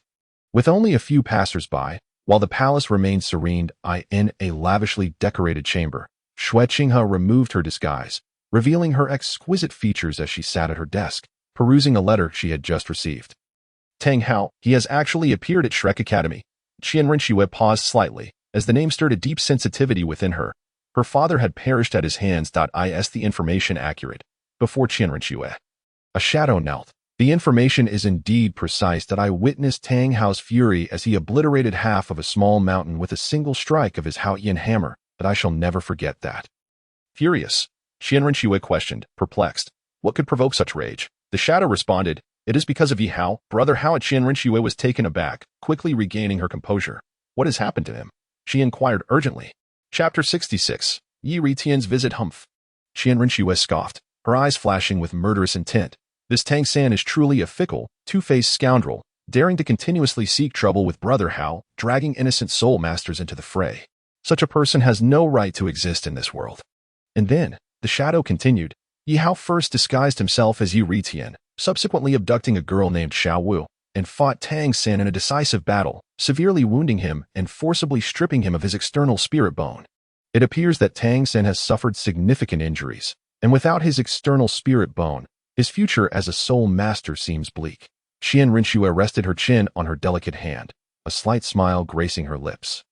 Indeed, it seems our little brother Yi is quite decisive, sharing a personality that mirrors my own. Is there anything else? The shadow pondered for a moment before his expression darkened. Mistress, I have sensed a secret about Yihao. I am uncertain whether I should divulge it. Upon hearing this, Qian Rinxue's eyes sparkled with interest, her gaze sharp. Speak. The shadow wiped the sweat from his brow, trembling slightly. I have discovered that Yihao possesses a second martial soul. Indeed, a twin martial soul? Qian Rinxue's expression confirmed her suspicions. Is it related to her other martial soul? What differences arise when Brother Hao's second martial soul manifests? The shadow replied hastily, there are indeed differences. When Yihao's second martial soul is active, he emanates a dark green light and can transform his hands into green appendages resembling spider legs, while 3 pairs of dark green spider spears sprout from his back. As for Tang San, I discovered that his second martial soul is the Haotian hammer. Upon hearing this, Qian Rinxue was now certain that Yihao's second martial soul was undoubtedly the soul-devouring Spider Emperor.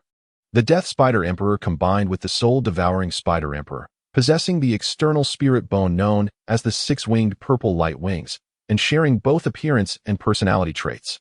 What a remarkable coincidence. How intriguing. It seemed that the individual named Tang San was likely a disciple of the Haotian sect, and the probability of him being Tang Hao's son was quite high. Tang Hao. The mere mention of his name made Qian Rinxue grit her teeth. Her father had fallen at his hands, and she bore a deep-seated grudge against both Tang Hao and Tang Ritian. Mistress, the shadow ventured cautiously, would you like me to eliminate Tang San? Or, Qian Rinxue dismissed him with a smirk. With Tang Hao by Tang San's side, do you truly believe it wise to act? Since Brother Hao has already made an enemy of him, why not take advantage of the situation? What does the mistress imply? The shadow was perplexed by her words. Qian Rinxue waved her hand dismissively, and the shadow understood, bowing respectfully before fading silently into the darkness. The Death Spider Emperor, the soul-devouring Spider Emperor, my dear brother conceals his power well. Since this is the case, I shall have a proper engagement with you. In the cloudless expanse above, Yihao blazed through the sky as a streak of purple light, having flown tirelessly through the night. At long last, he arrived over Holy Soul Village. Observing the bustling villagers below, Holy Soul Village remained largely unchanged since his last visit. Arriving at the location where Tang San and Xiao Wu had once exchanged grand oaths. The picturesque rear mountain, he recalled that the coveted item lay within this vicinity. Yihao settled down, summoning the Death Spider Emperor behind him as he began to release his soul power. An aura of malevolence emanated from him, causing the surrounding flowers to wither and the ground to turn a dull brown as the toxins from the Death Spider Emperor slowly spread. The rear mountain was vast, and Yihao aimed to locate the true position of the Blue Silver Emperor. Even in seed form, Its resilience was unmatched by ordinary flora that AS expected during the process of releasing the spider toxin. It was obstructed by an enigmatic force. Ye Hao retracted the spider toxin, surveying the land ravaged by the death spider emperor's poison, the flowers and trees now lifeless. This place had become a graveyard for the vows exchanged between Tang San and Xiao Wu. Achieving his objective, following the path corrupted by the venom of the death spider emperor, Ye Hao proceeded with caution, traversing the desolate woods until he arrived at a concealed cave entrance. The mouth of the cave was securely blocked by a hefty rock. Leaving no crevice whatsoever. Ye Hao retrieved a sack from his soul-guiding ring. Standing before the stone, he instantaneously completed the possession of the death spider emperor, his right hand transforming into a sharp, black spider spear. Upon contact with the rock, the stone shattered into numerous fragments, sending a cloud of dust into the air. Amidst the haze, Yihao caught a glimpse of a small blue grass adorned with golden patterns. Exuding a rich vitality, the blue-silver emperor was momentarily taken aback, and then darkness enveloped the sky. Yihao entered the cave and, with astonishing speed, ensnared the blue-silver emperor. He then carefully unearthed the fertile soil, which appeared remarkably fresh, a testament to Tang Ritian's efforts. Moments later, Yihao secured the sack containing the blue-silver emperor and returned it to his soul-guiding ring. Given the blue-silver emperor's robust life force, Yihao had no fear of it suffocating. The cave was quite rudimentary. Rather than a cave, it resembled a simple abode, complete with pots and pans, and even a stone bed beneath the stone bed. A black box caught Yihao's attention. The box was elongated and felt remarkably heavy, weighing nearly 100 pounds. He placed it on the stone bed. The box was unlatched, and Yihao slowly opened it. As a narrow gap revealed itself, an unparalleled aura emanated from within, rich with life energy that Yihao could distinctly sense. Upon opening the black box, a bone radiating a blue-gold hue, reminiscent of twinkling stars, came into view. As a soul master, he recognized it instantly. This was a right leg bone from the blue-silver emperor, ranked lower among soul bones, yet the life essence it exuded was undeniable. The right leg bone of the blue-silver emperor, aged 100,000 years. Yihao's eyes brightened as he grasped it, feeling the chill radiate from it, bringing an unprecedented sense of relaxation. Lifting him to an ethereal state, immersed in the gentle aura, Yihao smiled and took out paper and a pen from his soul-guiding ring. Ye Ritian visited here. The soul bone has been taken. Thank you. Yihao chuckled and placed the note inside the black box, finding a blue-silver grass to plant in the soil where the blue-silver emperor had resided, carefully burying it and watering it as well. Satisfied with his work, Yihao nodded, perfectly concealing the traces of his actions. He truly was a genius. Holding the right leg bone of the blue-silver emperor, he sat on the stone bed and pressed it firmly against his right leg. Chapter 67.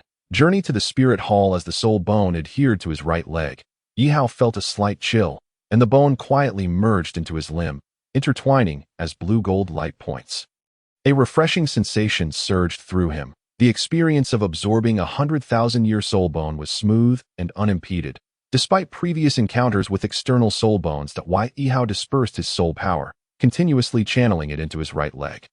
The following day, dawn broke. The morning sunlight streamed into the cave, revealing a scene of devastation outside. With all the trees having withered away, Yihao's death spider emperor poison was overwhelmingly potent, having ravaged the feng shui of this once bountiful land to uncover the true location of the blue-silver emperor. Inside the cave, Yihao gradually opened his eyes and reached down to assess the changes in his right leg, but found nothing remarkable. It felt no different than before he had the soul bone. The right leg bone of the blue-silver emperor possessed two abilities. Wildfire cannot be extinguished. Spring breeze brings forth rebirth, allowing for self-regeneration even if the body was destroyed, and the second was flight. However, with his six-winged purple light wings, Yihao found no need to utilize the flight ability of the blue-silver emperor's right leg bone. Moreover, if he were to easily employ its skill, it would be tantamount to declaring to Tang Hao, "I have your wife under control. What can you do about it?" Yihao mused to himself. His soul power had broken through to level 37. Previously at level 34, after absorbing the right leg bone of the blue-silver emperor, his soul power had risen to 37. He had accomplished his objective. Having requested a week's leave from Qin Ming, it was only the second day. He had anticipated a lengthy quest to find the blue-silver emperor, but today it had all been resolved. Returning now would be somewhat awkward. With nothing pressing to do, Yihao considered exploring the Douluo Continent or perhaps visiting the Spirit Hall. Resolute in his decision, he exited the cave, surveyed the surroundings, and found a large rock to block the entrance, giving it a satisfied nod at his handiwork. Then he transformed into a flash of purple light and vanished from the spot. The Spirit Hall is situated in the narrow space between the Heaven Do Empire and the Star Luo Empire. With a reasonably favorable geographical setting, after a day and night of flight, Yihao finally arrived within the vicinity of the Spirit Hall, gazing at the towering walls and the Pope's palace perched upon the mountain peak. He took a deep breath and entered the city with heavy steps. Was he willingly walking into a trap? No, this was merely a recognition of his own understanding. Visiting the Spirit Hall to learn about the customs of the Douluo Continent was of great importance. Upon reaching the city gate, he presented his soul master identification to the guard. After a cursory glance, the guard confirmed Ye Hao's status as a free soul master and permitted him entry. In recent years, the Spirit Hall had experienced rapid development, with the number of free soul masters increasing daily, leading the guard to mistakenly assume that Yihao was a free soul master seeking to join the Spirit Hall, which posed no issues. Although Spirit City was relatively small, its vibrancy rivaled that of Heaven Do City, with bustling streets and throngs of people, painting a picture of prosperity wherever Yihao looked. Most of the individuals traversing the streets were soul masters. According to incomplete statistics, the number of soul masters affiliated with the Spirit Hall had already reached 70% of the continent. A staggering figure indeed. As the saying goes, he who wins the hearts of the people wins the world. Soul masters are the most esteemed profession on the Douluo Continent, wielding far greater influence on the battlefield than mere soldiers. With such a vast number of soul masters and dozens of titled Douluos, it is not an exaggeration to call the Spirit Hall the foremost power on the Douluo Continent. Ye Hao strolled along the street. He couldn't shake the feeling that everyone was watching him. Could it be that he was simply too handsome? Boss, I'd like a bowl of noodles. After a while, he arrived at a roadside noodle stall, having not eaten since the previous night. Your noodles are ready. The server brought a steaming bowl of noodles to Yihao, but upon seeing him, froze in place. Could you please stop following me? How could I possibly do that? Nana, I truly worry about you venturing out alone. What are you worried about? What danger could I possibly face in the city? And stop calling me Nana. Refer to me as the Saintess. Of course, Nana. On the bustling street, a man and a woman walked leisurely. The man had fiery red hair and matching crimson eyes, with a robust physique clad in red attire. Beside him, a woman with short golden hair and a graceful figure drew numerous gazes as she walked. Yet the passers-by treated her with utmost respect, a common occurrence wherever she went. Nana, do you see that up ahead? The man furrowed his brow, noticing a crowd gathered ahead, seemingly obstructing their path. He puffed out his chest, feigning confidence as he pushed through the throng of people. Initially, the crowd was irate, but upon recognizing the identity of the newcomers, their bravado dissipated and they obediently stepped aside. What is going on here? The man bellowed. Why are you all crowding here? The Saintess has matters to attend to. Can you all bear the responsibility for any delays? Upon realizing the Saintess's arrival, the crowd quickly dispersed, clearing a path ahead. Seeing this, the red-haired man felt satisfied, but his satisfaction turned to inexplicable anger when he noticed Yihao sitting aside, slurping his noodles. He approached and kicked over Yihao's table, sending the noodles spilling to the ground. Yihao awkwardly held his chopsticks, his lips twitching slightly. Had he offended someone? Was eating noodles now a crime? Gradually, Yihao's expression grew darker. He detested being disturbed while eating, especially when he was famished. Rising in silence with a scowl, he locked eyes with the red-haired man.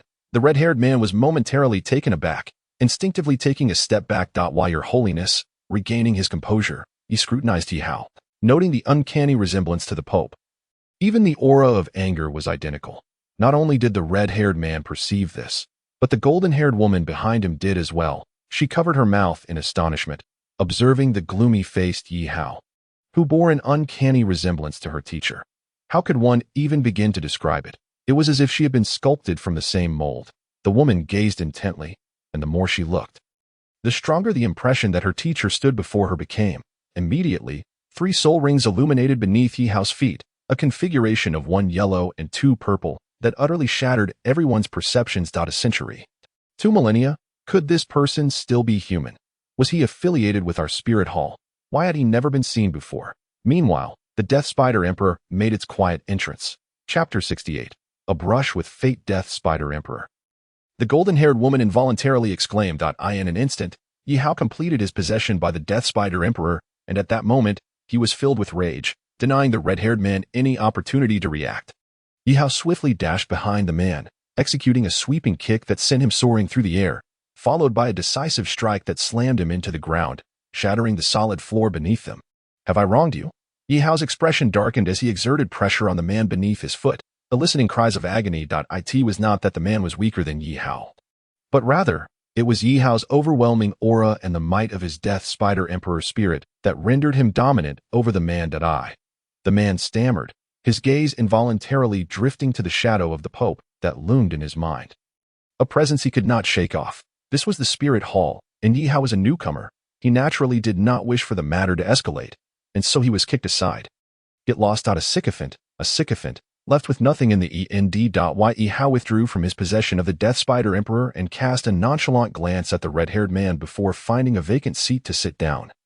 Summoning the waiter for another bowl, for some inexplicable reason, the waiter stood frozen in place, utterly stunned. That moment, the golden-haired woman stepped forward and exchanged glances with the waiter, who understood instantly and moved to prepare. Return and do not embarrass me. The woman shot a fierce glare at the red-haired man, who dared not voice his anger and left reluctantly, casting a lingering glance at Yihao before departing with a disdainful huff.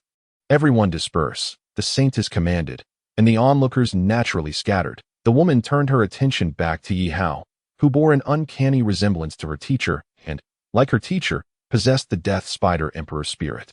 In that fleeting moment, she had almost believed her teacher was present. What a profound shock that had been. Who are you?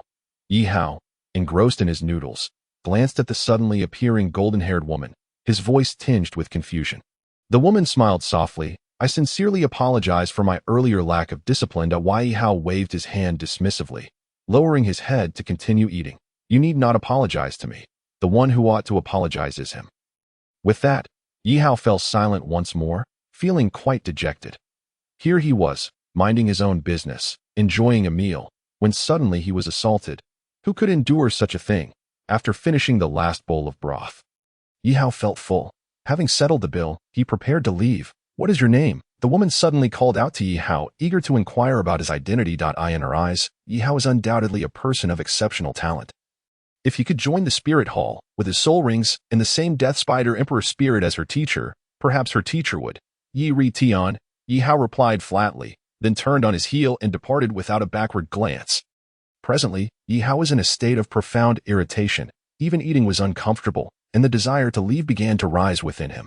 However, upon further reflection, having taken a rare leave to visit the Spirit Hall, how could he leave without exploring? Thus, he quickened his pace, swiftly shaking off the golden-haired woman trailing behind him, and sought refuge in a secluded corner where he donned a black cloak, heading in the opposite direction. The woman arrived at the alley where Yihao had been, only to find it utterly deserted. Strange. Where has everyone gone? After observing for a while and confirming that Yihao had indeed departed, she left in frustration. The fact that Yihao could be in Spirit City implied that he was already a member of the Spirit Hall, perhaps having joined long ago.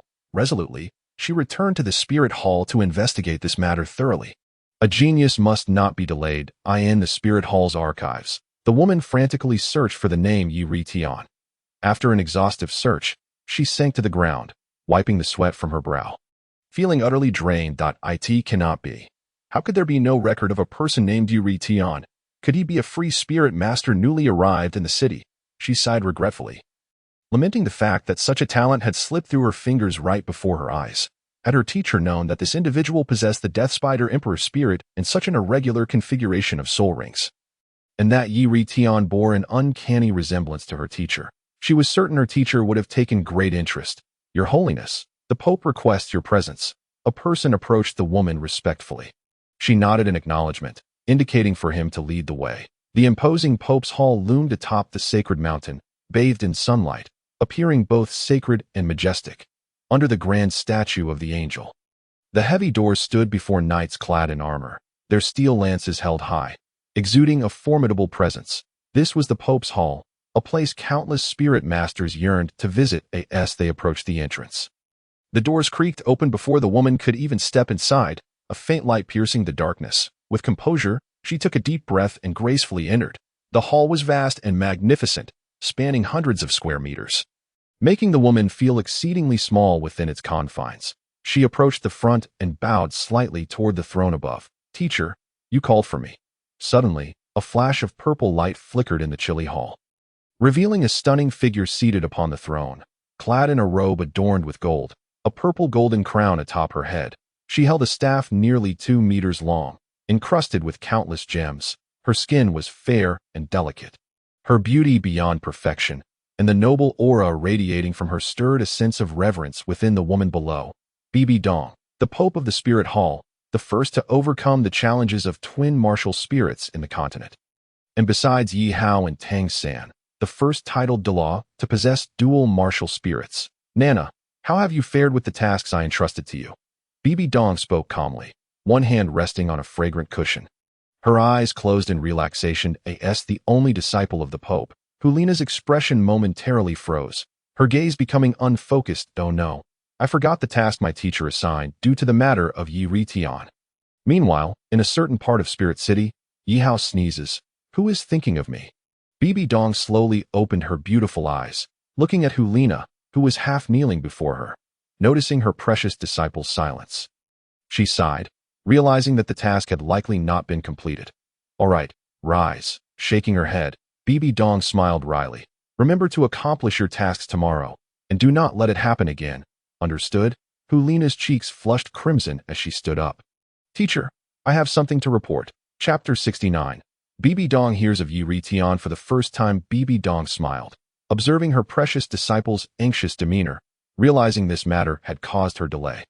As her teacher, Bibi Dong was well aware of Nana's tendencies. Given that today was free of pressing matters, she decided to hear what her beloved disciple had to say. "Speak. I am curious to know what has captured your attention so deeply." Bibi Dong gestured for Hulina to take a seat, and the two settled down for a discussion. Hulina, with a look of skepticism, asked mysteriously, "Teacher, are there spirit masters on this continent who have cultivated to the second soul ring being 1,000 years old?" Bibi Dong was momentarily taken aback. "Why do you suddenly wish to know this?" "Nothing in particular. I was just curious," Hulina replied with a smile. Bibi Dong responded earnestly, "Indeed, there are such individuals, though they are exceedingly rare.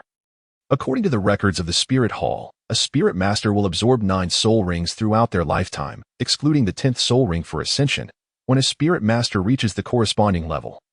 Each absorption of a soul ring has an upper limit.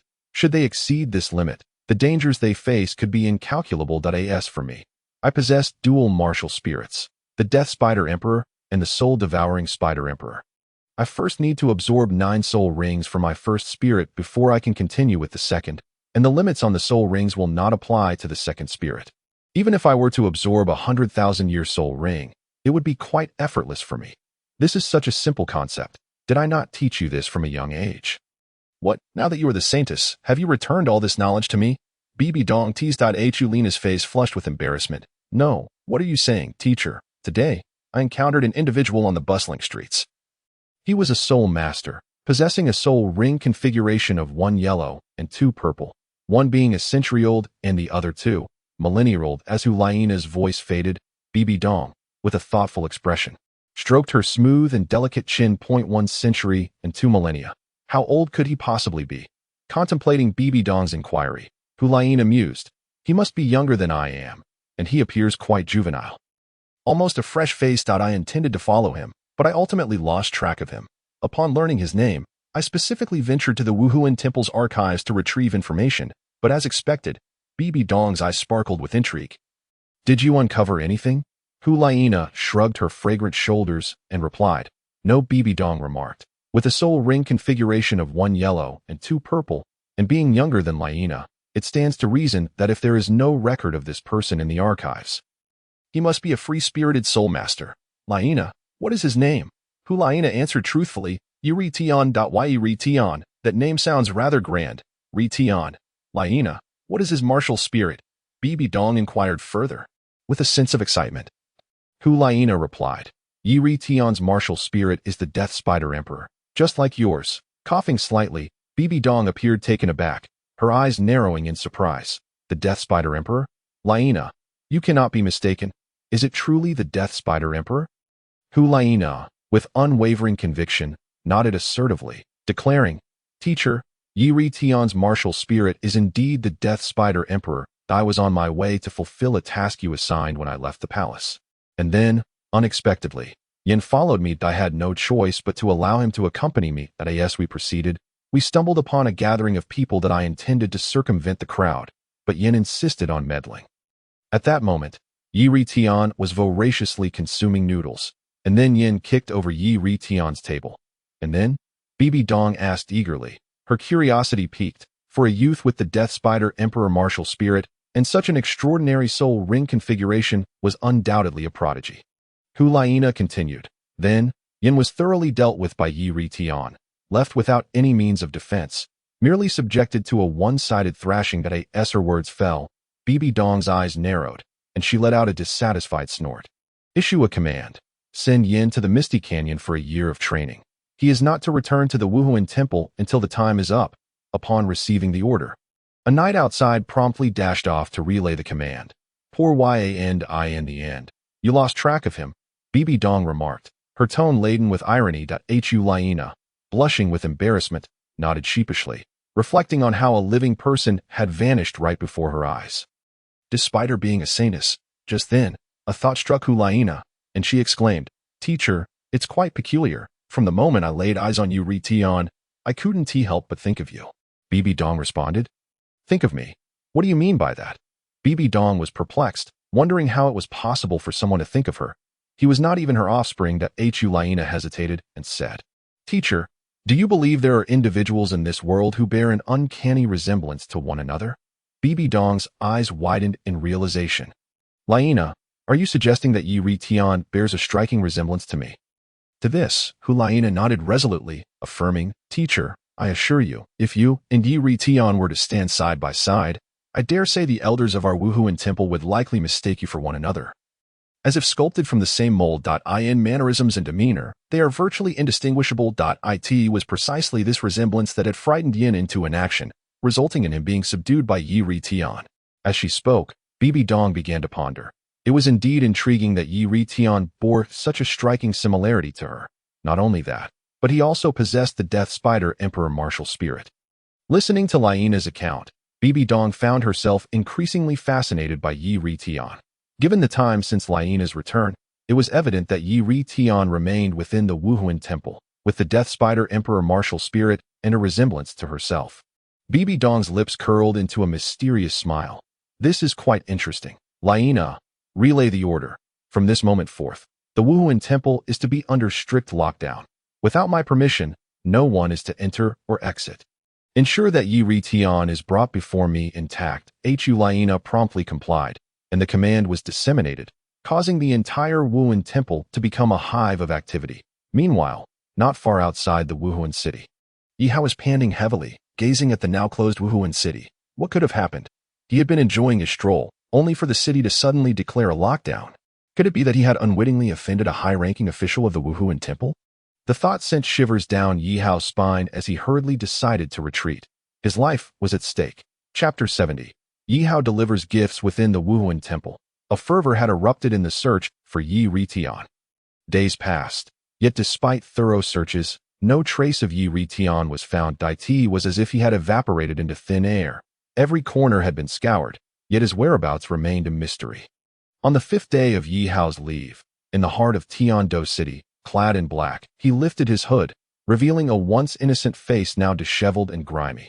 After having clashed with someone at the Wuhuan Temple, Yihao hurriedly made his way back to Tiando City, fortunate enough to escape capture thanks to the blessings of the blue-silver emperor's right leg bone and the six-winged purple light wings.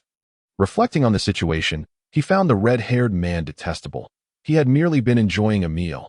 What had he done to provoke such ire? For the moment, Yihao felt safe. With just 2 days remaining, he decided to explore Tiando City, planning to indulge himself before returning.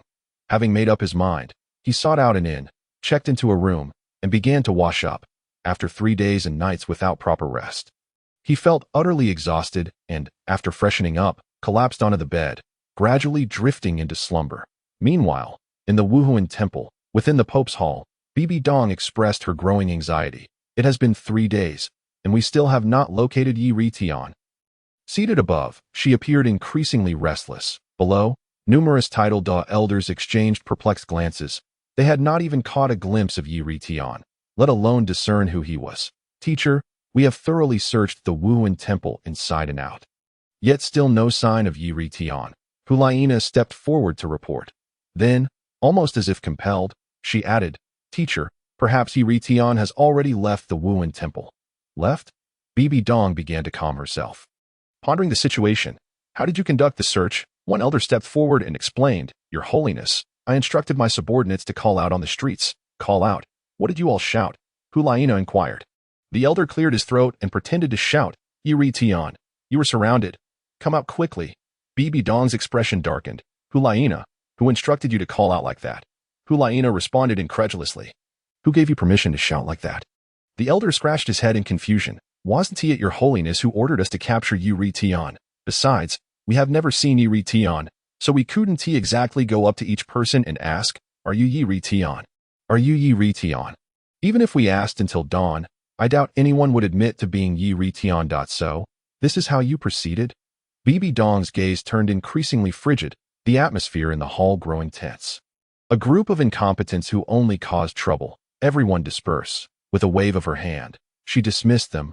Unwilling to witness any more of their folly, it was ashamed that an individual with the Death Spider Emperor martial spirit and such a remarkable soul ring configuration had slipped through their fingers right under their noses. As night fell, the darkness enveloped Tiando City, the streets alive with vibrant lights and a bustling atmosphere. Tiando City, one of the two great imperial capitals of the continent, stood in stark contrast to the humble Soto City where Yihao had once lingered. Inside the inn, Yihao groggily opened his eyes, the world around him appearing hazy, but gradually coming into focus as he gazed at the exquisitely decorated ceiling. He lay alone on the large bed, contemplating life. Almost forgetting, Yihao slapped his forehead and hurried to the windowsill, retrieving the soul flower pot. He uprooted the flower within and then pulled out a burlap sack from his soul guide ring. It had been 5 days. He wondered if the blue-silver emperor had wilted. Ye Hao, trembling slightly, cautiously retrieved the blue-silver emperor from the sack. The plant exhibited a mesmerizing blue-golden hue, with golden veins intricately adorning its branches and leaves, emanating a tranquil beauty that illuminated the night with a hint of mystery. Subsequently, Yihao carefully planted the blue-silver emperor into a flower pot, each step executed with meticulous attention, for this was the only one of its kind on the continent. And it must not be squandered. Despite having spent 5 days confined within Yihao's sack, the blue-silver emperor remained vibrant. Upon noticing its caretaker, the plant stems began to droop, presenting a rather listless demeanor. No way, Yihao muttered in exasperation, before stowing it within his soul guide ring. Carrying the blue-silver emperor posed a considerable risk, as Tang Ritian would not easily relent, before Tang Ritian could catch wind of his actions. Yihao knew he had to transport it to a location shrouded in utmost secrecy, one that would elude speculation. Unbeknownst to him, Yihao's gaze fell upon the Tiando Palace. Having made his decision, he gathered his belongings and prepared to depart, donning a prearranged hat and a black trench coat, ensuring he was thoroughly disguised. Alone amidst the bustling streets, where pedestrians flowed like a river, Yihao reflected on his hasty escape from the spirit hall. He had fled for 3 days and nights, finally returning to Tiando City in a rush. He had hoped to catch a glimpse of her esteemed visage at the spirit hall, only to be met with the sudden shout of Ye Tian. Come out quickly, we have seen you. This proclamation had compelled Yihao to flee before the city gates could close. His first thought was of the red-haired man who had surely been the one to betray him. The audacity. Not only had the Pope failed to notice him, but he had also inadvertently found himself on the Spirit Hall's blacklist. This moment, Yihao felt utterly disheartened. Before he knew it, Yihao stood before the grand entrance of the Tiando Palace. The towering walls obstructed his path, and the guards stationed at the gate surrounded him, their first instinct being to suspect him as an assassin due to his black cloak and hat. Unfazed, Yihao regarded the steel spear poised at his throat, feeling its chilling presence. Under the solemn gazes of the surrounding soldiers, he produced the golden token prepared for him by Shui Qinghe. The sight of the golden token was akin to the prince's arrival. The soldiers instinctively lowered their spears, their demeanor shifting to one of respect as they said, "We were unaware of your esteemed presence. Your Highness, we sincerely apologize for any offense caused." Yihao nodded coolly, stating, "Please do inform that I, Hao, have arrived with a gift for Brother Shui." Brother Shui, the mention of this title sent a shiver through the nearby soldiers. It was clear that anyone who could refer to the prince in such a manner shared a remarkably close bond with him. Thankfully, they had not offended him prior, or else, as the night deepened. Within the palace, Xue Qinghe removed his disguise, ready to rest after a long day. Just as he settled in, a shadow appeared at the door and knocked softly. "Who is it?" Xue Qinghe asked, a frown crossing his face. Sensing that the late hour signified an urgent matter, irritated, he tousled his beautiful golden locks while reclining in his lace-trimmed nightgown. Ye Hao requests an audience, came the simple reply from the shadow. "Younger brother? He wishes to see me." Xue Qinghe hesitated for a moment, recalling that his younger sibling had embarked on a journey through Douluo Continent only a few days prior. Has he returned so soon? "Let him in," he contemplated, before adding, "No, let him wait outside." Following the order, the shadow retreated quietly. After a while, Xue Qinghe emerged from his room, now fully attired as the prince once more, that he stretched lazily, his drowsy gaze wandering as he ambled toward the palace gates. "Is Yihao not sleeping at this hour? What a spirited younger brother. I wonder what brings him here in the dead of night." The city gate. Yihao paced aimlessly, occasionally glancing at the tightly shut gates. It had been quite some time. Why had Xue Qinghe not yet appeared? Then again, girls do take their time to prepare. Yihao understood this all too well from his past life. Never disturb a girl while she is applying makeup. The consequences, at this thought, Yihao couldn't help but shiver. With a creak, the heavy gates swung open, revealing a slender figure bathed in the soft glow of the moonlight. As their eyes met, both Yihao and Xue Qinghe instinctively donned professional smiles. "Brother Xue, forgive me for seeking you out at such an hour. I hope I have not disrupted your rest," Yihao said with a courteous bow and a grin. Xue Qinghe shook his head with a smile, replying, "No need for such formalities between brothers. What brings you to the palace at this late hour?" In response, Yihao, eschewing any pretense, retrieved a potted plant from his soul guide ring, carefully avoiding the prying eyes of the gate guards as he presented the pot containing the blue-silver emperor to Xue Qinghe. "You came all this way at night just for a potted plant? Are you jesting?" Xue Qinghe remarked, though upon closer inspection, his pupils constricted in surprise. "No, this plant." Yihao grinned mischievously, adopting an air of mystery. "Brother Xue, I recently traveled to Soa City for training. On my return, I parted ways with teacher Qin and found this exquisite blue-silver grass near the back mountain of the Holy Soul Village, not far from Nodding City. Seeing its beauty and its noble aura, which I felt resonated with you, I decided to present it as a token of our friendship." Upon hearing this, Xue Qinghe was momentarily taken aback, before breaking into a radiant smile as he gazed at the potted blue-silver grass, already formulating plans in his mind. "Thank you, Brother Yi. This gift is truly overwhelming that I scarcely know how to accept it." Yihao dismissed the notion with a laugh. "There's no need for such modesty, Brother Xue. Speaking like this between us would only create distance." Xue Qinghe smiled faintly, and as he accepted the blue-silver grass from Yihao, his gaze remained fixated on the plant, a hint of fierce intent flickering in his eyes. The blue-silver grass seemed to sense this, its previously drooping leaves now appearing even more wilted, visibly withering before their eyes. Xue Qinghe smiled slightly, cradling the pot containing the blue-silver grass against his chest as if it were a precious treasure. The night was deepening, and the palace had strict regulations against allowing outsiders in. "Brother Yi, I graciously accept your gift. Tomorrow, I shall accompany you to a special place. Whatever you desire, I shall procure for you." Ye Hao, pondering where to go the following day, certainly not back to the Tiando Royal Academy, as that would be a waste of time, felt relieved. With the blue-silver emperor now in Xue Qinghe's possession, Tang Ritian would never suspect that it had been gifted to him, effectively clearing Ye Hao of any suspicion. "I eagerly await our meeting, Brother Xue. Until tomorrow," Ye Hao replied, waving goodbye as they parted ways. Inside the palace, Xue Qinghe walked briskly, the blue-silver emperor cradled in his arms, his gaze occasionally drifting downward. "Truly, how is my lucky star? By sheer coincidence, I have acquired this remarkable specimen. With it, I hold a decisive card in my hand." Initially, Xue Qinghe had been unaware of the significance of this plant. In his memory, he could not recall any blue-silver grass resembling this one. However, the hidden figure lurking at the city gate had conveyed through soul power that this was the true body of the blue-silver emperor, the very object for which the former pope, Qian Xuanji, had sought. In other words, this was the embodiment of the blue-silver emperor, the very essence of Tang Hao's deceased wife. Upon entering his quarters, Shuqinghe securely locked the door behind him. He placed the blue-silver emperor on the windowsill, tenderly sprinkling water over it and meticulously wiping every corner of the plant. Within his heart, plans were already forming. Brothers? Perhaps. As Shuqinghe felt a warmth in his heart, he recalled Yihao's words before his departure. He found himself harboring a slight fondness for this obnoxious younger brother, who possessed the Death Spider Emperor and Soul-Eating Spider Emperor martial spirits. As the sun rose and the moon set, the morning light bathed every corner of Heaven Do City, illuminating the resplendent palaces that shimmered with golden radiance. In the prince's chamber within the palace, Shuqinghe had no particular matters to attend to today. He had promised Yihao last night that he would procure a gift for his younger brother today. Yihao's blue-silver emperor was indeed a splendid surprise for Shuqinghe. Clad in a golden robe and adorned in a lace-trimmed nightgown, Qianrenxue lazily stretched her body, basking in the dawn light.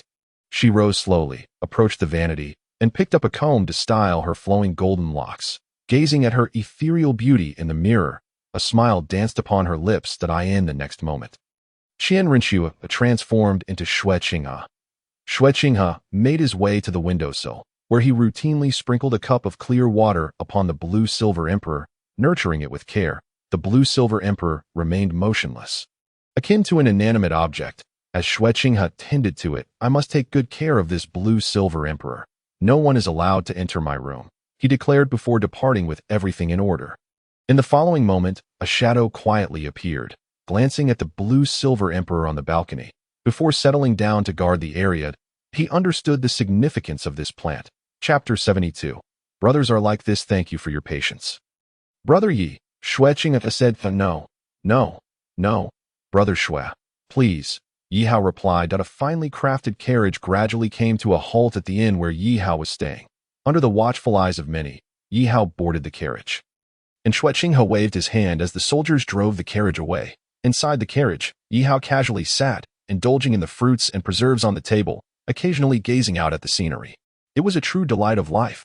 Throughout the journey, Shuqinghe maintained a gentle and refined smile, observing Yihao devouring his food. Unable to suppress a chuckle within, he truly was a child who never seemed to grow up. Where have you been these past few days, Brother Yi? Shuqinghe inquired, lifting his teacup and taking a small sip. Yihao, munching on grapes and sipping fruit wine, replied with a laugh. I took a stroll around the spirit hall and unexpectedly got into some trouble. Trouble? Shuqinghe raised an eyebrow. What kind of trouble did you get into? Yihao continued. I had a dispute with someone in Spirit City, and then we ended up fighting. Subsequently, I was wanted throughout the entire city. Thankfully, I was quick on my feet. Otherwise, it could have been dangerous. Shuqinghe shook his head with a wry smile. I suppose you used your martial spirit during the argument. The Death Spider Emperor martial spirit. No one else in Douluo Continent possesses it besides you. I already knew about your situation. I understand your character too well. It is entirely in line with your nature to attract attention to a genius like yourself. If only you hadn't been so quick, I wouldn't have been able to see you today. Brother Shui, where are we headed? Yihao asked, looking out at the bustling scene outside, a vibrant gathering place for the wealthy of Heaven Do City. The streets were adorned with a myriad of shops, including gold and jade stores, alongside numerous vendors selling hunting soul beast equipment. As one of the two major capitals of the continent, the scale was undoubtedly monumental. With merchants flocking in droves to do business, do not worry, Brother Yi. We shall arrive shortly, Shuqinghe replied with a slight smile. What do you think of the Spirit Hall? The Spirit Hall? Yihao paused, suddenly serious. Why do you ask? To be honest, Shuqinghe held his breath, uncertain of Yihao's stance. The Spirit Hall is acceptable, Yihao stated. This. Shuqinghe exhaled in relief, having feared that the tumultuous events in Spirit City would adversely affect Yihao. You still think the Spirit Hall is acceptable after how they've treated you? Shuqinghe questioned. Yihao scrutinized Shuqinghe for a moment. Sister, aren't you asking me to take a stand? As your plans unfold in the future, I must find my position. The Death Spider Emperor martial spirit carries immense significance. The Spirit Hall provides civilians with the opportunity to awaken their martial spirits. I have greatly benefited from it. Thus, I believe the Spirit Hall is good, nothing more. That is good to hear, Shuqinghe replied. The carriage came to a gradual halt, and the soldiers crouched down to allow them to disembark. Shuqinghe stepped down from the soldier's back, while Yihao leaped down, surveying the expansive surroundings. The white circular building before him caught his attention. This is the Heaven Do Grand Auction House, where countless rare treasures abound. If you see something you fancy, do not hesitate to speak up. Your brother will surely bid for you. Xue Qinghe assured confidently, in gratitude for Ye Hao's gift of the blue-silver emperor. Xue Qinghe felt compelled to reciprocate. Each treasure within the royal palace was limited, and even as a prince, he could not simply take one. Thus, the Heaven Do Grand Auction House became his favored destination. Filled with countless rare treasures, some even more precious than those within the palace. The only drawback was that prices were exorbitant, with entry requiring a minimum of 10,000 gold soul coins. Yihao was well aware of this place, knowing it was filled with treasures. However, he was not one to be lured by wealth. Ordinary items would not catch his eye. Xue Qinghe specially provided a mask for Yihao, as it was mandatory to wear one to enter the auction, to prevent any ill-intentioned individuals from taking notice outside. After leading Yihao through the main entrance, they faced little obstruction upon entering. The Grand Auction House lacked extravagant decorations. Its floor was made of white marble, while the walls displayed various renowned paintings and numerous ancient armors, alongside porcelain showcased in glass cabinets, reminiscent of a museum from a past life. "Do you see anything you like?" Xue Qinghe asked aimlessly, his gaze resting on Yihao. Yihao surveyed the surroundings and glanced at the auction catalog in his hand. "There isn't a single thing that catches my eye. The items up for auction are undoubtedly soul guides, ancient flower porcelain, and famed paintings, among other things. I already possess a soul guide, and as for the others, what good are flower porcelain and paintings if they can't fill my stomach? I heard that the Heaven Do Grand Auction House has previously sold soul bones, but such items are always fiercely contested. If they were to appear, there would likely be bloodshed," Yihao mused. Recalling the external soul bone, the 8 spider spears, within his soul guide ring, that he thought better of it. Soul bones were already rare, and external soul bones even more so. If news of an external soul bone at the Heaven Do Grand Auction House were to leak, the entire city's major powers would swarm to it the next day. Shaking his head, Yihao thought, "I'll wait and see. Perhaps something appealing will turn up." The young women at the auction house had undergone specialized training, exuding grace as they guided them to the central area. The auction house, resembling a grand hall from a previous life, appeared substantial, with a circular platform at the center for displaying auction items. At that moment, the auction had already begun, with numerous items being bid upon. 150,000 gold soul coins for the first time, 150,000 gold soul coins for the second time, 150,000 gold soul coins for the third time. Ding! The auctioneer struck the gavel, sealing the deal. The seating was divided into several tiers, comprising 5 layers, with the 3 rows closest to the stage in red, followed by black, purple, yellow, and white. The 5 seating categories reflected the economic power of the bidders. Only those with millions of gold soul coins and those of extraordinary status could occupy the front red seats.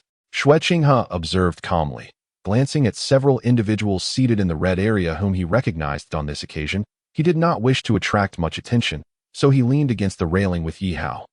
Watching the upcoming auction items together, unconsciously, he felt a hand on his shoulder. Xue Qinghe jolted, his anger rising as he turned to find Yihao embracing him. "Brothers are like this," Yihao chuckled. Chapter 73. Teacher Xue Qinghe felt an unsettling discomfort wash over him, yet he could not reveal it. Being inexplicably embraced by a man left his heart in disarray. It was a sensation he had never experienced before. 190,000 gold soul coins for the first time, 190,000 gold soul coins for the second time. Sold, sold, sold. Numerous items were auctioned off in succession as Yihao and Xue Qinghe found a seat. "Brother Yi, have you yet to find something you desire?" Xue Qinghe propped his chin on his hand, appearing drowsy. Yihao glanced at the upcoming auction of a set of armor from a century ago, feeling utterly exhausted. "Brother Xue, did you perhaps bring me to the wrong place? To speak candidly, it is not that the items here failed to captivate my interest. Rather, they hold little utility for me. Take, for instance, this set of armor from a century ago. Once I return to the academy, what purpose would it serve? I would rather not clutter my home with it." Xue Qinghe hesitated for a moment, but soon realized that there were numerous items up for auction that were of little significance to soul masters, yet would undoubtedly serve as intriguing collectibles for affluent connoisseurs. That it seems it is merely a personal sentiment.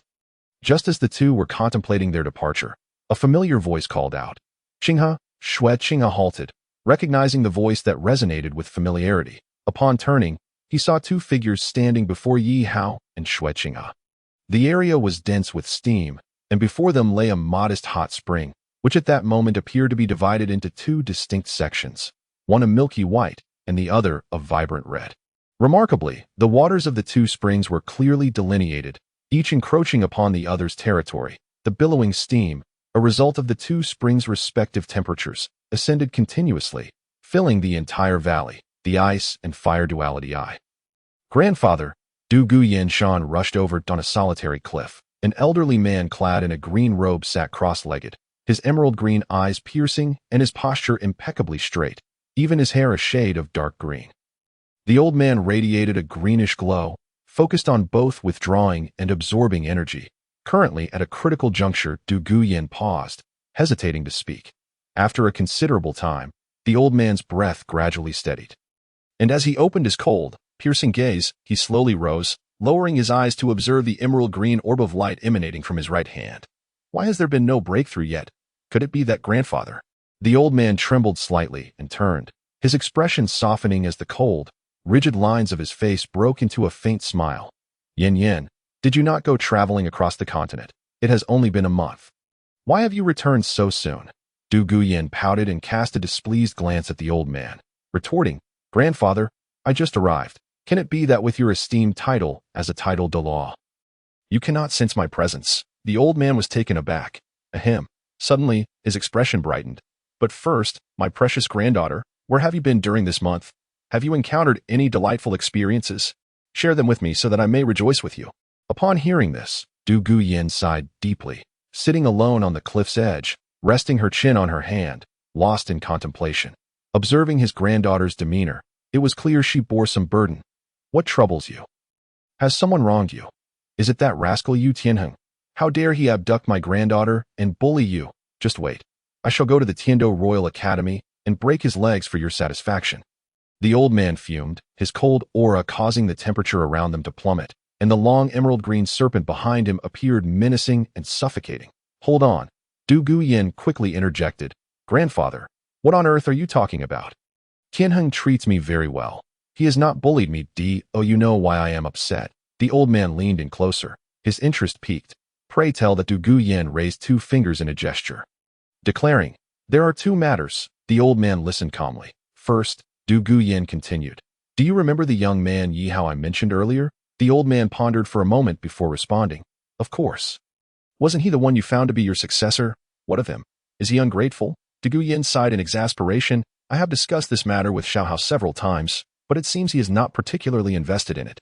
I had hoped to bring you to see him upon my return, but alas, he slipped away in the dead of night without bidding us farewell, and he even took a 7-day leave from Teacher Qing.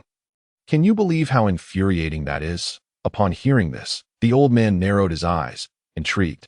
That little rascal, even my title as Poison Douluo, cannot intimidate him. That it is a privilege for him to be my disciple. And yet, he dares to act so brazenly. This time, I shall personally intervene. He cannot escape my grasp. Du Gubo, the Poison Douluo and grandfather of Du Guyan, was renowned across the continent for his mastery of poison, particularly the fearsome biphosphor serpent's venom. And what is the second matter? Du Gubo inquired further. Du Guyan gazed skyward, sighing softly. Grandfather, is our biphosphor serpent's poison truly unrivaled in the world? Du Gubo was taken aback. Why do you ask this all of a sudden? Recently, during a team soul battle in Soto City, we encountered a group known as the Shrek 7 Monsters.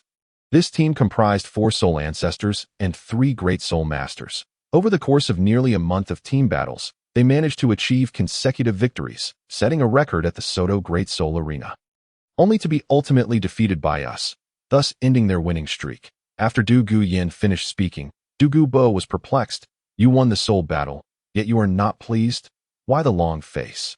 Du Guyan rolled her eyes. What vexes me most is that among them is a soul master named Qianshou Xiulua, whose real name is Tang San.My. Biphosphor serpent's poison was actually countered by him. At this revelation, a flicker of murderous intent flashed in Du Gubo's eyes. The fact that his granddaughter's biphosphor serpent's poison was neutralized by someone was a troubling omen. It was well known that every soul master on the continent possessed their own trump card. For Du Gubo, his was the biphosphor serpent's venom. Although Du Guyan's poison was still rather young, it should not be underestimated, as it could still be lethal. However, the fact that it had been countered was akin to stripping Du Gubo of a means of survival. Akin to losing his very life. This person could not be allowed to live. Chapter 74. The Enigmatic Stone Teacher. What brings you here? Xue Qinghe inquired, slightly taken aback in the Tiando Great Auction House.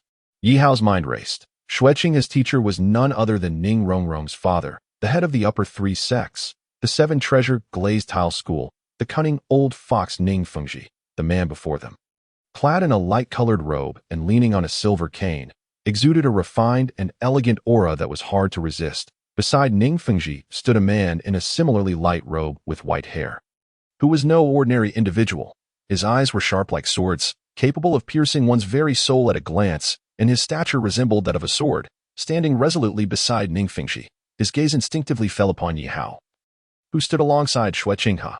This young man was indeed remarkable. Something feels amiss, the white-haired man thought, his brow furrowing as he became enraptured by Ye Hao's presence. His eyes bore an uncanny resemblance to someone, a woman.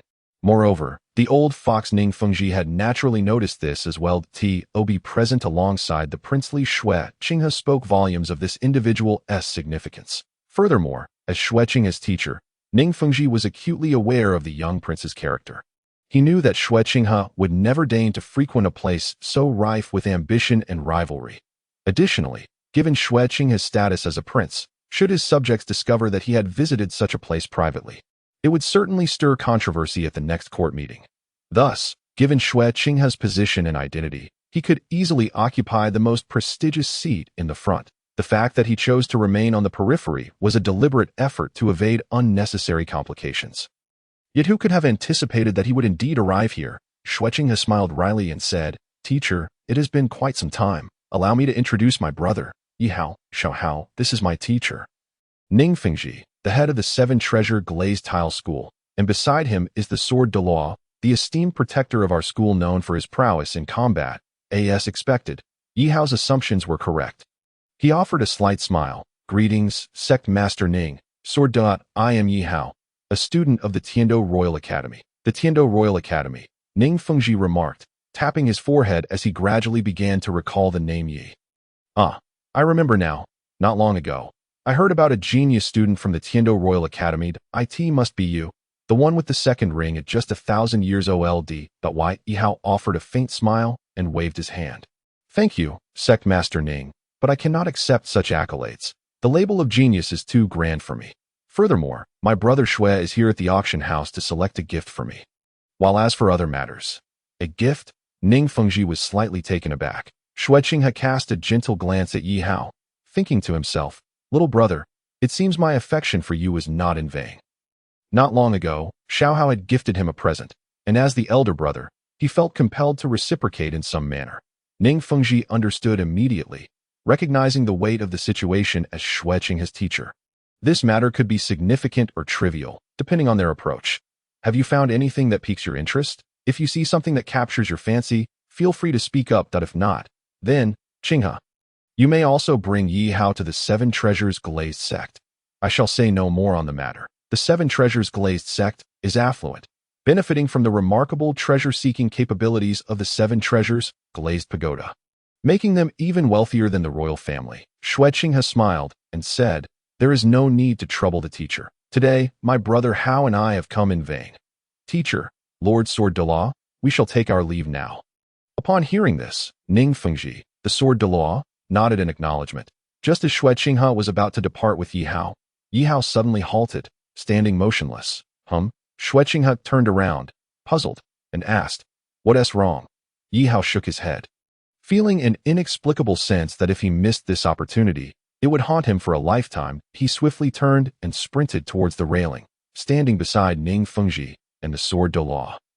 Under the bewildered gazes of the two, a square object wrapped in red cloth was presented to the auction stage by a female attendant. Xue Qinghe, half convinced, stood under everyone's scrutiny. The host, wielding a golden hammer, struck down with a resounding clap, unveiling the red cloth. Before them lay a small square object, quietly resting on the auction table, encased in a thick layer of stone skin, appearing weathered by time. Some faint engravings adorned its surface, hinting at an ancient origin, though its precise era remained a mystery. This item was an unexpected find by our team in the forest. We have researched it for several days, and despite scouring all available resources, we have yet to uncover its true nature. Thus, we deduce that it is a decorative piece from a building dating back a century or even a millennium. Therefore, we have decided to start the bidding at 1,000 gold soul coins. The auction is now open. 1,100 gold soul coins. One individual raised their paddle. 1,300 gold soul coins. Another followed suit. 1,500 gold soul coins. 2,000 gold soul coins. 4,000 gold soul coins. 5,000. 7,000. Many continued to raise their bids, escalating from the initial 1,000 gold soul coins to a staggering 15,000. Was this a case of hunger marketing? It seemed the grand auction house was more lucrative than the Great Soul Arena. 20,000 gold soul coins, marked Ye Hao's first bid. Upon hearing this, Xue Qinghe furrowed his brow, glancing at the square stone lying quietly on the table that it appeared to be an utterly ordinary stone. While it bore historical significance, its value did not justify the price of 20,000 gold soul coins. It was simply not worth it. On the other side, Ning Fengji and the sword Douluo exchanged glances, utterly perplexed by Ye Hao's move. Ning Fengji's seasoned eyes. This was merely an ordinary stone, albeit an ancient one. That the atmosphere of the grand auction was palpable, designed to create a sense of urgency that compelled bidders to outdo one another, ultimately rewarding the highest bidder. This was a display of status and vanity, and it was evident that Ye Hao, this inexperienced youth, had fallen into their trap. Laughter erupted among the auction participants as they collectively recognized the naivety of the young lad. The room fell eerily silent. The sound of a falling silver needle could be heard. Seeing this, the host ceased to elaborate further that a rather unremarkable stone was sold for 20,000 gold soul coins, an undeniable windfall, considering that every individual present was a cunning veteran. 20,000 gold soul coins once, 20,000 gold soul coins twice. The host glanced around, hoping for another unsuspecting bidder. Upon receiving no response, he gritted his teeth. 20,000 gold soul coins for the third time. Clap, sold. One could only speculate about the significance of this stone. A friendly reminder. It would eventually become a crucial card in the protagonist's hand. Chapter 75. Sister, I have money. As the host's golden hammer fell, everything settled. Ye Hao secured the right to purchase the unremarkable stone, and he would merely need to proceed to the backstage to pay the 20,000 gold soul coins, after which the stone would rightfully belong to him. The crowd burst into collective laughter. When they turned to discover who the unfortunate soul was, their expressions froze in shock upon seeing Ning Fengji, the sword Douluo, and another individual, the crown prince. At that moment, Xue Qinghe had already removed his mask, gazing down with an expression of calm indifference, his demeanor as tranquil as water. Subsequently, a mysterious smile crept onto Xue Qinghe's lips as he turned to leave with the others. You were too reckless this time, he remarked as they walked. Ye Hao, unfazed, smiled back. Brother Xue, I truly believe I've made a profit from this transaction. Trust me, that stone is genuinely extraordinary. Xue Qinghe could only smile wryly, acknowledging that the decision had been made, and now it was merely a matter of payment. Although 20,000 gold soul coins was no small sum, it paled in comparison to the true value of Ye Hao's blue-silver emperor, which could not be measured in monetary terms. The two entered the backstage, where the staff had been waiting for some time. Not only the staff, but also the small square stone, less than 5 centimeters in size, rested on a red tray. As Xue Qinghe gazed at it, his mouth twitched in disbelief. He had spent 20,000 gold soul coins on this inconsequential item, caught by his prior promise to Ye Hao. He had no choice but to produce his gold card. After exiting the grand auction house and bidding farewell to Ning Fengji and the sword Douluo, the carriage whisked Ye Hao and Xue Qinghe away. Watching the carriage fade into the distance, Ning Fengji couldn't help but feel a surge of emotions. Sword uncle, what do you think of this young man? Sword Douluo replied nonchalantly, a soul master with a second ring that has existed for a millennium. And he appears so youthful, he is destined to be a prodigy. However, his lack of experience leads him to misjudge the worth of that stone, which is at most worth a copper soul coin. Even after enduring a century of weathering, it could hardly fetch more than that. Perhaps the brick we stand upon is worth more than that shabby stone. Hearing this, Ning Fengji chuckled wryly. All right, sword uncle. That's enough. He is still just a child. However, Ning Fengji suddenly grew serious, pondering, I can't shake the feeling that the child resembles someone I know. Fengji, you notice too. It can't be, can it? They both echoed in unison. On the spacious street, a carriage raced forward. Inside, Xue Qinghe rested his chin on his hand, watching Yihao play with the stone that he couldn't help but feel like a fool for spending 20,000 gold soul coins on a worthless rock. Earlier, Xue Qinghe had taken the stone from Ye Hao, examining it closely. Just as the host had mentioned, the stone bore some intricate patterns that were beyond ordinary comprehension, yet after careful consideration, it remained an exceedingly ordinary stone, too ordinary. In fact, Brother Xue, what's wrong? Are you feeling down? Yihao innocently inquired. Did I apologize for the expense today? He added softly, aware of the value of the 20,000 gold soul coins. Yet, his instincts told him that the stone was indeed special. Xue Qinghe smiled gently, affectionately ruffling Yihao's hair. It's all right. 20,000 gold soul coins is merely a trifling amount for me. Do remember, in the future, to refrain from making such purchases without consulting me first. Whatever you desire, Big Brother will ensure you have it. Yihao felt warmth in his heart. Brother, you're too kind. No need for that. I have my own wealth. I can't keep burdening you with expenses. It's rather embarrassing. Xue Qinghe paused, taken aback by Yihao's selflessness.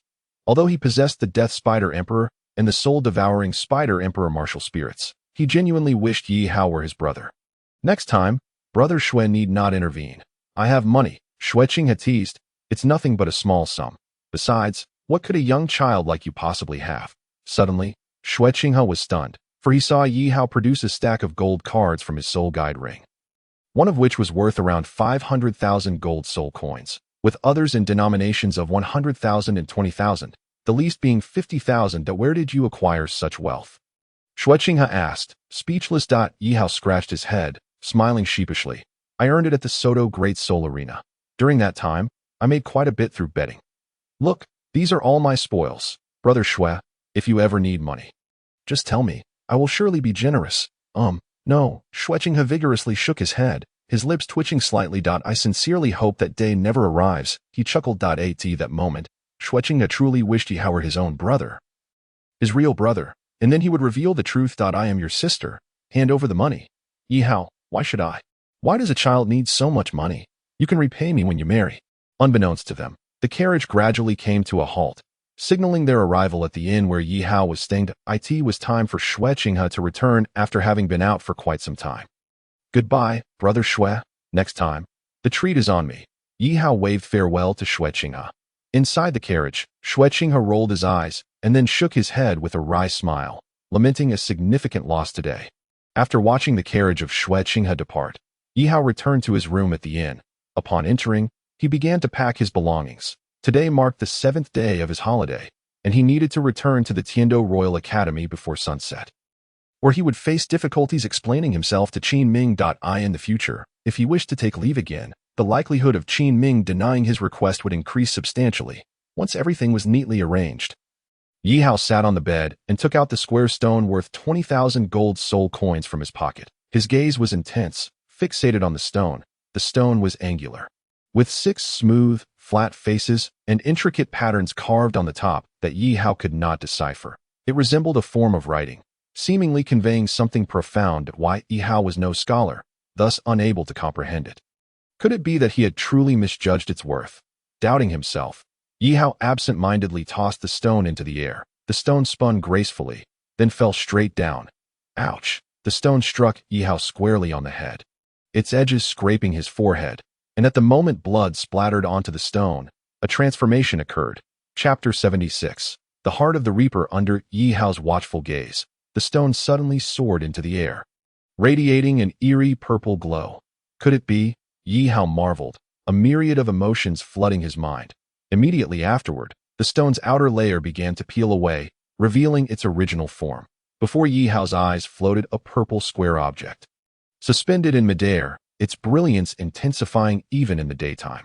The entire room felt as dark as night, with the purple light surging ever higher. In the next instant, the stone hurtled toward Yihao, and before he could react, it swiftly embedded itself into his forehead. Yihao's head grew heavy, and he promptly fainted. During his unconsciousness, a plethora of new information flooded Yihao's mind, which he began to absorb slowly. Finally, I have waited long enough. A figure cloaked in black, shrouded in darkness, appeared silently, casting a faint glance at the unconscious Yihao before gradually dissipating. As dusk approached, the afterglow of the setting sun bathed the entirety of Tiando City, with people returning home in droves and wisps of smoke beginning to rise, filling the air with a subtle aroma of cooking. Perhaps due to hunger, Yihao groggily rose from his bed. Surveying the immaculate room, he scratched his head vigorously, puzzled by the sudden influx of information in his mind. The heart of the Reaper?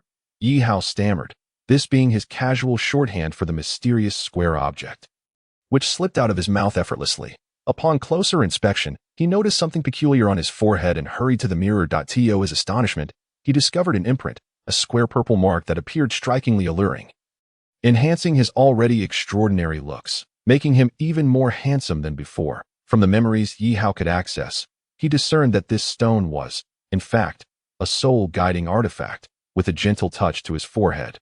The purple square object reappeared, enlarging to approximately 10 centimeters, radiating a dazzling purple light. The heart of the Reaper spun in Yihao's palm, revealing itself to be no ordinary soul-guiding artifact, as it possessed 4 additional skills. The first, Death's Gaze, capable of immobilizing enemies for 5 seconds, during which they cannot move.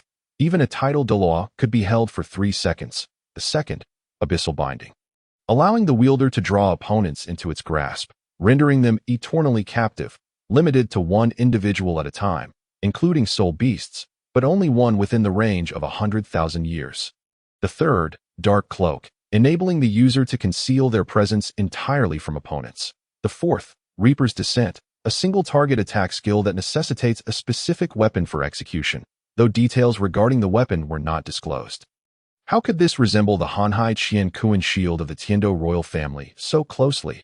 It's almost identical, Yihao pondered, filled with doubt that it can't be. The Hanhai Qiankuan shield is intricately linked to the sea god, while my heart of the Reaper cannot possibly. After a moment's reflection, Yihao vigorously shook his head, reasoning that divine positions were not something to be taken lightly. As the saying goes, 1 carat, 1 pit. He was likely overthinking it. The heart of the Reaper, valued at 20,000 gold soul coins, was indeed a remarkable acquisition. It was Shui Jie who claimed he had suffered a loss, but in truth, it was she who had misjudged it. Yihao reabsorbed the heart of the Reaper into his forehead, and at that instant, the purple square mark reappeared on his brow. Satisfied, Yihao nodded, realizing he now possessed an additional trump card. Contemplating if he had overlooked anything, Yihao noticed that the outside world had already plunged into darkness. Suddenly, his expression turned grave. Oh no, 7 days ago, before I left, Teacher Qin mandated that I must arrive at the Tiando Royal Academy by dusk, and I must present myself openly before him. This is no longer possible at this juncture. Yihao could only place his hopes on the 6-winged purple light wings. However, Tiando City had strict regulations prohibiting soul masters from flying in the city's airspace, especially since this was the capital of the Tiando Empire. Should a soul master be discovered flying above the city, it would undoubtedly cause embarrassment for the Tiando royal family. With no alternative, Yihao pressed his finger to his forehead, and in the next moment, the heart of the Reaper manifested silently. The skill associated with the heart of the Reaper, Dark Cloak, activated. Yihao whispered softly, and the heart of the Reaper exploded in a magnificent display, separating into 6 sides. The 6 faces of the heart of the Reaper, enveloping Yihao entirely. The 6 sides completed their encirclement. Yihao found himself within an enlarged version of the heart of the Reaper, the space swirling with dark currents. Through the transparent surfaces, Yihao could see everything ahead of him. Surely, no one can see me now. Yihao approached the mirror and, indeed, his reflection did not appear. Seeing this, Yihao wasted no time, summoning the 6-winged purple light wings from his back. His right leg emanated a blue-golden glow. The combination of the soul bone and the blue-silver emperor's right leg bone's flight ability was an impeccable match. Initially, Yihao should have been concerned about the implications of possessing the blue-silver emperor's right leg bone, given its rarity of 100,000 years. What if he encountered Tang Ritian? However, now that he had the heart of the Reaper, capable of concealing his presence, such worries naturally dissipated. Yihao soared through the air at breakneck speed. Meanwhile, outside Tiando City at the Tiando Royal Academy, it was nearly midnight, and an esteemed guest had arrived in the reception hall. The 3 committee members sat with feigned calmness, but their eyes betrayed their anxiety, each exchanging wary glances, as if they were sitting on needles. Beside the 3 committee members stood Qin Ming, who was more anxious than anyone else. Dreaming Mechanism exchanged glances with Qin Ming, who understood immediately and approached. Teacher Qin, You said Yihao would return before sunset. But now it's nearly midnight. Could it be that he encountered some trouble on the way? Qin Ming replied with unwavering confidence. Rest assured, Yihao is quite cunning. He has always been the one to benefit at the expense of others. I suspect he has lost track of time while having fun. But why has Senior Douluo come here personally? Having said this, Qin Ming cast a deep glance at the meditative Douluo, the renowned poison Douluo, who had come to the Tiando Royal Academy specifically requesting Yihao. What could be his purpose? At this very moment, Yihao was en route. Chapter 77, Old Poisonous One. I just called you. The tranquil night enveloped the sky, adorned with twinkling stars as Yihao departed the serene Tiando city. Once beyond its borders, he stowed the heart of the Reaper. And with the swiftness afforded by his two soul bones, the Tiando Royal Academy was within close reach. Just as Yihao was about to land, a familiar figure appeared at the foot of the Academy's mountain. Huh, Yinjia, what is she doing here? Yihao questioned, puzzled. Could it be that she has come specifically to greet me? With a mix of skepticism and hope, Yihao descended slowly. Upon seeing Yihao's arrival, Douluo Yin finally exhaled in relief, hurriedly moving to grasp his hand and lead him up the mountain. Sister Yin, what has you in such a rush? Douluo Yin replied with irritation. You still know how to come back. Why did you leave without a word back then? Yihao was momentarily at a loss for words. The moon is truly magnificent tonight. He attempted to divert the conversation, but there is no moon tonight. Douluo Yin softly reminded him, be cautious later. It's not just Teacher Qin, but also 3 members of the education committee present. Why Yihao was taken aback. It was merely a matter of not returning to the academy. Yet why were the esteemed figures of the academy arriving one after another? It felt more serious than a tribunal, though. And one more thing, Douluo Yin added, my grandfather is here too. Yihao scoffed. Your grandfather? Grandpa, old poisoner. His voice was so loud that it could be heard clearly by Douluo and the 3 members of the education committee in the waiting area. The committee members exchanged glances, their palms heavy with sweat, while Qin Ming slapped his forehead, thinking, this kid wouldn't be in trouble if he didn't seek it. Only Douluo remained unfazed, sitting still like a statue. Shortly after, Douluo Yin led Yihao to the gathering. Yihao looked around and indeed saw the 3 committee members and Teacher Qin present. He waved to them, but they all pretended to be indifferent, whispering to one another while subtly warning Yihao to be aware of his surroundings. Next to him? Who? At that moment, Yihao finally noticed Douluo sitting beside him. Just then, Douluo slowly opened his cold eyes, and their gazes met. Almost simultaneously, Douluo's expression darkened, followed by a frown. Something was off. This young man bore an uncanny resemblance to someone he knew. Yihao looked innocently at Douluo, thinking, is this the infamous poison Douluo? It was one thing to wear a green robe. But why were his eyes green as well? Surely it was a family trait, or perhaps something within him. Douluo scrutinized him, slowly rising and stating, you are Yihao? Yihao nodded, replying, indeed, I am he.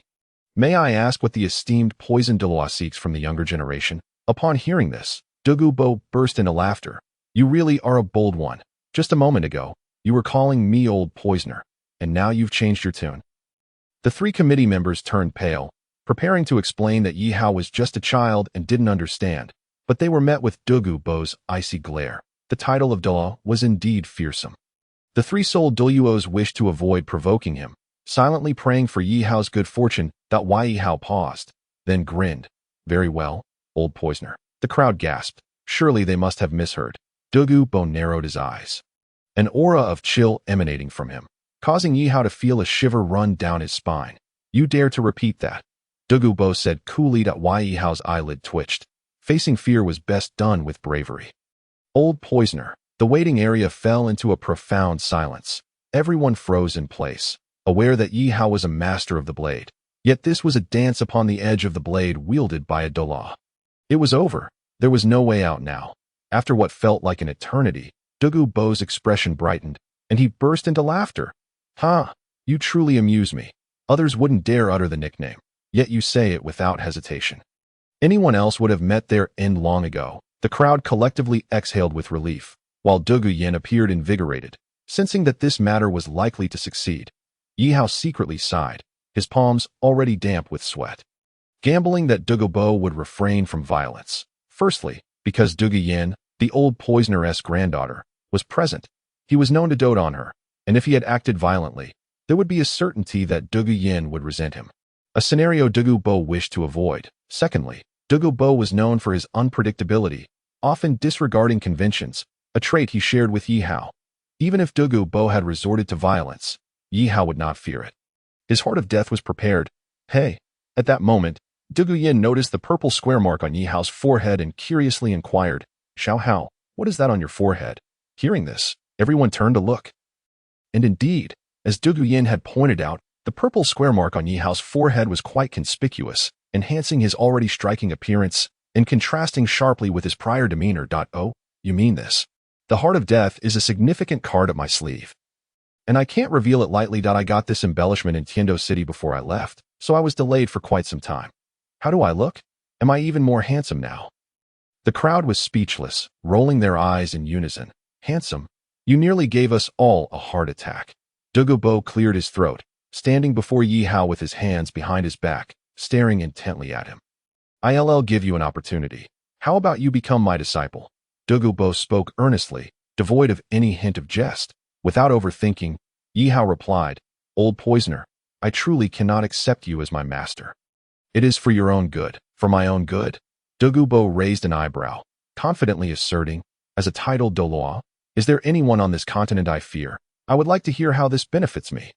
Ye Hao glanced around, feeling somewhat awkward, and Douluo understood. "I will have a private conversation with Yishaozi. You all may carry on, but remember, do not follow." As he spoke, Douluo issued another warning.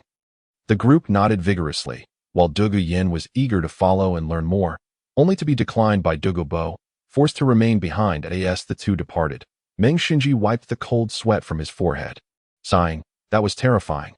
Ye Hao is truly a blade dancer.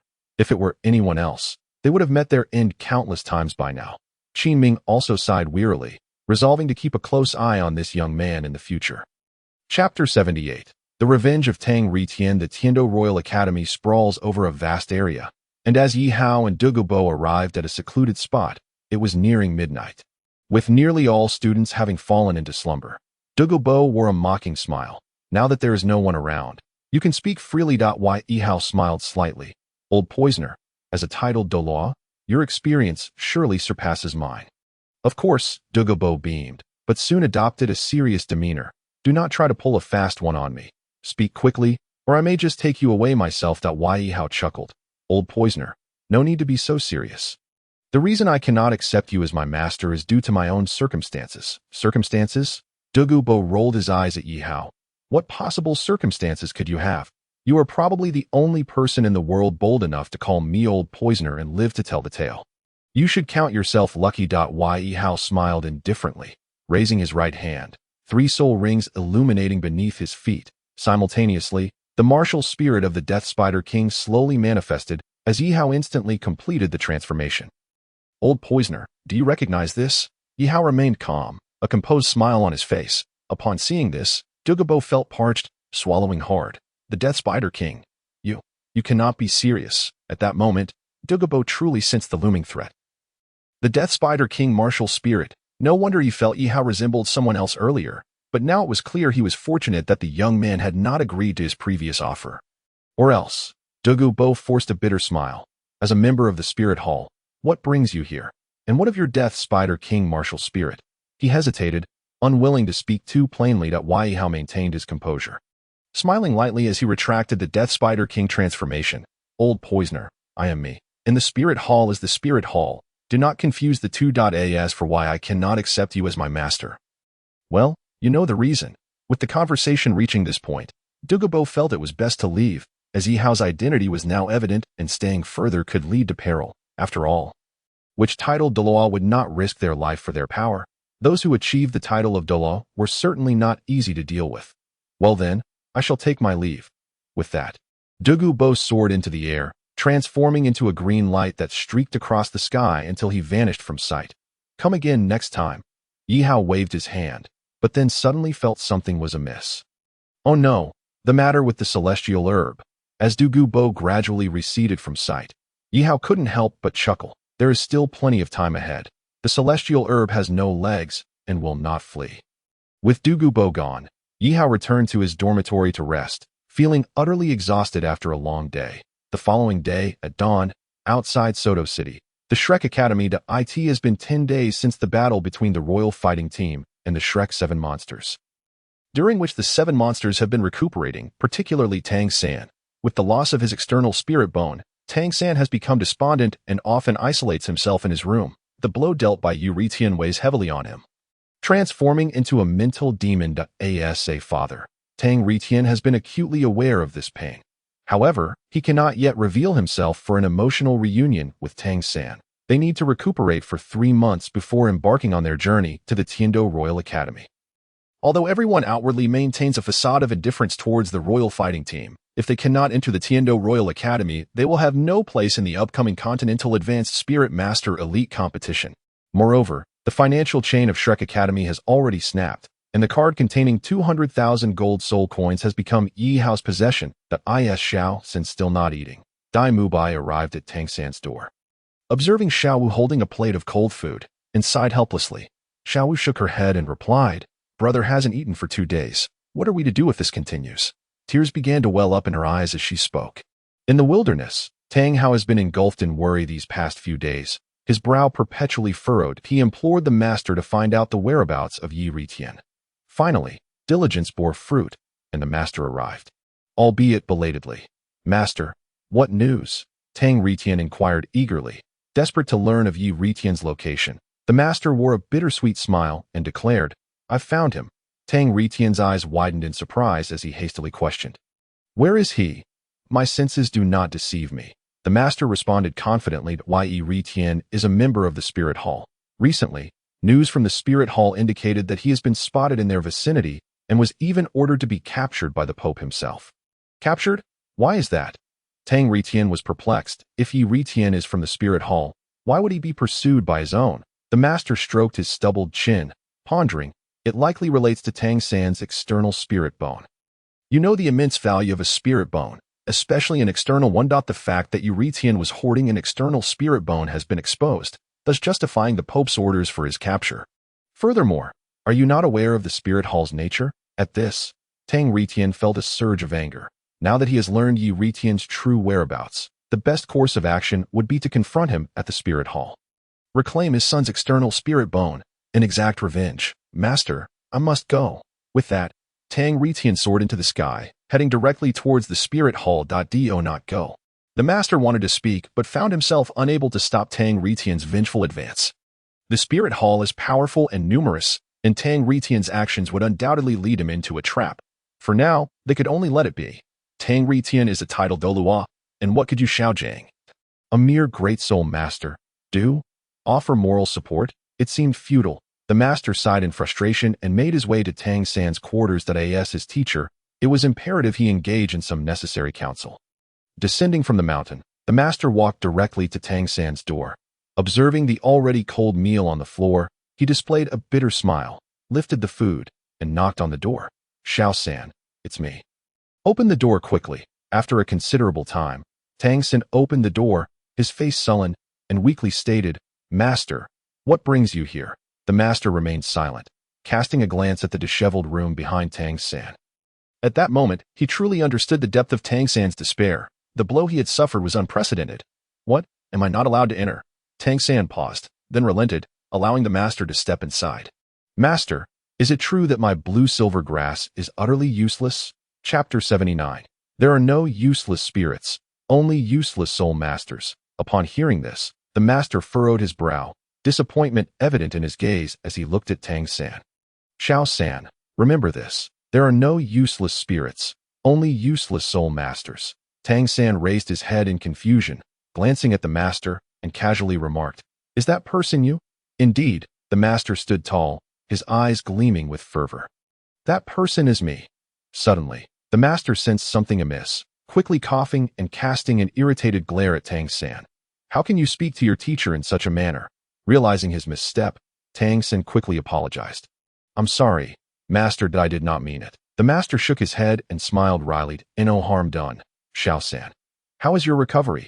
Tang San clenched his fists, acknowledging that all his injuries were inflicted by Yi Ritian. "In this lifetime, that scoundrel must die." "Master, my injuries are no longer severe. By the way, have there been any sightings of Yi Ritian recently?" Facing Tang San's inquiry, the master chose to withhold the truth.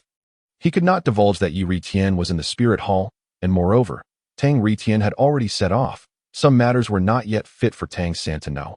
Rest assured, Xiao San. We will never let Yi Ritian escape. Justice will be served, and Shrek Academy will undoubtedly avenge you. For now, your health is paramount. You must take the time to recuperate. With that, the master presented the meal to Tang San, urging him to eat. Seeing this, Tang San reluctantly consumed the cold, hard bun, all the while expressing, "Master, is it truly the case that my blue-silver grass is a worthless spirit? I feel that it pales in comparison to my second spirit, the hammer."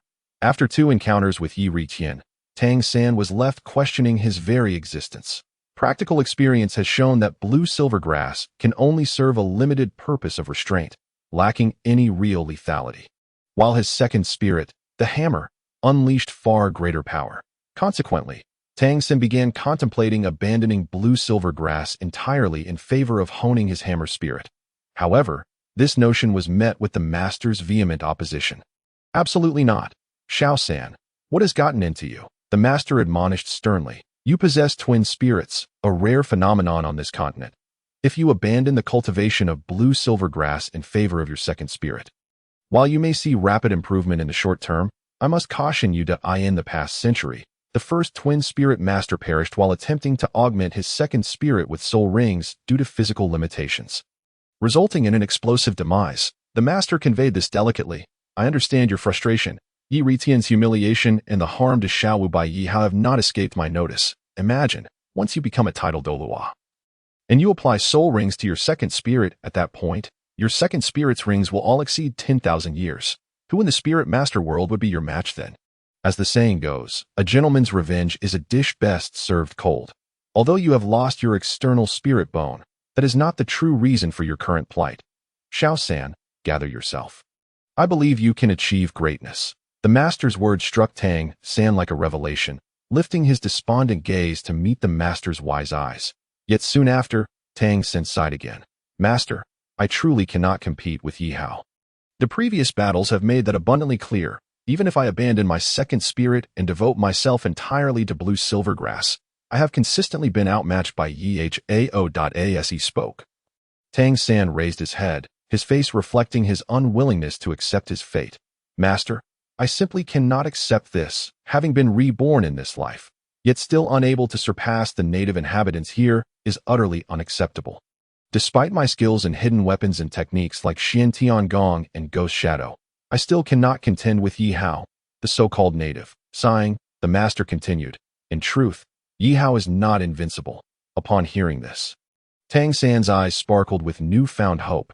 As if he had discovered a new world, he eagerly gazed at the master, unwilling to live his life being trampled upon. The master rose, confidence radiating from him as he clasped his hands behind his back, and calmly stated, "Do you know why you lost this time?" Tang San pondered for a moment and remarked, "Yihao is indeed exceedingly cunning. Moreover, Ning Rongrong and Zhu Zhiqing, who are now part of the Shrek 7 monsters, have long since fragmented into opposing factions. Zhu Zhiqing and Ning Rongrong can be said to be on one side, while the remaining 5 belong to another." Tang San found it utterly perplexing as to why the 2 women would distance themselves from Xiaowu, even going so far as to verbally confront him. If it weren't for their shared affiliation with the same academy, he would have long since. At this juncture, the master could not help but sigh. "We shall discuss the issues concerning Rongrong and Zhuqing later. For now, let me analyze the situation from that night. The most crucial element of a successful team is the mutual understanding among its members. Yet, at present, you cannot even establish the most fundamental trust, which is why your defeat was so thorough. Additionally, it is paramount to note that Ye Hao and his team possess overall strength that far surpasses yours. Just consider, which is more likely to prevail, a cohesive team or one that is fragmented." Tang San's gaze fell despondently, and he lamented, "Teacher, I comprehend all that you have said, but at this moment, I simply wish to know how I can defeat Yihao. It was then that the master truly grasped the depth of Tang San's obsession, profound enough to evoke a sense of trepidation. Nevertheless, the master continued, "Xiao San, do not be hasty. Every endeavor has its difficult beginnings. Trust in me. Under my meticulous guidance, you will undoubtedly overcome Yihao. His greatest flaw lies in his arrogance. oblivious to the fact that such a disposition is perilous. The higher he ascends, the more severe his fall will be. He is also exceedingly treacherous. During the previous battle, he deliberately provoked Mu Bai and Hong Jun, resulting in Mu Bai being the first to be eliminated, even making a fool of himself before tens of thousands of spectators. This was a psychological tactic. The moment I saw Mu Bai being ousted first, I understood that your side had already lost. Furthermore, Yihao's martial soul is not the Death Spider, but rather the Death Spider Emperor. Tang San's eyes widened in shock. The Death Spider Emperor. Teacher, I have read about it in books. It is one of the pinnacle martial souls among beast martial souls. Comparable in caliber to Yu Tianheng's blue lightning tyrant dragon. He has concealed this so deeply. Tang San gritted his teeth. No wonder the spider venom is so formidable. It all makes sense now. Chapter 80. He has arrived after being immersed in the profound insights of Yu Shaojiang. Tang San rejuvenated, no longer shrouded in melancholy. Simultaneously, Yu Shaojiang began to redirect his focus towards Zhu Zhuqing and Ning Rongrong. As previously stated, the Shrek's 7 monsters function as a cohesive unit, with each member irreplaceable. Master, please refrain from your incessant ramblings. I can hardly absorb a single word at the moment. Ning Rongrong stormed out of the room. Having endured several days of the master lecturing her about the significance of teamwork and other grandiloquent notions, Ning Rongrong had consistently resisted this, remaining impervious to the master's words and persistently countering him. The master, wearied and disheartened, observed as Tang San's brow furrowed upon witnessing Ning Rongrong's departure, an overwhelming frustration boiling within him.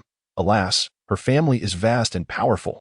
How could a mere underdog like him contend with Ning Rongrong's illustrious lineage?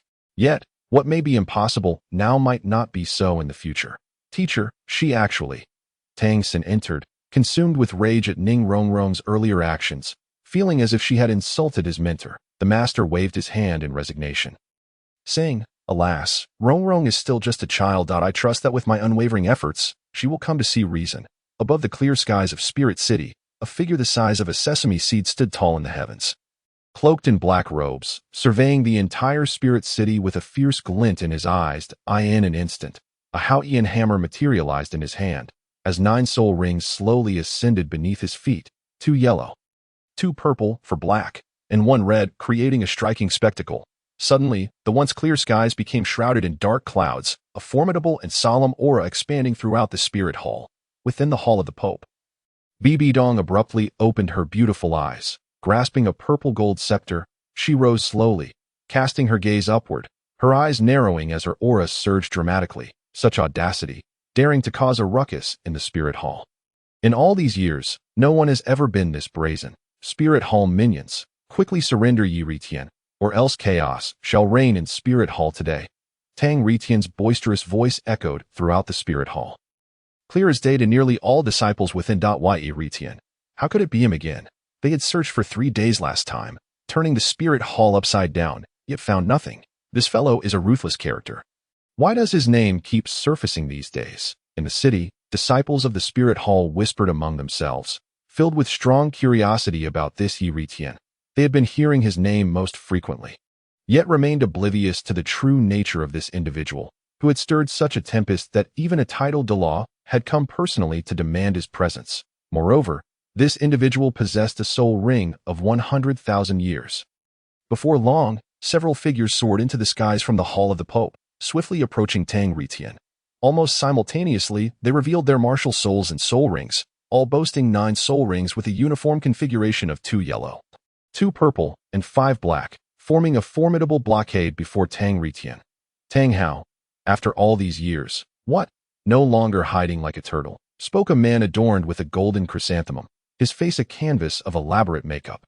Why waste words with him?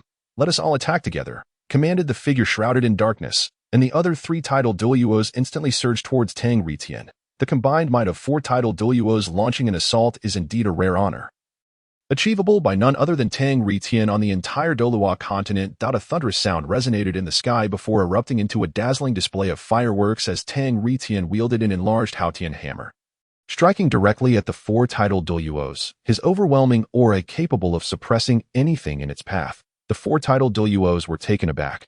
What had transpired with Tang Hao to invoke such fury?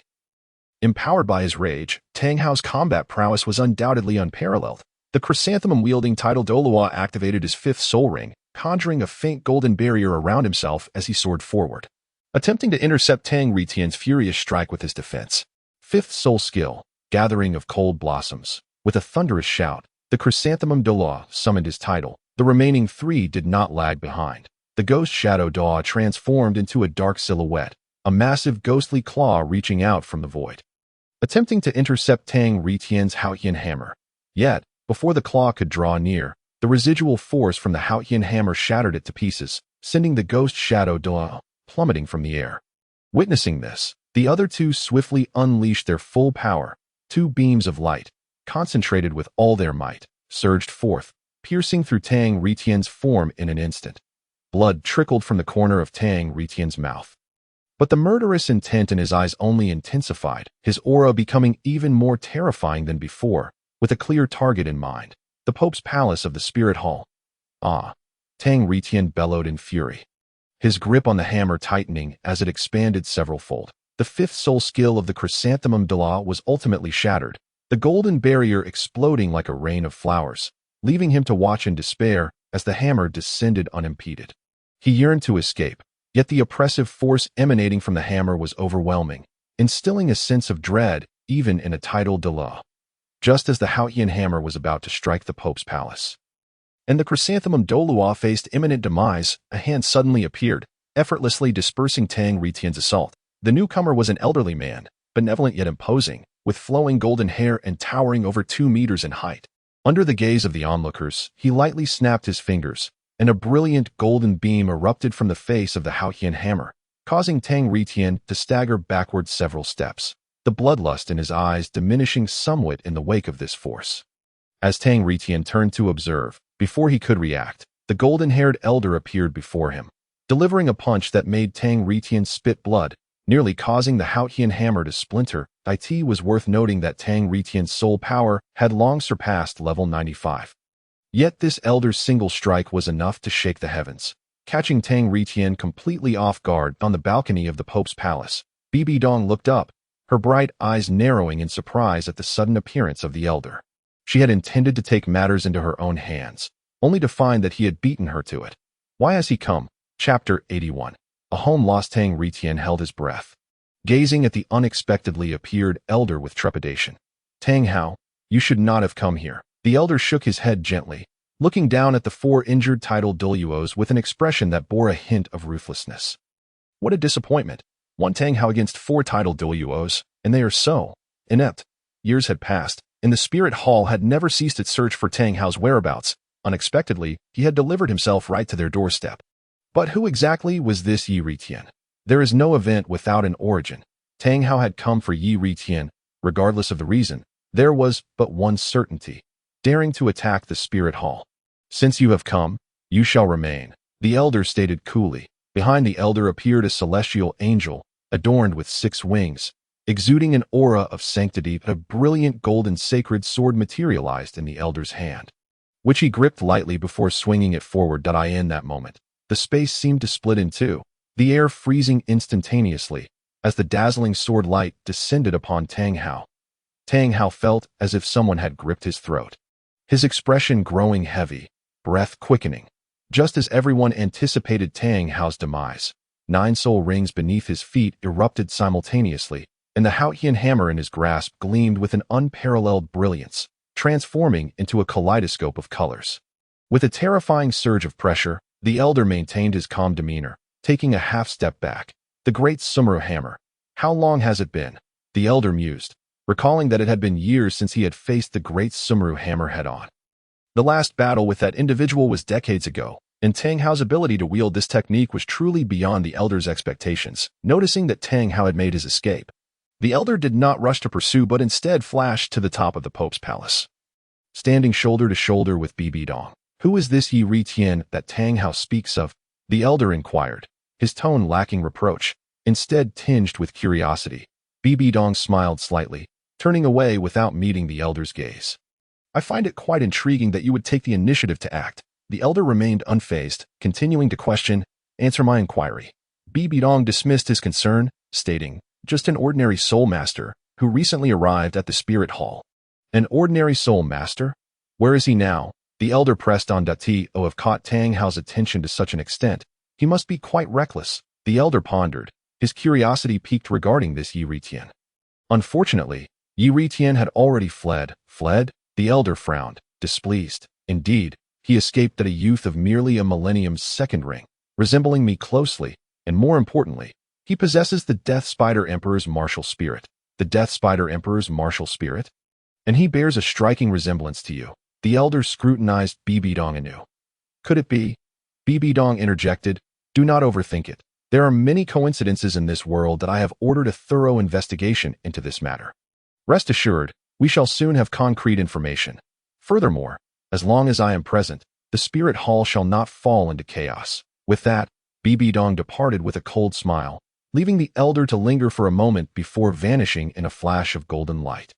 3 days later, on the mountains behind Holy Soul Village, Tang Hao clutched his aching chest as he strolled through the forest. The use of the great Sumeru hammer, with all 9 rings exploding, had taken a severe toll on his body. The great Sumeru hammer was a secret technique of the Haotian sect, passed down to only one person per generation, and that individual must be the next successor of the Haotian sect.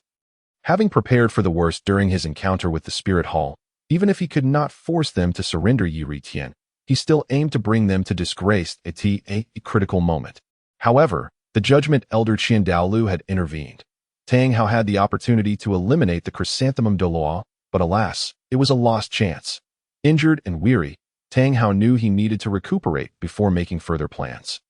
Presently, he could not afford to return to Shrek Academy outside Soto City. Doing so would only risk exposing his son's identity. Comparatively, this place was more suitable, allowing him to be with his wife while also aiding in his recovery. Truly a win-win situation. As he walked, a growing sense of unease settled over him.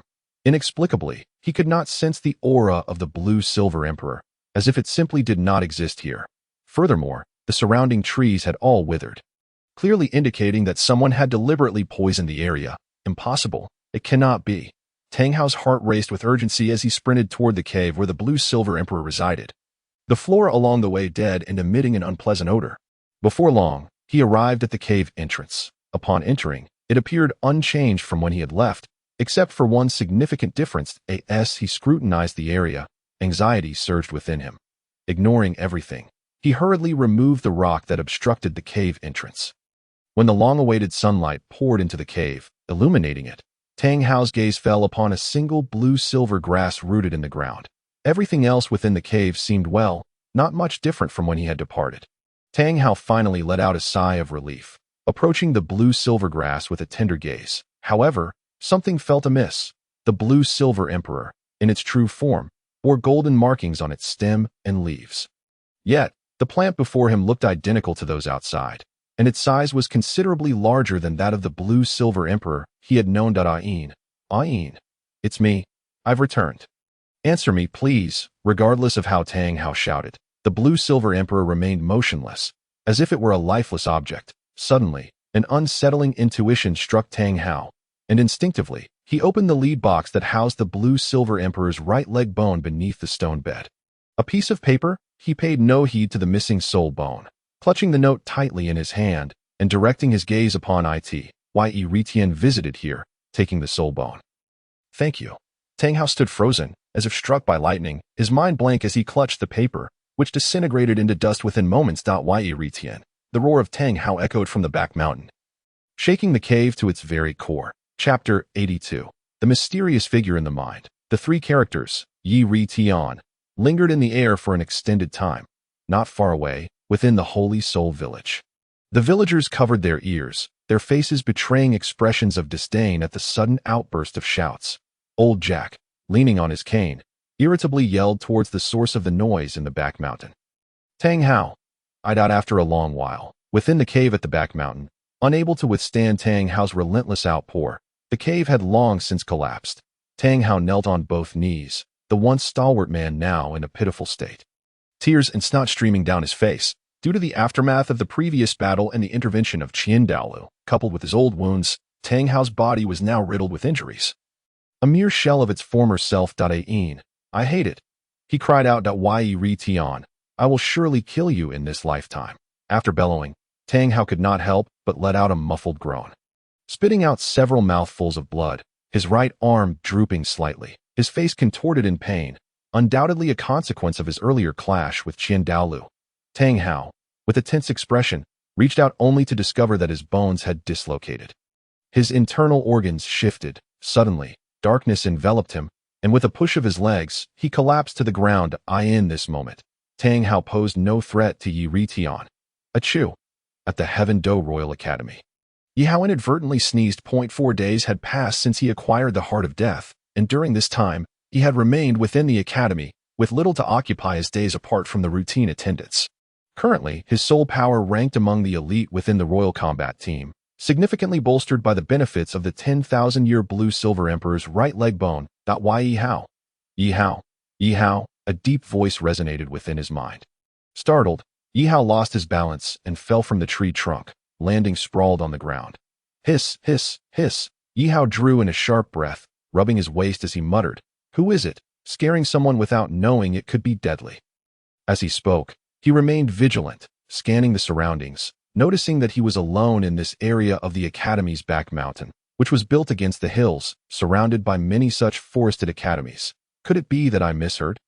Doubtful, Ye Hao leaped back onto the tree trunk, ready to rest once more. Ye Hao.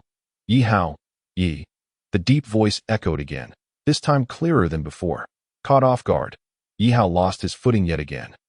Collapsing to the ground in a jumbled heap, this moment, he felt entirely overwhelmed. Propping his chin on his hand, Ye Hao lay on the grass, listening to the mysterious figure repeatedly calling his name. Ye Hao, Ye-Hao. Ye Hao sighed. Come on, buddy, stop rambling that I'm not dead yet. Come to the Sunset Forest. With the mysterious figure's final call, silence fell. Sunset Forest? Ye Hao pondered briefly, uncertain of the individual's intentions. The Sunset Forest lay not far outside Heaven Do City, being the second most renowned soul beast forest on the Douluo Continent, with the ice and fire two-headed eye being its most famous feature, and also Ye Hao's next target. With the current strength of the Royal Combat Team, they could not claim victory in future competitions. Thus, the numerous celestial herbs within the ice and fire two-headed eye were crucial for their immediate needs. Since the person had invited him, it would be unreasonable for Ye Hao to decline. However, Ye Hao stood up again, resting his chin in his hand, pacing thoughtfully. I've just returned. Asking for leave again seems unreasonable. After a moment's reflection, he shook his head.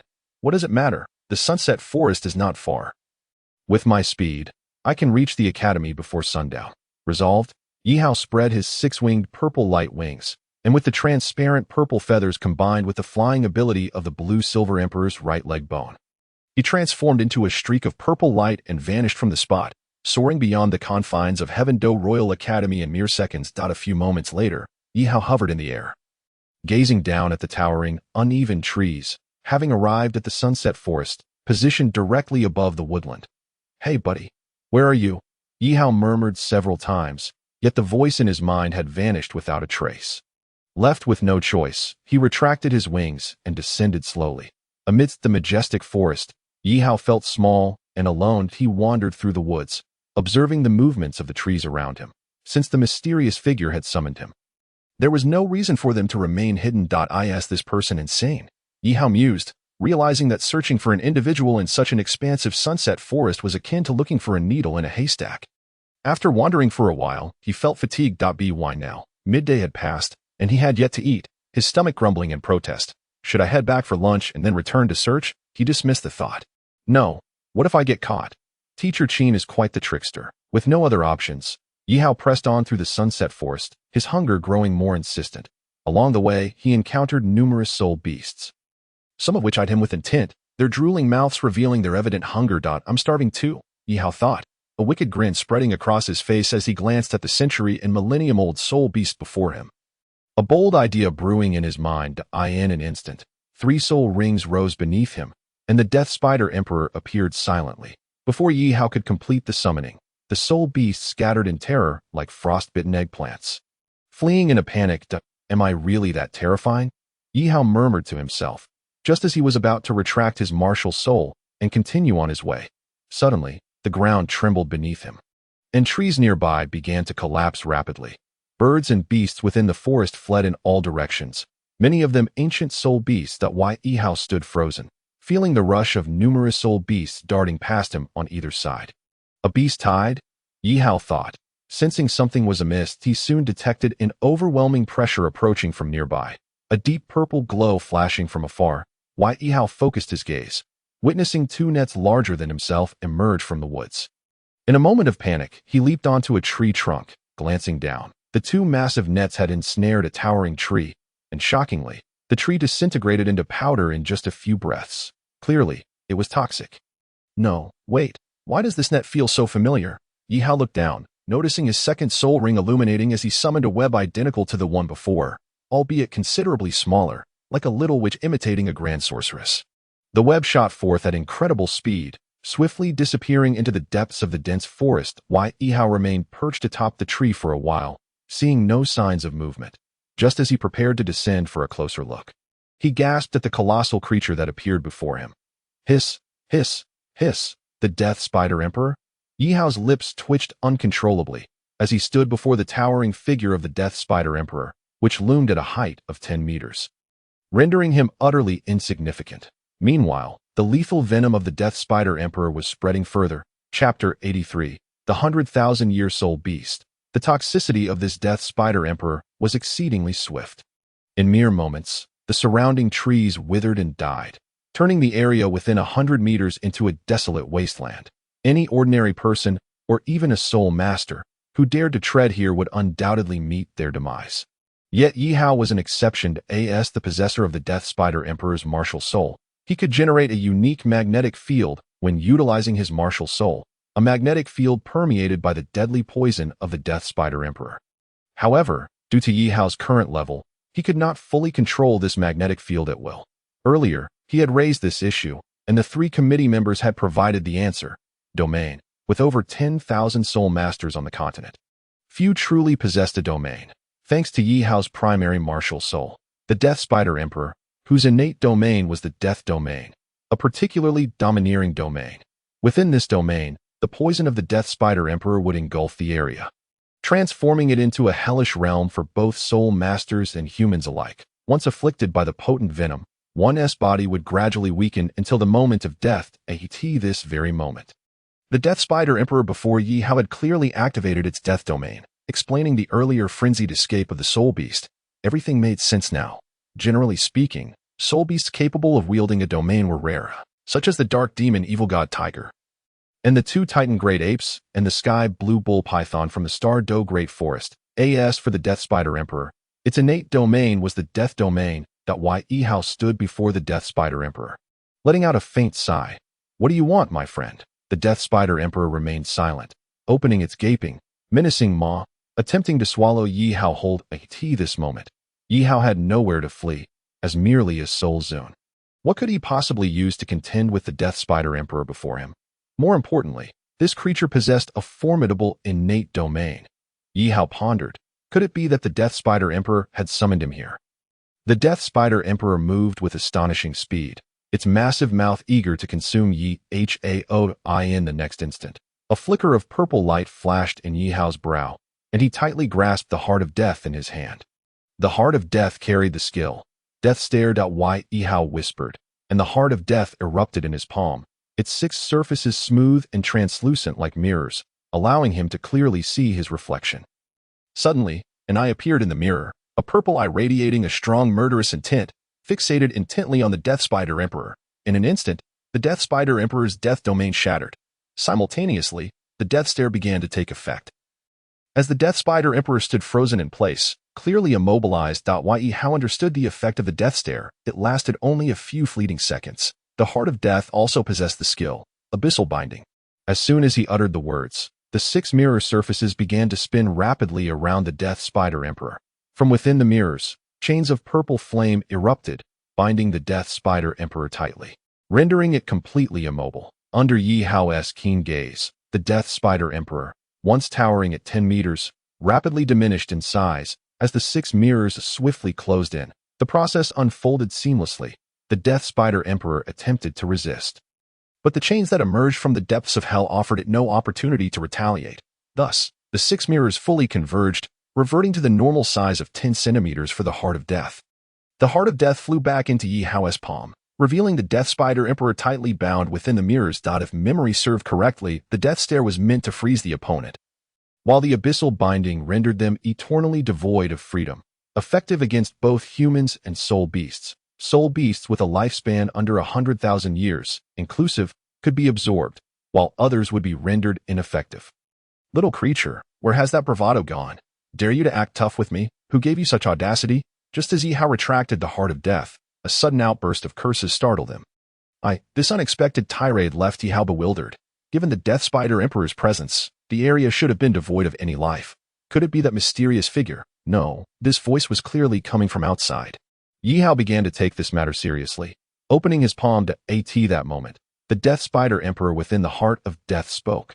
Despicable and shameless human, I will kill you. Ye Hao. Shocked for a year. This little creature can actually talk. Little creature, you can speak?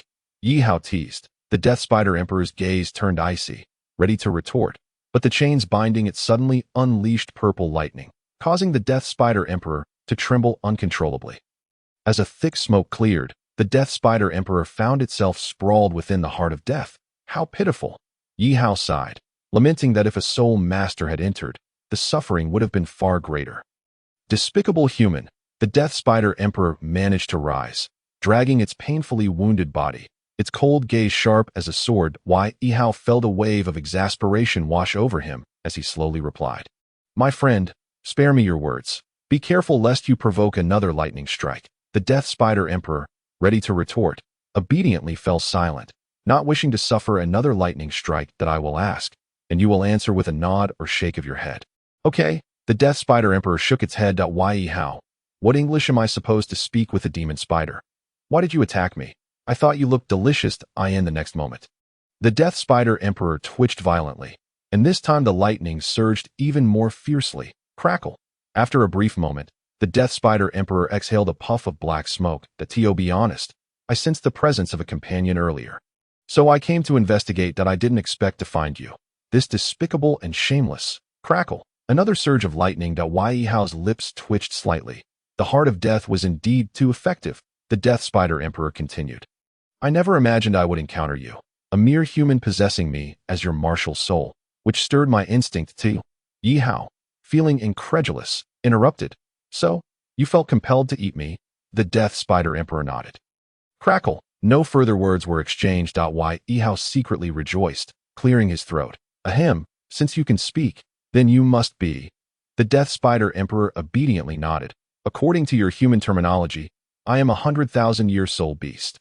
Having recently broken through the 100,000-year mark, I never anticipated that my first outing would lead me to meet such a peculiar individual. Crackle. Another flash of lightning. After the smoke dissipated, Ye Hao even caught a glimpse of a tear in the Death Spider Emperor's eye. With no other choice, Ye Hao waved his hand, releasing all the chains binding the Death Spider Emperor. Chapter 84. I know someone. Don't cry. What a dignified 100,000-year soul beast doing crying?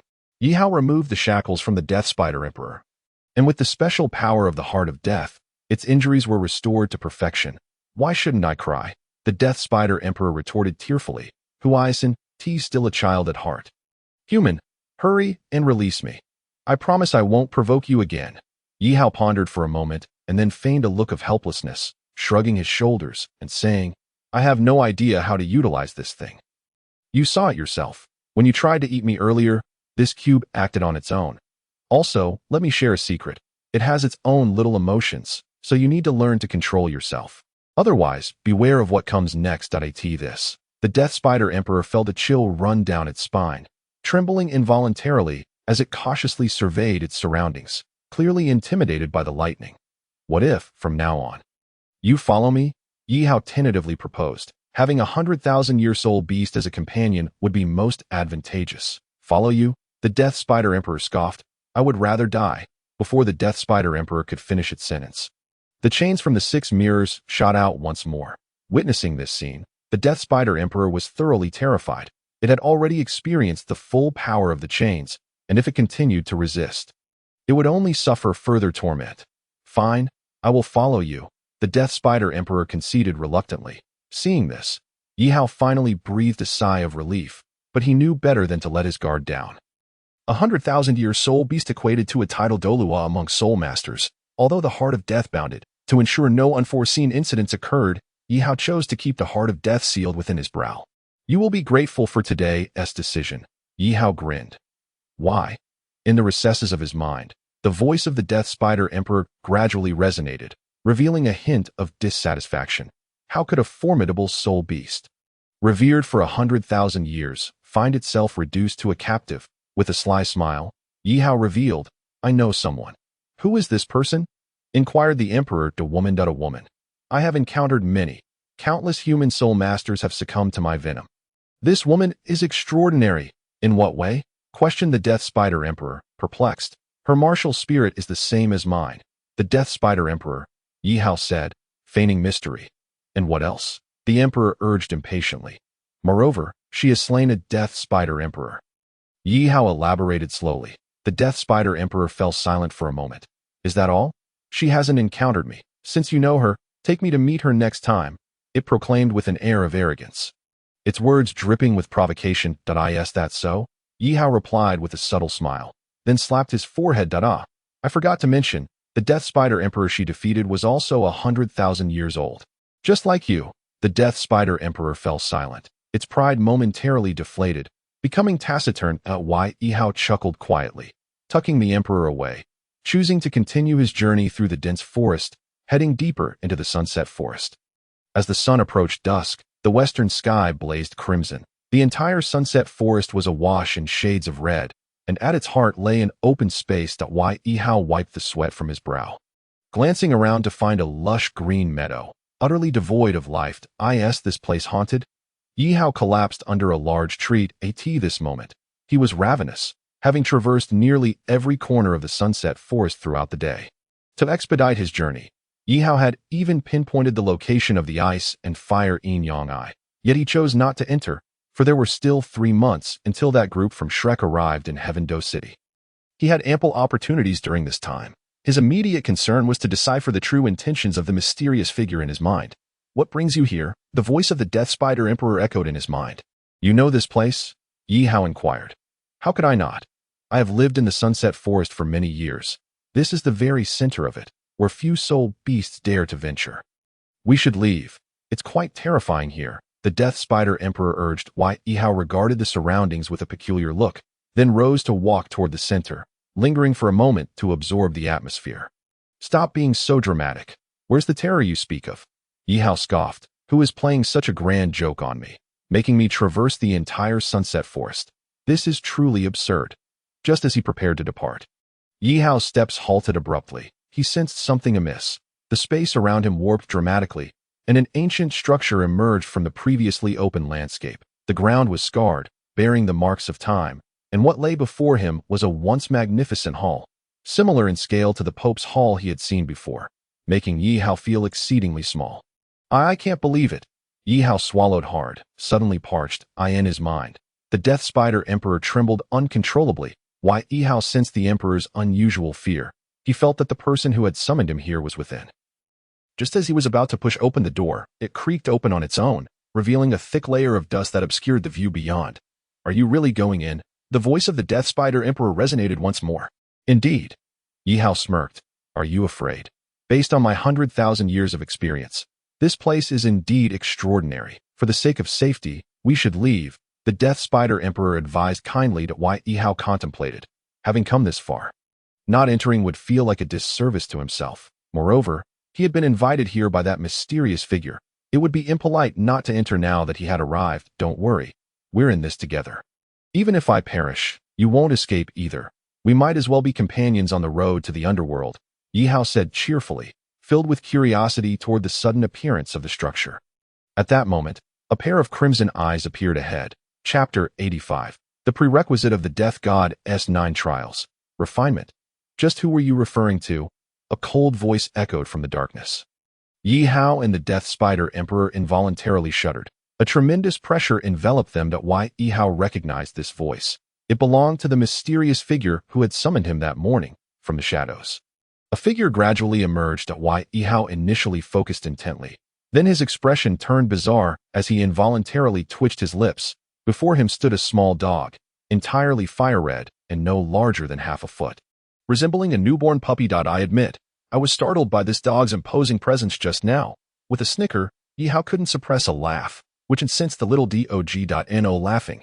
It proclaimed with utmost authority, its robust demeanor surpassing even that of the Death Spider Emperor. Look, even the Death Spider Emperor in the depths of the heart of death is still trembling. Yihao quickly noticed and suppressed his amusement. Squatting down earnestly, greetings, I am Ye Hao. Were you the one who summoned me here? Indeed, the little dog lifted its head proudly, exuding an air of superiority. What do you require of me, little pup?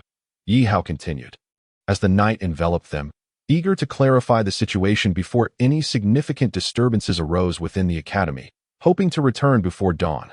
The little dog, with an air of superiority, assessed Yihao before nodding slightly. You are quite remarkable. You managed to capture a 100,000-year-old Death Spider Emperor using the Heart of Death. This creature should serve as your first martial spirit's future soul ring, the Death Spider Emperor. Yihao chuckled, waving his hand dismissively. What nonsense. That is utterly untrue. Having ventured out, I've made quite a few enemies. Employing this emperor as a bodyguard is merely a temporary arrangement. But tell me, who are you, and why have you summoned me? The little dog smiled faintly. Listen closely. I am the divine beast under the death god, the fiery abyss three-headed hound. You awakened the heart of death. Thus I have emerged from my slumber. Congratulations, you now have the opportunity to break through to level 100 and ascend to divinity. Fiery abyss three-headed hound, the death god. Yihao is momentarily bewildered. Grasping the general idea, are you suggesting that this heart of death I possess will allow me to break through to level 100, which means I have caught the attention of the divine? Yihao asked in astonishment. You are indeed teachable. The three-headed hound nodded. Upon realizing this, Yihao's eyes sparkled with excitement. He had indeed surmised correctly. The heart of death, akin to the sea god's heart within the Heaven Do Imperial Palace, was a vital artifact left by the divine on this continent to seek a successor. Gaining their recognition was pivotal for the future. Is that all? Yihao raised an eyebrow. Are you not pleased? The three-headed hound queried. To break through to level 100 and become invincible across the continent. This is the ultimate aspiration of most soul masters, is it not? Of course I am pleased. But can I leave now? Yihao urged, anxious to depart, having not taken leave beforehand. If Qin Ming caught wind of this, future outings would require formal requests. Leave? The three-headed hound glanced at Yihao. Grinning, you intend to go where? I am here today to assign you a task. A task? Precisely. The task is the Death God's 9 trials. The three-headed hound elaborated. The Death God's 9 trials? Yihao murmured, realizing that by passing the 9 trials, he could become the new Death God. The day he completed the trials would coincide with his ascension to level 100. Then give it to me quickly. I need to hurry back. Yihao urged impatiently. Not rush. The divine trials are indeed present. But there is a prerequisite, the three-headed hound said mysteriously. What prerequisite? Yihao inquired urgently. The three-headed dog pointed to the dilapidated palace behind it and slowly said, refine this death god temple, and then you shall obtain the 9 trials of the death god. This is the most fundamental condition. Upon hearing this, Yihao took a few steps back and scrutinized the crumbling death god temple. The hall, having endured the ravages of time, was already in ruins, and its scale was quite grand. Refine it. This isn't a fairy tale. Yihao shrugged, uncertain of how to proceed with the refinement. Utilize your heart of the death god to merge this palace with the heart of the death god, and then the death god temple will reveal its original majestic form. Conversely, you will also acquire the corresponding 9 trials of the death god. However, the three-headed dog hesitated. However what? Yihao furrowed his brow. Your strength is still too weak. Your soul power is only at level 38. With such soul power, you will undoubtedly fail the 9 trials of the death god. However, when your soul power reaches level 60, the 9 trials will truly commence. The three-headed dog found an open area and lay down, yawning widely. Begin the refinement. Yihao sighed softly. Refining the death god temple required too much mental effort. In the next moment, a purple light flashed at his brow, and the heart of the death god was grasped in his hand. Subsequently, Yihao's lips moved slightly, and the Death Spider Emperor was immediately released. To his surprise, after regaining its freedom, the Death Spider Emperor did not flee. On its head was a mark, a purple square emblem identical to the one imprinted on Yihao's brow. With this mark, the Death Spider Emperor would willingly submit to Yihao's command, even to the point of willing sacrifice. However, Yihao had made too many enemies during his recent endeavors. Having a Death Spider Emperor as a bodyguard was somewhat reassuring. Whether to sacrifice or not was a moot point. Yes, you. Didn't you here? Come over and massage my back. The three-headed dog commanded the Death Spider Emperor. The Death Spider Emperor, astonished and reluctant, approached the three-headed dog cautiously, extending its spider legs to perform a series of massages a bit higher. But be careful with your spider stinger. If you prick me, I swear I'll eat you, the three-headed dog said, squinting its eyes in a haughty manner. Spider legs are quite crunchy. They'd be even better if roasted. The Death Spider Emperor. Yihao chuckled and shook his head, cradling the heart of the death god in his palms as he sat cross-legged on the ground. Time was of the essence. The heart of the death god seemed to respond to some kind of summons, flying uncontrollably above the death god temple. Meanwhile, the heart of the death god shattered into 6 mirror-like fragments. Surrounding the entire death god temple. Ye Hao sensed that the refinement was underway. By the way, how long does this refinement take? Ye Hao inquired. The three-headed dog opened one eye and casually replied. As short as 3 months, as long as a year and a half. Yihao's heart sank considerably. Chapter 86. Yihao disappears. Where is he? Not here. What about over there? Not there either. Where has that brat gone? Early in the morning, the Tiando Royal Academy was in an uproar. The reason? Yihao had vanished once again. Almost everyone was aware that Yihao was not one to be trifled with. Wherever he went, disaster seemed to follow. Qin Ming wiped the sweat from his brow, exasperated. Where could that brat have gone? Yanzi, how about your side? Dugu Yan arrived late, shaking her head. I haven't seen him either. I even contacted my grandfather, who told me to inform you that. It's likely. Likely what? Qin Ming asked impatiently. At this critical juncture, there was no need for riddles. Dugu Yan spoke softly. It's likely that Xiao Hao went in search of his parents. Parents? Qin Ming was puzzled. Everyone at the academy knew that Yihao was an orphan. What was this sudden mention of parents? What do you mean? In response to Qin Ming's confusion, Dugu Yan was equally perplexed. She had seen Yihao just yesterday, but he had vanished by morning assembly. As more people became aware of the situation, the entire academy mobilized, yet by noon, there was still no trace of Yihao. Dugu Yan was taken aback. Could it be that Yihao had been abducted by her grandfather after he publicly rejected the old man's invitation a few days prior? The old poison master had a peculiar temperament, and such a scheme was certainly within his capacity. Yet the eventual outcome shocked Dugu Yan. Dugu Bo stated that he hadn't seen Yihao since returning a few days ago. Not even stepping out of his door, let alone abducting him. The dignified poison Douluo expected to engage in such underhanded tactics. It was evident that Dugu Bo had no part in this. That night, the moment Dugu Bo interacted with Yihao, there was a persistent tension in his heart due to Yihao's identity. To say he was an orphan was something Dugu Bo clearly did not believe. He was an old hand on the continent, with a martial soul like the Death Spider Emperor and an uncanny resemblance to the current Pope of the Spirit Hall. How could he claim to have no ties to the Spirit Hall? Thus, when Dugu Yan informed him that Yihao was missing, Dugu Bo pondered for a moment and concluded that Yihao had been taken by his relatives. Subsequently, Dugu Yan attempted to inquire further.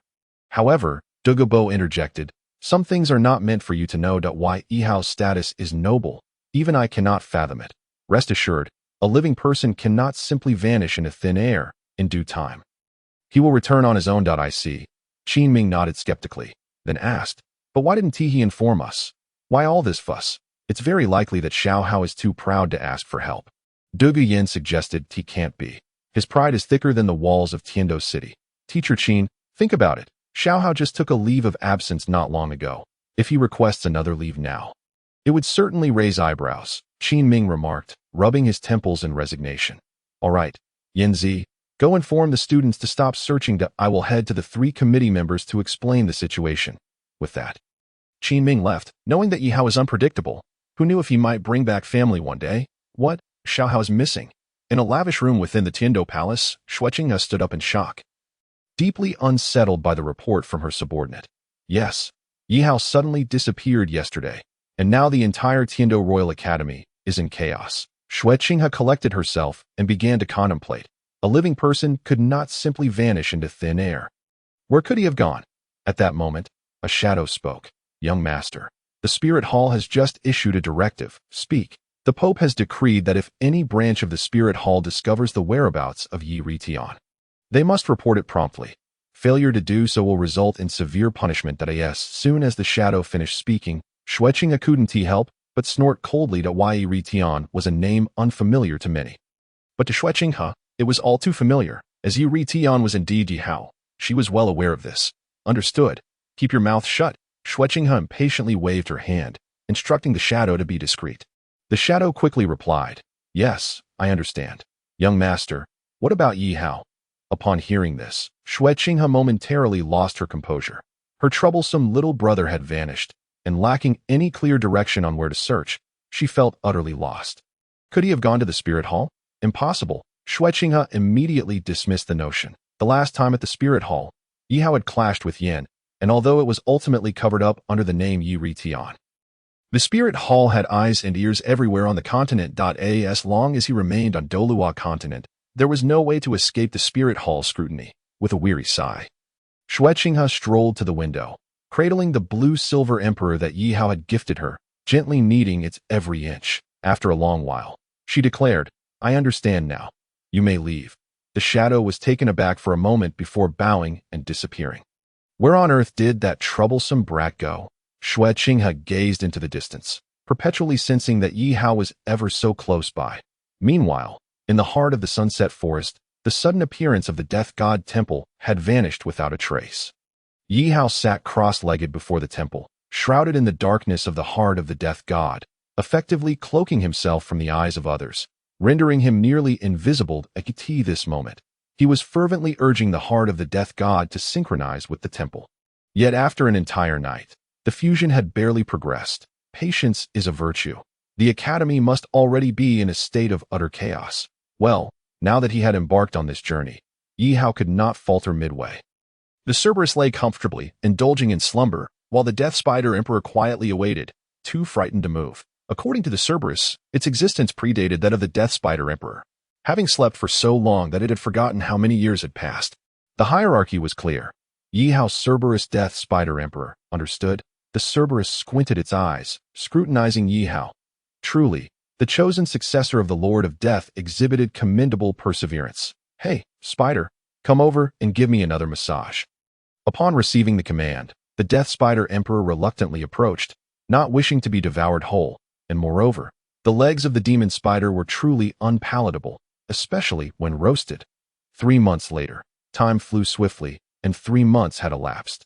During this period, the name Yihao had grown remarkably unfamiliar. For both the Tiando Royal Academy and Xueqing within the Tiando Palace, it was as if Yihao had never existed. Throughout these 3 months, neither side had relinquished their efforts in scouring the continent for him. However, the conclusion was disheartening, searching for a needle in a haystack, with no trace to be found. Even the Spirit Hall had ceased its pursuit of Ye Hao, deeming further search a futile endeavor after 3 months of silence. Thus, Yihao had mysteriously vanished, concurrently, at Shrek Academy in Soto City. Flinder and his party were en route to Tiando City. In the center of the sunset forest, Yihao sat in front of the Death God Temple, diligently striving to merge the heart of the Death God with the temple. He gritted his teeth. The moment was critical, and any misstep was unacceptable. Nearby, the Death Spider Emperor and the Cerberus patiently observed. "Merge," Yihao whispered, and instantly, the Death God Temple radiated a brilliant purple light. The crumbling walls began to slowly mend, the dilapidated doors restored to their former glory, while other shattered areas visibly repaired at an astonishing pace. The Cerberus chuckled, seemingly amused by something. Subsequently, the outermost layer of the heart of the Death God shrank dramatically, engulfing the entire Death God Temple within, transforming it into a diminutive form. Ye Hao held the heart of the Death God in his hands, finally exhaling in relief. His efforts during this time had not been in vain. "Congratulations," the Cerberus said with a slight smile. Ye Hao sighed. "Congratulations for what? This period has exhausted me. By the way, what about the 9 trials of the Death God? Did you not say that refining the Death God Temple would grant me the 9 trials? In response to Yihao's skepticism, the Cerberus calmly gestured for him to check his forehead. With a mix of belief and doubt, Yihao grasped the heart of the Death God, which transformed into a translucent mirror. Reflecting his image. To his astonishment, a purple scythe symbol had inexplicably appeared on his forehead, exuding an eerie aura that could easily ensnare one's senses, as if plunging into the depths of hell. Is this the 9 trials of the death god? Ye Hao mused, exploring the symbol on his forehead. The Cerberus chuckled. The 9 trials will officially commence when your soul power reaches the 60th level. There's no need to rush. Very well. Having spent 3 entire months in this place, Yihao felt akin to a wild man. He feasted on soul beast meat when hungry and quenched his thirst with spring water. His once moderately long hair now cascading down to his shoulders, he fashioned the heart of the death god into a makeshift hair bun, securing it at the back of his head. With the presence of the death god temple within the heart of the death god, the Cerberus and the death spider emperor followed suit, merging into the dark light of the heart. Yihao quickly tidied up, unfurling his 6-winged purple light wings and soaring towards the direction of the ice and fire Yagai. His current aim was to procure the divine herb. Old toxin, here I come. Dugobo, do not come near. After acquiring the divine herb, he planned to return promptly to report his safety. It had been 3 months since his departure, and he imagined that Teacher Qin and the others might not recognize him anymore. Meanwhile, under Flinder's leadership, Shrek Academy was gradually advancing. Not long ago, they had left the confines of Soto City and still had a considerable distance to cover to reach Tiendo City. As they traversed a town, the group decided to take a break. Despite Oscar's flying mushroom sausage facilitating rapid travel, its duration was ultimately limited to a minute, compounded by Oscar's exhaustion from simultaneously crafting sausages and flying. Come on, bring me everything you have to eat and drink. Ma Hongjun, with a broad grin, burst into the inn, taking the lead as he plopped down at a table before anyone else could settle in. He loudly proclaimed his hunger. Flinder shook his head in exasperation. You can't carve a rotten wood. He then turned to Master and softly inquired, Xiao Gang, do you have any news about Tang Hao? Recently, Tang Hao's incident had stirred up quite a storm across the continent. The Spirit Hall merely declared that the Haoian Douluo had offended them and was ultimately repelled after sustaining serious injuries. Both Master and Flinder chose to remain silent regarding this matter.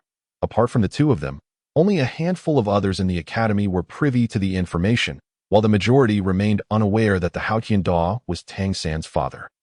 Furthermore, during these 3 months, Tang San had spent all his time in the academy's forging room, remaining oblivious to the happenings across Douluo Continent, wholly focused on his craft. At last, the Tang sect's hidden weapons, the Flying God Claw and the Zhuge Divine Crossbow, were completed, and Tang San distributed them among the attendees. Except for Ning Rongrong and Zhu Qing, the other 5 received their share. As for the reason, those in the know understood.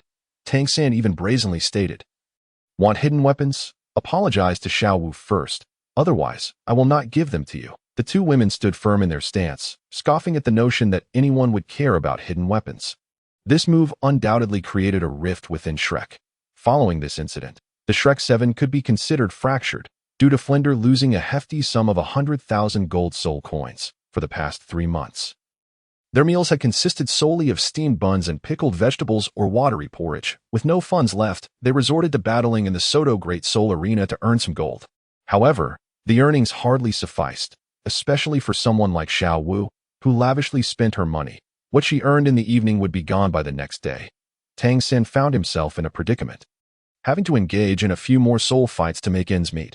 Life was not easy, and thus, Tang San resorted to selling his skills. In contrast, Ning Rongrong and Zhu Qing lived much more extravagantly. Every time they ventured out or returned to the city, they indulged in lavish feasts, dining on exquisite meals, and donning the latest fashions, creating a stark contrast with the other 5 from Shrek Academy.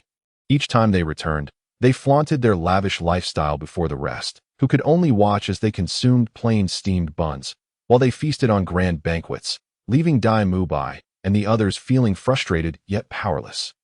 Ning Rongrong came from a prominent background, while Zhu Qing was openly engaged to Dai Mubai. Offending either of them would yield no favorable outcome. Moreover, Master's principle of unity within the Shrek 7 now appeared to be a mere joke.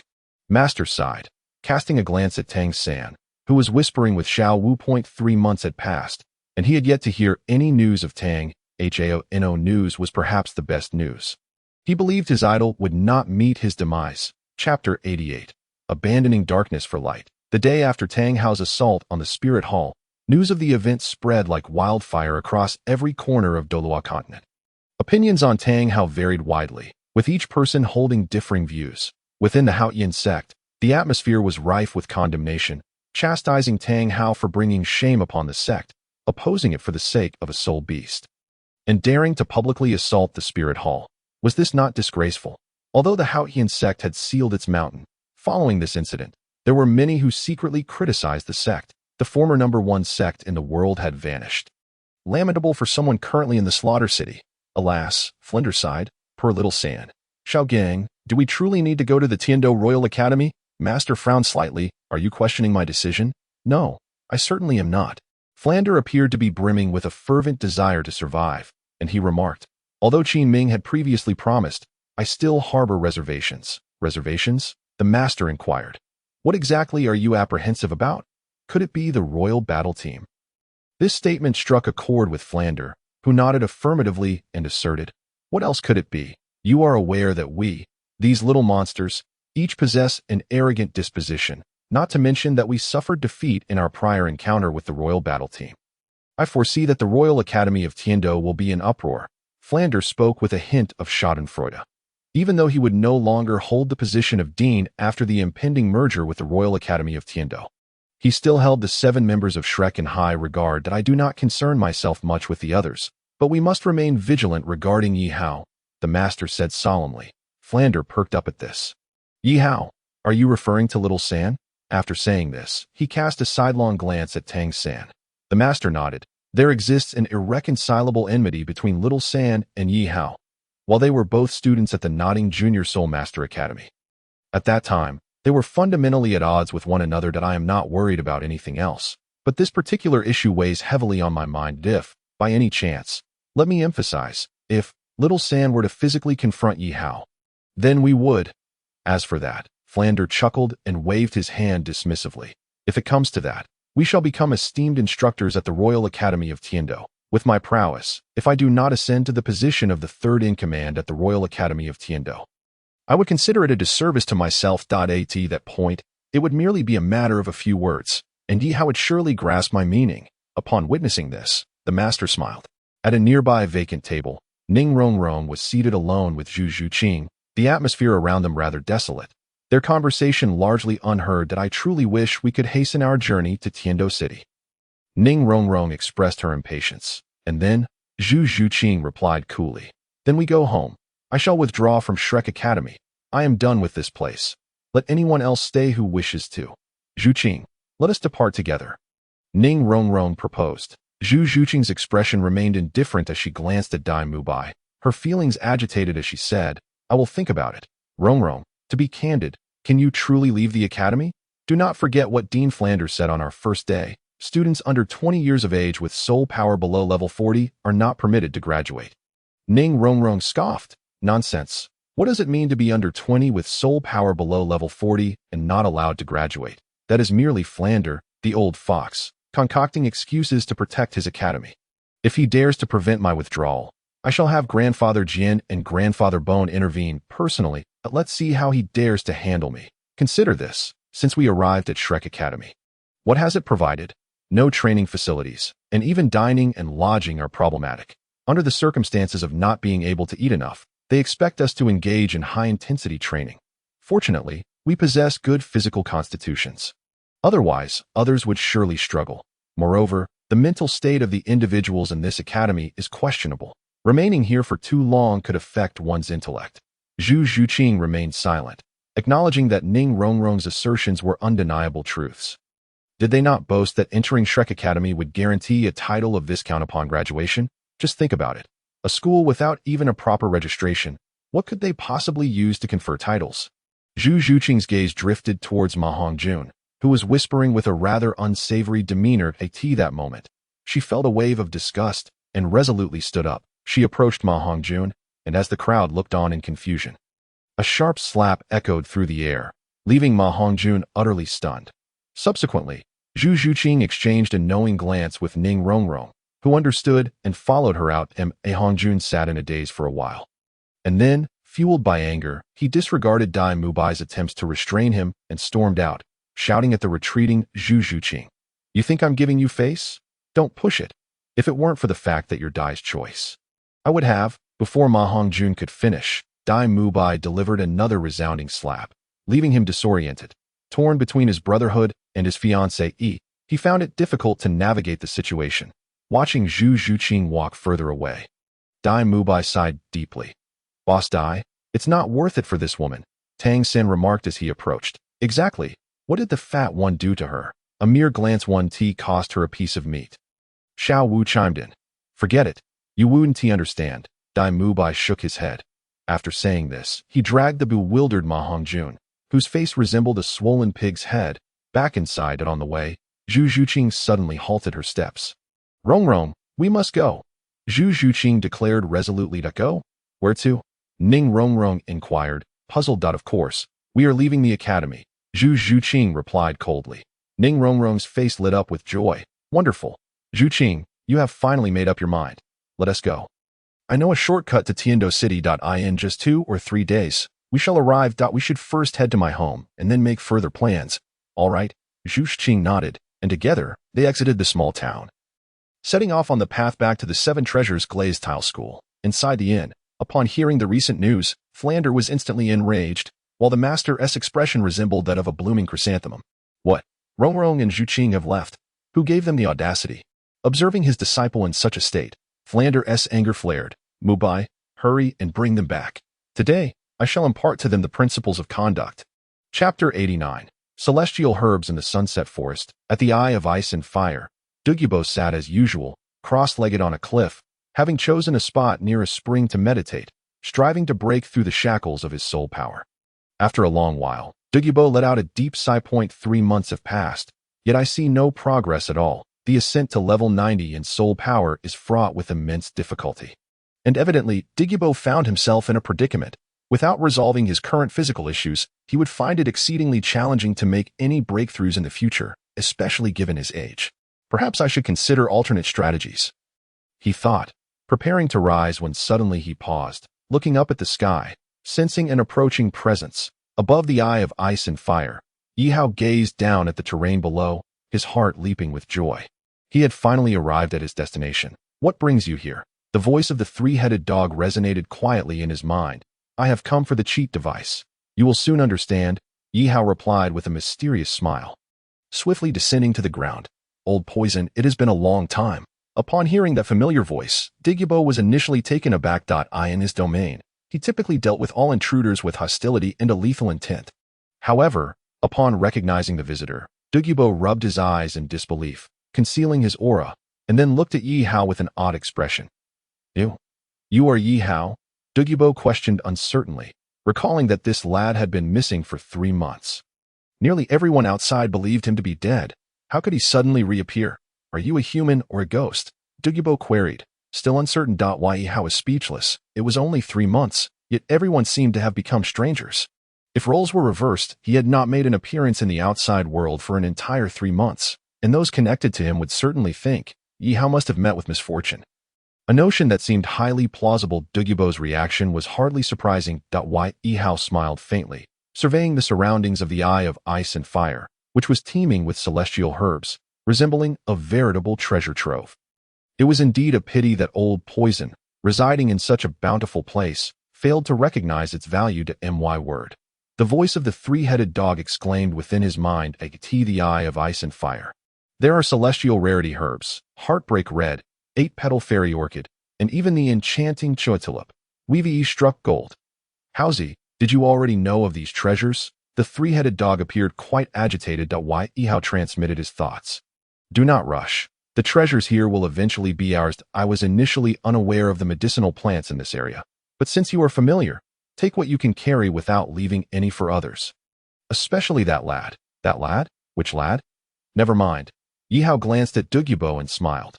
Old Poison, I am indeed human. It has only been 3 months. What? Have our feelings grown distant? Douluo replied. During these 3 months, you have been virtually unreachable. The entirety of the Royal Academy of Tiando has been in a frenzy. Even Yinzi has come to my place several times, inquiring about your whereabouts, asking if I had kidnapped you. Do you truly think I am that kind of person?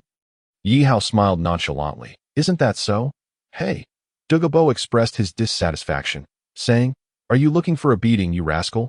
Old Poisoner, don't be angry. At your age, if you get upset, don't blame me. Douluo forced a smile, waved his hand dismissively, and retorted, Hurry up and leave. Hurry up and leave. Just seeing you irritates me. Why? Yihao merely chuckled and did not depart. Why haven't you left yet? Do you wish to stay here for a meal? Douluo said coldly, I wouldn't dare praise the food here. Consuming it would surely lead to poisoning. Yihao replied with a slight smile. Old poisoner, I heard from Yin Jie that you often have health issues. Is that true? Douluo paused for a moment, then responded, Yin is just joking. I, an esteemed title Douluo, am as robust as anyone at my age. You should return to the academy quickly. Do not let your mentors and classmates worry. Doggy, take a look at this old poisoner's health. Does it not seem like he is beyond cure? Ye Hao communicated telepathically. Do not call me Doggy. I have a name. It's Xiaohong. Given to me by an adult. Ye Hao replied, let us not delay matters. We both covet the celestial herbs here, but this is not our territory. First, assess the old poisoner's condition. Ye Hao continued. Old poisoner, during rainy days, do you not experience soreness and numbness in your ribs, with episodes occurring at noon and night, each lasting over an hour? Furthermore, at night, do you not feel a stabbing pain in your head and soles? Each episode unbearable. Old poisoner, I believe you are more aware of these symptoms than I am. Upon hearing this, Douluo was greatly taken aback. You little rascal, how do you know? Although he wielded the unparalleled poison of the Emerald Phosphor Serpent Emperor, he was ironically afflicted by poison himself. Ye Hao smiled faintly and communicated, thank you, Doggy. He then turned to Douluo and added, as the saying goes, health is the greatest asset. Old poisoner, do not forget that we are both masters of poison. We can see through these symptoms at a glance. Sighing, Douluo felt his murderous intent diminish. Typically, anyone aware of his secrets would be dealt with to prevent exposure. However, Yihao was not only a teammate of his granddaughter, but also had an influential background that surpassed even Douluo. A title Douluo, you speak truthfully. This poison has troubled me for much of my life. You have a solution? Indeed, but there is a condition. Hearing this, Douluo was overjoyed. His soul power had been stagnant for a while, and he was all too aware of his own health. The toxins within him were his greatest torment. Not only he, but his granddaughter suffered similarly, having inherited these symptoms from the womb. Speak quickly. Douluo said eagerly. Ye Hao gestured to the surroundings. I want all the herbs here. Herbs. Douluo surveyed the area. Since settling here, he had benefited greatly from the celestial herbs that had aided him in achieving title Douluo. Yet he was utterly ignorant of the various miraculous properties of each herb. Had he known their benefits, he would have risked his life for even a fraction of one. No problem. Douluo readily agreed. As long as I am rid of the toxins in my body, you can have whatever you desire. Chapter 90. Yihao's transforming. It's a deal. With that, Yihao took immediate action. In an instant, he completed the transformation into the Death Spider Emperor, with his lower body morphing into a massive spherical shape, sprouting 8 stout spider legs, while his upper body remained as Yihao. His face contorted into a fierce expression. Observing this, Douluo could not help but feel astonished. Old poisoner, gather all the poison within you. Douluo nodded, and in an instant, the toxins surrounding him coalesced, turning him a vivid green. The vibrant emerald poison of the Emerald Phosphor Serpent Emperor caused Yihao to frown. Subsequently, Yihao extended his hand towards Douluo, summoning a small black hole in his palm. The toxins from Douluo's body swiftly began to drain away. Douluo was taken aback. Yihao, are you insane? My poison is far more terrifying than you can imagine. Heed my advice and stop. If you die, I shall have no place to be buried. In that moment, Douluo grasped Yihao's intention to devour all the toxins accumulated in Douluo's body. However, this would mean that Douluo's symptoms would vanish completely, while Yihao would bear indescribable suffering. Yihao remained expressionless as the deadly toxins he absorbed from Douluo rapidly accumulated within him. The incessant clash between the Emerald Phosphor Serpent Emperor poison and his own Death Spider Emperor poison manifesting as flickering green and purple lights. Moments later, Yihao ceased absorbing the toxins and, under Douluo's astonished gaze, leaped into the very center of the ice and fire yin-yang well. Splash. The searing and freezing waters began to erode Yihao's body. At that moment, as Yihao plunged into the water, Xiaohong emerged from the heart of death, swiftly plucking the octagonal mysterious ice grass and the fiery apricot blossom rooted at the center of the well, hurriedly feeding them to Yihao. Phew. Finally, it's done. Xiaohong sighed in relief, gazing at Yihao, who lay quietly in the center of the spring, undergoing transformation, nodding in satisfaction. Who are you? Douluo squinted at the suddenly appearing Xiaohong, his voice filled with hostility. Xiaohong glanced at Douluo and replied with a smile, Me? You are not worthy to know who I am. What audacity, since becoming a titled Douluo all these years. You are the first to speak to me in such a manner, beast. Therefore, Douluo's 9 spirit rings slowly rose beneath his feet. Xiaohong disdainfully glanced at him. A wretch barely reaching level 90 dares to flaunt power before me. Spider! Just as the words left her lips, the heart of death atop Ye Hao's head emitted a purple light, and in the next instant, the Death Spider Emperor materialized before Douluo, the overwhelming pressure of 100,000-year spirit beast instantly filling every corner of the ice and fire yin-yang well. The Death Spider Emperor, Douluo was drenched in sweat, his 9 spirit rings retracting gradually. Clearing his throat, he awkwardly said, "You must know Ye Hao, right?" What do you mean do I know you?" Xiaohong scoffed. "Whereas that bravado now. You have 2 choices, either a one-on-one duel or a group fight. Choose one." Douluo felt a chill run down his spine. "What is a one-on-one? You against us 2. In the group fight, us 2 against you alone. Is there a third option?" It was not that Douluo was frightened. Rather, the 2 spirit beasts before him were formidable enough, with the Death Spider Emperor being a considerable threat, while the other, resembling a small dog, exuded an aura he could not detect.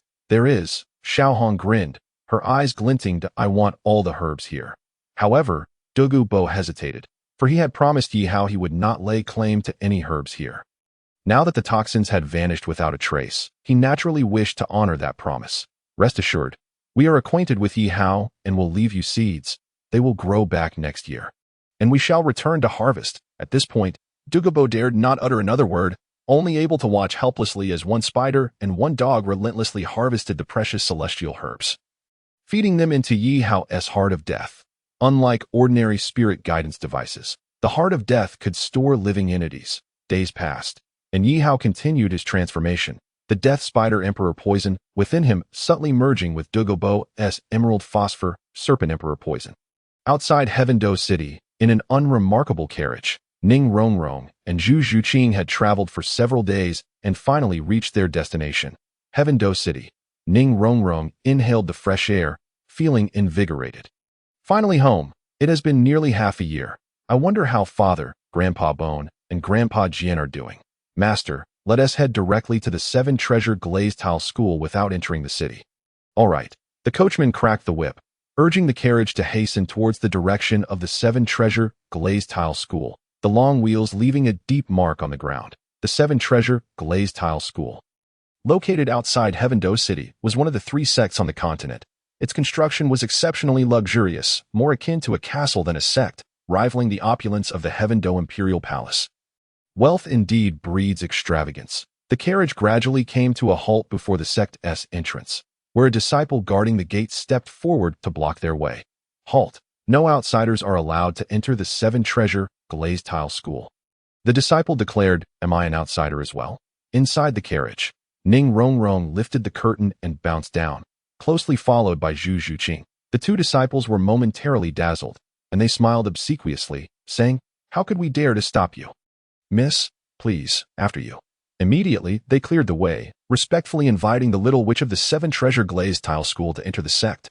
Only the coachman swayed in the wind, seemingly proud of having transported a significant figure. The sect was opulent and grand. Zhu Zhuqing took in the sights, occasionally exclaiming in amazement. Ning Rongrong, however, expressed her familiarity, stating that after living there for over a decade, she knew everything within the sect like the back of her hand. "Zhuqing, do not appear so reserved. This is my home, and it is yours as well. Allow me to take you to meet my father. I in the main hall of the sect." Upon hearing the news of his daughter's return, Ning Fengji's face lit up with joy. "Father, I'm back." Ignoring the presence of others, Ning Rongrong rushed straight into Ning Fengji's embrace. He affectionately ruffled her hair and teased, "All right, Rongrong, there are others here. Ning Rongrong's face flushed, and she quickly turned away in embarrassment. The elders of the sect smiled silently and took their leave, one by one. Chapter 91. Ning Rongrong's grand scheme. Once the crowd dispersed, Ning Fengji smiled gently. "Rongrong, I thought you were studying at Shrek Academy. What brings you back?" Ning Rongrong, seated cheerfully on a nearby chair, replied, "Father, I was blind to the truth. Shrek Academy is utterly inadequate, so I simply withdrew." "You withdrew?" Ning Fengji exclaimed in shock. After being away for almost half a year, he should have been delighted to see his daughter return, yet he had not expected her to make such a decision. Ning Fengji's expression darkened as he reprimanded softly, Rong Rong, kneel. Instinctively, Ning Rong Rong's knees bent, and she knelt down. Such disappointment. He had hoped that attending Shrek Academy would temper her spirited nature, but it seemed she had only become bolder in her defiance. Even withdrawing from the academy, which held significant implications for her education, Fengji, what are you doing? Before he could finish, two powerful auras enveloped them, causing Zhu Zhuqing, standing below, to shudder. She looked up to see the sword Douluo and the slender-boned Douluo approach Ning Fengji. Their gazes fixed on him with evident displeasure. Ning Rong Rong, being Ning Fengji's daughter and the little princess of the seven-treasure glazed tile school, held a weighty position in the eyes of these two-titled Douluo, even surpassing that of Ning Fengji. The sword Douluo disregarded Ning Fengji's dignity and walked directly to Ning Rong Rong, supporting her. She has returned after much difficulty, and you scold her. So what if she withdrew? I have heard that Shrek Academy is merely a school without proper registration. What right do they have to educate our Rong Rong? This inquiry left Ning Fengji speechless. He helplessly sank into a seat adorned with a massive piece of warm jade. Gazing at Ning Rong Rong and letting out a long sigh, are the directors at Shrek Academy aware of your return? Ning Rong Rong shook her head, saying, Father, Shrek Academy is nothing but a rogue institution. Adept at exploiting students. You would be pushing me into the flames by sending me there. Surely not. Ning Fengji pondered, recalling that the head of Shrek Academy was none other than Flander, one of the legendary Golden Iron Triangle from years past. So engrossed in reprimanding his daughter, he had forgotten that another person was present. Rong Rong, who is this? Ning Fengji inquired. Ning Rong Rong swiftly moved to the side, pulling Zhu Zhuqing forward to introduce her to the three.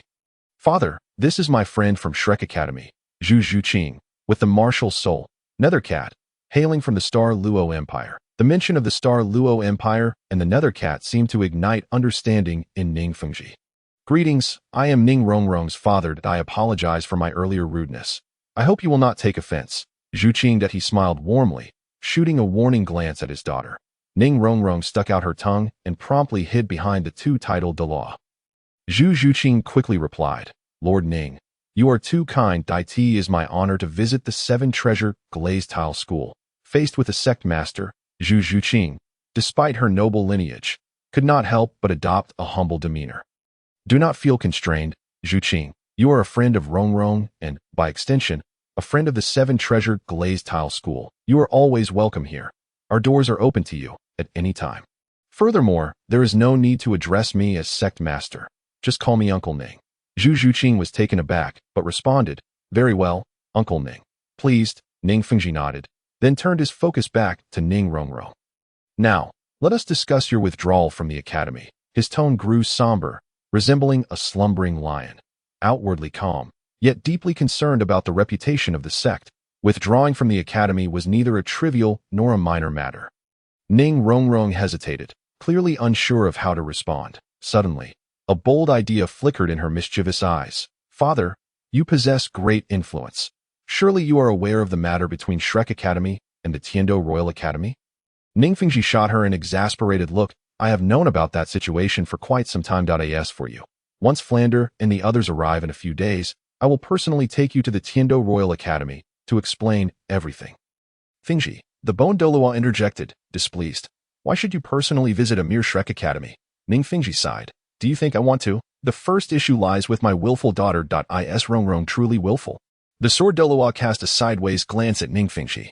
The two-titled Douluo's gaze is sharp enough to pierce. Grandfather's sword. Grandfather Bone, please do not be angry. There is a reason for this.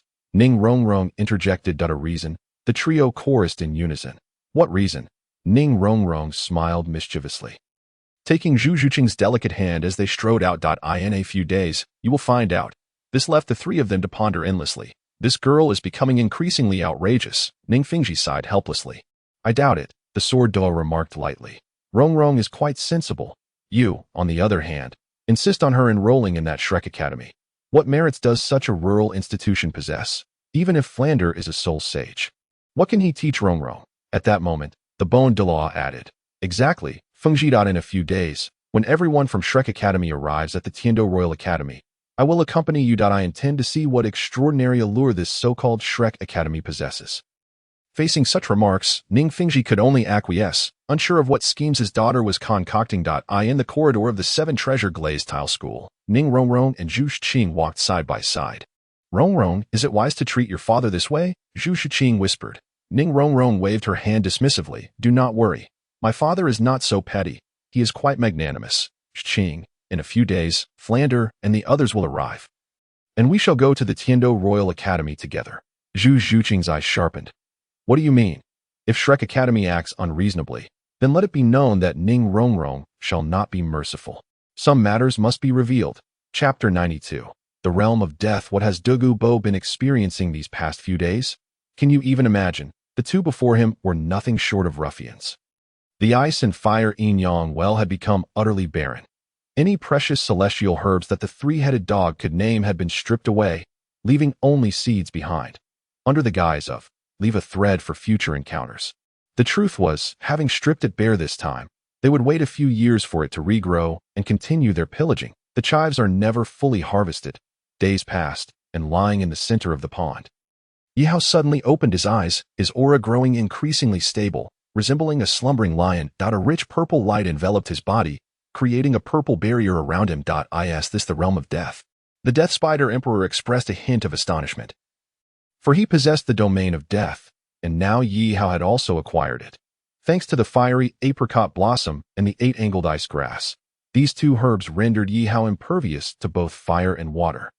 The long-settled toxins within Douluo Bo's body were now completely absorbed by Ye Hao, harmonizing with the effects brought forth by the two celestial herbs. Naturally, Ye Hao perfectly comprehended his domain of death, and its efficacy surpassed that of his previous mastery. The two lethal poisons complemented each other, and combined with the inherently deadly nature of the fiery apricot blossom and eight-angled ice grass, they could only be consumed after neutralization. Douluo Bo's face displayed a look of horror.